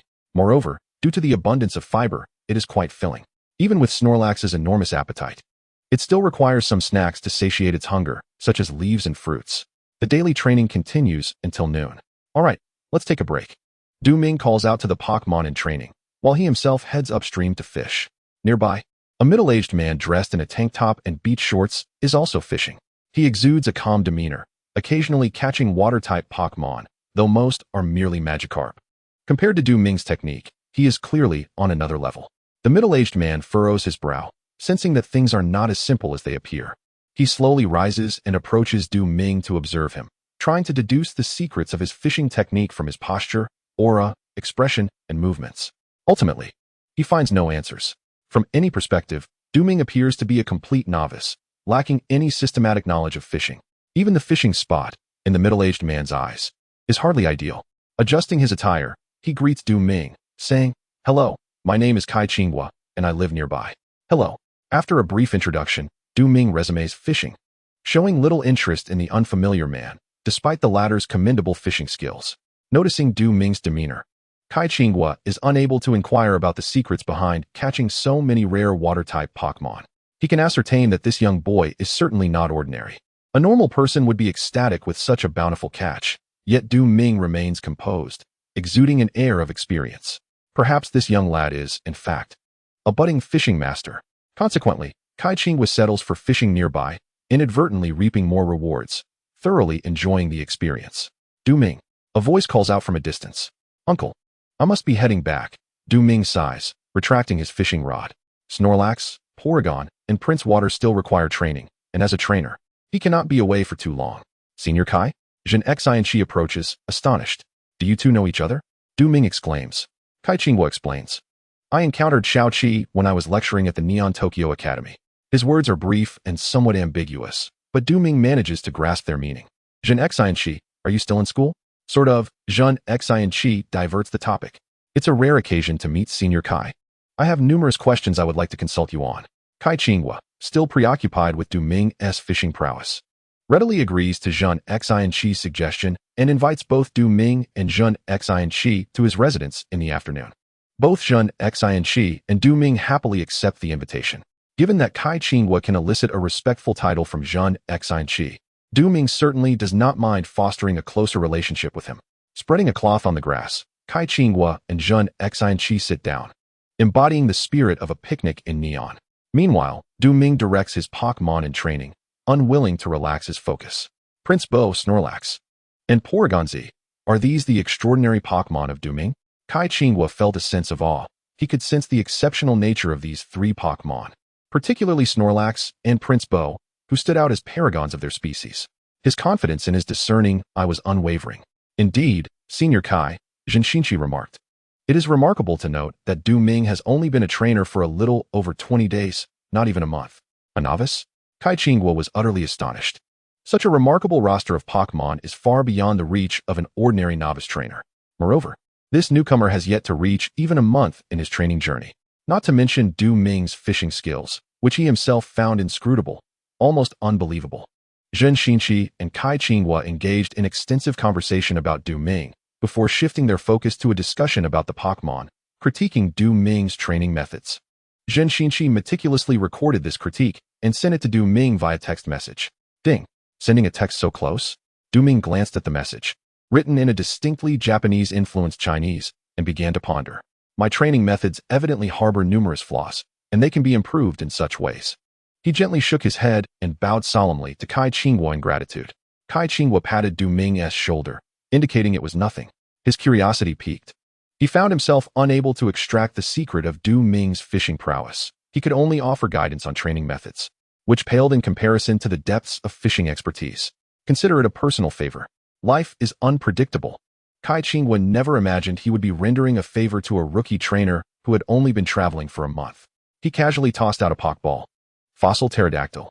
Standing at 3 meters tall, its physique rivaling that of Du Ming's Snorlax, this fossil pterodactyl was undoubtedly remarkable. Upon emerging from the Pokeball, the fossil pterodactyl did not roar menacingly. Instead, it slightly lowered its body, appearing quite docile. Kai Qingwa mounted the back of the fossil pterodactyl and beckoned to Du Ming and Jin Xinqi. Come on up. Du Ming and Jin Xinqi exchanged glances and, without hesitation, climbed onto the creature's back. It was hard to fathom that the typically ferocious fossil pterodactyl could be so gentle, even allowing strangers to mount it. Even with 3 people seated, there was no sense of crowding. Roar. With a gentle pat on the fossil pterodactyl's body, Kai Qingwa signaled that it could take flight. Its wings began to flap, generating currents of air below, and the fossil pterodactyl ascended smoothly. As they sat upon it, Du Ming felt an extraordinary sense of stability. What impeccable control of power. Despite carrying 3 individuals, it maintained such steadiness. In comparison, Snorlax's bodily control seemed almost crude. No wonder this Senior Kai could offer such astute advice. Du Ming marveled inwardly, observing the landscape below. The mountains lay at their feet, and the things on the ground appeared minuscule. The sensation of being high in the air was truly wondrous. Initially feeling a bit weak in the legs, he soon found himself enveloped in novelty and wonder. The fossil pterodactyl descended upon a quaint little manner. Welcome back, sir, the young butler said, bowing slightly, while several maids promptly curtsied behind him. Du Ming's expression was peculiar. Could it be that all powerful trainers were so affluent? Upon reflection, it was indeed astonishing that the youthful Jin Xianqi could afford luxury cars. Ling Yue, as the reigning champion, even possessed a grand yacht as a mere plaything. Even Du Ming himself, should he publicly sell his divine energy cubes, could swiftly amass considerable fame and wealth. Not to mention, with the aid of a super fishing rod to capture rare water-type Pokémon, he too could ascend to a high-income bracket. It seemed that trainers truly reaped substantial rewards. Naturally, akin to many professions, only those who reached the mid to upper echelons possessed the astonishing earning potential. Senior Kai had developed his career in Neon during his youth. Gaining fame through advertisements and endorsements, his reputation firmly established within the region. As a trainer second only to the champions, Senior Kai wielded unimaginable connections, leveraging them for investments that rapidly accrued immense wealth. Truly, Senior Kai was remarkable, Jin Xianqi mused. Du Ming nodded, realizing that the upper-tier trainers indeed earned their wealth in such a manner, which was not as exaggerated as Little Qi had described. Kai Qingwa sighed with a wry smile. The land prices in Neon are exorbitant. If one wishes to construct a spacious residence, they must return to their homeland and settle for smaller cities. Indeed, I still rent a townhouse in Tokyo, Jin Xianqi empathized. Under the watchful eyes of the young butler and maids, Du Ming and Jin Xianqi stepped through the threshold of the residence. Just then, Du Ming noticed a vague white shadow protruding from the vintage-style window, a chill creeping over him. The presence of the white shadow was fleeting, yet Du Ming managed to capture some data through the system's detection capabilities. Undoubtedly, it was a blue-graded candle spirit. Given the rarity of candle spirits, a blue-graded one was truly a serendipitous find. Senior Kai, have any ghost-type Pokémon ever appeared in your estate? Du Ming inquired. This manor was only completed last year. There are no ghosts here, Kai Qingwa responded, a hint of displeasure in his tone. No one wished for their residence to be labeled a haunted house. Furthermore, having lived in Neon for many years, Kai Qingwa had acquired the reserved demeanor characteristic of its inhabitants. Recognizing his indiscretion, Du Ming hastily apologized, though his mind was elsewhere. He had indeed seen the candle spirit, and the system had recorded the data. Such a sight could not be mere illusion. The blue-graded candle spirit must be a wild Pokémon. With this thought igniting his excitement, Du Ming could hardly contain himself. Seizing the opportunity while Jin Xianqi and Kai Qingwa were engaged in discussion to wander about the residence under the guise of exploration, Kai Qingwa, increasingly irritated, found it implausible that a ghost-type Pokémon could inhabit his manor. Did he truly employ butlers and maids merely as decorations? Despite his dissatisfaction, Kai Qingwa concealed it, allowing Du Ming to search. The young butler, Lu Ruiyu, approached with an expression of shame. Xiao Lu, is there something you need? Kai Qingwa asked gently. Though young, Lu Ruiyu has never disappointed as a butler. It is indeed true that a ghost resides within the estate, a candle spirit. Just this morning, several maids and I discovered its presence and attempted to expel it, though we were unsuccessful. Lu Ruiyu bowed his head, his face etched with guilt. Chapter 60. The Body of Flame. Senior Kai's residence is vast, with numerous rooms. Behind the dwelling lies a grand swimming pool, home to an array of rare water-type spirits. Outside the estate, several toros roam, alongside packs of canine spirits such as Herdier, Great Danes, and Fluffy Dogs. Du Ming could not ascertain whether the candle spirit would flee outdoors, compelling him to hasten his search. Lacking a key to any room, he wandered through the residence guided solely by instinct. This European-style mansion is spacious, yet after a thorough search, he still could not glimpse the elusive spirit. Hide and seek? The term surfaced in Du Ming's mind. As he searched, the candle spirit was undoubtedly watching him from the shadows, skillfully evading his search path. Ghost-type spirits are inherently elusive, as if they exist in a realm of nothingness. The candle spirit, possessing high aptitude and considerable level, could easily remain hidden if it chose to do so, leaving Du Ming to flounder about like a headless fly. Despite Lu Ruiyu and the maid's familiarity with the estate, even they could not locate the deliberately concealed candle spirit, which speaks volumes. It is not that Lu Ruiyu and the maids lack spirits of their own, nor are their spirits inherently weaker than the candle spirit. They simply cannot pinpoint the target. Little one, if you wish to play hide and seek, then I shall indulge you. Du Ming tossed out a Pokeball. Snorlax, 37 Kachi. Snorlax surveyed the opulent interior of the estate, marveling at the luxury that allowed it to roam freely within the corridors. Utilize scent detection, Du Ming commanded. Help me locate the nearby ghost-type spirits. Scent detection can pinpoint an opponent's position, rendering elusive skills capable of hitting their mark, though it does not enhance accuracy. The mechanics of the skill are rather intricate, far exceeding Du Ming's understanding. For now, he merely needed to ascertain the location of the candle spirit. Kachi. Though uncertain of the specifics, Snorlax was more than willing to lend its strength to Du Ming. Special energy coalesced, heightening Snorlax's olfactory sensitivity to astonishing levels. Mental force. Du Ming extended his thoughts outward, seeking the whereabouts of the candle spirit. He refused to believe that, under the dual search of scent detection and mental force. The candle spirit could remain securely hidden. In a corner of the estate, the candle spirit, concealed, suddenly trembled and glanced at Ming and Snorlax in the corridor, astonished at how easily it had been discovered. There, Ming opened his eyes, promptly recalling Snorlax and giving chase. The coordination between Snorlax and Ming was impeccable. First employing scent detection to ascertain a general vicinity, then utilizing mental force for precise sensing, they swiftly locked onto their target. The candlelight spirit found itself with no means of escape. "Come forth, Prince Bo," Ming commanded, swiftly tossing the Pokeball towards Prince Bo. "Use Bubble Beam on the candlelight spirit." With a resounding command, Prince Bo locked onto the candlelight spirit, unleashing a torrent of bubbles. The candlelight spirit, sensing the overwhelming power of Prince Bo, was gripped by an innate fear of the bubble beam.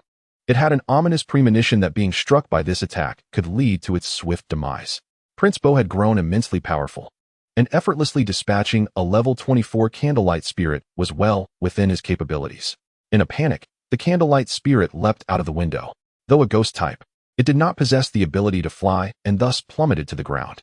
Ming leaned out of the window just in time to see the candlelight spirit fall, struggling to rise and make its way outside the estate.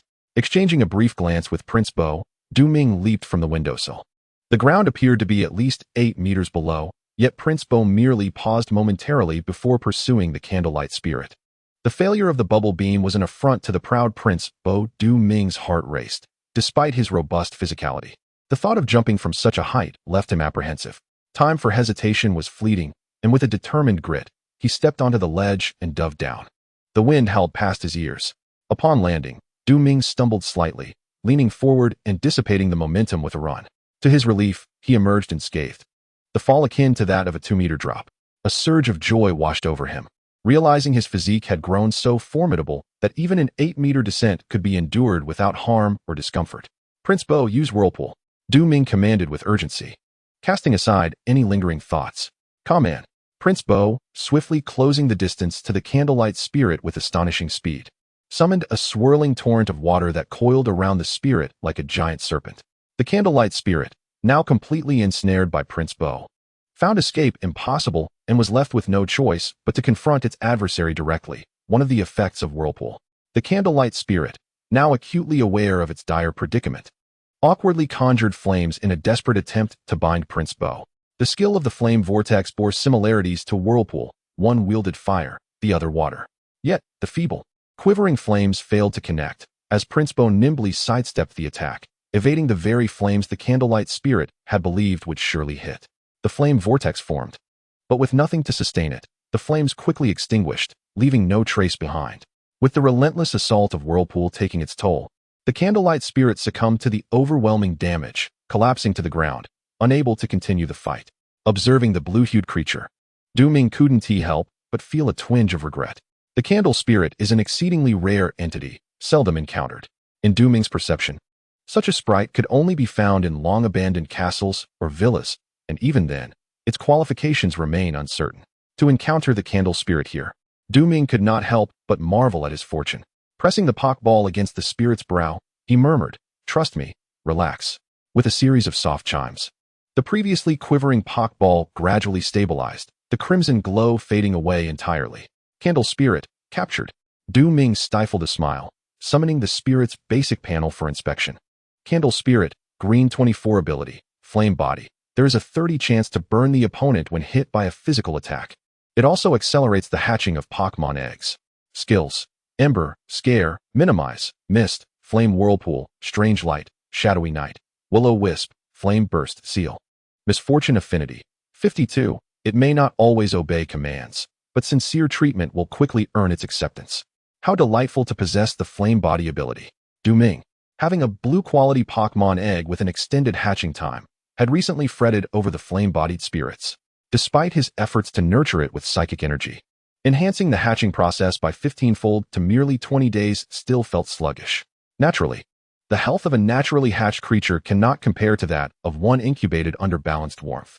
Fortune smiled upon him, as this candle spirit, possessing the flame body ability, would significantly aid in the egg's hatching, a trait that could not be more advantageous.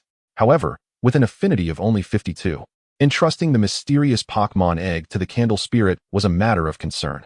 The immediate priority was to solidify the bond with the capricious candle spirit. Chapter 61.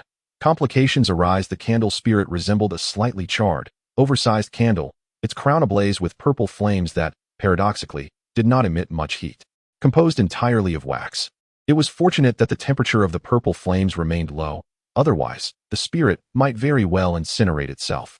In truth, the candle spirit utilized the vitality of other beings, its energy, as fuel for the purple flames.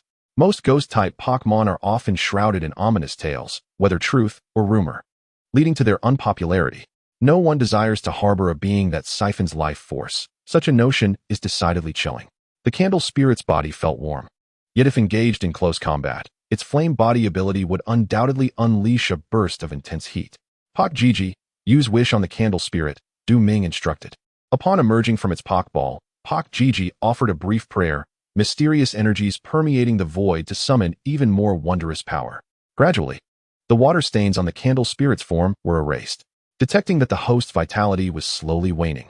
The rate of life force depletion was assessed as exceedingly slow and not perilous. Was it indeed siphoning life force? Ming gazed at his palm, sensing a slight discomfort. This was the inherent drawback of ghost-type Pokémon. Few trainers would dare to capture one at the onset of their journey, as it posed significant risks. Even if captured, such creatures would not siphon energy from their trainers, but rather rely on existing Pokémon as substitutes. After all, the vitality of a Pokémon far surpasses that of a human. At present, the candlelight spirit seemed harmless to him. Ming rose slowly, taking advantage of the candlelight spirit's slumber to slip into a secluded corner of the estate, retrieving an energy cube from his system space. The cube shimmered in colors reminiscent of the aurora borealis, its green hue akin to young bamboo leaves, its texture soft like tofu, and it flickered with glimmers of other lights. The aurora, as an energy cube, was exceptionally superior. Go ahead and eat, Ming said gently. Compared to divine energy, the candlelight spirit was far more suited to the aurora. Its evolved form, the lamp spirit, and its final evolution, the crystal lamp spirit, possessed formidable special attack capabilities, even surpassing that of a Togekiss in terms of damage output. The candlelight spirit hesitated, looking at Ming as if to ask, "Can I eat this?" Utilizing the power of his heart, Ming discerned that this indeed reflected the creature's internal struggle. Amused by its mixture of desire and trepidation regarding the food, Ming reached out to touch the candlelight spirit, but quickly withdrew his hand. In its eyes, he perceived a blend of unfamiliarity and fear. "Of course you can," Ming reassured softly. He stepped back slowly, providing the candlelight spirit the space to eat freely. It was only natural for a newly captured Pokémon to feel wary of its trainer. Ming was quite accepting. Merely capturing the candlelight spirit was already a stroke of luck. Its nature was not malevolent, and despite lingering in the estate for an extended period, it had caused no harm. It was merely the association with its type that had drawn the disdain of the estate's attendants. The candlelight spirit consumed a piece of the green tofu-like cube, which dissolved almost instantly within its form, enveloping it in deliciousness, rendering it unable to cease its joyful motions. The bright yellow of its eyes sparkled with delight. The intimacy level rose by 5 points, bringing the current score to 57. Ming felt a pang of concern. The intimacy level of the candlelight spirit had not yet reached 60, leaving it with a lingering sense of wariness towards him. For a trainer, this was unacceptable. He resolved to bridge the gap through conversation. "Little one, what brings you here?" he inquired, puzzled. Logically, the candlelight spirit would not venture into a dwelling populated by many, fully aware of its lack of welcome. With a soft chirp, the candlelight spirit revealed its thoughts through Ming's heart. Realizing that honesty might not be possible since he was human, and thus decided against it. "Who says I cannot understand?" Ming chuckled lightly. "I am now your trainer, and your matters are naturally intertwined with mine. Feel free to confide in me." The Kajigu spoke to the candlelight spirit, which confirmed to him that Ming was capable of communication. Upon hearing the words of the candlelight spirit, Ming was enlightened. The candlelight spirit had originally resided in a wooden cabin within the forest, constructed by lumber workers to serve as a temporary refuge for homeless fairies like himself. He and several other fairies had taken shelter there. One day, a fire began to spread, consuming the cabin and forcing the fairies to flee in panic. When the flames were finally extinguished, they found themselves without a place to stay. Subsequently, the candlelight spirit arrived at the Kai residence, astonished by the grandeur of the mansion, mistaking it for paradise. It was not until the early hours that he discovered it was inhabited by humans. Panic set in, yet he was reluctant to leave, ultimately hiding in a corner of the mansion until Du Ming took him in. Thus unfolded the tale. Du Ming gently touched the waxen form of the candlelight spirit. His expression soft, yet he said nothing. The intimacy between them increased by 5 points, bringing the current intimacy to 62 points. On the second-floor windowsill, Kai Qinghua appeared somewhat lost in thought. He had observed the entire process of Du Ming capturing the candlelight spirit. From the initial scent detection, using Snorlax, to the pursuit with Prince Bo, even witnessing Du Ming leap down from the second-floor windowsill unscathed, treating the 8-meter height as if it were nothing. It was hard to imagine that such power lay concealed within Du Ming's slender frame. This was Kai Qinghua's assessment of the emerging trainer. Zhenxin Qi expressed his astonishment. This fellow Du Ming actually managed to capture the candlelight spirit. I wonder what qualities in the candlelight spirit caught his eye. Throughout their journey, Du Ming's remarkable physical prowess had not escaped his notice. He had witnessed the intensity of Du Ming's training firsthand. Kai Qinghua's tone grew somber. It remains uncertain. That candlelight spirit was utterly overpowered by Prince Bo during the battle, revealing no special traits. Of course, I do not believe that Du Ming could serendipitously capture a fairy of exceptional talent. While they conversed, Du Ming had already ascended the stairs, followed closely by Pak Kijigu and the candlelight spirit. The moment the candlelight spirit met Kai Qinghua's gaze, he could not help but retreat behind Du Ming. After all, Kai was the master of this place, and his demeanor as a trainer instilled considerable pressure in the candlelight spirit, evoking a sense of fear. Is this little creature truly capable of outsmarting my maid and butler? Kai Qinghua remarked with interest.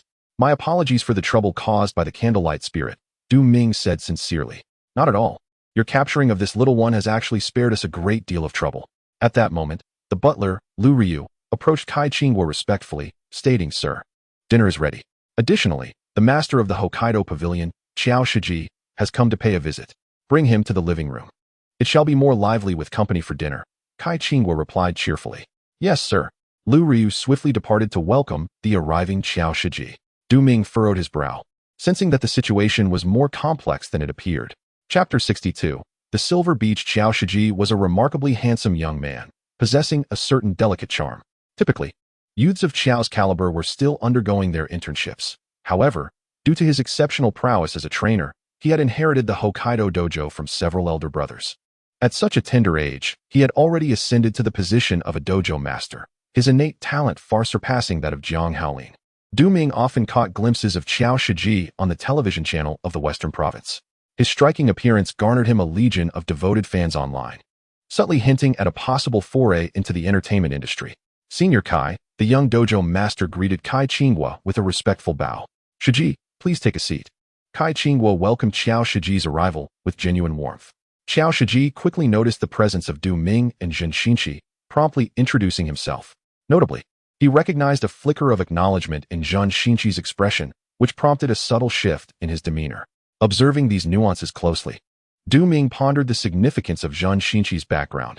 He couldn't help but wonder about his identity in Neon. I presume you are Du Ming?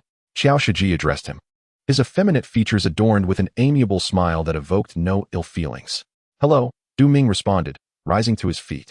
As Qiao Shiji was his senior and a dojo master, Du Ming, being a mere novice with less than a month of experience as a trainer, felt it imperative to exhibit the utmost courtesy. Soon, the dishes were served. The residence boasted a dedicated chef, presenting meals that surpassed ordinary home-cooked fare in both flavor and presentation. The table was adorned with red wine, cutlery, and a long table setting, exuding a European dining ambience. Kai Qinghua, feeling satiated, excused himself first, leaving the space for the three young individuals. Zhenxin Qi patted Du Ming on the shoulder, his intentions inscrutable. As Du Ming contemplated, it became evident that Kai Qinghua must have learned about his itinerary from Zhenxin Qi. Undoubtedly, the next challenge would be at the Hokkaido dojo. Coupled with Kai Qinghua's interest in fishing, it seemed that this elder was eager to do Du Ming a favor. Thus, the timely arrival of the Hokkaido dojo master felt orchestrated. Of course, it could also be mere coincidence.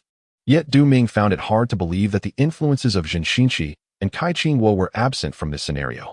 With a sigh of relief after Kai Qinghwa's departure, Qiao Shiji appeared markedly different from the elegant gentleman he had just been. If I am not mistaken, Du Ming, your forthcoming goal is the Hokkaido badge, is it not? He observed plainly. Indeed, upon reaching Hokkaido, I will certainly challenge the dojo, Du Ming candidly replied. Just as I thought, Xiao Shiji remarked with ease. Once you arrive in Hokkaido, you can come directly to the dojo to find me. I shall guide you through a tour and showcase my abilities. This should facilitate your acquisition of the badge. Feeling an odd sensation in his heart, Du Ming ultimately nodded in agreement. Task issued, Hokkaido Dojo Badge. Notice, the master of the Hokkaido Dojo awaits your challenge. However, this does not imply that the esteemed Master Qiao will treat you with any favoritism or leniency. Triumphing over the master of Hokkaido, Xiao Shiji, and earning his acknowledgement will grant you the Hokkaido Gym Badge. Reward, Quality Enhancement Potion, Blue, 1 chance at the lottery. The system has aptly issued tasks, and the rewards comprise a Blue Quality Enhancement Potion. Within Du Ming's team, only the Bikijiku retains a green quality, should he acquire the reward from this task. Bikijiku is poised to experience a remarkable surge in strength. The Hokkaido Gym Badge is a prize that Du Ming is determined to secure. Let us hasten our pace and reach Beihai as soon as possible, Du Ming remarked to Jinshin. Qi, the state city, and Beihai are neighboring cities, primarily. Du Ming's delay stems from the need to train his Pokémon along the journey. Yet, after several days of training, he felt it prudent to arrive in Beihai first before focusing on rigorous training. As for wilderness exploration, it is indeed best to wait until one possesses sufficient strength, at which point mere training will no longer suffice to elevate a Pokémon's capabilities swiftly. The butler, Lu Ryu, drove Jinshin Qi and Du Ming away. Kai Qinghua expressed his sentiments, noting that traveling alongside Jinshin Qi suggests Du Ming's exceptional talent as a trainer. This implies that there will be numerous opportunities for future encounters. Setting aside fishing skills, to Kai Qinghua, Du Ming is merely a remarkably gifted junior. 3 days later, in Beihai, upon arrival, the first task for Jinshin Qi and Du Ming is to visit the Pokémon Center to restore their Pokémon. The facilities in the wild are inadequate, leading to poor care for the Pokémon. Both Du Ming and Jinshin Qi are not professional Pokémon breeders, highlighting the significance of the Pokémon Center in such situations. Shall we visit the Hokkaido Gym first? Jinshin Qi inquired. Xiao Shiji had mentioned that upon Du Ming's arrival in Beihai, he would accompany him to tour the gym and showcase his prowess as a reference for the upcoming challenge. No, let us first head to Silver Beach, Du Ming replied with a glimmer in his eye. Beihai boasts exceptional tourist resources, with Silver Beach being its most renowned attraction. The shimmering sands under the sun, the beach filled with sunbathing beauties in bikinis, nearly dazzled Du Ming. The soft sand and gentle waves lapping at his calves. Under the warm sunlight, Du Ming, donning sunglasses, exuded an air of flamboyance. It rivals Okinawa, Jinshin Qi, a true neon dweller, exclaimed.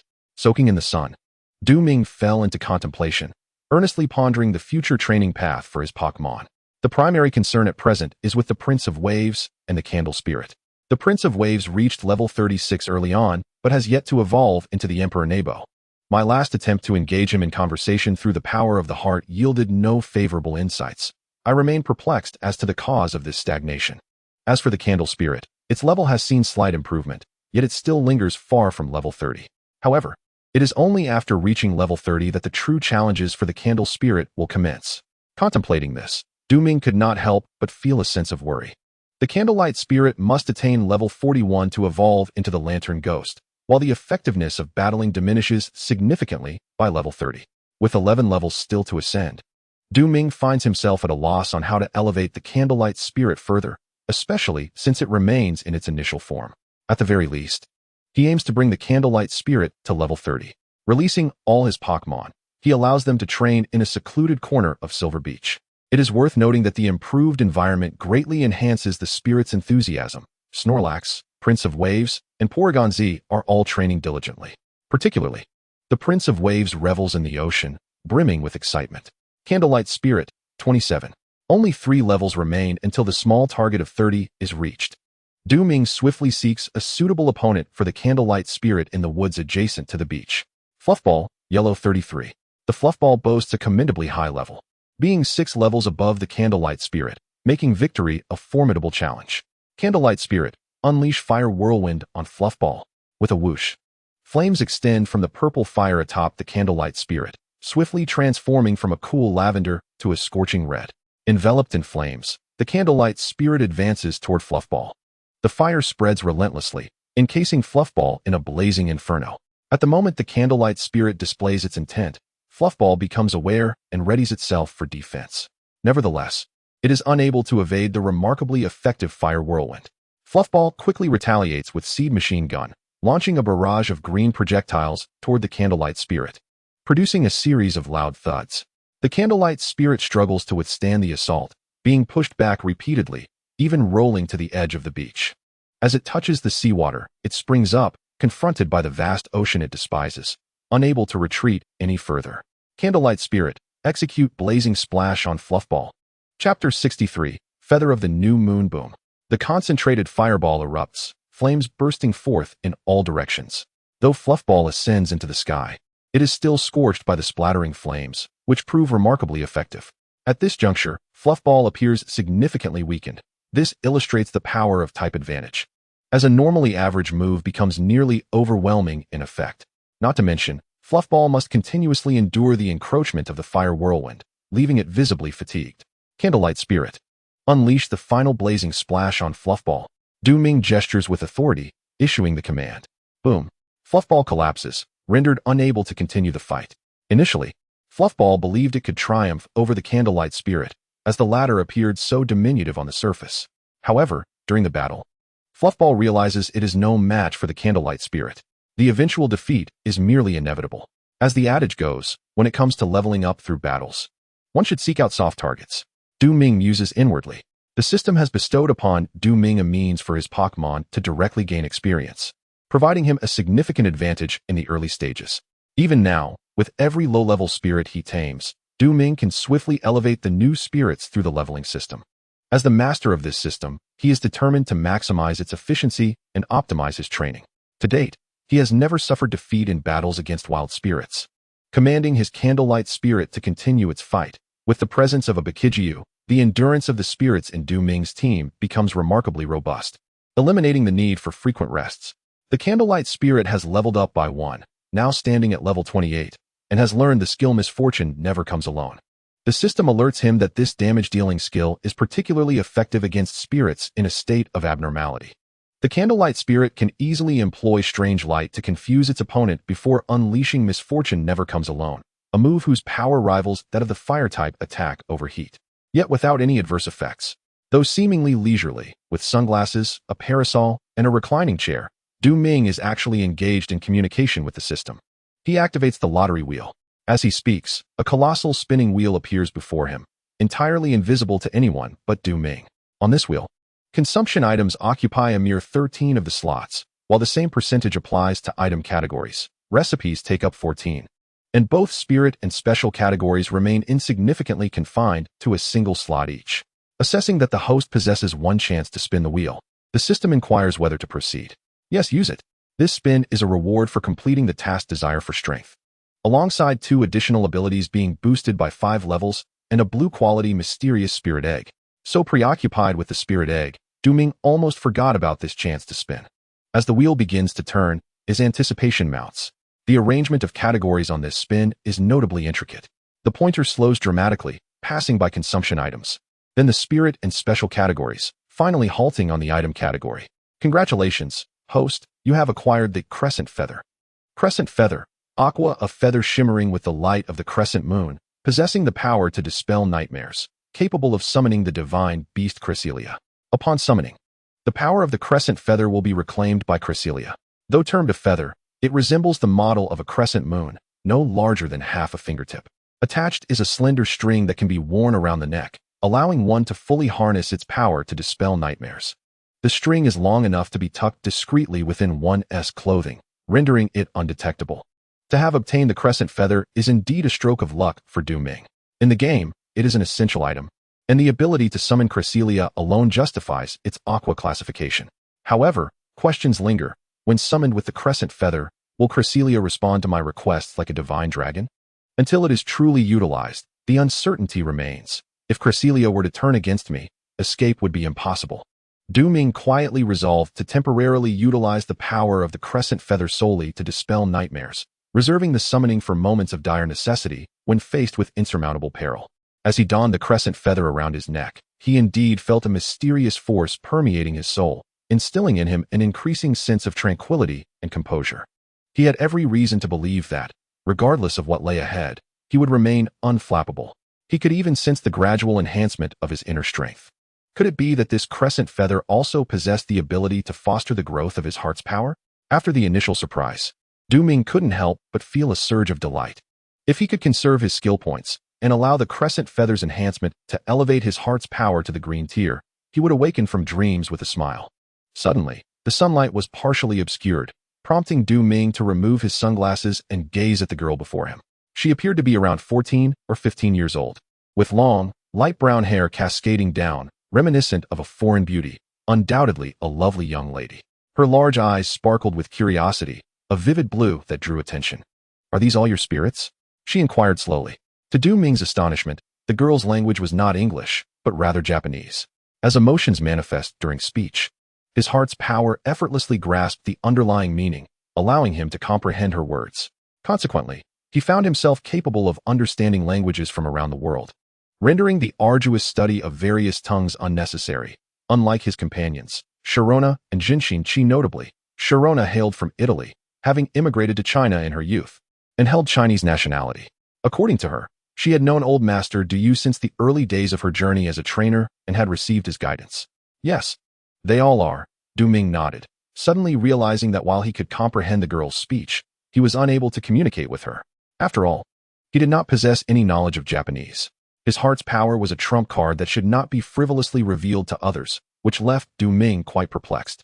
The girl, caught in a similar predicament, began to regret initiating the conversation. "Xiaoqi, come here," Du Ming called out unexpectedly. Coming. Jinshin Qi was surfing while Pikachu watched from the beach. Unlike Du Ming, Jinshin Qi's spirits were at a bottleneck, struggling to advance, and remained in a perpetual state of leisure. With a puzzled expression, Jinshin Qi gazed at Du Ming and the somewhat awkward girl beside him. "What happened?" His words, to Du Ming, were in Chinese, yet to the girl, they sounded like Japanese. Upon hearing the familiar language, the girl's demeanor brightened significantly as she began conversing with Jinshin Qi. Du Ming, however, was taken aback. Jinshin Qi's device was indeed remarkably advanced. The same words could be comprehended by individuals from different countries. After their exchange, Jinshin Qi grasped the reason Du Ming had summoned him: language barriers. Du Ming, utilizing his heart's power to decipher the girl's speech, grew increasingly astonished. This enchanting Western girl was none other than Serena. Chapter 64. Trainer Ranking Competition in the Original Narrative. Serena is the female protagonist from the Kalos region, traveling alongside Ash. At this point, Serena is not yet a trainer, which explains her curiosity about the Pokémon that Du Ming possesses. Her cheerful disposition prompts her to initiate a conversation with Du Ming. However, the language barrier renders the situation rather awkward. After conversing with Serena, Shin Akira relays the information to Du Ming. She introduces herself as Serena, hailing from Neon Tokyo, and mentions that she has come to Silver Beach due to a family trip. Du Ming nods earnestly and finally admits, "Actually, I can understand Japanese. I just cannot speak it." Shin Akira is momentarily taken aback, struggling to comprehend this revelation, but quickly concocts a plausible explanation. "Did you learn it from watching anime? I've heard that many Chinese boys can learn Japanese just by watching cartoons. That's quite impressive," he exclaims. "Something like that," Du Ming responds, allowing Shin Akira's imagination to run wild. Subsequently, with Shin Akira as the intermediary, Du Ming is finally able to engage in a normal conversation with Serena. While Du Ming remains composed, Serena appears quite exhilarated. The reason for her excitement is easily understood by Du Ming. In Asia, two languages dominate: Mandarin and Japanese.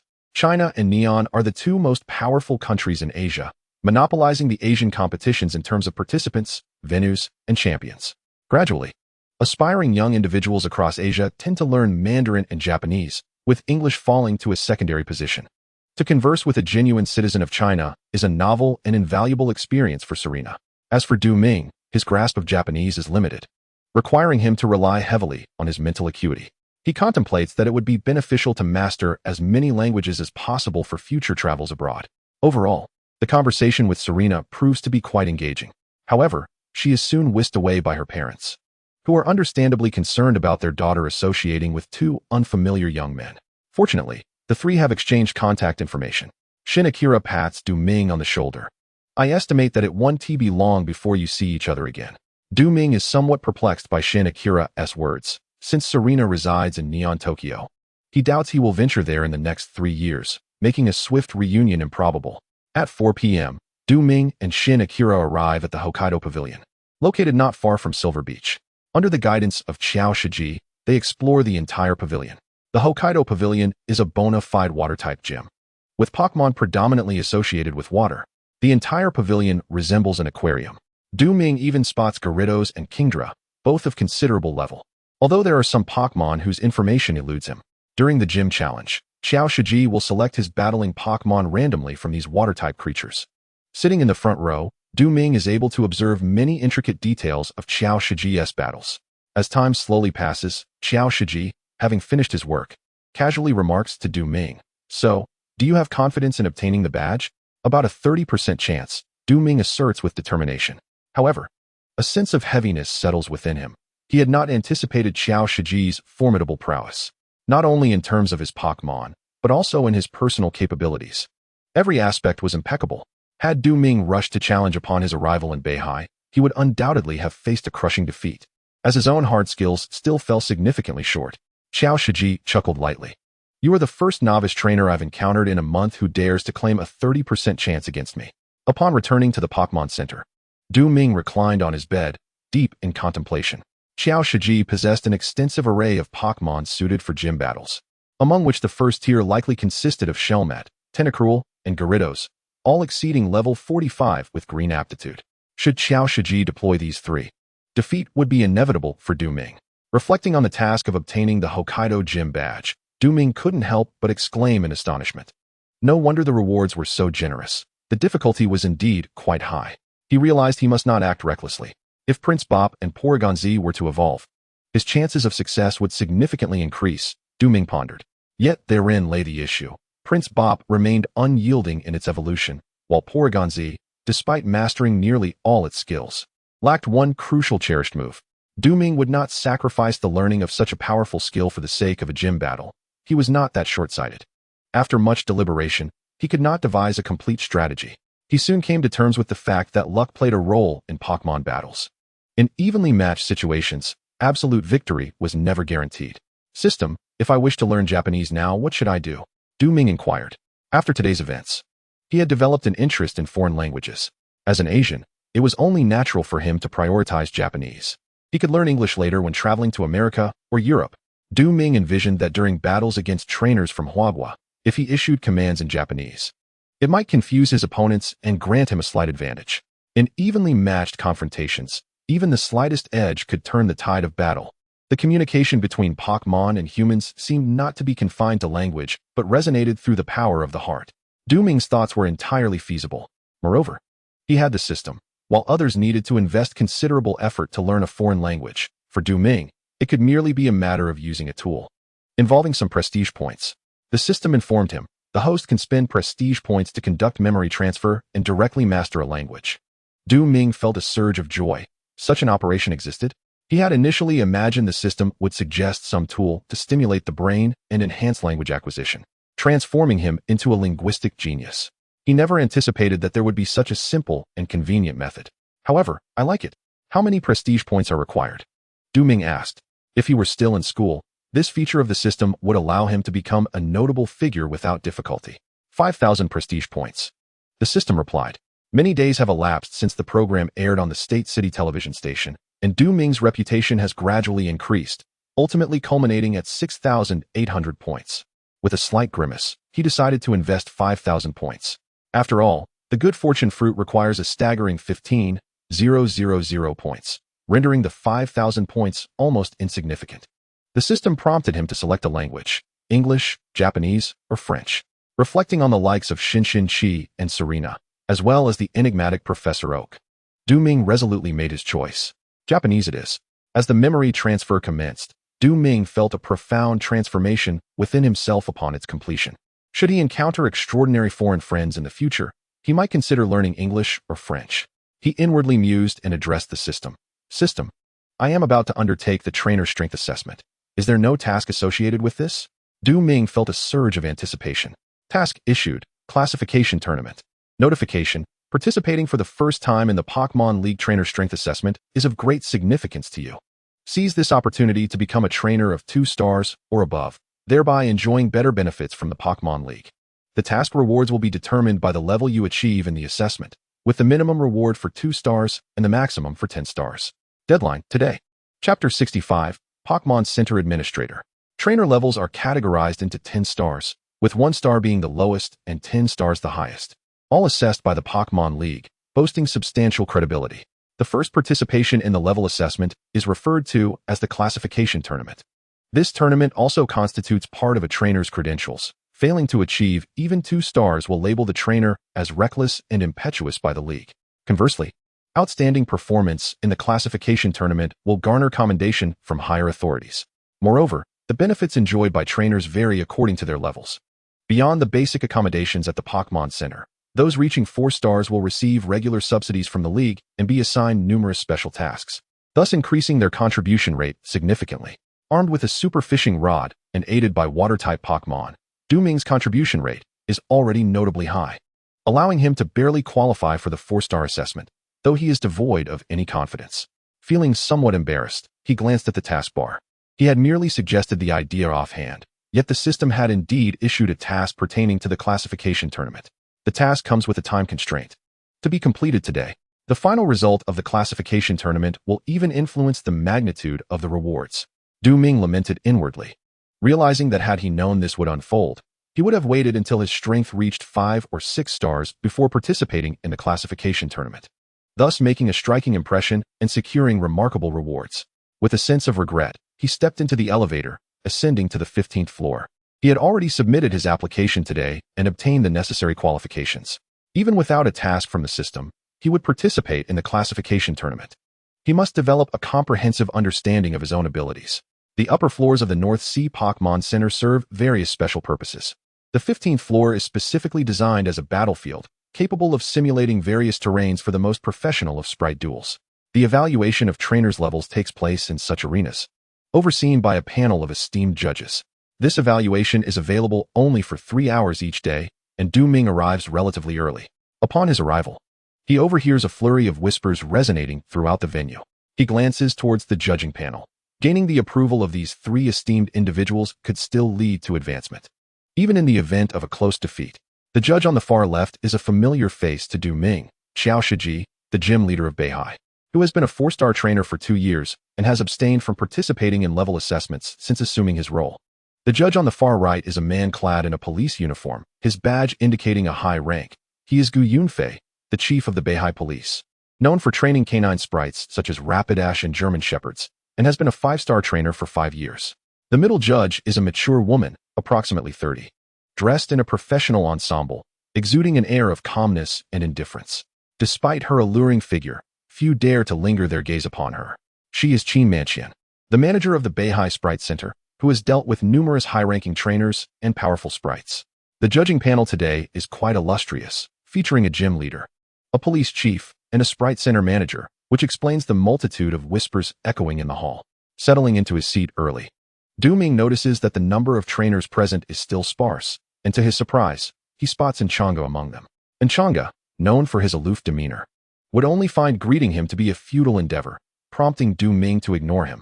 An Xian, however, sits silently beside her brother. Both siblings are 2-star trainers, and Ming surmises that Enchanga must be attempting to challenge the 3-star rank, hence his presence here. As for an Xian, her prowess pales in comparison to her brother's, making her chances of reaching the 3-star level quite slim. The first trainer to participate in the assessment steps forward. Appearing around 17 years of age and somewhat inexperienced, he is dressed in a suit, perhaps aiming to make a favorable impression on the judges. However, such formality is unnecessary. Li Zilin, place your sprites on the rack beside you, Gu Yunfei commands with a resonant voice. Understood, Li Zilin responds, slightly anxious as he places 3 Pokeballs on the rack. The referee approaches to inspect the balls, subsequently handing the list of sprites to the judges. The panel will then analyze the trainer's experience, the sprites they will deploy, their personalities, and select the most suitable opponents accordingly. Once finalized, the referee receives the 3 Pokeballs from the staff and arranges them in the proper sequence. Most trainers present are quite accustomed to this method of assessment. Ming nods inwardly, realizing the procedure. The judges are responsible for impartially selecting the opponents for the trainer's sprites, who will then enter the fray in the predetermined order. If the trainer can triumph over these 3 sprites, it will confirm their corresponding level of skill. A fair and precise assessment method is employed, and the reviewers are seasoned experts whose judgments are rarely erroneous. Ming observed that there were no corresponding trainers opposite the challengers, implying that the opponents consisted of uncommanded Pokémon. Aside from the inherent excellence of these Pokémon, Ming surmised that their levels were certainly not low. Iron Ant, green level 32. This is the Pokémon of trainer Liziline. The Iron Ant is a truly rare Pokémon, possessing the bug and steel attributes.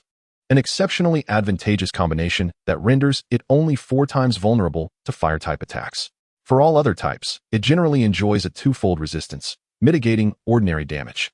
In facing the trainer's star-level evaluation, Liziline opted for a conservative approach. However, Ming sensed a subtle shift. The Iron Ant had but one weakness, fire, and it was quadruply susceptible to it. Given that the 3 reviewers had undoubtedly discerned his choice to deploy the Iron Ant, proceeding with this strategy could very well be an unequivocal blunder. Fire Arrow Sparrow, yellow level 38. The Fire Arrow Sparrow is the final evolution of the Little Arrow Sparrow, holding a status comparable to that of the Fiero. Its combination of flying and fire attributes fundamentally suppresses the Iron Ant. This Pokémon is both Liziline's opponent and the adversary of the Iron Ant. Liziline felt an unprecedented pressure. Xiao Shiji, fidgeting with his nails, found Liziline's performance uninteresting, believing that he was not employing any strategic thought during the battle. Seeking stability? As long as there are no weaknesses, one cannot truly claim to be secure. The Fire Arrow Sparrow, though not overwhelmingly powerful, possesses a 4-fold advantage that renders the Iron Ant defenseless. Liziline wore a bitter smile. Although the 3 judges were not on the field, they had entirely predicted his potential actions.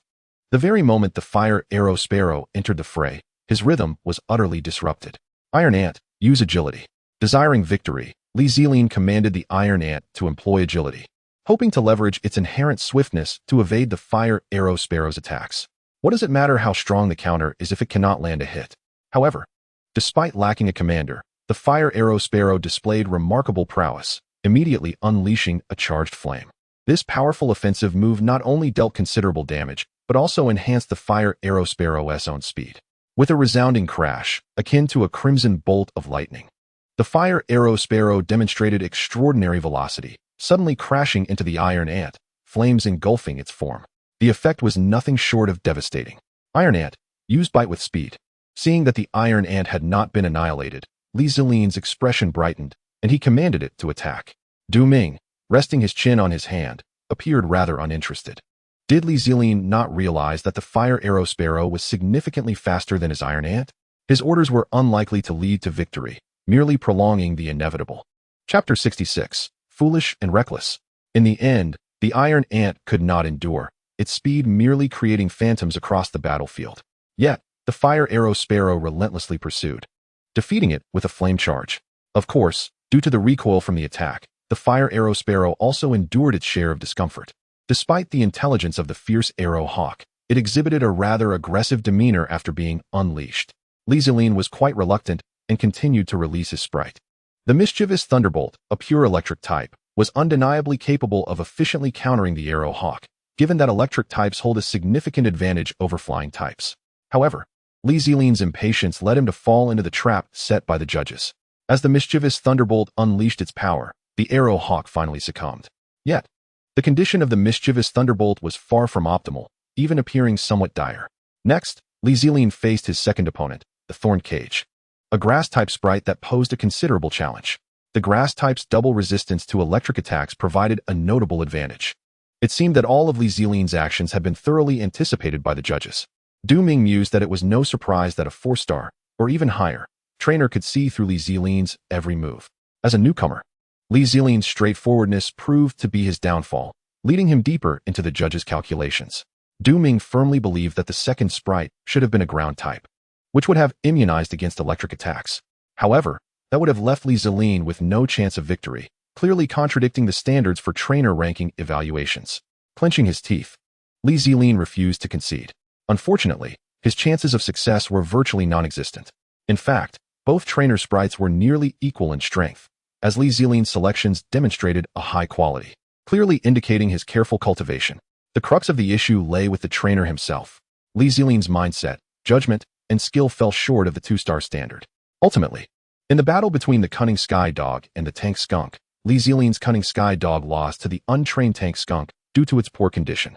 Indeed, sprites like the tank skunk, accustomed to facing trainers during evaluations, possess strong, autonomous judgment. Yet, their overall strategic insight could not compare to that of a trainer. Nevertheless, Lee Zealeen still faced defeat, resulting in his failure in the ranking competition, relegating him to the lowest tier of one-star trainers. Reckless and unstrategic. These two descriptors fit him all too well. Had Lee Zealeen been a tad more astute and quicker on his feet, even with 3 judges orchestrating behind the scenes, he still had a considerable chance of winning, for he was merely contending against 3 sprites without guidance. Ming shook his head gently. As Lee Zealeen descended from the arena, disheartened by his loss, he sensed the sympathetic gazes of the other trainers, yet felt no regret. For this was a battle devoid of suspense. His defeat was a foregone conclusion. Pokémon battles demand both intellect and cunning. Overly straightforward trainers are destined to falter on this path. Who will step up next? The referee inquired. Trainers participating in the ranking evaluation did not possess corresponding numbers and could choose to enter or abstain from the arena at any time. Should one suddenly feel inadequate, it is entirely permissible to discreetly withdraw. No one would utter a word of reproach. Xiao Shiji idly twirled a pen, indifferent to who might take the stage next. As he was merely fulfilling his routine duties, Gu Yunfei sat upright, ostensibly engaged in the handling of inconsequential documents. Qin Manchi, with her somewhat aloof gaze, surveyed all the trainers present. As the manager of the Pokémon Center, she had grown accustomed to approaching every matter with utmost seriousness, often exhibiting a level of dedication that surpassed many of the participating trainers. Gradually, she had become somewhat desensitized. In the past fortnight, she had yet to encounter any promising talent. "Allow me," Ming declared with calm assurance as he rose. To him, it mattered not when he entered the fray. Even if he delayed, his Pokémon would not grow stronger, nor would his chances of victory increase. Moreover, he had a task at hand that left no room for retreat. Standing at one end of the arena, it seemed as though a mechanism had been activated, transforming the ground beneath into a surface of water. Though it was 15 layers deep, Ming estimated the water to be at least 4 meters deep. It was evident that the 14th layer must possess considerable space for water storage. Scattered across the water's surface were numerous stone pillars, bridges, and even cement-crafted boats. This aquatic arena favored water-type Pokémon. However, those unaccustomed to water could still utilize the various stone structures to mount their attacks. Overall, it was a significant improvement over the cold steel arena. With 3 Pokeballs in hand, Ming needed little contemplation as he selected his combatants: Snorlax, Porygon Z, and Prinplup. Although Porygon Z and Prinplup had yet to reach their final evolutionary forms, they were by no means lacking in strength. Xiao Shiji perked up slightly.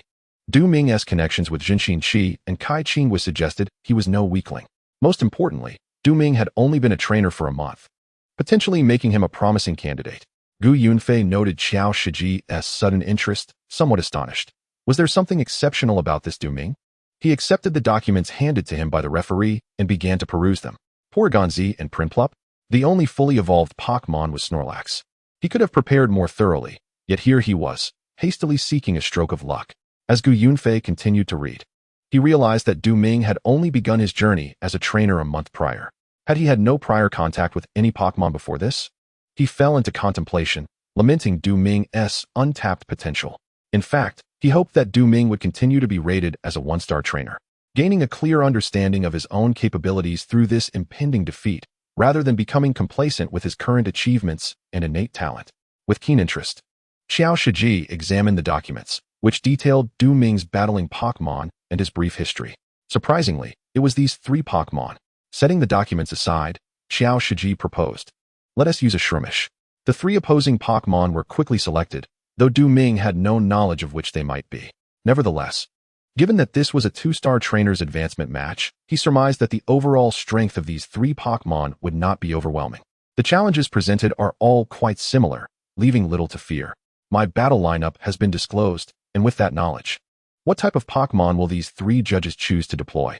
Ming began to ponder, his mind racing through the images of countless Pokémon. What he now faced was not merely a trainer, but rather the extensive Pokémon repository of the North Sea Pokémon Center, specifically prepared for trainer evaluations. The options were overwhelmingly abundant. Prince Duskull, level 36. Ming finally made his decision and released his Pokémon. Prince Duskull plunged into the water, gliding effortlessly beneath the surface. Its shadow might easily be mistaken for a lurking shark. Shroomish, green level 36. The Pokeball opened silently. and Shroomish steadied itself atop a stone pillar. With its dual grass fighting type, Shroomish held a significant advantage against both Snorlax and Prince Duskull. However, it was not without its vulnerabilities, the most notable being its quadruple weakness to flying-type moves. Although Togekiss is a fairy flying type, regrettably, it does not possess any flying-type skills. One must concede that the judge's choice of Shroomish was exceedingly astute, perfectly tailored to counter Du Ming's strategy. Chapter 67. Do not give up. With Shroomish's high physical attack, Du Ming felt relieved that he had not sent Snorlax into battle, for otherwise, he would have certainly found himself at a disadvantage. The very reason Snorlax, his ace, was so formidable compelled Du Ming to exercise greater caution.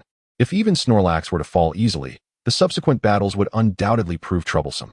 In Pokémon battles, victory is not solely determined by sheer power. Factors such as type advantages and strategic targeting significantly influence the final outcome. As soon as Shroomish entered the fray, it launched an assault on Prince Duskull. Seed Bomb. This skill, typically learned at level 44, was astonishingly available to Shroomish at level 36, indicating an early mastery of the move. In essence, Shroomish before and after acquiring Seed Bomb represented two entirely different grass-type Pokémon. Du Ming remained composed, refusing to falter in the face of type disadvantages. Prince Duskull. Use Peck Drill. The grass fighting type of Shroomish can be quite troublesome, at least on the surface. However, as a water-type starter, Prince Duskull naturally possessed flying-type moves that effectively counter grass types. Just the right move to exploit Shroomish's vulnerabilities. Yet, Du Ming still harbored reservations. With a swift command, Prince Duskull endeavored to dive into the water for a surprise attack, but time was not on his side. He could only endure the powerful Seed Bomb. Boom. The sphere of grass-type energy erupted violently, leaving Prince Duskull battered and bruised. With unwavering determination, Prince Duskull abandoned any thoughts of utilizing the terrain and charged straight at Shroomish. A radiant glow enveloped Prince Duskull, its most potent aspect being its beak. As a penguin-like creature, neglecting that sharp beak would surely result in dire consequences.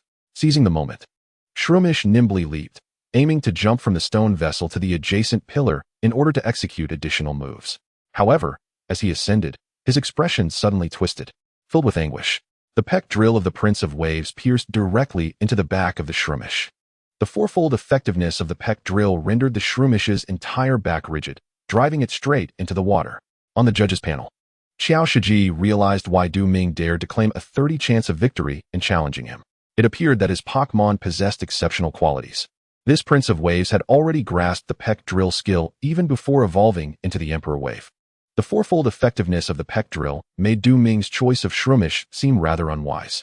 Furthermore, this Prince of Waves appeared to have been trained by Du Ming to exhibit remarkable autonomy, as it not only followed the command to use the skill but also proactively chose to dive and attack, even anticipating the Shroomish's jumps, thus eliminating unnecessary chase time. Xiao Shiji was somewhat astonished. This Prince of Waves hardly resembled a Pokémon belonging to a novice trainer. Gu Yunfei idly twirled a prestigious fountain pen in his hand. Intrigued, while the Prince of Waves was indeed outstanding, it might not prove significantly advantageous. At that moment, an unexpected turn of events occurred on the field. A faintly visible green aura descended upon the Prince of Waves, permeating its breath. The Prince of Waves staggered, failing to seize the advantage and continue using Peck Drill against the Shroomish.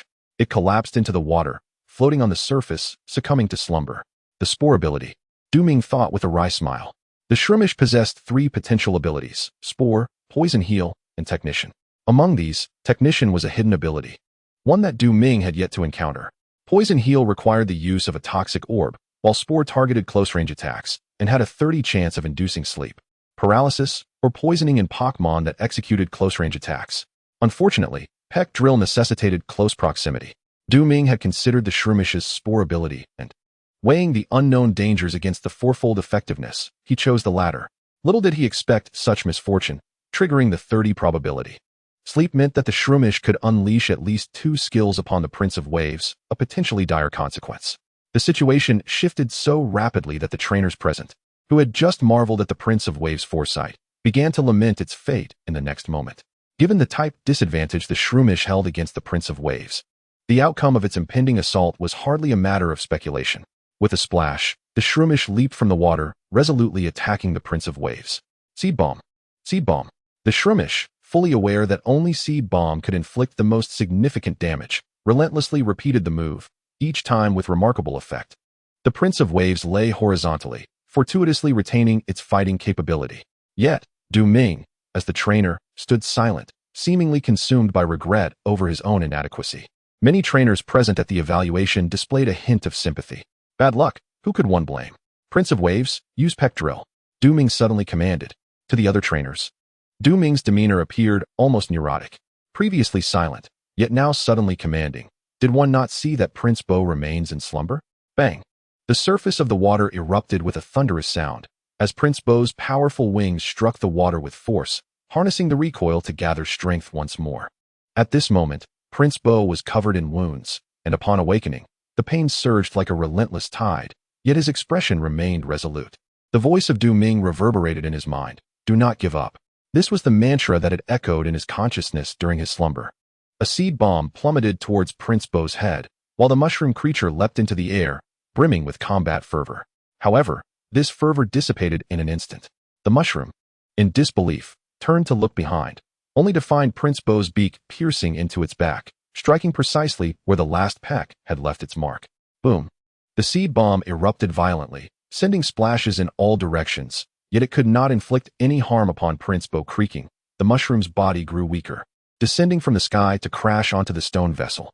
Prince Bo struggled to maintain his balance as he fell into the water. He felt an unprecedented weakness, akin to the arduous first steps after a prolonged illness. He gazed at Ming, not to boast, but simply to observe, until Ming smiled and gave him a thumbs up. Had he finally earned his recognition? Prince Bo was astute. He understood that his potential was the finest among Ming's team. Yet he also knew that Ming had initially taken him in solely for his potential.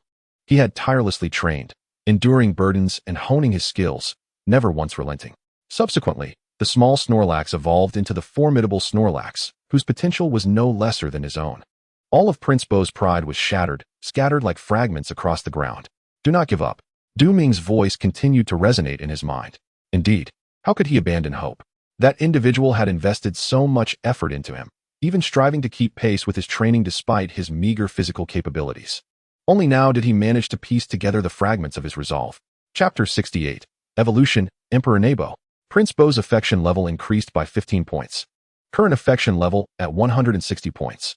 Ming felt a surge of joy. Since Prince Bo had reached level 36, his affection level had not risen. This victory, yielding an unexpected increase of 15 points, was a delightful surprise. Please note, Prince Bo is undergoing evolution. Even without a system prompt, Ming could perceive the pure radiance enveloping Prince Bo. It was indeed the influence of his presence that had hindered Prince Bo's evolution. Ming had long suspected this. For Pokémon, trainers are undeniably the most significant and influential figures in their lives. It was natural for Prince Bo, being inherently sensitive, to harbor emotional knots due to certain circumstances. Even the naive and simple Snorlax had begun to doubt Ming's impartiality after being bested by Prince Bo. They are all sentient beings, incapable of remaining unchanged. Among Ming's team, the one with the least issues is Pokémon. Yet, in truth, Pokémon is quite attached to Ming. Once, when Ming kept Pokémon indoors for half a day, it caused quite a stir of emotions. With evolution, the once reluctant Pokémon has now managed to tolerate being inside a Pokeball. All trainers present, including the judges, were captivated by the evolving Prince of Waves. They were in awe, as it is a rare occurrence for a Pokémon to evolve mid-battle. As the white light dissipated, the Prince of Waves successfully evolved into the Emperor of Waves, mastering the techniques of Water Jet, Swords Dance, and Swagger. Compared to its pre-evolution form, the Emperor of Waves has grown considerably, standing at a height of 1.7 meters, nearly level with Ming.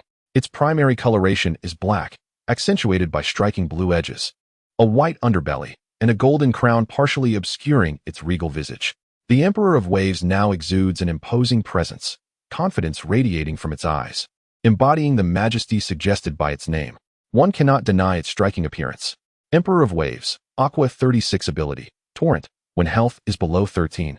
The power of water type moves increases by 15 times. Moves, Water Jet, Metal Claw, Tackle, Growl, Bubble, Water Jet, Swords Dance, Peck, Bubble Beam, Swagger, Fury Attack, Salt Water, Whirlpool, Mist, Peck Drill, Hydro Pump Friendship. 160. After briefly reviewing the information on the Emperor of Waves, Ming nodded in agreement with his expectations.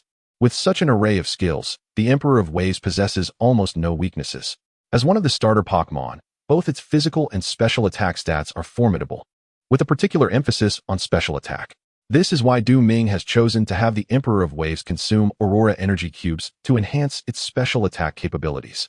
As for physical attack, the sword's dance skill significantly boosts its physical power, ensuring it remains a formidable contender.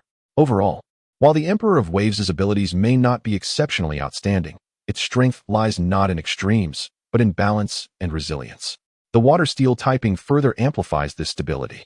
As the evolution concluded, the trainers finally regained their composure. They realized that Ming's Emperor of Waves possessed such strength even in its Prince of Waves stage. What could it achieve post-evolution? Enchanga's gaze wavered slightly.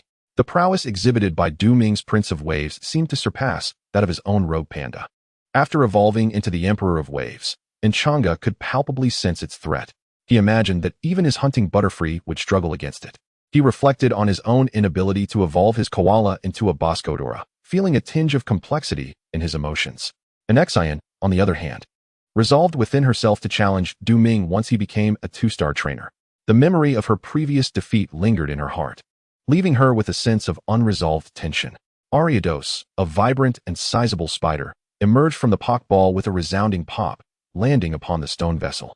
This creature, the evolved form of Spinarak, is a common bug poison-type Pokémon, boasting a commendable level of 41. In Ming's team, no Pokémon could match the level of this formidable Ariados. Nevertheless, Ming remained confident that his Kingdra would not succumb to this challenger. "Let us go, Kingdra." The battle cry was infused with determination. This was Kingdra's inaugural battle post-evolution, and defeat was not an option. The previous encounter with Shroomish had nearly brought Prince Bo down. Though Kingdra's stamina had increased after evolution, it was merely a quarter of its peak capacity, yet still sufficient for the impending clash. Ariados skittered between the stone columns and the vessel, weaving webs in its wake. This was a manifestation of its innate ability to transform the battlefield into its domain. However, Ariados lacked the prowess to significantly alter the terrain. "Kingdra, unleash Hydro Pump," Ming commanded. This was a powerful water-type move, the ultimate skill that Kingdra had mastered since its days as Prince Bo. With concentration, Kingdra launched the attack. Before Ariados could react, it was struck by the Hydro Pump. Obliterating the webs it had so painstakingly spun. The force of the water sent Ariados crashing against the edge of the watery arena, disoriented and reeling. A sound reminiscent of metal clashing echoed as several energy-formed swords materialized around Ariados. These blades danced in a mysterious rhythm before merging with its body, significantly enhancing its attack power. This was the move known as Swords Dance. "Continue with Hydro Pump, Kingdra," Ming ordered, undeterred by Ariados' newfound strength. He was resolute in overpowering this Pokémon through sheer force, and Kingdra was indeed capable of such might. With a thunderous roar, Kingdra focused and released another Hydro Pump. Despite the boost from Swords Dance, Ariados braced itself against the onslaught, yet was forced to retreat under the relentless pressure of the water attack. As the Hydro Pump ceased, Ariados seized the opportunity, leaping into the air and unleashing a barrage of needles. Pin Missile. The rapid-fire needles struck Kingdra with precision.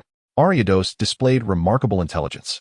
Recognizing Kingdra's strength and abandoning hopes of an easy victory over Ming, it sought merely to inflict damage. Even with Ming's quick reflexes and his constant mental communication with Kingdra, the barrage of 4 needles was unavoidable. Had Ariados attempted to confront Kingdra head-on, the needles would likely have been swept away by the Hydro Pump. Kingdra staggered back under the onslaught of the Pin Missile, but soon regained its footing. 4 green marks marred its body, the remnants of the needle assault. The use of the missile needle proves to be exceptionally effective, its power rivaling that of the ultimate skill, Super Horn Attack, belonging to the bug type. "How is its condition?" Ming's voice echoed in the mind of Emperor Napu. "No problem," came the response from Emperor Napu. "Utilize the saline solution." With Emperor Napu asserting that all was well, Ming felt no cause for concern. Although Emperor Napu possessed an air of arrogance, he was not one to overexert himself. He knew his limits. Ming was also confident that even in a diminished state, Emperor Napu would not be bested by this Ariados. Emperor Napu swiftly navigated through the water, rendering his presence undetectable to Ariados, moving with an almost invisible grace. Ariados could only wait for Emperor Napu to reveal himself, exposing a vulnerability. As time passed, Ariados grew increasingly agitated. The strong jets of water surged against him. Initially, he felt little discomfort, but gradually, the stinging pain of salt permeating his wounds became unbearable, leaving him in a state of disarray. Even his mental fortitude began to wane. Yet, Ariados's inherent resilience prevented him from succumbing to the agony inflicted by the saline solution. He swiftly targeted Emperor Napu, who was exposed in the water, launching his attack once more. Once again, it was the missile needle. Bang, bang, bang, bang, bang. A barrage of 5 strikes ensued, 2 of which Emperor Napu deftly evaded, sustaining damage from only 3 of the missile needles. Coupled with the steel type's resistance to bug type, Emperor Napu, though unsteady, faced no significant issues. Employ the final saline solution against Ariados, Ming commanded. This Ariados was no match for Emperor Napu. The battle had reached its conclusion. Chapter 69. 2-star trainer. The nearly crystallized salt began to congeal around Ariados's wounds. While salt possesses antibacterial properties, the pain surged like a tidal wave. Compounded by the force of the saline eruption, Ariados's body twisted in agony until he ultimately lost consciousness, swept out of the arena by the saline tide, rendering him powerless. Emperor Napu alone had dispatched 2 Pokémon. Only one more Pokémon stood between Ming and his ascension to a 2-star trainer. Based on Ming's understanding of the challenges associated with advancing to a 2-star trainer, the next Pokémon would undoubtedly be less formidable than the previous Shroomish. Despite being in less than optimal condition, Emperor Napu nonetheless secured victory for Ming. Return for now, Ming observed, noting that Emperor Napu had reached his limits. Further battles would be futile. His contributions had been more than sufficient, allowing Ming to embrace his impending triumph with confidence. Bokujigu, 35. Upon emerging from the Pokeball, Bokujigu exhibited a measure of excitement, ready for the forthcoming battle. During her time as a Bokubi, she often nestled within Ming's embrace, but upon evolving into Bokujigu, she seemed to awaken some peculiar attribute, becoming fiercely combative and reveling in the frustration of her opponents. With a resounding pop, the Pokeball opened, and the Pokémon made its entrance. The Savage Base, a fearsome creature reminiscent of the Iron Ant and the Wrestling Eagle, lacks any evolutionary form, presenting itself as a terrifying fish-like sprite. Upon its emergence, it plunged into the water, thrashing about like a piranha, instilling dread. Pokjiji Yuzion, Ming commanded confidently. Despite the Savage Base's menacing appearance, its yellow aptitude and a 5-level disparity in strength had rendered it utterly negligible. The prowess of Pokjiji could not possibly be inferior to that of this Savage Base. A languid voice resonated throughout the arena, heard by all. Yet only the Savage Base felt the voice seep into its very soul. Even submerged in the water, it could not escape. A relentless wave of drowsiness, akin to a wild beast, surged towards the Savage Base, nearly engulfing it. Alarmed, the Savage Base sensed it could not afford to prolong the battle with Pokjiji. A swift resolution was imperative. It leapt forth, its tail whipping up a torrent of water that sliced through the air like a blade, aimed directly at Pokjiji. Apologies, Ming murmured, his voice barely audible to himself. Pok. The torrent of water narrowly missed Pokjiji, which deftly fluttered its tiny wings and repositioned itself in the distance, evading the Savage Base's assault entirely. The overwhelming drowsiness finally overwhelmed the Savage Base, rendering it motionless at the water's surface. Pokjiji, Magical Leaf, Ming calmly instructed. This grass-type move was perfectly suited to counter the water-type Savage Base. Regardless of the move's accuracy, striking a sleeping Savage Base would likely yield success. Swish boom. The sharp leaves erupted upon contact with the Savage Base, sending splashes of water soaring. As the creature was thrown onto a nearby stone boat, its breathing becoming labored. Though the Savage Base was ill-equipped for life on land, its high level ensured that it would not lose its combat capabilities simply due to leaving the water. Continue using Magical Leaf, Ming stated nonchalantly. Boom. Once again, a devastating attack ensued, and the Savage Base remained defenseless against the relentless onslaught of magical leaves. Its brow furrowed in distress, yet still unresponsive. Ming ordered Pokjiji to unleash another magical leaf, and the Savage Base crashed back into the water. Though it awakened, it appeared dazed and utterly exhausted. The final magical leaf, Ming declared calmly. At these words, the Savage Base, baring its fangs, begrudgingly lunged towards Pokjiji. Utilizing the power of water, it propelled itself forward, aiming for a close-range strike. Indeed, with its speed, even Ming, who was keenly observing the situation and communicating telepathically with Pokjiji, could not evade it. However, he remained unfazed. Bang! The Savage Base collided forcefully with Pokjiji, which was sent reeling back as the Savage Base plummeted into the depths of the water. Suddenly, the fierce base heard a sound slicing through the air from behind. Just as it turned to look, it was struck by a magical leaf, plummeting into the water like a kite severed from its string, creating a flurry of splashes. The fierce base lost its fighting spirit, and the victor was declared to be Ming. The referee, snapping back to reality, announced the outcome. Pocky, the Pocky Kiki, fluttered gently beside Ming, who affectionately patted her head in encouragement. There seemed to be a glimmer of understanding in Pocky's eyes. The system mechanically noted her early comprehension of the skill treasure. Ming, nearly overwhelmed with joy, stifled his elation and temporarily stored Pocky away, handing her to a staff member to assist in restoring her strength. Given Pocky's innate understanding, she ought to have grasped treasure by now. In truth, the skill was not ideally suited for her, as it would only yield results under very specific circumstances. Nevertheless, Ming was unwilling to relinquish this ability. Abandoning treasure would render Pocky, even after evolution, somewhat flawed compared to her peers, which was an outcome Ming wished to avoid. The root of the issue lay in their incompatible affinity, which had hindered Pocky's learning process. Perhaps what she lacked was a formal battle experience, Ming pondered. In the judging area, Xiao Shiji was about to speak, but was preempted by a mature woman beside him. Qin Manqian, with an unruffled demeanor, addressed Ming. To become a trainer in just a month and easily pass the assessment for a 2-star trainer is quite impressive. Thank you for your praise, senior. Ming replied, bowing respectfully, his tone calm. May I continue on to the 3-star trainer assessment? A silence enveloped the arena as everyone contemplated the exchange between Qin Manqian and Ming. It was hard to believe that the remarkably talented Ming had only been a trainer for a month. Yet, this newcomer, having just become a 2-star trainer, was eager to participate in the 3-star assessment.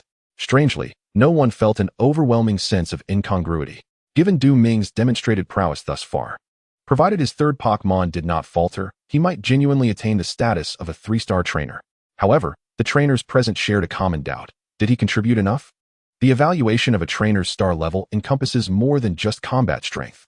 Amidst the scrutinizing gazes of the trainers, Qin Manqian, resting her chin on her hand, observed Ming's earnest expression and stated, "Your contributions are entirely sufficient, but the disparity in difficulty between the assessments for 2-star and 3-star trainers is immense. Even so, do you still wish to proceed?" "Yes, senior," Ming replied earnestly. Qin Manqian nodded gently, and the staff quickly returned Ming's Pokeballs. He would still be using the same 3 Pokémon, Snorlax, Emperor Nebo, and Pocky. Following Ming's ascent to a 2-star trainer, his profile transformed from a rather unremarkable 1-star designation to a more distinguished 2-star title. With this new status, Ming would receive greater attention from the league. Even the accommodations at the Pokémon Center would be upgraded, providing not only larger spaces, but also more comprehensive facilities. Ming learned that 5-star trainers resided in the Pokémon Center's rooms, equipped with training facilities that rivaled even the most luxurious presidential suites. Snorlax, Kingdra, and Porygon-Z? Qin Manqi pondered, jotting down 4 characters on a piece of paper. Self-destruct magneton. Chapter 70. The Leaf King, 3 updates. Upon receiving the paper from Qin Manqi, a smirk of intrigue graced Xiao Shiji's lips. The manager seemed rather earnest in this matter. Xiao Shiji understood all too well what self-destruct magneton meant for Ming's lineup, which would undoubtedly pose a greater challenge than the previously considered Shrimish. He was genuinely surprised by Prince Bagon's evolution. In his view, the opportunity for Prince Bagon to evolve into Kingdra stemmed from Ming's recognition. From this, it was clear that Ming commanded immense respect among his Pokémon. Typically, trainers of such caliber are never weak. Just when Xiao Shiji thought Ming might be content with his current standing, Ming unexpectedly expressed his desire to continue pursuing the evaluation for a 3-star trainer. Given Ming's displayed prowess, it was indeed plausible for him to pass the 3-star trainer assessment by sheer luck. Realizing that Ming would soon challenge him for a badge, Xiao Shiji's expression grew more intrigued. The situation was becoming quite interesting. Contemplating this, Xiao Shiji pinned the name Giant Vines on the paper. Gu Yunfei received the paper and, upon glancing at it, could only manage a wry smile. As for Qin Manqi, she might be set aside, but Xiao Shiji truly knew how to stir the pot. After a moment of thought, Gu Yunfei wrote down Leaf King with his fine-tipped pen. He undoubtedly underestimated Ming's strength. He was fully aware that even if Prince Bagon did not evolve into Kingdra, Ming's ascension to a 2-star trainer was nearly guaranteed. He conceded that Ming currently possessed the qualifications befitting a 2-star trainer and even entertained the notion that he could fortuitously become a 3-star trainer. However, eliminating luck and chance is one of the reviewer's essential duties. The staff eventually proceeded to the storage room to select Pokémon. and Du Ming's opponents were determined to be self-destruct Magneton, Giant Vines, and Leaf King. Of course, Du Ming remained blissfully unaware of this. With a composed demeanor, Du Ming speculated on the Pokémon that the three reviewers might choose. He even imagined himself in the reviewers' shoes, contemplating how he would confront this evidently headstrong newcomer. And Chang'e sat in his seat, his expression grave. Initially, he had only a fleeting impression of Du Ming, merely a newcomer who had earned a gym badge from the state capital. However, as he observed the battles today, his perception of Du Ming deepened significantly. Could Du Ming truly be this formidable? And Chang'e was astonished, feeling a twinge of jealousy beneath his indifferent exterior. He had to admit that the Du Ming he had previously overlooked had risen to a position of equal standing with him. Seated beside him, an Xian clenched her delicate fists, her cold expression betraying her reluctance. She had intended to challenge Du Ming, but her aspirations had come to naught. Given Du Ming's displayed prowess, she knew she was no match for him. Challenging him would only result in her humiliation. An Xian's myriad of grievances could only be transformed into a soft sigh. The staff swiftly prepared 3 Pokeballs, arranging them in accordance with the judge's requirements. Du Ming ceased his contemplation and, grasping a Pokeball, hurled it forth. Snorlax, level 37. The high-tech arena had already begun to transform. The tender green grass exuded a damp aroma, suggesting that this verdant meadow had recently been graced by rain. This terrain posed no significant threat or advantage to Du Ming. In fact, the aquatic environment was rather unfriendly to Snorlax, as there were too few and too small footholds. Given Snorlax's clumsiness, it would be challenging for him to maneuver. Hence, Snorlax chose to remain off the field. The grassy setting, however, was an entirely different matter. Snorlax was even inclined to roll upon the grass, finding it exceedingly comfortable. Slaking, level 46. With a resounding thud, the Pokeball on the opposite side of the arena automatically opened, revealing Slaking, who lounged leisurely on the grass, seemingly indifferent to the battle at hand. Yet, if one were to gaze into his eyes, they would discern a barely perceptible glimmer of fighting spirit. It's Slaking. Du Ming mused in astonishment. Is Slaking considered a powerful Pokémon? It is difficult to ascertain. When judged by various metrics, Slaking is indeed extraordinarily formidable. However, its inherent laziness and sluggish reflexes often render it ineffective in battle, typically responding to 2 opposing moves with a single sluggish action of its own. This lazy trait, which brings only negative repercussions, is deeply ingrained in Slaking's essence and cannot be eradicated. Many trainers believe that Slaking is even weaker than its pre-evolution, Vigoroth. Nonetheless, Slaking possesses its own unique battle style and is by no means feeble, prompting Du Ming to maintain his vigilance. Snorlax, use Body Slam. Du Ming commanded. Acknowledging Slaking's capabilities yet recognizing its significant vulnerabilities due to its laziness, Du Ming opted for a direct assault. Crack. Faced with the charging Snorlax, Slaking appeared somewhat dazed, remaining motionless for an extended moment. Snorlax landed atop Slaking, delivering a series of powerful blows to its face. Even the lethargic Slaking could not suppress its ire under such treatment. It suddenly retaliated with Giga Impact. Boom. Snorlax was propelled backward by Slaking's abrupt onslaught, yet upon landing, it exhibited no fear and charged again with formidable momentum, its massive physique radiating an intense aura. Snorlax, use Rollout. Du Ming directed with caution. This Slaking indeed knew Giga Impact. As a normal-type signature move, its power surpassed even that of some rare techniques. However, following its use, Slaking would be momentarily immobilized, incapable of executing any moves. The duration of this immobility conveniently coincided with its lazy tendencies, making Giga Impact the most suitable technique for Slaking. It was hardly surprising that this Slaking, belonging to the Pokémon Center, had mastered such a skill. Bang! The imposing presence of Snorlax is undeniable. The slumbering king cannot take action and is thus subjected to relentless assaults. Gradually, the not-so-weak power of Snorlax dismantles the rigid body of the king. Snorlax, use Rest. Du Ming commanded without hesitation. Boom. At that moment, the king surged forward, launching a devastating ultimate impact. However, Du Ming remained unfazed. While it is true that the king possesses a high-level and formidable physical attack, the synergy of the ultimate impact amplifies its potency, taking advantage of Snorlax's weaker physical defense. Yet, does it truly matter? Du Ming is acutely aware of the disparity between blue and yellow qualifications. Thus, Snorlax succumbed to slumber, utilizing a brief, profound sleep to awaken its inherent magical powers, achieving a state of complete readiness. Use Sleep Talk. The Sleep Talk move, specifically designed for those in slumber, would randomly select one of its existing skills to employ. In a haze, Snorlax ambled towards the king as if in a dream. Suddenly, Snorlax's expression twisted into a fierce snarl, its gaping maw lunging at the king. Its fangs sank deep into the king's shoulder as Snorlax tore at it, crushing with ferocity. The king roared in fury, retaliating with yet another ultimate impact. This ordinary-type ultimate move, however, failed to vanquish Snorlax. Seizing the moment of the king's brief paralysis, Snorlax once again utilized Sleep Talk, randomly executing the move Rollout, enhancing its defense.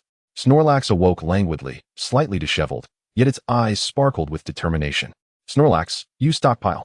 Ming ordered confidently, believing that the king had already succumbed to defeat. Chapter 71, The Stone of Light, Evolution.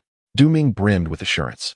The power of Stockpile is profoundly high, and coupled with Snorlax's already formidable physical attack and the added attribute synergy, the ensuing damage would undoubtedly be explosive. Crack! Snorlax gathered its strength and charged directly at the king. The surging energy enveloped Snorlax's form, resembling a freight truck hurtling at full speed. Upon impact, the king could not withstand the immense force and was sent sprawling backward. Bang! The king crashed to the ground, rendered unconscious. In contrast, Snorlax retained a notable fighting capacity. Ming had already witnessed Snorlax's prowess, instilling him with unwavering confidence. As long as Snorlax's skills were utilized judiciously, almost invincibility could be achieved. Crack! Defeating the king visibly exhilarated Snorlax, eager to engage in the forthcoming battle with the next opponent. Boom! Giant Vines, green level 46. This Giant Vines is quite formidable. With a level of 46 and a green qualification, Ming surmised that its capabilities might even surpass those of Snorlax. Moreover, the Giant Vines possess strong physical offense and defense, perfectly countering Snorlax. It would be a challenging fight. Ming's expression grew solemn. With the Giant Vines now on the field, switching Pokémon would be ill-advised, as the Giant Vines would surely launch a counterattack. In the direst of circumstances, the Vine Monster confronted the newly substituted Pokémon, Snorlax, or Prince Bo, who employed Hypnosis, an attack that was virtually infallible. The only option left was for Snorlax to continue the battle. The Vine Monster, unfazed, unleashed its verdant energy across the grassy terrain, causing the soil to shift as massive root-like tendrils emerged from the earth. With an imposing presence, it executed the powerful move known as Vine Whip, a formidable physical attack of the grass type, rivaling even the most treasured of moves. Snorlax, use Rest, commanded Ming. With a resounding crack, Snorlax's power enveloped its form. Yet it was immediately met with a barrage of colossal roots that forced it to retreat. Following closely behind, numerous other roots pursued relentlessly, striking mercilessly. Snorlax gritted its teeth, enduring the onslaught of Vine Whip as it awaited Ming's guidance. Left, echoed Ming's voice in Snorlax's mind. Without hesitation, Snorlax pivoted left, skillfully evading the attacking roots under Ming's precise instructions, drawing closer to the imposing Vine Monster. With a thunderous crash, the Vine Monster felt as if it had been struck by a speeding automobile, the sheer force propelling it through the air until it steadied itself upon landing. Utilizing its tendrils for balance, the grassy arena was now a chaotic mess due to the relentless Vine Whip.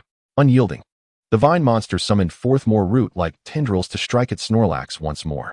Ming furrowed his brow, desperately seeking a flaw in the onslaught of roots. Yet their sheer number rendered him unable to find a means of escape. He paid no heed to the judge's expressions, acutely aware that the temporary Pokémon was likely a mere diversion, allowing for a more formidable selection among the other two. This Vine Monster was, perhaps, the sword of retribution wielded against him.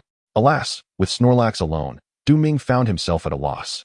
He had no choice but to confront the Vine Monster head-on. Yet it proved to be an insurmountable challenge. As time slipped away, Snorlax gradually succumbed to the pressure, with Ming persistently calling upon rest while the Vine Monster continued its relentless use of Vine Whip, a skill in which it excelled. The sound of roots striking echoed repeatedly as Snorlax retaliated. Had Snorlax not randomly invoked the move Sleep Talk to enhance its defensive capabilities, it would likely have already succumbed to defeat. Despite Snorlax's superior potential, the battle-hardened Vine Monster, nearing level 50, presented an overwhelming disparity. Ming could only engage in a war of attrition against the Vine Monster. After the third Vine Whip, Snorlax was vanquished, sent sprawling out of the arena by the chaotic flurry of roots, unconscious and breathing erratically. Ming's emotions were mixed as he recalled Snorlax. The loss of a Pokémon's fighting capability was an inevitable aspect of battle, particularly in a 3-on-3 format, where uncertainty loomed large. Snorlax's fall did not signify Du Ming's defeat. He still had 2 Pokémon left, and he remained undeterred. With a level of 35, Porygon appeared, and a light stone materialized in Du Ming's hand. The primary hue of the Stone of Light is a brilliant yellow, crystalline and translucent like water. Its value as a gemstone is exceptionally high. Bokejigu slowly floated before Du Ming, who placed the Stone of Light atop Bokejigu's head. Boke. The power of the Stone of Light continually infused Bokejigu's form, enveloping it in a soft yellow glow that gradually transformed into pure white light. The trainers gazed at Du Ming and Bokejigu, unable to conceal their astonishment. Du Ming had already made a name for himself by evolving Prince Bobo into Emperor Napu in battle, and now he was attempting to evolve Bokejigu as well. The Stone of Light, worth over 100,000, was casually expended, an act of extravagant audacity. What could a sum of over 100,000 achieve? In a small town like Beihai, such an amount could sustain a modest family for several years. Yet Du Ming effortlessly allocated it to Pokémon evolution. The trainers of humble means could not help but feel a tumult of emotions. Bokejigu evolved into Bokejis, mastering the skills of Brave Bird, Quick Attack, Aura Sphere, and Air Slash. The evolution was swift and fleeting. The quality of the Stone of Light rewarded by the system was indeed remarkable. The final evolutionary form, Bokejis, bore a striking resemblance to its pre-evolution, yet appeared more rounded, aligning it more closely with typical flying-type Pokémon. Its triangular wings endowed Bokejis with formidable flying capabilities. Its feet, however, had diminished significantly, rendering Bokejis nearly incapable of terrestrial movement, relying solely on flight. In fact, Bokejis need not even touch the ground, destined to soar through the skies for its entire existence. Bokejis' Green 35 ability, Serene Grace, increases the chance of added effects from moves, capped at a maximum of 100 moves. Brave Bird, Quick Attack, Aura Sphere, Air Slash, Roar, Charm, Finger Wag, After You, Kiss from an Angel, Yawn, Try Again, Focus, Gift Pass, Wish, Origin Pulse, Baton Pass, Last Resort, Treasure, Magical Leaf, Fairy Wind Friendship. 220 post-evolution. Bokejis exhibited a significant enhancement in all aspects of its abilities, particularly in special attack, which had begun to shine impressively. Now, Bokejis possessed an exceptionally high special attack relative to Pokémon of the same level. However, the opponent was a formidable giant vine, nearly at level 50, whose strength had even bested Snorlax due to its advantageous capabilities. Consequently, the giant vine bore heavy wounds, struggling to move. This was the source of Du Ming's confidence. Although the disparity in strength was substantial, Du Ming believed that Bokejis could easily overcome the giant vine. At that moment, the giant vine launched its attack first, employing the same powerful whip-like strike, virtually unchanged. Roots, resembling vines, erupted from the soil, thrashing wildly as they targeted Bokejis. Bokejis use Air Slash. Beyond the enhancement of various abilities, Air Slash was the greatest surprise brought forth by Bokejigu's evolution for Du Ming.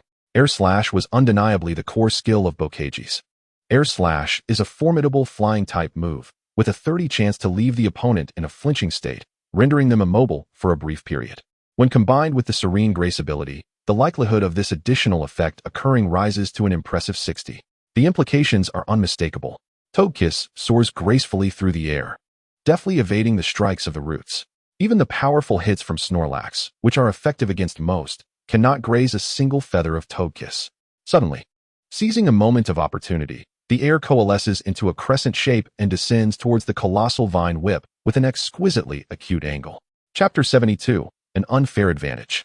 The crescent-shaped Air Slash descends abruptly, delivering a tremendous impact to the massive vine. Particularly at the moment of impact, the effect is pronounced. The Air Slash erupts violently, a mysterious energy infiltrating the mind of the colossal vine, causing its movements to halt entirely, its expression twisted in fear, as if it has witnessed something profoundly terrifying. Even the menacing roots droop to the ground. The probability of triggering the flinching state upon being struck by Air Slash is as high as 60%. Although Du Ming does not fully grasp the underlying mechanics, he remains in awe of Togekiss's prowess when wielding this skill. Serene Grace Air Slash is, without a doubt, a violation of fairness. Du Ming chuckles lightly and instructs Togekiss, continue using Air Slash. Whoosh. Whether or not the flinching state is triggered becomes irrelevant. Air Slash descends from above, akin to a crescent moon plummeting from the sky, creating a profound sense of impact. The colossal vine stands frozen, utterly motionless. Bang! The Air Slash detonates explosively, returning to nature. The colossal vine remains unmoving, and suddenly, as if utterly exhausted, it collapses face first onto the grass. Although Snorlax has fallen, it has afforded Togekiss the opportunity to triumph over the colossal vine. Otherwise, given the vast level disparity between Togekiss and the vine, even the type advantage of flying over grass would not suffice for victory. It would be nearly impossible. Having defeated the colossal vine, Ming feels the weight of impending pressure. He senses that the next Pokémon to enter the fray poses the greatest obstacle to his ascension as a 3-star trainer. At this juncture, switching Pokémon has become futile, and he allows Togekiss to remain in battle. The onlookers outside the arena hold their breath in anticipation. The relatively inexperienced Ming has unwittingly drawn close to the threshold of becoming a 3-star trainer, seemingly only a step away. Many gazes converge upon the grassy arena. Bang! The Pokeball opens automatically. Explode, green level 49. The Explode before Ming is unmatched by any Pokémon he has faced thus far. With a nearing level of 50, its green aptitude and steel-forged physique attest to its invincibility. Explode is the final evolution of Electrike, boasting electric and steel attributes. Its power far surpasses that of Electrike, rivaling any Pokémon in Ming's team. What poses the greatest challenge to Ming is the type of Explode, electric steel. It possesses formidable advantages over both flying and water types, presenting a challenge tenfold greater than that of Shroomish. Ming made a judgment, his expression darkening slightly. He was acutely aware that both Emperor Nebo and Bokages might very well succumb to this self-destructing magneton. However, Ming did not believe that his chances were entirely futile. As long as they executed their strategy in unison, they had a genuine opportunity. In the judges' seats, Gu Yunfei toyed with a prestigious fountain pen, his demeanor contemplative. He had assigned Ming to face the Slacker King, fully cognizant of its vulnerabilities. The Slacker King's lazy disposition and character meant that it rarely participated in training, leaving much of its latent potential untapped. This was a common affliction among such Pokémon. Cumulatively, the Slacker King's combat prowess, influenced by its lethargy, was comparable to that of a butterfly. Despite the Slacker King's apparent lack of strength, Gu Yunfei opted for it. The rationale lay in the synergy between Giant Vine and Magneton.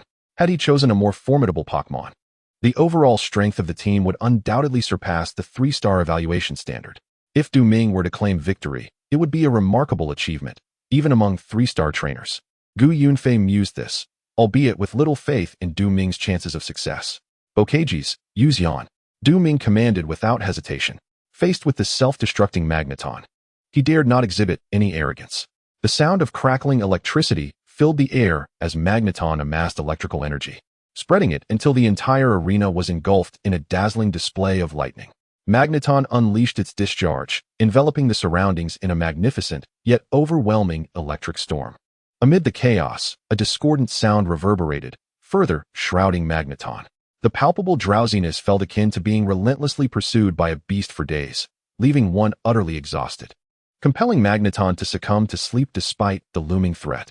Yet, it managed to hold on. Under its control, the electricity coalesced into a sphere, ultimately ensnaring Bokages within. This Magneton was anything but ordinary. Ming furrowed his brow, discerning the intricacies at play. The initially dispersed electricity was merely a tactic to lock onto Bokages, whose agile movements were due to its flying type. Subsequently, the Magneton channeled all its electrical energy into Bokages, inflicting massive damage. This meticulous manipulation of its abilities, while effective, was time-consuming. Regrettably, Bokages, ensnared by the electricity, could do nothing beyond the initial yawn. As the current dissipated, the battered Bokages plummeted to the ground, marked by charred traces of electric shocks, collapsing upon the grassy arena. It was an instant defeat at the hands of Magneton. Ming retrieved Bokages, his hand trembling slightly around the Pokeball. "You performed splendidly," he murmured softly. The Pokeball quivered gently before settling. Ming swiftly called forth the next Pokémon. Emperor Nebo. 36. In comparison to Emperor Nebo, Bokages possessed numerous shortcomings. She and the self-destructing Magneton both possessed green qualifications, yet the Magneton was several levels ahead, making its swift defeat of her entirely plausible due to the type disadvantage. However, the situation was different for the Emperor Napu. His qualifications were of a blue hue, endowing him with remarkable abilities. Leveraging this advantage, Emperor Napu was entirely qualified to compete alongside the self-destructing Magneton.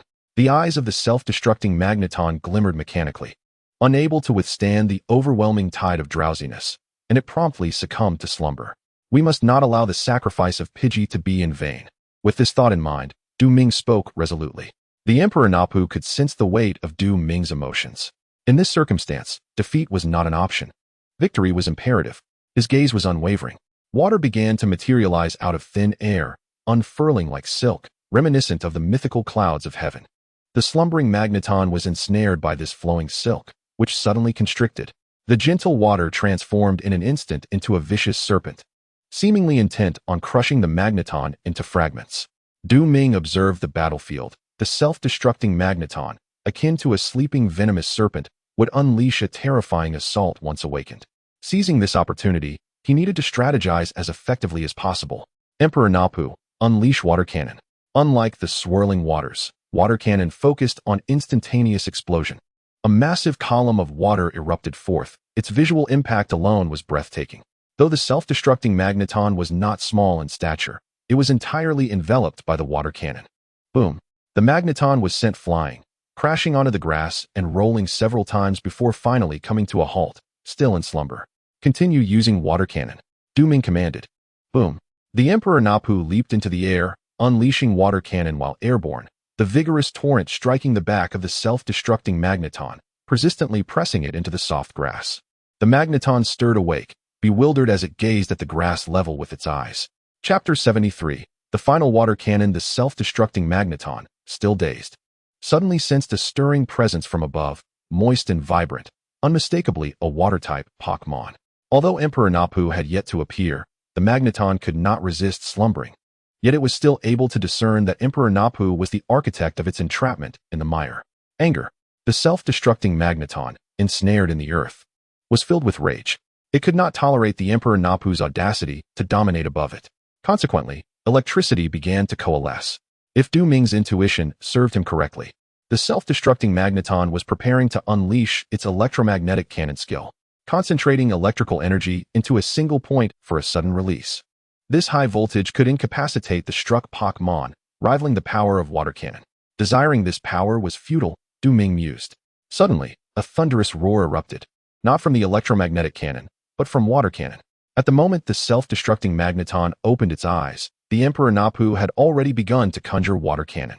As the self-destructing magnetic creature sought to comprehend the unfolding situation, it furiously prepared to unleash its electromagnetic cannon. However, the water cannon of the majestic King Nebo had already descended upon it. The self-destructing magnetic creature, taken by surprise, was mercilessly swept away by the water cannon, sinking further into the ground. At that moment, the terrain no longer aligned with its gaze. Instead, it towered above its head. The actions of King Nebo ignited the fury of the self-destructing magnetic creature, and amidst the cascading water columns, a glimmer of gold emerged, indicative of the thunderous color associated with the electromagnetic cannon skill. The self-destructing magnetic creature resolved to trace the water cannon's path to locate King Nebo and forcefully ensure the electromagnetic cannon struck true. Du Ming felt a surge of astonishment. This self-destructing magnetic creature exhibited an exceptional prowess in tracking its adversary's movements. It had previously ensnared the elegant Porygon with its expansive electric attack, swiftly pinpointing its position and executing a lethal strike with unyielding strength. If you persist with your electric assault, I find myself at a loss. Yet you have chosen to employ the electromagnetic cannon. Its might rivals that of the water cannon, and upon impact, it is guaranteed to induce paralysis. At first glance, it appears invincible. However, the crux of the matter lies in its accuracy. The electromagnetic cannon boasts a mere 50 hit rate against adversaries with swifter reflexes. This rate diminishes even further, an inherent distinction from the electric attack that inundates the battlefield, leaving opponents with scant avenues for evasion. Crack! In the face of the electromagnetic cannon hurtling along the trajectory of the water cannon, King Nebo remained remarkably composed, as if receiving an unspoken command.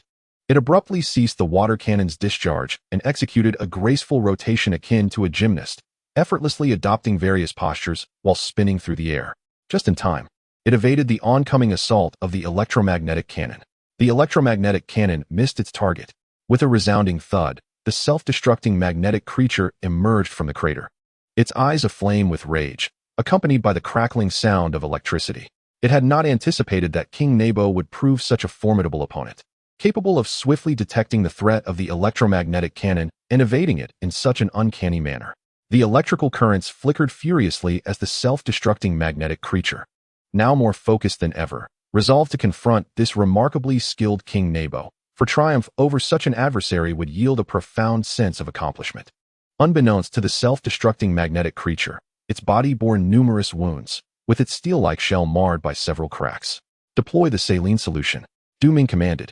He discerned that the self-destructing magnetic creature's condition had deteriorated below 50. At this juncture, the saline solution would unleash its maximum potential. As for the efficacy of the saline solution against such a mechanical entity, he harbored no concerns. With a sizzling sound, a column of water, noticeably smaller than the water cannon, struck the self-destructing magnetic creature directly, permeating through its wounds. The creature's eyes widened in horror as its internal systems began to falter. The water infiltrating its body split into ions, wreaking havoc within. Why did this intrusion feel so unbearable? The self-destructing magnetic creature struggled to comprehend. Yet, it rapidly regrouped for an offensive, unleashing a surge of electricity that enveloped the entire arena. The electric currents surged forth, prompting Ming to instinctively retreat a step, confronted by a scene of electrifying chaos that was utterly daunting. The electric light severed all gazes, transforming the disheveled field of grass into an isolated microcosm. Ming, harnessing his mental prowess, remained acutely aware of the current state of Emperor Napu, who was ensnared by the tempest of thunder and lightning, rendered utterly helpless. Progress was excruciatingly slow. To make matters worse, the self-destructive magnetic creature had detected Emperor Napu's position through the electric current, and soon, the flow of electricity within the arena began to wane. Ming understood that Emperor Napu was silently enduring the onslaught of this formidable electric energy. Continue using salt water, Ming commanded without hesitation, simultaneously employing his mental force to engage in a deeper exchange with Emperor Napu. Confronting the self-destructive magnetic creature, Emperor Napu merely needed to stand his ground. During the drowsiness induced by yawning, the self-destructive magnetic creature had suffered repeated assaults from Emperor Napu, leaving it in a far worse state. In contrast, Emperor Napu had only recently sustained damage from an electric attack since entering the fray. The disparity in advantage was palpable. What did type advantage matter? Ming was undaunted. Under the shroud of lightning, Emperor Napu's voice emerged as hoarse and indistinct. In the next moment, a torrent of water imbued with electricity surged forth, striking the self-destructive magnetic creature, which was compelled to retreat under the force of the impact. What tormented the self-destructive magnetic creature the most was the moisture seeping into its wounds, nearly leading it to a state of mental exhaustion. It was nothing short of torture. As the electric energy dissipated, Emperor Napu gasped for breath, his heart still racing. Being engulfed, even imprisoned, by the electric currents was far from a pleasant experience for Emperor Napu, especially as a water-type spirit, inherently fearful of thunder and lightning.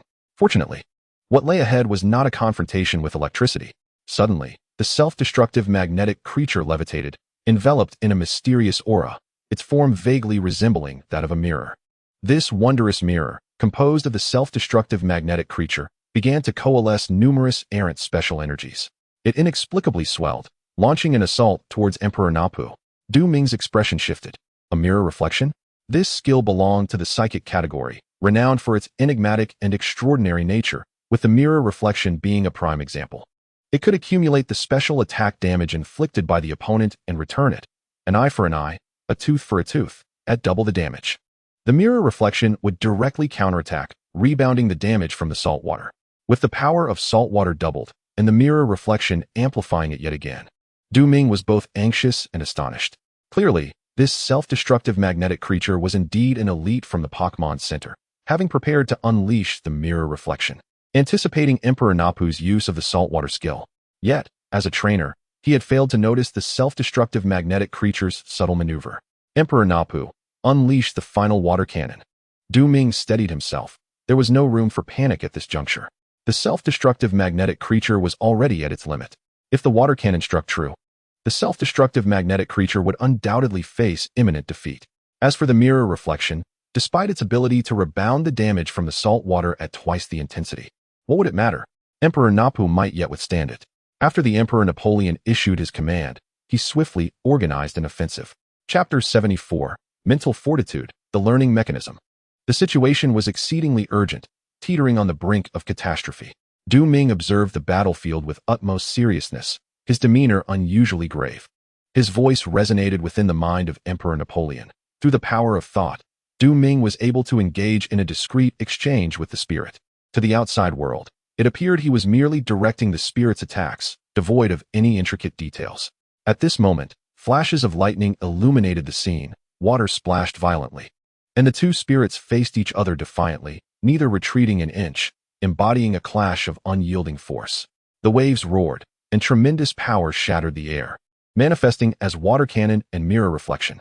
From Du Ming's perspective, Emperor Napoleon's speed of attack was slightly slower than that of the self-destruct magnet. He paid little heed to this, as it was almost an inevitable outcome. Boom, boom. The earth of the grassy arena was shattered by the released energy, soil scattering in all directions, leaving a massive crater at the center. Both Emperor Napoleon and the self-destruct magnet maintained their evasive stances, remaining motionless. Clearly, these two spirits were not as straightforward as they appeared, having already calculated their evasions for critical moments. Unfortunately, when faced with the ferocity of their opponent's assault, evasion became impossible, leaving them to withstand the onslaught head-on. Such cunning strategies. Of course, Emperor Napoleon's pride would not allow him to be so easily outmaneuvered. It was Du Ming who sought to deceive, intending for Emperor Napoleon to adopt a stance of defiance, only to dodge at the crucial moment. The depth of cunning was not limited to Du Ming. The self-destruct magnet seemed to have aligned its thoughts with his. Ultimately, neither party succeeded in their ploys. At this juncture, the two spirits remained immobile, the outcome shrouded in uncertainty. The temporary king, giant vine, and self-destruct magnet. Du Ming had fought valiantly, and now only the self-destruct magnet stood in the way of his trainer-level assessment. If the self-destruct magnet were to fall, he would ascend to the rank of a 3-star trainer. Conversely, should Emperor Napoleon succumb, Du Ming would be halted at 2 stars. The atmosphere was eerily silent. In a flash, from the moment Du Ming dispatched Snorlax to the impending conclusion of the battle, no more than 10 minutes had elapsed. Emperor Napoleon trembled, losing his balance and on the verge of collapsing. Suddenly, an inexplicable force emerged, halting his fall and allowing him to remain standing on the battlefield. The opposing self-destruct magnet, however, slowly closed its eyes, settling onto the ground as if in slumber, utterly weakened and devoid of consciousness. The self-destruct magnet had lost its fighting capability. The victor was Du Ming, declared the referee.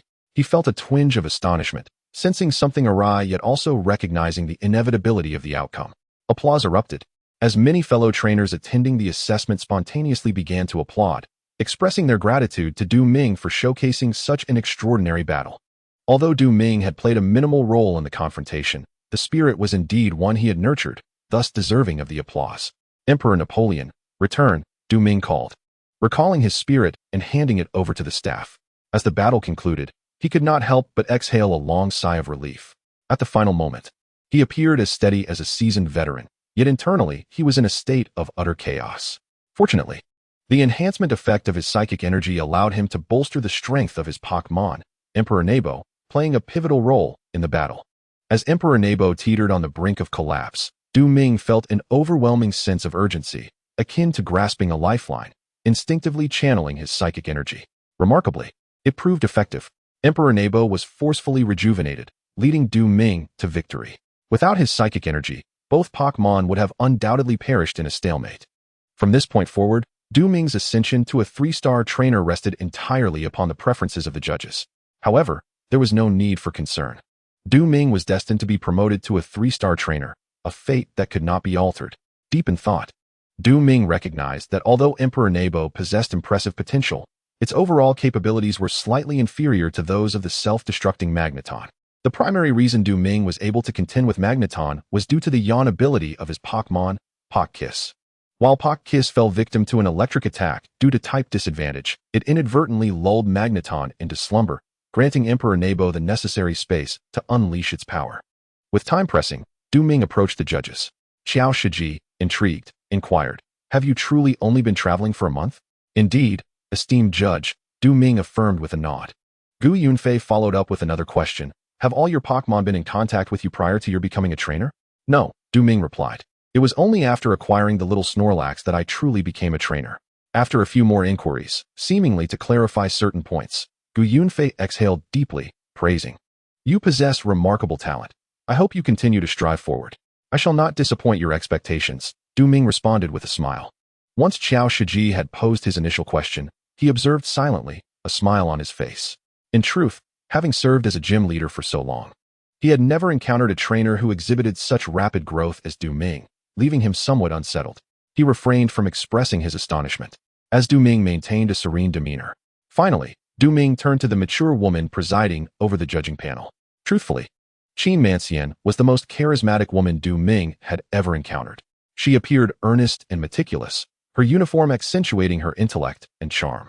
Yet, Du Ming remained composed, unable to direct any unusual gaze towards this esteemed senior. He had expected Qin Manxian to offer some words of encouragement, but instead, she simply announced Du Ming's elevation to 3-star trainer in a conventional manner, instructing him to leave the stage to make way for the next candidates. Du Ming was indifferent to this. All his thoughts were concentrated on the task rewards. Congratulations, host, you have completed the task, ranking competition. The final result is 3 stars. You have received the rewards, Learning Device 1 and Darkstone 1. This time, the task rewards did not include a chance for a lottery spin. Instead, Du Ming was granted a dark stone. Once his candlelit spirit evolved into a will-o'-the-wisp, he would have the opportunity to use the dark stone to evolve it into a powerful crystal will-o'-the-wisp. The dark stone was secondary. The most significant reward was the learning device. Du Ming was thoroughly familiar with this item. Learning device, a marvelous artifact crafted by the system, designed to facilitate a brief yet profound storage of battle training memories. This device forms the nucleus of a mental network, fostering the sharing of combat training memories within the team of spirits, thereby accelerating their growth. The system's introduction fails to elucidate the specific effects of the learning device, necessitating Du Ming to explore its functionalities independently. Drawing from his previous gaming experiences, Du Ming already harbors certain notions. In the game, the learning device enabled the sharing of experience gained from battles among spirits. All participating spirits would receive full experience, while those not engaged would still acquire half. Thus, with a team of 6 spirits, the experience gained from battles would be at least 3-fold. Du Ming pondered. The learning device produced by this system seems to differ somewhat. To truly grasp its function, one must engage with it directly. Returning to the 13th floor, Du Ming sought opponents for battle, ultimately testing the efficacy of the learning device. Chapter 75, Functionality and Benefits. The conversion of experience by the learning device is significantly influenced by the spirit's innate potential. Observing the system logs, Du Ming concluded that Pokékiss, possessing only a green aptitude, still benefited from the learning device, but received merely 20 of the experience. In contrast, spirits with azure potential, such as Emperor Napu, Snorlax, and Litwick, garnered 30 of the experience. Naturally, these figures are generalized and often deviate, as they are also contingent upon battle styles. For instance, Litwick and Snorlax represent 2 extremes. Should Snorlax participate in battle, Litwick would receive a maximum of only 10 of the experience. Conversely, if the combatants were Pokékiss and Emperor Napu, Litwick would gain considerable benefits. The functionality of the learning device is intricately linked to memory. However, Du Ming's spirits do not object to its use. The memories extracted by the learning device pertain solely to battles and training, posing no intrusion into personal privacy, and can be freely shared with companions. Furthermore, since the learning device only temporarily stores memories, and as all spirits belong to Du Ming, there is little cause for concern. Following today's battles, Snorlax, Pokékiss, and Emperor Napu recognized their deficiencies. In combat, both Snorlax and Pokékiss were rendered powerless, suffering significant defeats. Snorlax was single-handedly defeated by a massive vine, despite being in peak condition beforehand.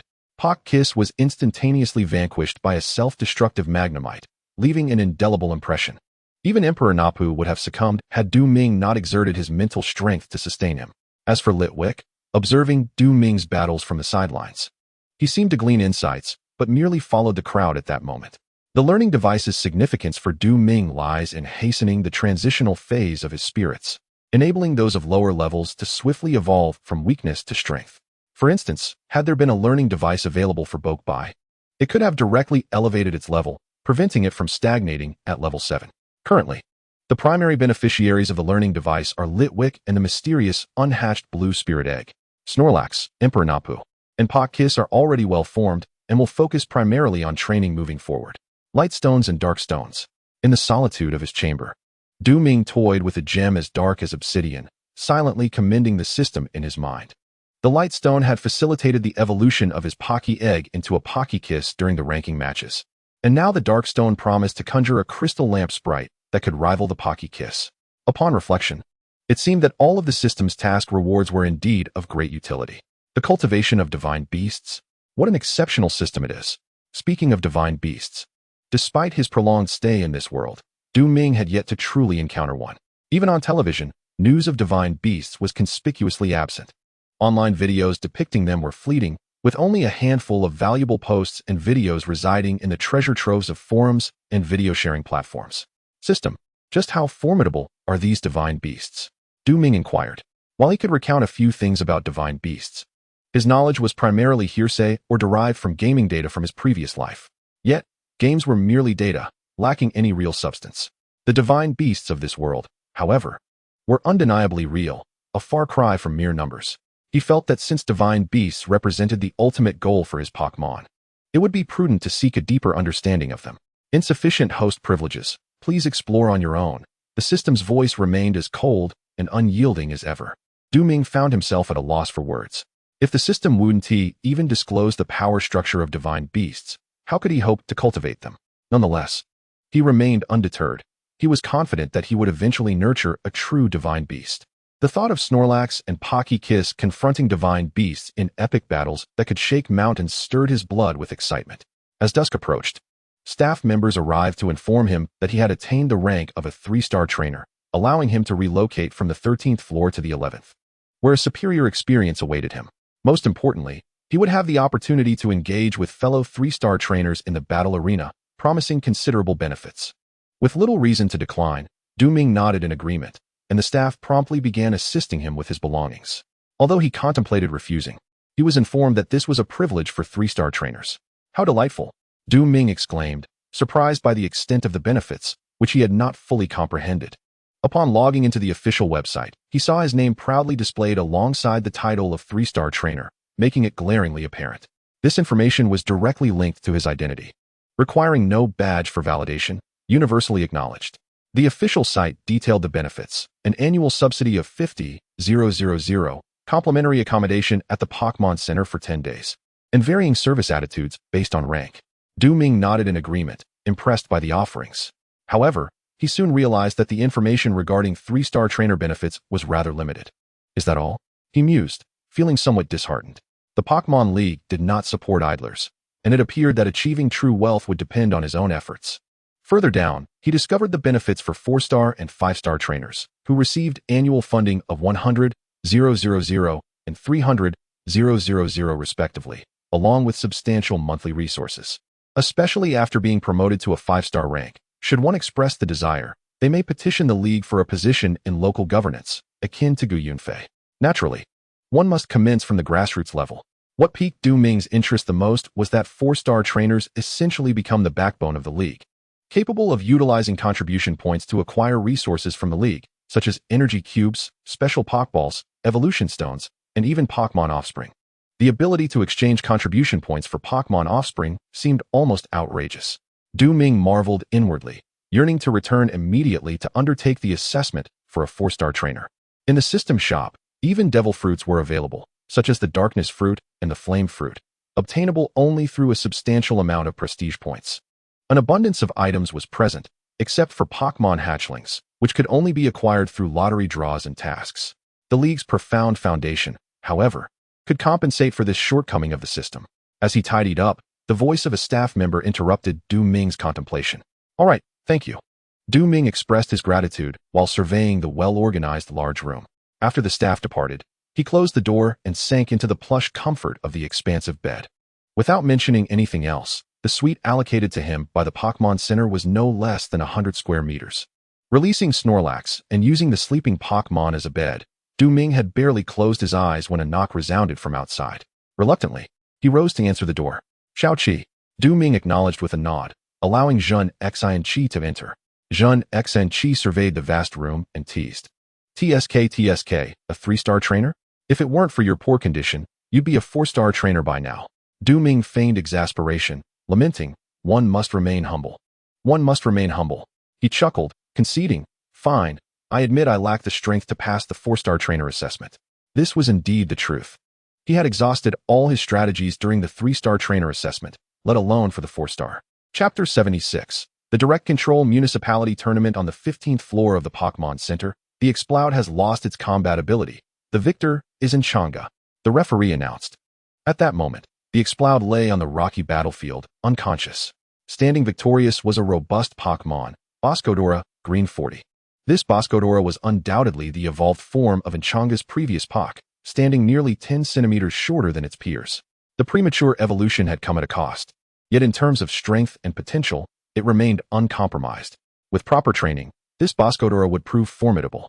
Just then, the high-level Exploud found itself utterly overmatched by Boscodora. Unable to retaliate. Prior to this, the Huntail had already fallen in battle, and ultimately, the Poké evolved to forcibly turn the tide. Boscodora must have sensed Enchanga's fervent determination, responding to the anticipation by evolving into Boscodora. After recalling Boscodora, Enchanga finally relaxed. He had also achieved the rank of a 3-star trainer. As Anshin's applause grew increasingly resounding, the duel featuring Enchanga proved equally captivating. After an extensive discussion with Jinshin Qi, Ming engaged in viewing various battle videos online. He recognized the necessity for a harmonious blend of strength and finesse in battles, a notion posited by Jinshin Qi, with which Ming wholeheartedly concurred. Pokémon such as Porygon-Z, Snorlax, and even the evolved form of Litwick possess a myriad of status-affecting moves, including confusion, sleep, and debuffs. However, such strategies are not universally applicable. For instance, in the match between Snorlax and Slaking, Snorlax could have used Belly Drum to launch an immediate assault, potentially eliminating Slaking in an instant. Yet, Ming hesitated, wary of the opposing Pokémon that might follow, for the cost of Belly Drum is half of Snorlax's health. Similarly, in the case of Kingdra facing Electrode, the type disadvantage and their slightly inferior stats meant that without Porygon-Z's Yawn, Kingdra would surely have met defeat. A rigid adherence to a singular strategy is undeniably superficial. The cultivation of Pokémon aims for perfection, a sentiment Ming deeply resonates with. The ideal of combat prowess, the mastery of skills, the enhancement of abilities, as well as the perfection of physique and appearance, all embody Ming's creed in training Pokémon. He cannot bear to see any flaws in his beloved Pokémon. Take Porygon-Z for instance. Although he could have abandoned it, Ming chose not to. He had his own considerations. If faced with a Pokémon possessing formidable special defense, Porygon-Z would undoubtedly prove invaluable. Abandoning it would indeed be a shallow act. He felt he had no right to deprive Porygon-Z of something it rightfully deserved. A trainer is not a master over slaves. At least in Ming's view, he and his Pokémon maintain an egalitarian relationship. Unbeknownst to him, Chandelure, Porygon-Z, and Kingdra had gathered around, captivated by the spectacle. Meanwhile, Snorlax remained fast asleep. Only Ming, with his profound bond, could rouse it. After watching numerous videos and observing the comments from trainers commanding their Pokémon in battle, Ming couldn't help but chuckle to himself. Perhaps I could enhance my reputation through creating videos? However, I'm not adept at it. Live streaming would be far more manageable. At least it has a quicker learning curve. This fleeting thought quickly dissipated as Ming shook his head gently. He remained rational, recognizing the challenges of both video creation and live streaming. With little notoriety, entering such realms would likely yield little reward. Who would pay attention to a mere 3-star trainer online? Aspirations may be grand, yet reality is often harsh. With a soft sigh, Ming pondered for a long while, still unable to escape the notion of provincial competitions. It need not be an X-province, Z-province, or even the bustling metropolis. Competitions in direct-controlled municipalities hold even greater prestige than ordinary provincial contests. With sufficient badges, one can choose to participate in competitions across various provincial jurisdictions. Over time, the number of participants in these competitions becomes a capital for provinces to measure their prowess against one another.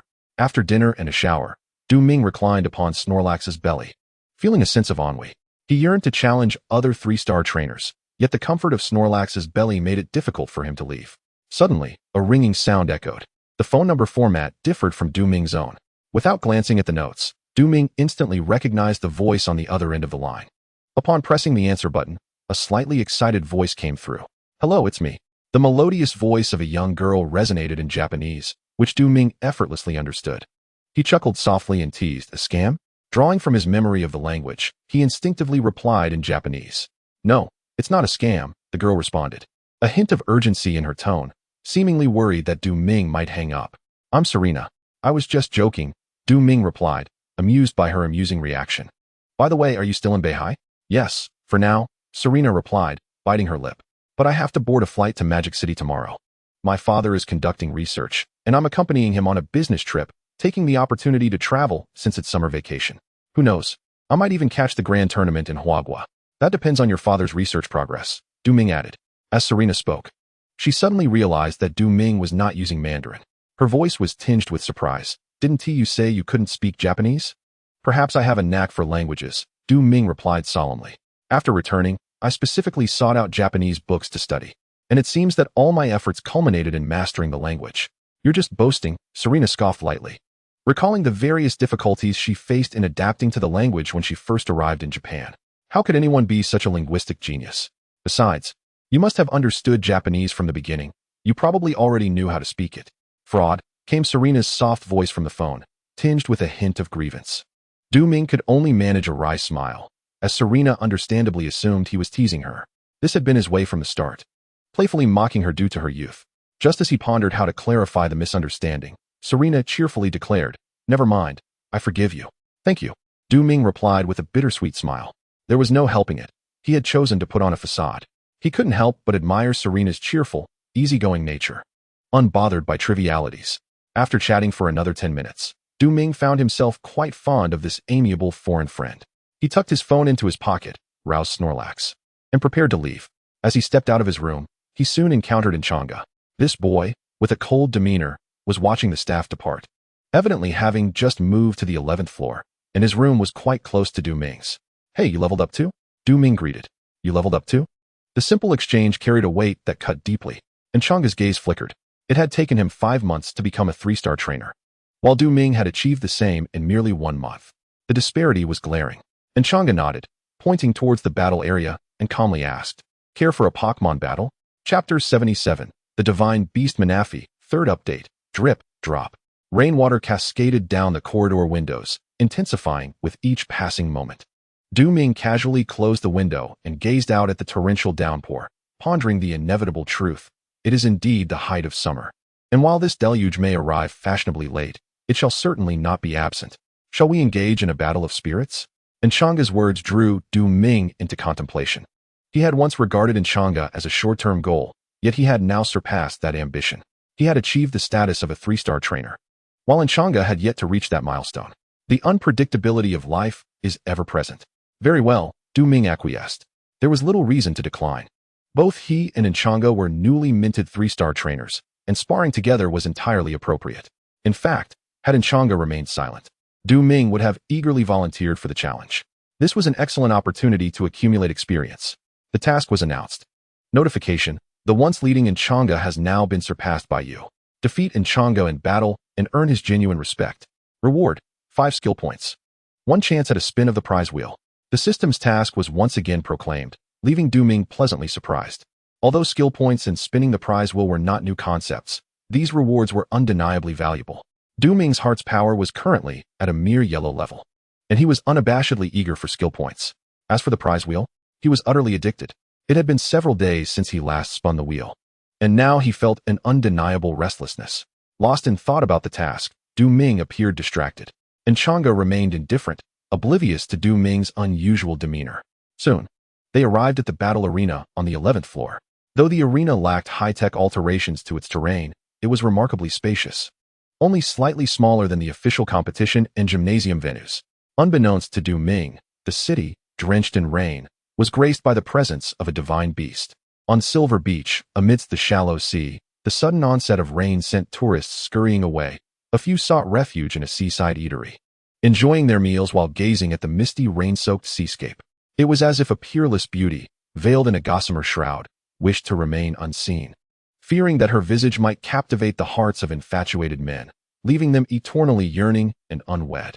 Occasionally, water-type spirits darted past Silver Beach, seemingly sensing something amiss, and fled in terror. Invisible to all, a cerulean figure lingered beneath the waves. Though it appeared diminutive, it harbored an unfathomable power.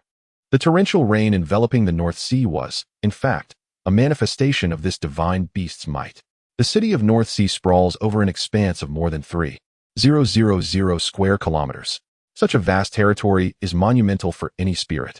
It is worth noting that the battle arenas for spirit competitions are merely the size of a football field. The space required for spirit battles is quite limited. Yet, the power of the divine beast transcends the ordinary, reaching realms of the extraordinary. Manaphy, known as the Prince of the Sea, is a true divine beast, born of the ocean and endowed with formidable strength. Were Manaphy to exist within a fantasy realm, it would undoubtedly be deemed a primordial entity. Residing in the South Sea, Manaphy is untroubled by worldly affairs, gazing upon the human realm with indifference. However, just yesterday, the precious egg that he had so lovingly cared for mysteriously vanished. Through his connection with the egg, Manaphy finally pinpointed its location, the northern coast of the West Province. Without hesitation, he plunged into the depths of the ocean, swiftly journeying from the Dongsha Islands, and within mere hours, he reached the shores of Silver Beach. Fortunately, his connection remained intact. No matter what, Manaphy could not allow that thief to escape. In truth, Manaphy possesses no gender, yet curiously, is capable of producing offspring. The little creature born of Manaphy is named Fiona. However, Fiona, as the progeny of Manaphy, lacks an evolutionary form and cannot transform into Manaphy. This signifies a gap in their lineage. Nevertheless, Fiona, being the child of a divine beast, inherently possesses extraordinary potential. Even knowing that it is the egg of Manaphy, many would dare to take the risk. After all, this egg was sired by a divine beast. Even if it cannot evolve into one, it could certainly become a trump card in the hands of a champion-level trainer. Such an egg, if sold on the black market, could easily lead to overnight wealth. Yet, Manaphy cannot tolerate the thought of his child being commodified even before birth. Utilizing the torrential downpour that enveloped the city, Manaphy concentrated. The rain seemed to transform into his senses, allowing him to visualize the entire cityscape of the North Sea in his mind. Yet, there was nothing. Why could he not detect its precise location? Eventually, the petite and adorable Manaphy waded through the waves, his once charming demeanor overshadowed by a brooding expression. The towering waves, akin to loyal subjects, elevated Manaphy's form and aided his advance. Upon reaching the shore, a sudden surge of seawater rushed forth, resembling silk yet akin to a great dragon, engulfing all the structures along Silver Beach and obscuring the vision of every onlooker. Among the tourists, many released high-level Pokémon to attack the colossal aquatic dragon. Yet their efforts proved futile. It is hard to fathom that such a feat was achieved through a rather conventional water-type technique, Whirlpool. Suddenly, alarms blared throughout the North Sea city. Just as Manaphy intended to enter, he abruptly halted, his large eyes mirroring the ominous sky. As the alarms grew louder, Manaphy retreated to the ocean. The whirlpool dissipated, but the torrential rain showed no signs of abating, intensifying instead. In the gloomy sky, a helicopter struggled eastward. Taking off in such a storm posed significant risks, and under the onslaught of fierce winds and rain, the helicopter swayed perilously. Yet it pressed on, as if fearing some dreadful fate awaited should it touch down. Inside the helicopter, the atmosphere was rife with tension. A man clad in blue camouflage cradled a cerulean Pokémon egg, his fist tightening suddenly. That damned water-type divine beast is willing to unleash this deluge upon the city just to reclaim the egg. How audacious, he muttered under his breath, his voice betraying a deep-seated fear of the divine beast. The power of divine beasts far surpasses that of trainers. No trainer can withstand the wrath of a divine beast in direct confrontation. It is precisely this reality that fills Shurjunyi with both trepidation and exhilaration. After all, the Pokémon egg he possesses bears the bloodline of a divine beast. This singular egg is worth more than his entire mercenary career spanning generations. The woman clad in green camouflage, Lu Jing, reassured him, stating, "It seems that the divine beast has not pursued us. We are airborne, and the aquatic divine beasts residing in the sea are limited in number. If it were able to catch us, we would have already plummeted to our demise." Lu Jing, possessing a certain allure, seemed to share an extraordinary bond with Shurjunyi as they teamed up. Upon hearing her words, Shurjunyi exhaled deeply, regaining some of his composure. He wrapped his arm around Lu Jing's waist. Had it not been for their helicopter pilot teammates still present, they might have already succumbed to their desires. The helicopter continued its journey eastward, unbeknownst to them that the azure divine beast still relentlessly pursued them across the ocean. At the Pokémon Center, the torrential rain was quite bothersome. It was clear that venturing outside would be impossible, leaving only the option to remain within the confines of the center. Observing the downpour, Ming felt a sense of helplessness. He and Enchanga stood at opposite ends of the arena, each holding a Pokeball, the psychological battle between them ongoing. The The selection of battling Pokémon is undeniably a crucial aspect of Pokémon battles. Chapter 78. Mental Collapse. 2 beams of red light flashed on the battlefield, dispersing to reveal the full forms of 2 Pokémon, a penguin and a butterfly, the Emperor Nebo and the hunting butterfly. Upon seeing the opponent's Pokémon, Ming and Enchanga exchanged glances, each revealing expressions of understanding. They were both aware of the Pokémon their adversaries would deploy. Knowing that Enchanga could only send out the hunting butterfly, Ming was all the more determined to bring forth the Emperor Nebo. The steel type of Emperor Nebo possesses formidable resistance against both flying and bug types. Enchanga, however, had no alternatives. His rogue panda, while holding a type advantage against Emperor Nebo, was well aware that its strength paled in comparison to that of Emperor Nebo. Type advantages could not alter the inevitable outcome of being overpowered. He could only summon the hunting butterfly, hoping its might turn the tide of battle. The 11th floor was indeed different, as the trainers observing were all of 3-star caliber, their strength and insight vastly superior to those on the 13th floor. They quickly discerned Enchanga's disadvantage. The hunting butterfly's assault on Emperor Nebo would likely feel like striking a steel plate, yielding no effect. Of course, until the results were revealed, victory or defeat remained uncertain. At least for the moment, Ming appeared to hold the greater advantage. In Enchanga's eyes, beyond the coldness, there was also determination. Ming could fully empathize with Enchanga's mindset, a high spirit thwarted by a later surge. He could not remain silent in response.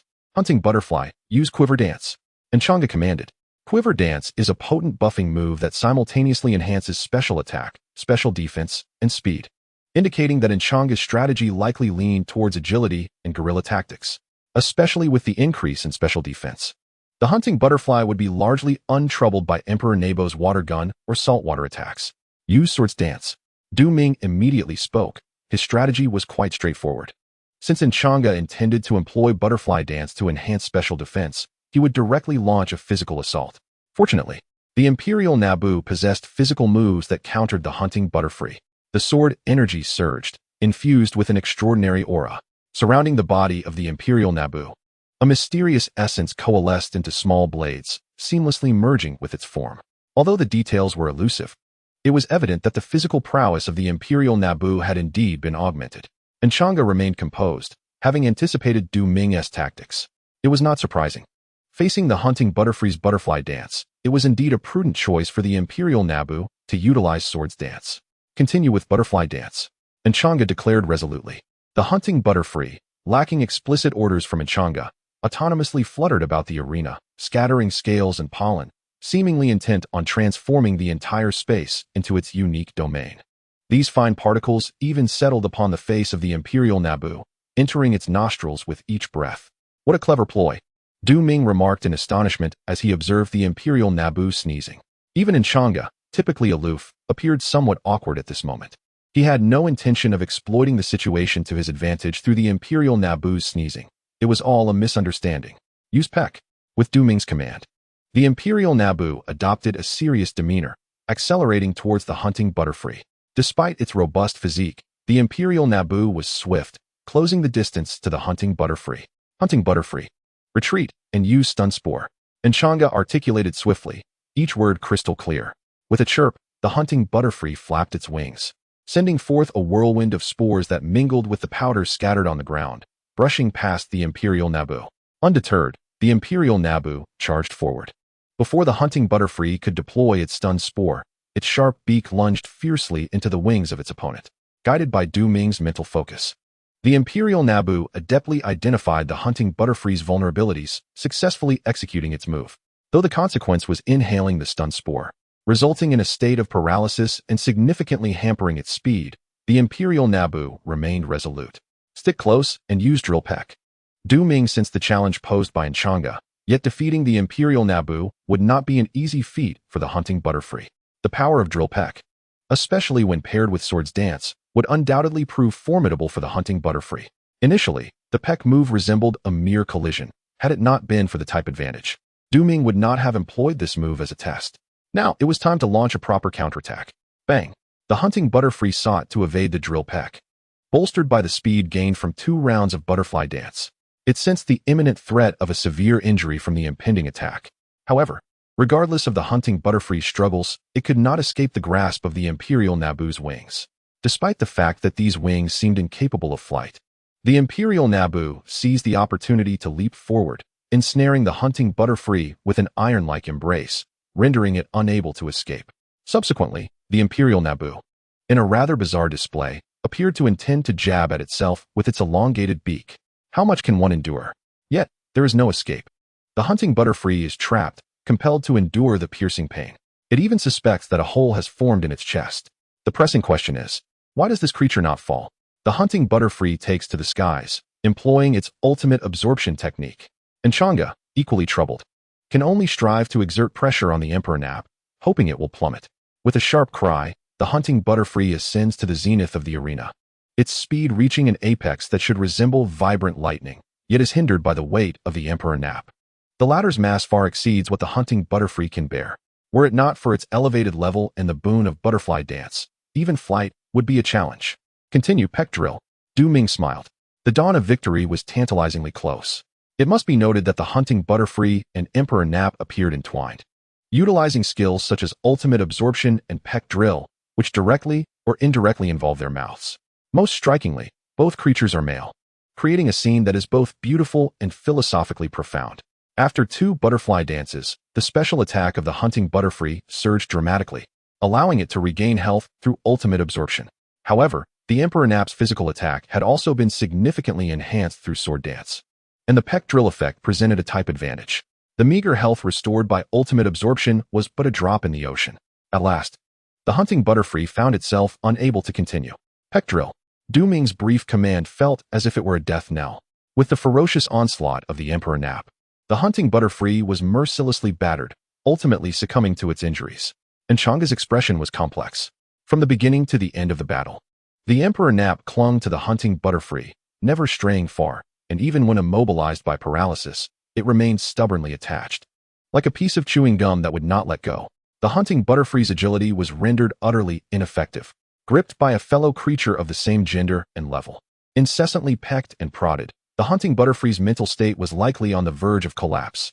Sighing softly, Chang'e withdrew the hunting Butterfree. Since Chang'e was very young, it had always been his Pokémon.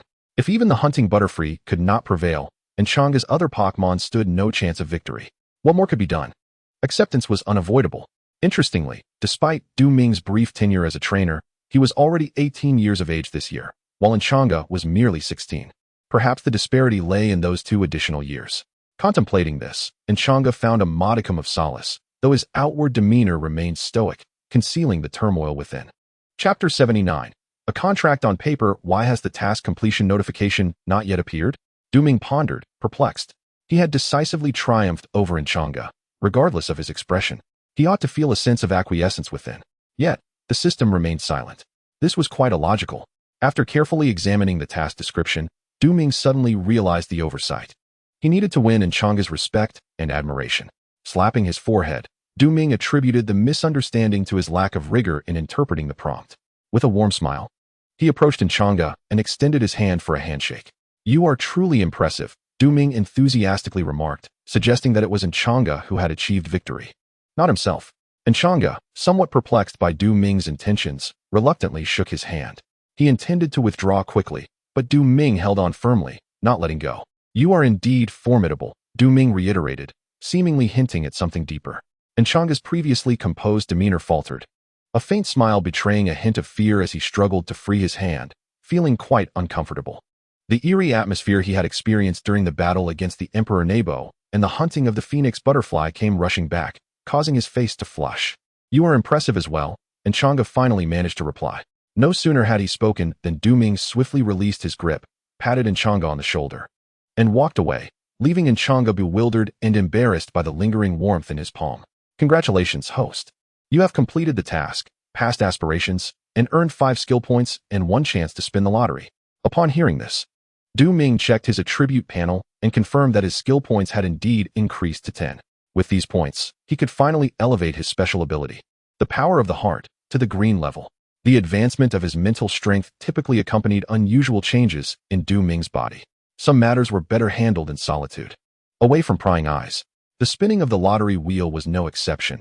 As the pointer whirled, his heartbeat quickened and slowed erratically, his complexion shifting from pale to flushed. all while his birthplace flickered between Europe and Africa, necessitating caution. Just as Du Ming was about to return to his room, he was intercepted by a staff member. "Excuse me, are you Mr. Du Ming?" The staff member inquired cautiously. It was the first time Du Ming had been addressed as Mr., which felt somewhat strange to him. He nodded affirmatively. "Yes, that is me. Our general manager requests your presence," the staff member stated succinctly. The general manager referred to was, of course, Qin Manqian. The title general manager was more common in corporate settings, though it wasn't incorrect. However, within the league, administrator was more frequently used. Perplexed, Du Ming followed the staff member, bemused by the unexpected invitation from Qin Manqian. Given the timing, the evaluation of trainer levels should have just concluded. After Du Ming's victory over the self-exploding magneton, both Gu Yunfei and Xiao Shiji had lavished him with praise, while Qin Manqian had maintained a cool, businesslike demeanor. Du Ming was not dissatisfied, merely astonished. He had assumed that this mid-level league administrator held him in low regard. Qin Manqian's office was located on the top floor, where several league trainers were also working. Occasionally, small, sprightly Pokémon could be seen napping or playing, though they made every effort to avoid disturbing those engaged in their tasks. Du Ming glanced around indifferently. Ku. Jinfei Shuo. Indeed, those trainers who work on the top floor of the Pokémon Center are truly exceptional. As a novice trainer who has swiftly attained a 3-star rating, I find myself significantly lacking when compared to those seasoned trainers. Initially, I was puzzled by the layout of the Pokémon Center. The 13th floor is exclusively reserved for 1-star trainers, and occasionally, the 14th floor is opened when there are crowds. Each descending floor corresponds to a higher level of trainer. Yet paradoxically, as one's rank increases, one is relegated to lower floors. I gently shook my head. While this may appear illogical, it is, in fact, reflective of the current atmosphere within the Pokémon League. The competitive spirit among trainers is remarkably intense, which should ostensibly be a positive aspect. However, for the upper echelons of the league, it is less than favorable. Excessive competition can devolve into malicious rivalry. Consequently, the conservative factions within the league have implemented numerous changes. One of the more notable alterations is that higher-ranked trainers now reside on lower floors within the Pokémon Center. Prior to the reforms, the top floor was reserved for 10-star super trainers, but it has since been transformed into an office space. After all, this is a relatively peaceful world. Knock, knock. I rapped gently on the door. "Come in," came the response. Perhaps my ears had grown rusty, for within that cool, intellectual voice, I detected a hint of languor. I quietly opened the door and entered. Qin Manqi's office, though not large, was tastefully decorated and elegant. A fire lion lounged on the sofa, exuding an aura reminiscent of ancient Egypt, while a small white flab flitted among the flowers. The fire lion retained the overall physique of a lion, yet its Egyptian essence was unmistakable. As I gazed over, I could only see a series of question marks in my mind. As for the little creature dancing among the blossoms, the flab bee, with its vibrant azure hue, was undoubtedly one of Qin Manqi's Pokémon. The innocent charm of the flab bee was captivated by my gentle smile. Unbeknownst to me, this was the effect of my 15 points in charisma. Chirp. The flab bee alighted upon my head, akin to a bird returning to its nest. Standing merely 10 centimeters tall, it nestled atop my head, making it seem as though a small white flower had sprouted there. "Little one," I gently shook my head, refraining from intruding upon the flab bee's space. Thus adorned with a tiny white blossom, I made my way toward Qin Manqi. Although she had permitted my entrance, she was evidently engrossed in her work, sifting through documents on her laptop and paper files. After approximately 10 minutes, during which the flab bee nearly dozed off atop my head, she finally looked up slowly. "Du Ming?" she exclaimed, a hint of surprise in her voice. I couldn't help but twitch my lips in amusement. Was it not she who summoned me? What was this self-absorbed astonishment about? With a soft chuckle, she meticulously scrutinized me, her gaze landing on the flab bee atop my head, which struck her as rather comical. The poised and mature beauty could not restrain her laughter. "Huabe, come down quickly." Qin Manqi soon stifled her laughter, leaving Du Ming with a sense that her previous smile was but a fleeting dream. However, it must be said, such a cool and ethereal beauty, when she suddenly smiles, is astonishingly beautiful. Chirp. Upon hearing this, Huabe returned to the flowers and plants, waving at Du Ming. Of course, her little hand was about the size of a flower petal, making it difficult to discern her movement without careful observation. "This little one is quite endearing." Ahem. Qin Manqi cleared her throat, redirecting Du Ming's attention. "Back to the point, you must be quite puzzled as to why I summoned you here, correct?" "Indeed." Du Ming responded candidly, speaking his mind. Qin Manchi nodded gently and extracted a document from the stack of papers, saying to Du Ming, I have a contract here. You may choose to sign it or not. The decision is yours, but I suggest you examine it closely. Signing it would not be detrimental to you. Chapter 80. Dongming Academy. As he received the contract and scrutinized it, his astonishment grew. Du Ming had initially presumed that this document was closely tied to the Fairy Center or even the Fairy Alliance, but that was not the case. The first party of the contract was Jingchuan Academy. From his online searches, he discovered that Jingchuan Academy is located in Tokyo and appears to be the second most prestigious institution in Japan, ranking among the top 10 in all of Asia. To be honest, Du Ming felt a flicker of temptation. These academies are not to be trifled with. Many of Asia's top trainers and even champions have once been students of these 10 elite institutions. Those who gain admission are invariably prodigies among novice trainers. At the very least, Enchanga certainly does not possess the qualifications to enter. This underscores the stringent selection process. However, this contract felt like a mere bone with no meat to Du Ming. It was both useless and regrettable to discard. Signing it would only grant him the status of an exchange student at Jingchuan Academy, not a formal student, thus limiting the resources available to him compared to those of the official students. Moreover, poor performance could lead to his dismissal. Additionally, Jingchuan Academy operates under a distinctly Japanese educational system, making it challenging for individuals from other countries to thrive there. Reflecting on this, Du Ming gently placed the contract back on the table and said to Qin Manchi, such a wonderful opportunity should be reserved for someone else. Upon hearing this, Qin Manchi was momentarily taken aback. She had intended to point out that many would covet this contract, but upon seeing Du Ming's gaze, she understood that he had grasped the pros and cons of Jingchuan Academy, which led him to return the document. If there were others here, they would surely call you foolish, Qin Manchi lamented. She had high hopes for Du Ming in such a short time as a trainer. While others were still figuring out how to command their Pokémon, he had already made remarkable strides, becoming a 3-star trainer. This was the fastest progress Qin Manchi had ever witnessed.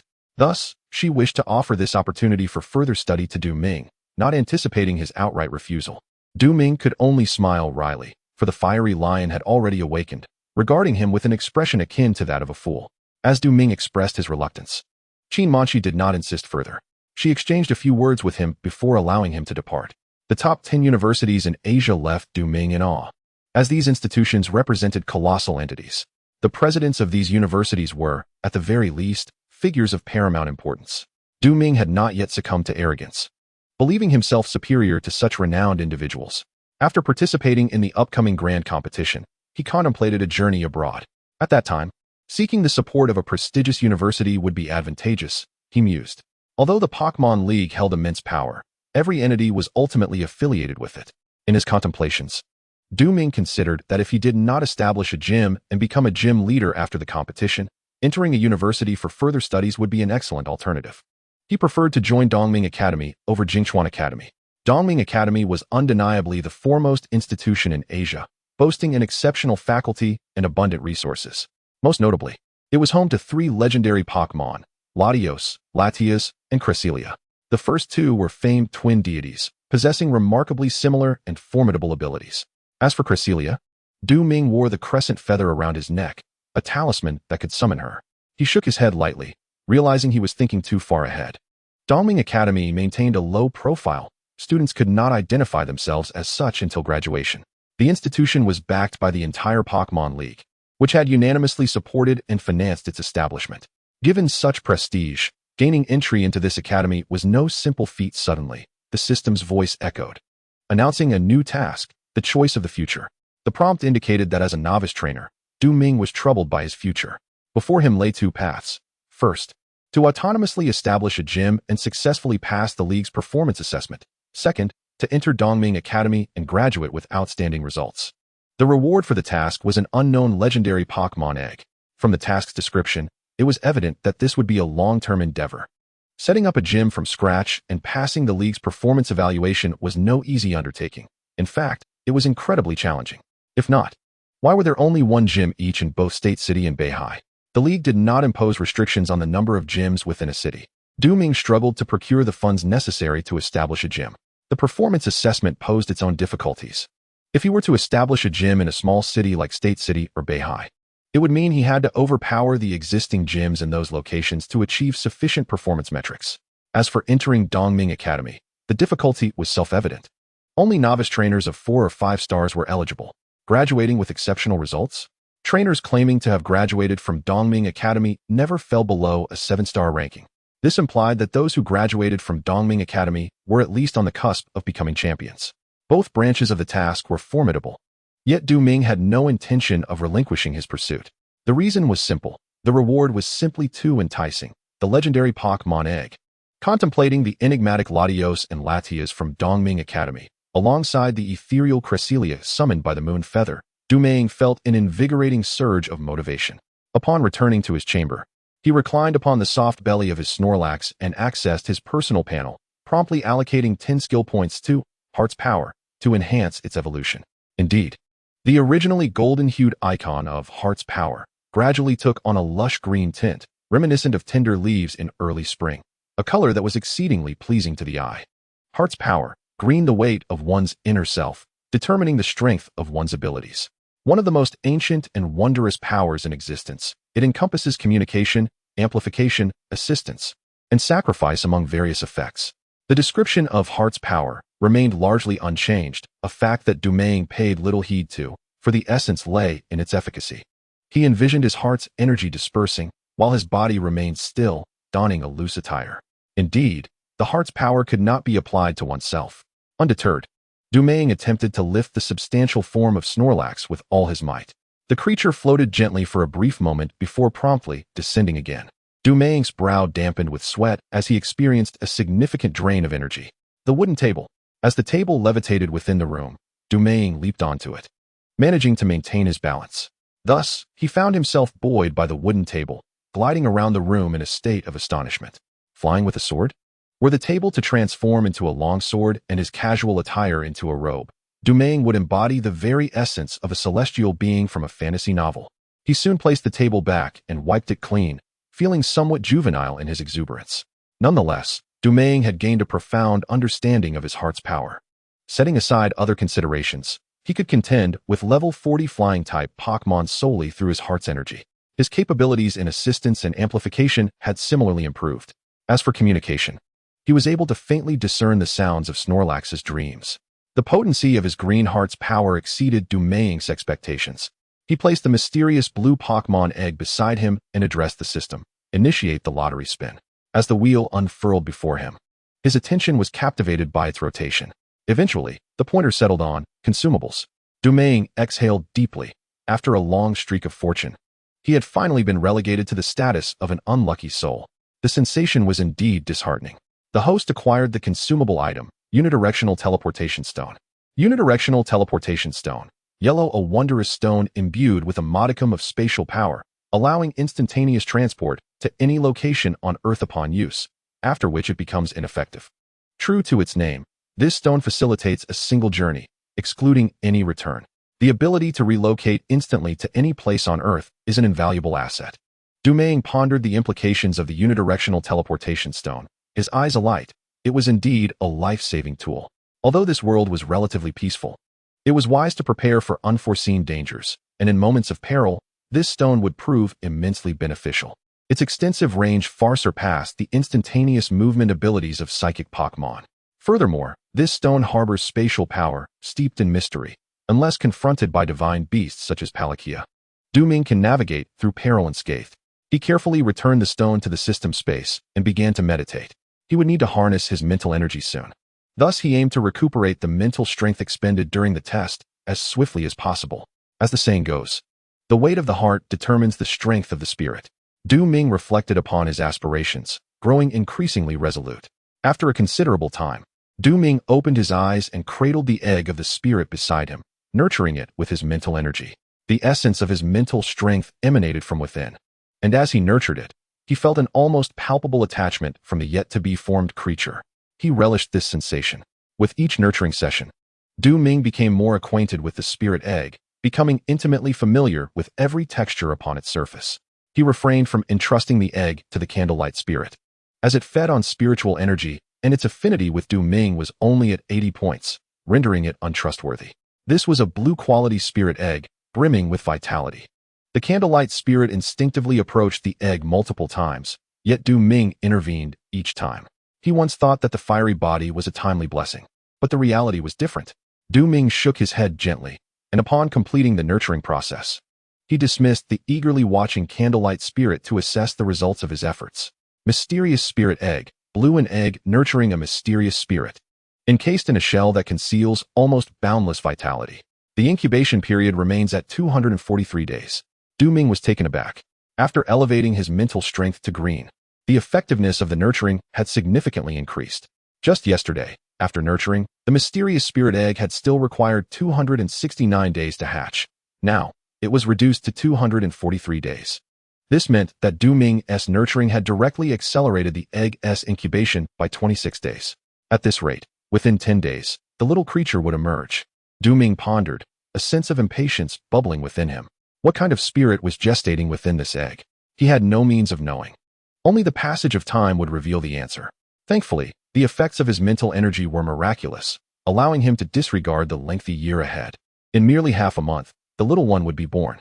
With idle time on his hands, Ming lay atop the belly of the Snorlax, partially covered by a comforter, and soon fell into a deep slumber. The following morning, Ming was awakened by a knock at the door. It was not a familiar face, but rather a delivery person. The numerous materials Ming had ordered had arrived promptly. After hastily washing up, he commenced the creation of energy cubes under the watchful gazes of Togekiss and the candlelight spirit. The Emperor Nebo lounged on the bed, occasionally glancing over at Ming. As the energy cubes were produced, the slumbering Snorlax gradually stirred awake, peering through narrow slits in its eyes. Upon seeing the energy cubes, it licked its lips and got up, behaving as obediently as a large dog, eagerly awaiting Ming's offering. Togekiss and the candlelight spirit were equally impatient. The Emperor Nebo, with a hint of disdain, emitted a soft grunt, but still approached Ming's side, standing obediently. After the sprites began their meal, Ming waved to the courier outside, signaling him to collect the package. He then handed over the neatly wrapped energy cubes and inscribed Sharona's address on the delivery slip. In recent days, Sharona had remained in Guangnan City. Ming was uncertain of her trainer level, and she neither inquired nor disclosed it. Furthermore, Sharona never resided in the Pokémon Center, occasionally staying at the Guangnan Gym, seemingly on excellent terms with its leader. Guangnan City is indeed a first-tier metropolis. Those who obtain the Guangnan Gym badge are typically 6-star or 7-star trainers. Securing the Guangnan badge directly grants entry into the continental tournament. The influence of the Guangnan Gym is undeniably world-class. Living within the gym, Ming found it difficult to gauge Sharona's current prowess. Each morning, preparing energy cubes and sending a portion of divine energy cubes to Sharona had become a cherished routine for him. On days when he did not prepare the energy cubes or failed to dispatch a delivery to Sharona, he would feel a sense of discomfort. Having completed his tasks, Ming noticed that Serena had sent him an email. Although it was entirely in Japanese, he read it with ease. If he wished, he could even translate ancient Japanese texts and effortlessly mimic dialects such as the Osaka and Kansai accents. The system's enhancement of his Japanese skills was thorough and comprehensive. A torrential downpour had caused flight delays, and Ming couldn't help but chuckle softly. At the end of the email, Serena had included a pitiful emoticon, which made him chuckle in amusement. The downpour might very well cease soon. He typed a casual response, seemingly meant to offer comfort, and clicked send. As if prophesied, by noon, the storm had abated, giving way to clear skies. Ming checked the weather on his phone, discovering that Nanlin and Wuzhou were still experiencing heavy rain. The intensity reminiscent of the deluge in Beihai the previous day, as if it had simply shifted locations. Not long after the rain ceased, Serena emailed Ming again, informing him that she would be departing for the Magic City at 6 p.m. and specifically requested that he refrain from seeing her off at the airport. He had no intention of going anyway, recalling the wary expressions of Serena's parents. Stowing his phone back into his pocket, Ming shrank his Pokeball and attached it to his waist, setting off with his Togekiss. The city appeared as though it had been thoroughly cleansed by the rain. Despite its concrete and steel, it gleamed with an extraordinary cleanliness. If the city was so pristine, the outskirts must be even more so. The occasional droplets falling from the trees sparkled like dew. The air he breathed felt refreshingly pure, akin to the bright smile of a young maiden, filling him with a sense of elation. Time to train, Ming called out, eliciting a unanimous response from his Pokémon. He was poised to challenge the Hokkaido gym, and he could not afford to waste any time. His Pokémon battles had shifted focus from a diverse array of types to specializing in water-type Pokémon. As they trained, they steadily approached Silver Beach. If there were anywhere in Beihai with the highest quality and greatest number of water-type Pokémon, it would undoubtedly be Silver Beach. As the battles progressed, Du Ming's experience in combat against water-type Pokémon surged. His Chandelure leveled up by 1, reaching level 33, and mastered the skill parting gift. While Chandelure did not require much guidance in battles, its level continued to rise due to the learning device, swiftly reaching level 33. Du Ming contemplated whether to devise a training regimen for Chandelure. Chapter 82. The trainer type drawing from his experiences with cultivating Kingdra, Snorlax, and Togekiss. Du Ming soon crafted a training plan for Chandelure, focusing primarily on energy management while also incorporating physical training. This plan remained somewhat rudimentary, and Du Ming intended to refine it based on Chandelure's actual training outcomes. Nevertheless, the overall framework was unlikely to change, with only the finer details subject to modification. And indeed, it is the details that hold paramount importance. As evening approached, Chandelure's training began to take shape. As the primary beneficiary of the learning device, Chandelure had personally experienced battles alongside Snorlax, Kingdra, and Togekiss. With the guidance of these predecessors, and through relentless practice, Chandelure's comprehension of its skills deepened significantly. After tidying up, Du Ming was about to retrace his steps when suddenly, a massive wave surged from the sea. It appeared that some colossal creature was about to emerge from the depths. Gripping a Pokeball, Du Ming prepared to engage this behemoth in battle. However, someone was quicker than him. A spirited young boy, clad in bright red swim trunks that seemed quite ostentatious, suddenly threw out his Pokeball. Electivire, blue level 48, Du Ming's eyelids twitched at the sight of this Electivire. It was hard to fathom that such a formidable Pokémon belonged to the exuberant youth standing before him, who seemed to be merely 16 or 17 years old. Roar. The waves surged alongside the roar of the creature. Wailord. The level of this Wailord undoubtedly exceeded level 50, though its exact level remained unknown. Du Ming quietly stepped aside, finding little interest in Wailord. Moreover, he was uncertain if he could match this titan. Thus, he decisively chose to observe how the spirited youth would handle this high-level Wailord. The odds were certainly in Wailord's favor, as electric types held a significant advantage over water types. Coupled with the trainer's adept commands, victory seemed all but assured. Du Ming mused. Electivire, it's all yours. Just then, the spirited youth earnestly patted Electivire's shoulder, gradually retreating further away. As a trainer, this vivacious boy stood even farther back than Du Ming. He watched in excited silence, his expression animated yet wordless. Soon after, Electivire erupted with electricity, charging through the frothy waves towards Wailord. Du Ming rolled his eyes in exasperation. It's all up to you. It turned out that this phrase was not merely encouragement. It was meant literally. This spirited young boy had completely entrusted the battle to Electivire, stepping back to not intervene in the slightest. The air crackled with electricity as the Electroman unleashed a surge of power, directing its ferocious electricity toward the colossal Roar Whale King.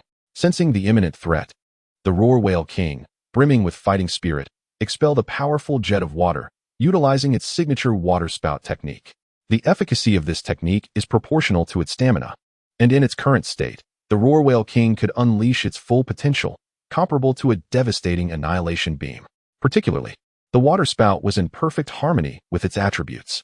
With a thunderous crash, the Electroman was sent hurtling backward, yet it quickly regained its composure. At this moment, the Roar Whale King was not without its own discomfort, its body flickering with electricity as it gritted its teeth to withstand the unease. Suddenly, the Electroman prepared for another assault, not with electricity, but with sheer physical strength. In an instant, it appeared at the Roar Whale King's side and delivered a powerful kick. Du Ming's eyes widened in disbelief. The Roar Whale King, nearly 50 meters long with over 10 meters of its bulk visible above the water's surface, had been kicked into the air by the Electroman, which stood at barely 2 meters tall, an absurdity akin to a tiny insect launching a giant. This was undoubtedly a fighting-type knockdown technique, Du Ming surmised. Fighting-type skills are renowned for their combination of technique and strength. The Electroman's inherent power, augmented by its skillful execution, made the feat seem entirely plausible. A higher weight translates to greater impact, and it was evident that the Roar Whale King was suffering. Indeed, although the Roar Whale King attempted to retaliate with a water cannon, it was clearly at a disadvantage. The kick had flipped it onto its back, landing precariously on the shallow beach, rendering it unable to right itself. Following this, the Electroman shimmered with electric energy, unleashing a barrage of thunder punches, 100,000 volts, and a thunderclap, swiftly bringing the battle to a close. Du Ming found himself in a state of profound contemplation. The Electroman was extraordinarily exceptional, powerful, experienced, and capable of independent combat. Even if Du Ming were to command it, he would only be able to refine the details, matching its level of overall strategy without making a significant impact. The choice to knock the roar whale king onto the beach was particularly astute. Behind Du Ming, a spirited young man clapped and laughed, effusively praising the Electroman with an array of superlatives such as splendid, marvelous, and extraordinary. Eventually, running out of words, the enthusiastic youth ceased his accolades and proceeded to capture the roar whale king. Du Ming remained lost in thought. Could this be what is known as a true trainer? The vibrant young man turned to Du Ming and approached him to introduce himself. After their introductions, Du Ming learned that this energetic individual was named Su Hao, who had been traveling westward from the capital and had just arrived in Beihai a few days ago. By the way, it was originally I who discovered the roar whale king, only to have you beat me to its capture, Su Hao said, scratching his head and apologizing. No worries. I wouldn't have been able to capture it anyway, Du Ming replied nonchalantly. He was intrigued by Su Hao's combat style. The performance of the Electroman was impressively remarkable, demonstrating a high degree of autonomy, surpassing even the capabilities of a trainer.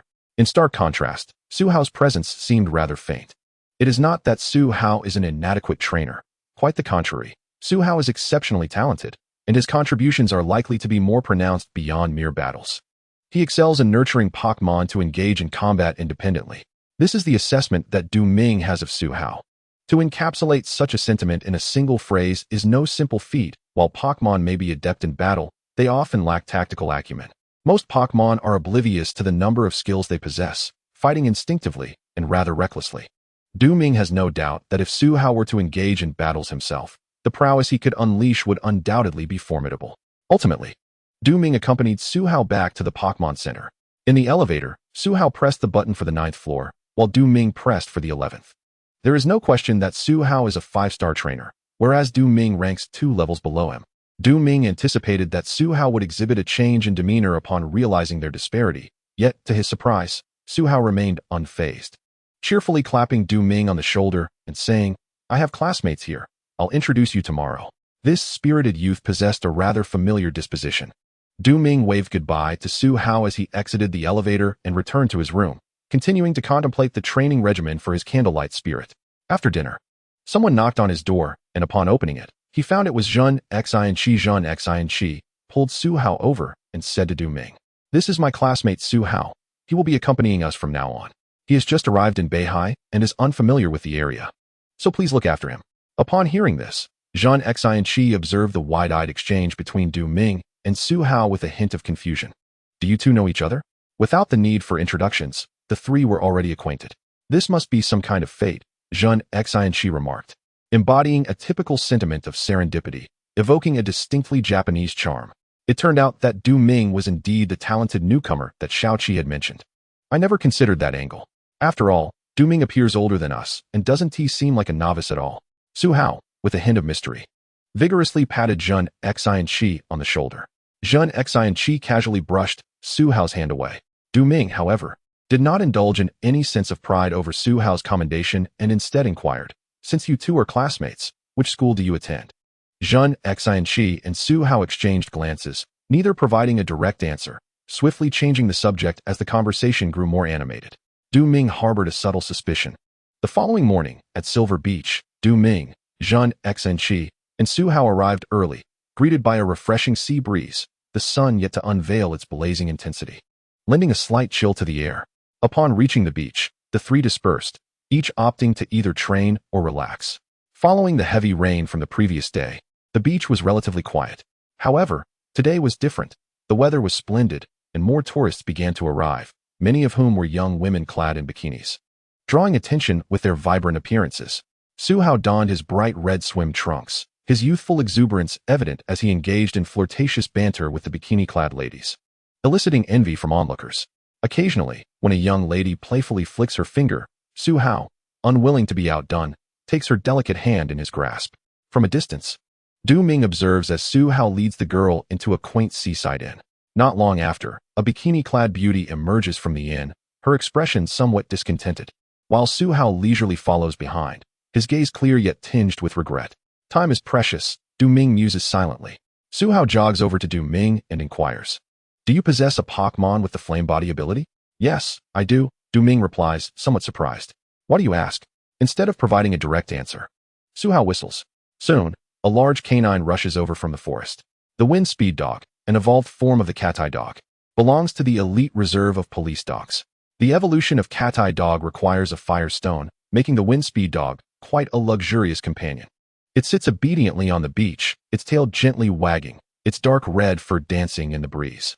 As Suhao pets the wind speed dog, he begins to recount to Du Ming how he, utilizing the creature's keen sense of smell, discovered a Pokémon egg buried in the sand of the beach.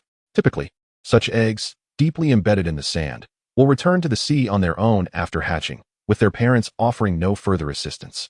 Thus, Suhao took the egg and placed it in the inn. The wind speed dog had sensed the fiery aura emanating from the bikini-clad beauty, concluding that her Pokémon possessed the flame body trait. Suhao's attempt at flirtation proved successful, leading him to the inn. The outcome, however, was predictable. With her swimsuit discarded, how could she be expected to assist in hatching an egg? Consequently, Suhao received no aid from the lava snail. Did the wind speed dog come to seek your assistance after detecting the flame aura on you? Du Ming teased. Indeed, Suhao nodded in affirmation. After clarifying the sequence of events, Du Ming called out, "Candle spirit, come here." Lacking the ability to summon it with a whistle, he resorted to raising his voice.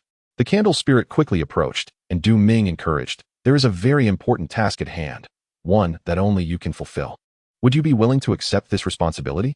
Upon hearing this, the candle spirit's eyes sparkled with excitement, a task that only it could accomplish. Within Du Ming's team, it felt the most inconspicuous, relying on the experiences and memories of its predecessors to grow stronger. Lately, the candle spirit had increasingly felt its existence to be insignificant. At this moment, it seemed to uncover the purpose of its being. Beep beep. The candle spirit nodded enthusiastically. "Good," Du Ming said, stroking his chin with satisfaction. Addressing Suhao, "This little fellow may very well assist you." Beep beep. The candle spirit suddenly panicked, fearing that Du Ming would abandon it in favor of Suhao. The heat radiating from its nervousness sent a burning sensation through Du Ming's calves. "Do not worry, I merely require your help in hatching the Pokémon egg," Du Ming reassured. The candlelight spirit finally felt a sense of relief and followed Suhao out. Du Ming pondered for a moment before deciding to follow. In the hotel room, Suhao lifted the bedsheet to reveal the hidden spirit egg. The egg's blue shell was intricately patterned, indicating that the spirit it would nurture was undoubtedly of the water type. "Is this the egg of a Blastoise?" Du Ming exclaimed in surprise. "You can recognize it?" Suhao asked, astonished. Indeed, Du Ming nodded, explaining that the system's detection ability was akin to his own.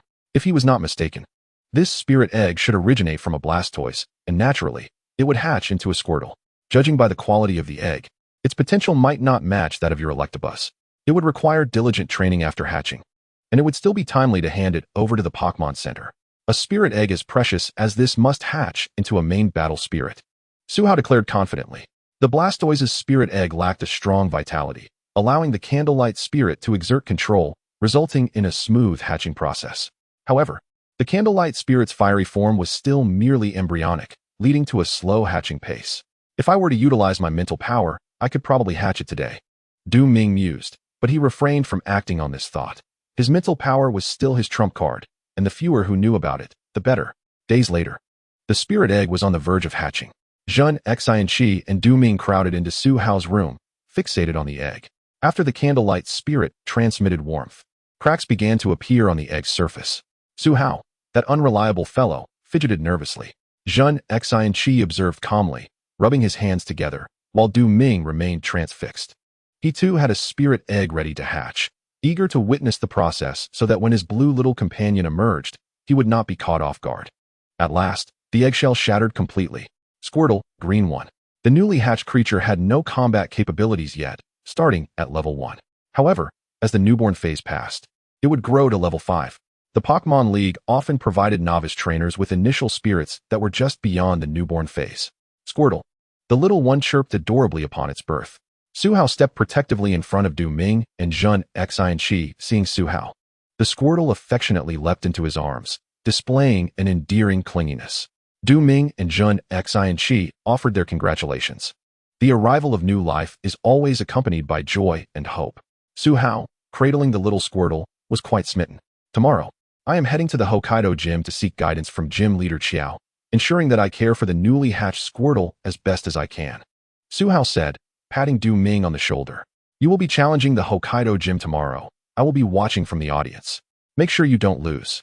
Chapter 84. Gym Leader Xiao. The Hokkaido gym, renowned for its scale, ranks among the top 5 in the entire Western province.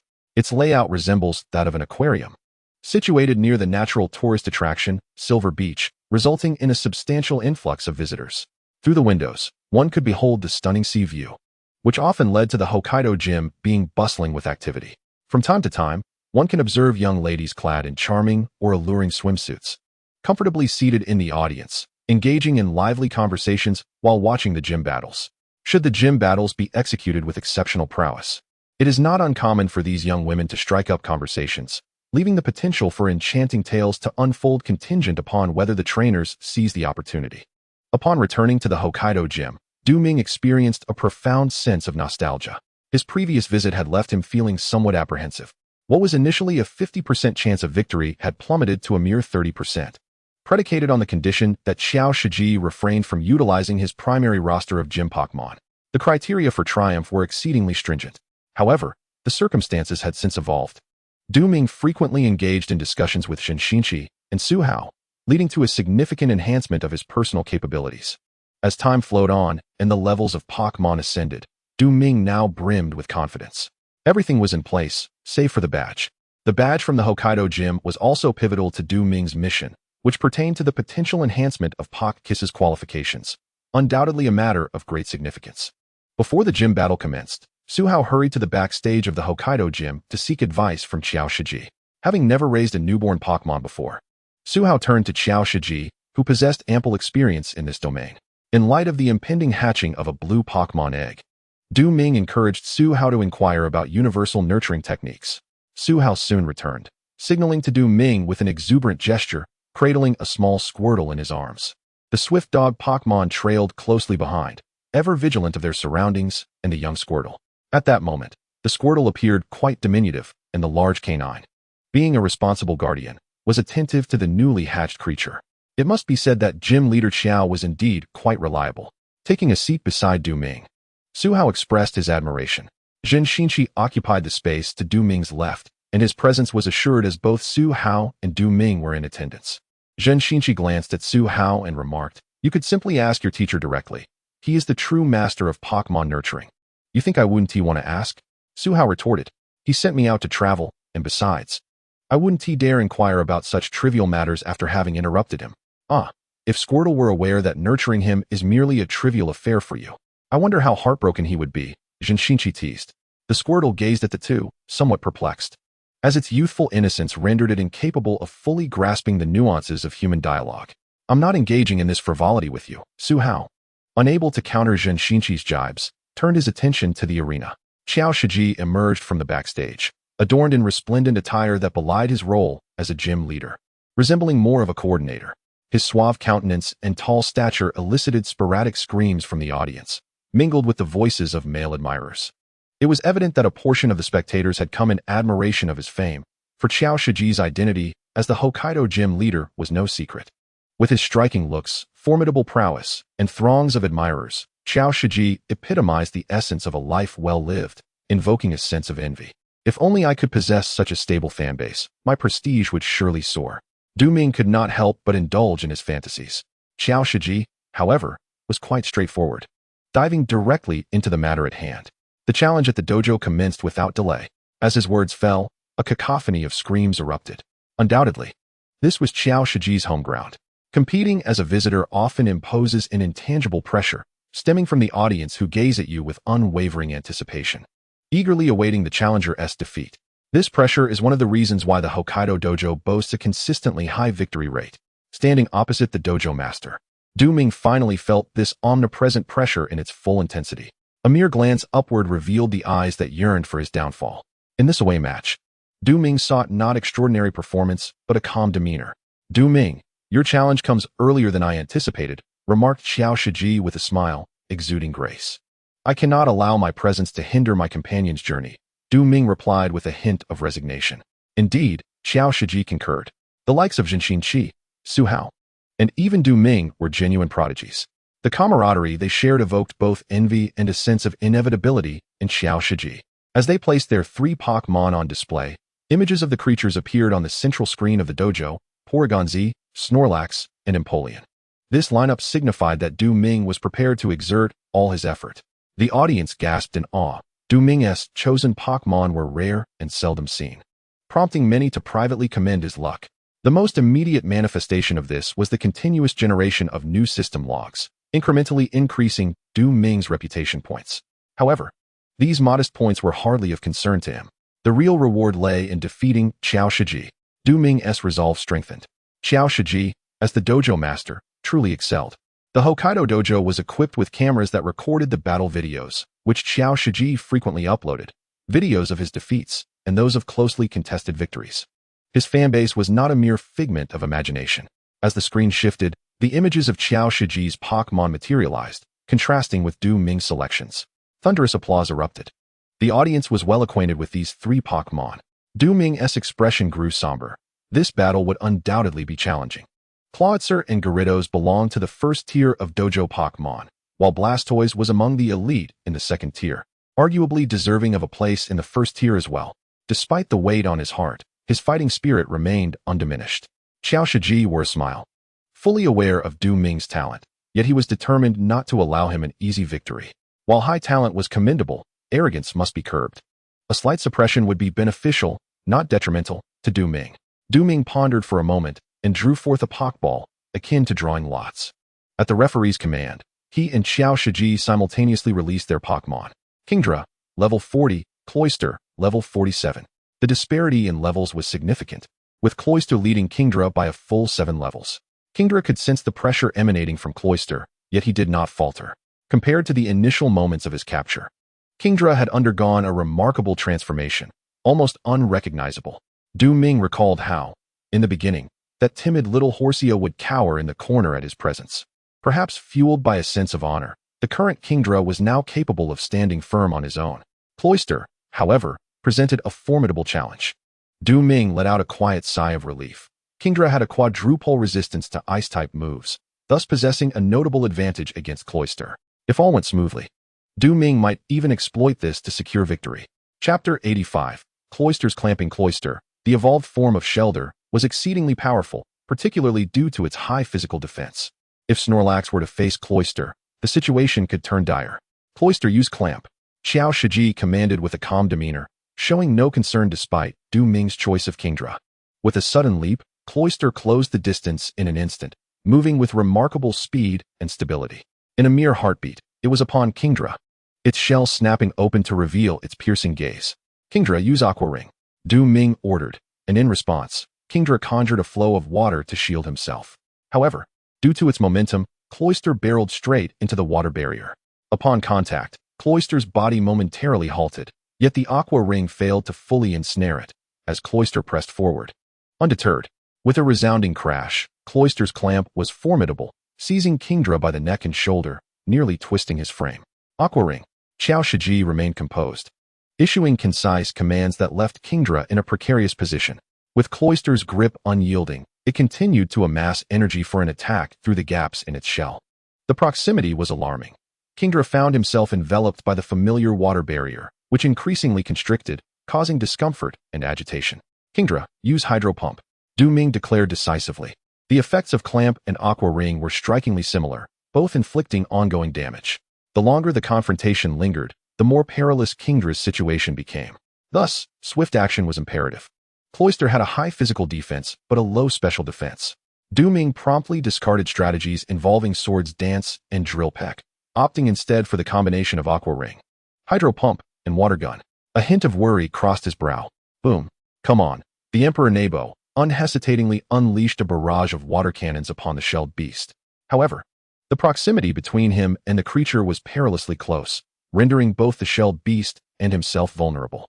Upon striking the shelled beast, the force of the water cannon rebounded through its shell, inflicting minor damage upon the Emperor Nebo and forcing the water cannon to cease its relentless assault, resulting in insufficient damage. The inadequacy of his resilience placed Emperor Nebo at a disadvantage. Indeed, Du Ming should have anticipated Xiao Shiji's strategy, compelling the shelled beast to employ its shell for a crushing grip, leveraging its formidable biting force to anchor itself onto Emperor Nebo. The nearness of the two rendered the usage of water cannons severely impaired. with the risk of rebound damage looming. This was Qiao Shiji's cunning scheme. Even if Du Ming had foreseen it, what could he do? Could he forsake these abilities? Clearly, he could not. Emperor Nebo unleashed the water cannon. Du Ming's mind raced, and with a determined resolve, he commanded once more. Come on. With unwavering focus, Emperor Nebo plunged into the watery arena, swimming with remarkable speed. Simultaneously, he directed a water cannon towards the shelled beast behind him. Through his movement, he aimed to mitigate the recoil. Oh, Qiao Shiji was taken aback. He had not expected Du Ming to devise a countermeasure so swiftly. Though the method appeared rudimentary, it proved unexpectedly effective. Shelled beast, retaliate with a water cannon. His voice resonated above the water, reaching the shelled beast's ears. Boom. Beneath the surface, the water surged explosively. This was the collision of water cannons at an extraordinarily close range, and Emperor Nebo was instantly thrown into disarray. The force of the two water cannons colliding was immense. The extent of the water's explosion indicated a power rivaling that of a bomb.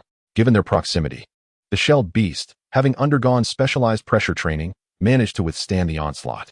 Emperor Nebo, however, was not as fortunate. The terrifying explosion erupted just as his water cannon faltered. Before the chaos subsided, he was battered by the force of the blast, leaving him with numerous injuries. Come on. Struggling, Emperor Nebo rose, seeking Du Ming's approval to continue the fight. He was unwilling to concede defeat here. Continue using the water cannon, Du Ming commanded, equally reluctant to retreat or shy away from confrontation. Boom. With the setback, Emperor Nebo's resilience seemed to have fortified as he barely executed the water cannon fully, delivering damage squarely to the shelled beast. While the shelled beast launched its own water cannon, Emperor Nebo could only hurriedly defend himself. Sensing the shell's looseness, Emperor Nebo struck forcefully downward, prompting the shelled beast to leap away. Create distance and utilize salt water, Du Ming instructed promptly. This was the opportune moment. He was convinced that if they could just separate, the shelled beast would not stand a chance against Emperor Nebo. Shelled beast, deploy the water cannon. Boom, boom. In this manner, the fierce confrontation resulted in both the shellmet and the kingler being sent flying, ultimately plunging into the water, seemingly vanishing from sight. The shellmet busily endeavored to cleanse itself of the unpleasant salt, wishing to avoid further agony. Meanwhile, under Du Ming's guidance, the kingler gradually maneuvered around, seeking the salt water. As the currents surged, the shellmet was propelled away, ultimately unable to withstand the onslaught, succumbing in the water and losing its combat capability. Du Ming temporarily held the upper hand, albeit at a considerable cost. The kingler, now nearly at its limits, bore numerous injuries and appeared dejected, a stark contrast to its once proud demeanor. Calmly, Qiao Shiji recalled the shellmet, opting for a switch to a new Pokémon. Water Turtle, level 44. This water turtle was not significantly higher in level than the kingler. However, the kingler regarded the water turtle with utmost seriousness, for while the shellmet might not defeat it, the kingler recognized its impending defeat against the water turtle's attacks and wished to avoid falling, thus remaining vigilant. Kingler, use water cannon. Du Ming's demeanor remained unchanged despite the kingler's imminent downfall, which deeply moved the creature. It retained its resolute stance. Even if defeat were certain, it would not relinquish hope. Water turtle, utilize hydro pump. With that command, the water turtle's limbs, including its head, swiftly retreated into its shell, disoriented by the kingler's water blast, darting about like a spinning top across the arena. As the water cannon ceased, the water turtle seized the opportunity while the kingler was momentarily weakened, crashing down upon it like a meteor. Boom. The kingler attempted to evade while preparing another water cannon, but to no avail. The water turtle's reckless charge was relentless, akin to a shadow, offering no chance for escape. Soon after, the kingler experienced excruciating pain as if its bones were shattering, its body crashing against the arena's edge. Slowly sliding down. Kingler, return. Holding the Pokeball in his hand, Du Ming felt a weight in his heart. Chapter 86, Swelling Fury, Part 3, in the audience. The little Squirtle squirmed in Su-Hao's embrace, its final evolution being the water turtle, creating a profound sense of identification. The water turtle's victory over the kingler exhilarated the little Squirtle, which admired the formidable strength of the water turtle. Su-Hao chuckled softly. What a troublesome little rascal. Whose side are you truly on? The little Squirtle tilted its head, attempting to feign innocence. Su-Hao gently patted its head, feeling somewhat helpless. The little Squirtle remained quite naive, with Su-Hao being its closest companion. It likely regarded others as inconsequential. However, as the little Squirtle matured, it would undoubtedly realize that many significant matters and important individuals surrounded it. Xin Chi sighed, reflecting that nurturing Pokémon from infancy seemed to be quite rewarding. Immediately, Xin Chi assessed the battlefield. In terms of individual prowess, Du Ming was not inferior to Qiao Shiji. Rather, he lacked the experience. Qiao Shiji's Pokémon had undergone training specifically tailored to withstand pressure, whereas Du Ming had not been afforded such time. Consequently, he found himself at a disadvantage due to minor details. With a signature playful expression, Qiao Shiji elicited gasps from the audience, subtly intensifying the pressure on Du Ming. He could almost hear the crowd's anticipation for his defeat. However, Du Ming was resolute in his desire to defy their expectations. Snorlax, 40. The charge of the rocket headbutt enhanced the defenses of Blastoise. At this juncture, bringing Snorlax into play was fraught with difficulty. By process of elimination, Snorlax could not confront the rampaging physical attacker, Gyarados, and was relegated to dealing with Blastoise. There remained a glimmer of hope. If Snorlax could gain the upper hand, Du Ming would bolster his chances of victory. Snorlax yawned. Du Ming commanded swiftly. No sooner had he spoken than Snorlax sprang into action. This was not merely a matter of synergy. It was a testament to their mental fortitude. Gao! The rapid execution of the skill caught even Qiao Shiji off guard. Blastoise, use Iron Defense. Qiao Shiji immediately countered. His strategy was sound. Iron Defense significantly bolstered Blastoise's defenses, and combined with the effects of the rocket headbutt, Blastoise's resilience soared. Snorlax's physical attacks were rendered ineffective against Blastoise's formidable shell. Blastoise, use Sleep Talk. Qiao Shiji declared calmly. Snorlax, utilized Belly Drum. Du Ming commanded through gritted teeth. The now overwhelmingly powerful Blastoise was a formidable opponent. Snorlax could only resort to Belly Drum to inflict sufficient damage. With a deep breath, Snorlax suddenly expanded its belly, then, with a tremendous exertion, slammed its arms down upon its own abdomen. The resounding boom echoed throughout the arena. Snorlax opened its eyes wide, filled with crimson intensity. For it, the belly drum skill was akin to self-harm. As the drum beats thundered, Snorlax's gaze grew increasingly frenzied, suffused with a wild energy. Above the gym, storm clouds gathered, and rain began to pour. The skill triggered by Blastoise's Sleep Talk was indeed Rain Dance. In this downpour, the power of water-type moves was amplified. The patter of rain washed over Snorlax's face and body, yet it could not dilute that ferocity. Belly Drum was indeed formidable, sacrificing half its health to maximize its attack power. However, each use of Belly Drum rendered Snorlax increasingly monstrous, making Du Ming feel uneasy, while also inflicting pain upon Snorlax itself. Were it not for the significance of this battle, Du Ming would never have contemplated employing the Belly Drum skill. Snorlax, gradually break through, he commanded. With the roar of Belly Drum, how could they possibly lose? Especially with a gradual breakthrough, disregarding the opponent's attribute enhancements. It directly inflicts damage, a skill seldom employed by Snorlax, yet perfectly suited for this moment. The dramatically heightened defense, as fragile as a blank sheet of paper. With a sudden thrust, Snorlax charged at Blastoise. As it ran, the aqueous terrain trembled, resembling boiling water, with splashes erupting incessantly. Blastoise was effortlessly lifted, appearing akin to an infant in comparison to Snorlax. Furthermore, Blastoise was still in slumber, making resistance exceedingly difficult. Sleep Talk. Without a moment's hesitation, Qiao Shiji commanded. Sleep Talk allows Blastoise to recognize a limited number of commands during its slumber. Aqua Tail. When facing Snorlax, Aqua Tail is undoubtedly the most cost-effective move. In rainy conditions, its potency is further amplified. Boom. Confronting the fierce and relentless Snorlax, Blastoise swung its tail with great force, the water coalescing into a dragon's tail that swept across the field. Snorlax paused momentarily, then dismissed it entirely. Seizing Blastoise, it unleashed a series of devastating blows. Each strike landed impeccably on Blastoise's vulnerable spots. The maximized attack power rendered Snorlax's punches as heavy as meteorites, distorting Blastoise's form and causing cracks to appear along the edges of its shell.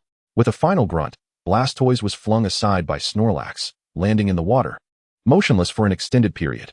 Qiao Shiji stared blankly as he recalled Blastoise, a bitter smile adorning his face.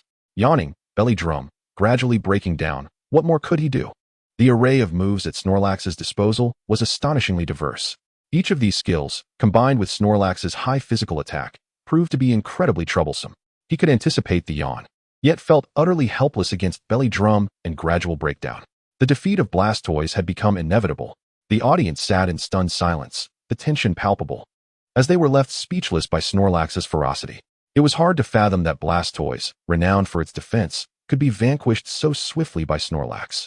Thunderous applause erupted, the invisible pressure dissipating. Ming exhaled deeply, noticing Qiao Shiji's unprecedented seriousness, now acutely aware of the looming threat. With a Pokeball in hand, Qiao Shiji appeared composed. He understood that a Snorlax bolstered by Belly Drum possessed unbeatable strength. Thus, he needed to exercise even greater caution. Gyarados, 50. The immense dragon-like figure crashed onto the battlefield. Even though Snorlax was slightly smaller in stature, it commanded attention. Gyarados, Aqua Tail. The moment Gyarados entered the fray, Qiao Shiji swiftly issued the command. Splash. As Gyarados moved, water erupted around it, harnessing the currents from the battlefield, with its tail rapidly striking out. The execution of Aqua Tail was seamless, displaying remarkable agility. Snorlax, too, was not slow to react. Facing the incoming blue tail, Snorlax concentrated its ferocious strength and charged directly into Gyarados' Aqua Tail. Boom. A formidable force surged through the aquatic arena, sending countless droplets scattering, some even drifting beyond the confines of the battlefield. The Gyarados retreated, its spirit waning. Its tail contorted in a terrifying manner, revealing its profound instability. With a splash, Snorlax plunged into the water, sinking without struggle. Ming swiftly retrieved Snorlax with a Pokeball and handed it to the staff. Had the cherished damage not been mitigated, Gyarados would have had no strength left to stand. The margin was minuscule, yet a mere second's difference allowed Gyarados to remain upright. At that moment, Gyarados was in a dire state, unable to move its tail, and even shifting its body posed a challenge. It was the perfect opportunity for a counterattack. Chapter 87. Self-media operations. With the appearance of Togekiss, the atmosphere in the arena reached its zenith. Gyarados versus Togekiss. Should Gyarados fall, Ming would emerge victorious, claiming the badge. Conversely, if Togekiss were to be defeated, the badge would remain out of reach for Ming. A staggering level gap of 13 loomed before Togekiss. While Togekiss matched Gyarados in potential, she could not bridge the level disparity as Snorlax and Empoleon could. Togekiss had to proceed with utmost caution. Use Air Slash, Ming commanded. No sooner had the words left his lips than Togekiss began to soar around the arena, poised for action, demonstrating remarkable execution. The inner dialogue was indeed intricate. Gyarados, use Waterfall, commanded Qiao Shiji immediately. The power of Waterfall was comparable to Aqua Tail. While Aqua Tail was unavailable, Waterfall remained unaffected. Roar. Gyarados bellowed in fury, its might causing the water of the arena to surge violently, akin to a tsunami, as it lunged toward Togekiss soaring above. Ming's eyes flickered with intensity. Swish. Togekiss seized its moment, the air slash coalescing, resembling a crescent moon descending. Bang. The air slash struck Gyarados' fierce visage, inflicting minimal damage yet halting its movements abruptly. It was as if Gyarados had regressed to its former state as a feeble Magikarp, enduring relentless torment. The scene before it blurred the lines between reality and illusion, leaving Gyarados engulfed in an overwhelming sense of fear, paralyzed. Yawn. The ensuing narrative unfolded naturally. Just as it escaped the clutches of terror, Gyarados succumbed to the vortex of drowsiness, drifting into a deep slumber. Togekiss employed Air Slash once more, and Gyarados collapsed without resistance. In truth, Togekiss could have directly claimed victory over Gyarados with Air Slash, but Ming opted for caution, employing Yawn instead. In stark contrast to Gyarados' ferocity, Togekiss appeared rather fragile, compelling Ming to tread carefully to ensure triumph. In the audience, Suhao remarked, I must say, Ming's timing is impeccable. The Air Slash struck just as Waterfall was on the verge of being executed, stunning Gyarados and leaving it powerless to retaliate. The sentiments were echoed by the audience. Ming is quite the cautious individual. He refers to the matter of the Yawn skill. Junie. Little Squirtle clapped joyfully, nodding in agreement. Although somewhat bewildered, it was sufficient to follow along. After recalling his Pokémon, Ming approached Gym Leader Qiao. Your 3/10 confidence has now transformed into a full 10/10. Congratulations. As he spoke, Qiao Shiji produced a badge and handed it to Ming. You are worthy of this badge. The emblem, intricately engraved with the image of a tsunami, was a magnificent representation of the water-type Gym badge. The Pokémon used by Gym Leader Qiao were all genuine water types. Congratulations, host, for completing the task, Hokkaido Gym badge. You have received a qualification enhancement potion, blue, and a chance to spin the lottery. Chimed the system notification. Thank you, Ming replied sincerely. What are you thanking me for? This is rightfully yours. Qiao Shiji waved his hand dismissively, then continued. I plan to turn our recent battle into a video for social media. What do you think? Of course, that is perfectly fine. Having heard of Xiao Shiji's reputation, Du Ming had no reason to decline. With a following of over 1 million, Xiao's videos typically garnered hundreds of thousands of views. This was a splendid opportunity for Du Ming to gain prestige. Once the video is edited and officially uploaded, I will give you a call, Xiao added. After a brief discussion, Du Ming returned to the audience, filled with admiration and gratitude. The courage to face failure was a mindset worthy of emulation. Moreover, the video on social media would ultimately benefit Du Ming, providing him with tangible prestige. Du Ming, look how far you've come in such a short time. Jin Xin exclaimed in astonishment. He had anticipated that Du Ming would struggle at the Hokkaido gym, yet he had triumphed and secured the badge with remarkable ease. He was genuinely taken aback. Unfortunately, no matter how much I progress, I can never catch up to your pace, Du Ming teased. You rascal, Jin Xin sighed in exasperation at Du Ming's witty banter. Congratulations on your successful challenge to the Hokkaido gym, Su Hao remarked with a smile, his demeanor distinct from the others. Du Ming rolled his eyes. Well aware of Su Hao's intentions, after leaving the Hokkaido gym, Du Ming treated everyone to a meal at a seaside restaurant, marking a farewell to the North Sea. Upon returning to the Pokémon Center, Du Ming, Jin Xin, and Su Hao began to pack, as they were set to depart for Wuzhou early the next morning. Lying on the belly of a Snorlax, Du Ming played with the 2 gym badges. The colors of the badges were similar, yet their engraved designs were different, one depicting waves and the other a tsunami. Only 2 more to go, Du Ming murmured softly, carefully placing the badges away. The memories of challenging the State Gym and Hokkaido Gym were still vivid. These badges chronicled his growth. Subsequently, Du Ming retrieved a vial radiating a blue luminescence from the system space.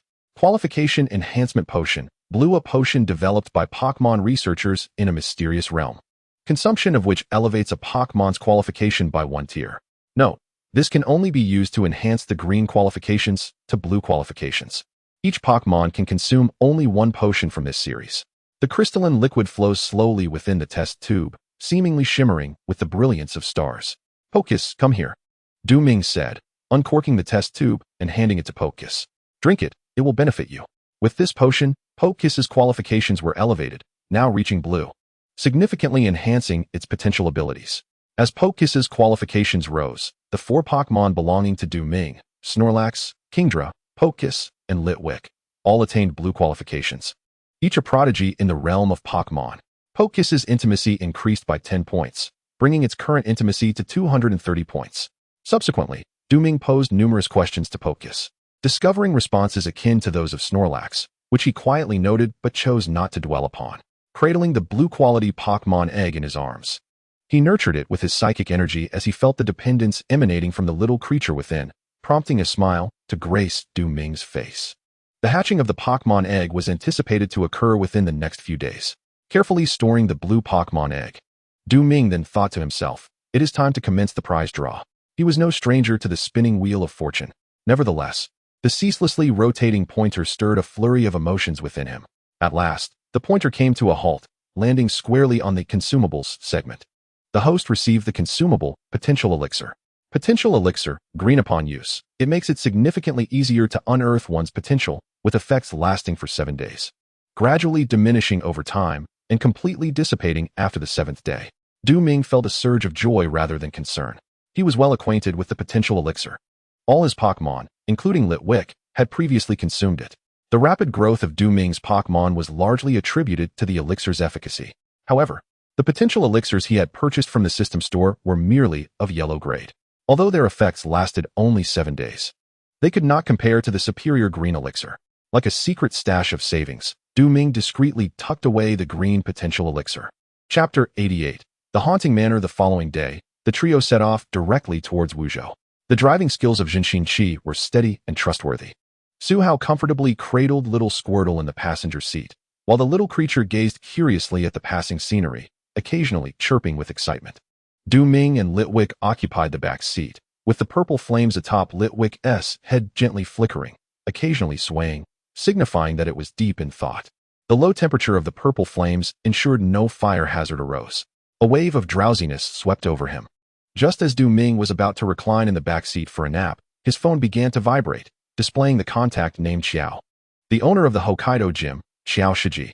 Du Ming had recently received the tsunami badge from him. Hello, is this Ming? It's me. The video is ready. Just confirming. Do you agree to upload it? Xiao Shiji inquired with a hint of seriousness. Not a problem. Feel free to upload. Ming nodded, having no reason to refuse. All right, I will send you a message once it's approved.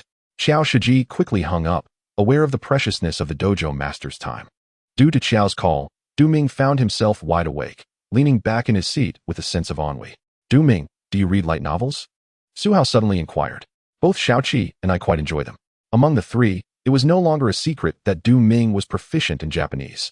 In fact, both Su Hao and Ming were fluent in 2 languages, while Jinxin Qi was still struggling to learn Mandarin. Casually, Ming replied without lifting his head. Upon hearing this, Su Hao tossed him 2 novels, titled The Sisters' Magic Academy and The Reincarnated Silver Wolf, Volume 1. No need to thank me. Just let me know what you think after you finish, Su Hao said, waving his hand with a smile. Oh, Ming casually flipped through the pages, experiencing a strong sense of novelty as it was his first time perusing a book entirely in Japanese. Jinxin Qi, exasperated, remarked, "You clearly know Japanese and speak it so well. You lied at Silver Beach, claiming you could understand it, but not speak it. I only learned it later." Ming casually replied, his expression innocent. "Who are you trying to fool?" Jinxin Qi rolled his eyes. "Believe it or not," Ming retorted before returning to his novel. However, after a short while, he began to feel dizzy, clutching the candlelight spirit in a half-asleep state, struggling for a long time before finally drifting off. If it weren't for the limited space in the car, he would have wished to summon Pak Jiai's to give him a yawn, allowing him to sleep until dawn. The so-called self-driving tour, after the initial novelty wore off, was left with nothing but monotony. Unless different scenery was encountered, the sense of tedium would persistently linger. As the sun dipped below the horizon, Ming suddenly found himself struggling to breathe. Upon opening his eyes, he discovered the candlelight spirit peering over, its purple flame consuming all the available oxygen, leaving Ming breathless and his face flushed. Taking a deep breath, Ming pinched the candlelight spirit's face, attempting to communicate through his psychic energy. He then turned to Su Hao, who was stifling laughter, and gritted his teeth. "Was this your doing?" Cough, cough. Su Hao coughed repeatedly, startled. How did Ming find out? For some reason, the sight of Ming approaching with a smile carried an overwhelming sense of pressure. "I'm sorry. I won't play pranks again." Su Hao shouted an apology. "Humph, apologizing now is too late." Ming sneered.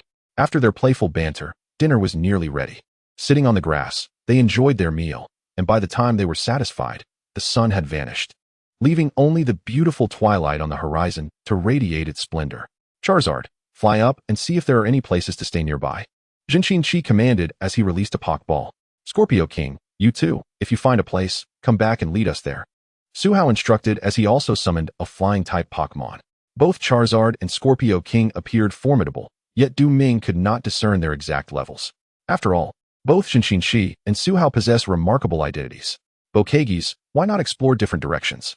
Although Bokegi's still lacks considerable strength, Ming firmly believes that once its level is elevated and its potential fully harnessed, Bokegi's will rival Charizard and Scorpion King. Charizard, Scorpion King, and Bokegi's each set off to seek a suitable place to rest. It wasn't long before Bokegi's returned along the same path, gently rubbing against Ming's palm. Bokegi's remarked that there was an abandoned ancient residence nearby, which should suffice for their stay. Ming explained, "Truly a manifestation of benevolence. Bokegi's is indeed extraordinary." Su Hao exclaimed, "I have traveled for so long and have yet to encounter an ancient residence." Jinxin Qi inquired, "What kind of ancient residence?" "It is a Western-style mansion, albeit somewhat eerie. However, it should not pose much of a problem, considering we will only stay for 1 night. I too believe it should be manageable." Su Hao concurred, his eyes sparkling with excitement. "An eerie Western-style mansion? That sounds thrilling." Charizard and Scorpion King quickly returned, both shaking their heads to indicate they had found nothing. The forest at night was dark and tranquil, occasionally interrupted by strange sounds. Ming and Jinxin Qi maintained their composure, while the small Squirtle nestled fearfully in Su Hao's arms, who appeared quite exhilarated. Bokegi's descended slowly, revealing an ancient structure that seemed a blend of Eastern and Western styles, though the Western elements were more pronounced, rendering Bokegi's unable to recognize it. The mansion was overgrown with vines, and the courtyard was filled with ancient trees, clearly abandoned for a long time. Ming's face displayed surprise, quickly masked. The living room was dimly lit, nearly pitch black, until the flickering candlelight and Charizard illuminated the space, creating an atmosphere reminiscent of ghost stories. Let us tidy up and prepare for sleep, Du Ming stated, his demeanor serious yet lacking in romance. Indeed, Jinxin Qi nodded earnestly, understanding Du Ming's intent. Going to bed at 8 o'clock, are you both elementary school students? Su Hao scoffed, believing that Du Ming and Jinxin Qi were eager to retire early out of fear of ghost stories. You do not understand the benefits of early sleep. Du Ming released the slumbering Snorlax, who lay comfortably on its belly, and as he closed his eyes, he seemed to drift off. You should hurry and sleep too. Jinxin Qi, cradling Pikachu, nestled next to Charizard and soon closed his eyes, breathing steadily as if already asleep. You all are quite unreasonable, Su Hao exclaimed in exasperation. I refuse to sleep. I'll play on my phone all night and catch up on sleep tomorrow. In the deep of night, companionship was found solely in his phone. The glow of the screen and the faint music from his headphones shattered the silence. The moon hurriedly concealed itself behind the clouds, and the rustling of leaves outside the ancient residence created an eerie ambience, as if phantoms were ready to emerge from the underworld with the fall of night. Du Ming and Jinxin Qi seemed to have succumbed to slumber, entirely oblivious to the happenings around them. Within the living room, violet and crimson flames flickered, while the glow from the mobile screen was faint, casting an overall dim ambience. Creak. Suddenly, the main door of the living room swung open. In the weak light, a grotesque and terrifying silhouette was revealed. Chapter 89. The performer Su Hao abruptly lifted his head, his pupils constricting, engulfed in confusion. He heard a chilling, sinister laughter, which only heightened his dread. Frantically, he retreated to the corner of the wall, realizing there was nowhere left to escape, his legs trembling uncontrollably. The sinister laughter grew more audacious, seemingly reveling in Su Hao's reaction. Truly a master of theatrics. From the belly of the Snorlax, a languid voice emerged, forcing oneself into the limelight. Pika Pika. Jinxin Qi, cradling Pikachu, slowly rose and teased, impressive performance. The eerie laughter abruptly ceased. The menacing figure at the entrance finally revealed its true form. It was a Decidueye. This ghost grass-type Pokémon resembled a gnarled, old tree, and when entwined with vines, it could easily be mistaken for the real thing in the darkness. There were at least a dozen Decidueyes. If Du Ming's guess was correct, these Decidueyes had initially stood in the courtyard, using parasitic seeds to simulate vines entangling themselves, masquerading as ancient trees, attempting to deceive the trio. They had nearly succeeded. Initially, Jinxin Qi and Su Hao had failed to notice the remarkably realistic disguise of the Decidueyes. Had it not been for Du Ming's ability to identify their attributes and levels through the system, revealing their mimicry at a glance, the three of them would not have been so vigilant. It was rather surprising that Su Hao could sense his own hints. His acting skills were indeed commendable. Behind the Decidueyes lurked several Pumpkaboo. Sharing the same ghost grass-type attributes, these Pumpkaboo preferred to dwell underground. The vines entwined around the ancient house's walls were likely the handiwork of the Pumpkaboo, used to conceal their dwelling place. Naturally, Du Ming could not be deceived by the Pumpkaboo's disguise. However, Jinxin Qi and Su Hao were caught off guard. Upon seeing the various sizes of the Pumpkaboo, they were utterly astonished. In response to the appearance of the Pumpkaboo, Du Ming remained remarkably composed. He surveyed the surroundings of the living room and mused. Are you not coming out? Snorlax rose, its massive form exuding an overwhelming pressure. Its nostrils flared slightly, as if discerning scents. Ultimately fixing its gaze upon the darkness of the staircase, a fierce determination igniting in its eyes. With a mere nod from Du Ming, Snorlax's furious assault would descend in an instant. Roar! Charizard stood behind Jinxin Qi, its tail flames blazing intensely, radiating a palpable heat. Su Hao, cradling the small Scyther, hovered above. Charizard and Scyther posed a significant threat to these ghost grass-type Pokémon, leaving the lower-level Decidueyes and Pumpkaboo trembling in fear. Even those of higher levels dared not act recklessly, acutely aware that they were no match for the overwhelming might of Charizard and Scyther. As Jingstone, the evolved form of Ghast, descended the staircase with an air of enigma, a surge of confidence emanated from the Trevenant and Pumpkaboo, as if summoned by his presence. This Jingstone was evidently their leader. Just as Du Ming was about to utter a word, Jingstone vanished abruptly, reappearing before Snorlax. With a cacophonous cackle, the command was given. The Trevenant and Pumpkaboo launched their assault in an instant. Shadow Claw, Leaf Blade, Wood Hammer, and Seed Bomb, an array of skills unleashed in a frenzied assault upon Charizard and Scyther.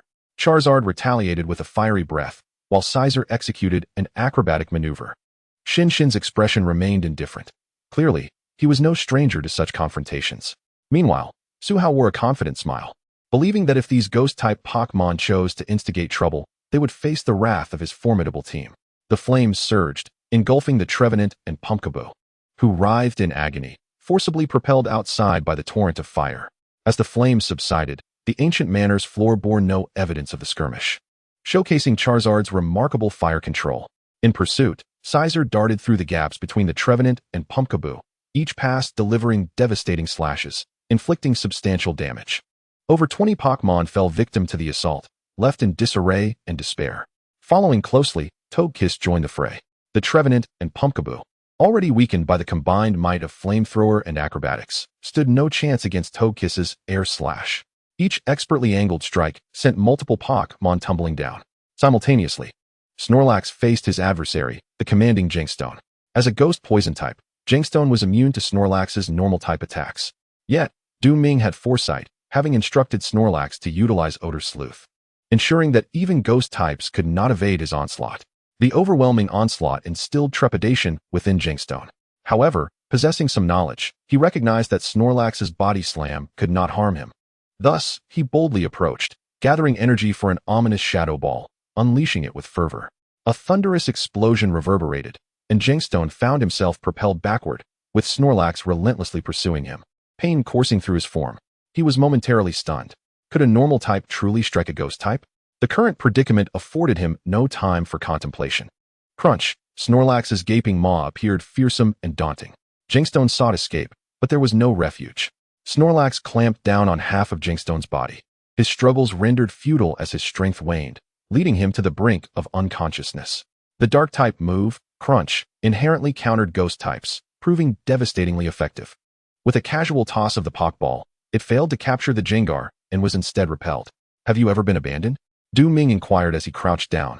No sooner had he spoken than the feeble Jengar regarded him with an intense, almost murderous gaze. A realization struck Ming. Indeed, this Jengar had not only been forsaken, but its original Pokeball remained intact, suggesting an enduring connection. The Pokeball, meant to be a bond between trainer and Pokémon, had now become a shackle and a prison for the Jengar. It was also possible that the Jengar had actively betrayed its trainer, yet judging by its reaction, that seemed unlikely. At that moment, the Shroomish and Pumpkaboo had been entirely vanquished. Charizard, Scizor, and Togekiss had sustained injuries, though they were not severe. Confronting these lower-level, generally yellow-rated ghost grass-type Pokémon proved to be quite manageable for Charizard, Scizor, and Togekiss. A system notification chimed. Togekiss has leveled up by 1 level. Current level is now 38. Ming paid little heed to this, as Togekiss's advancement was merely a natural progression. The weakened Pokémon were soon gathered in the center of the living room, with Charizard, Scizor, and Snorlax vigilantly guarding them, leaving no opportunity for escape.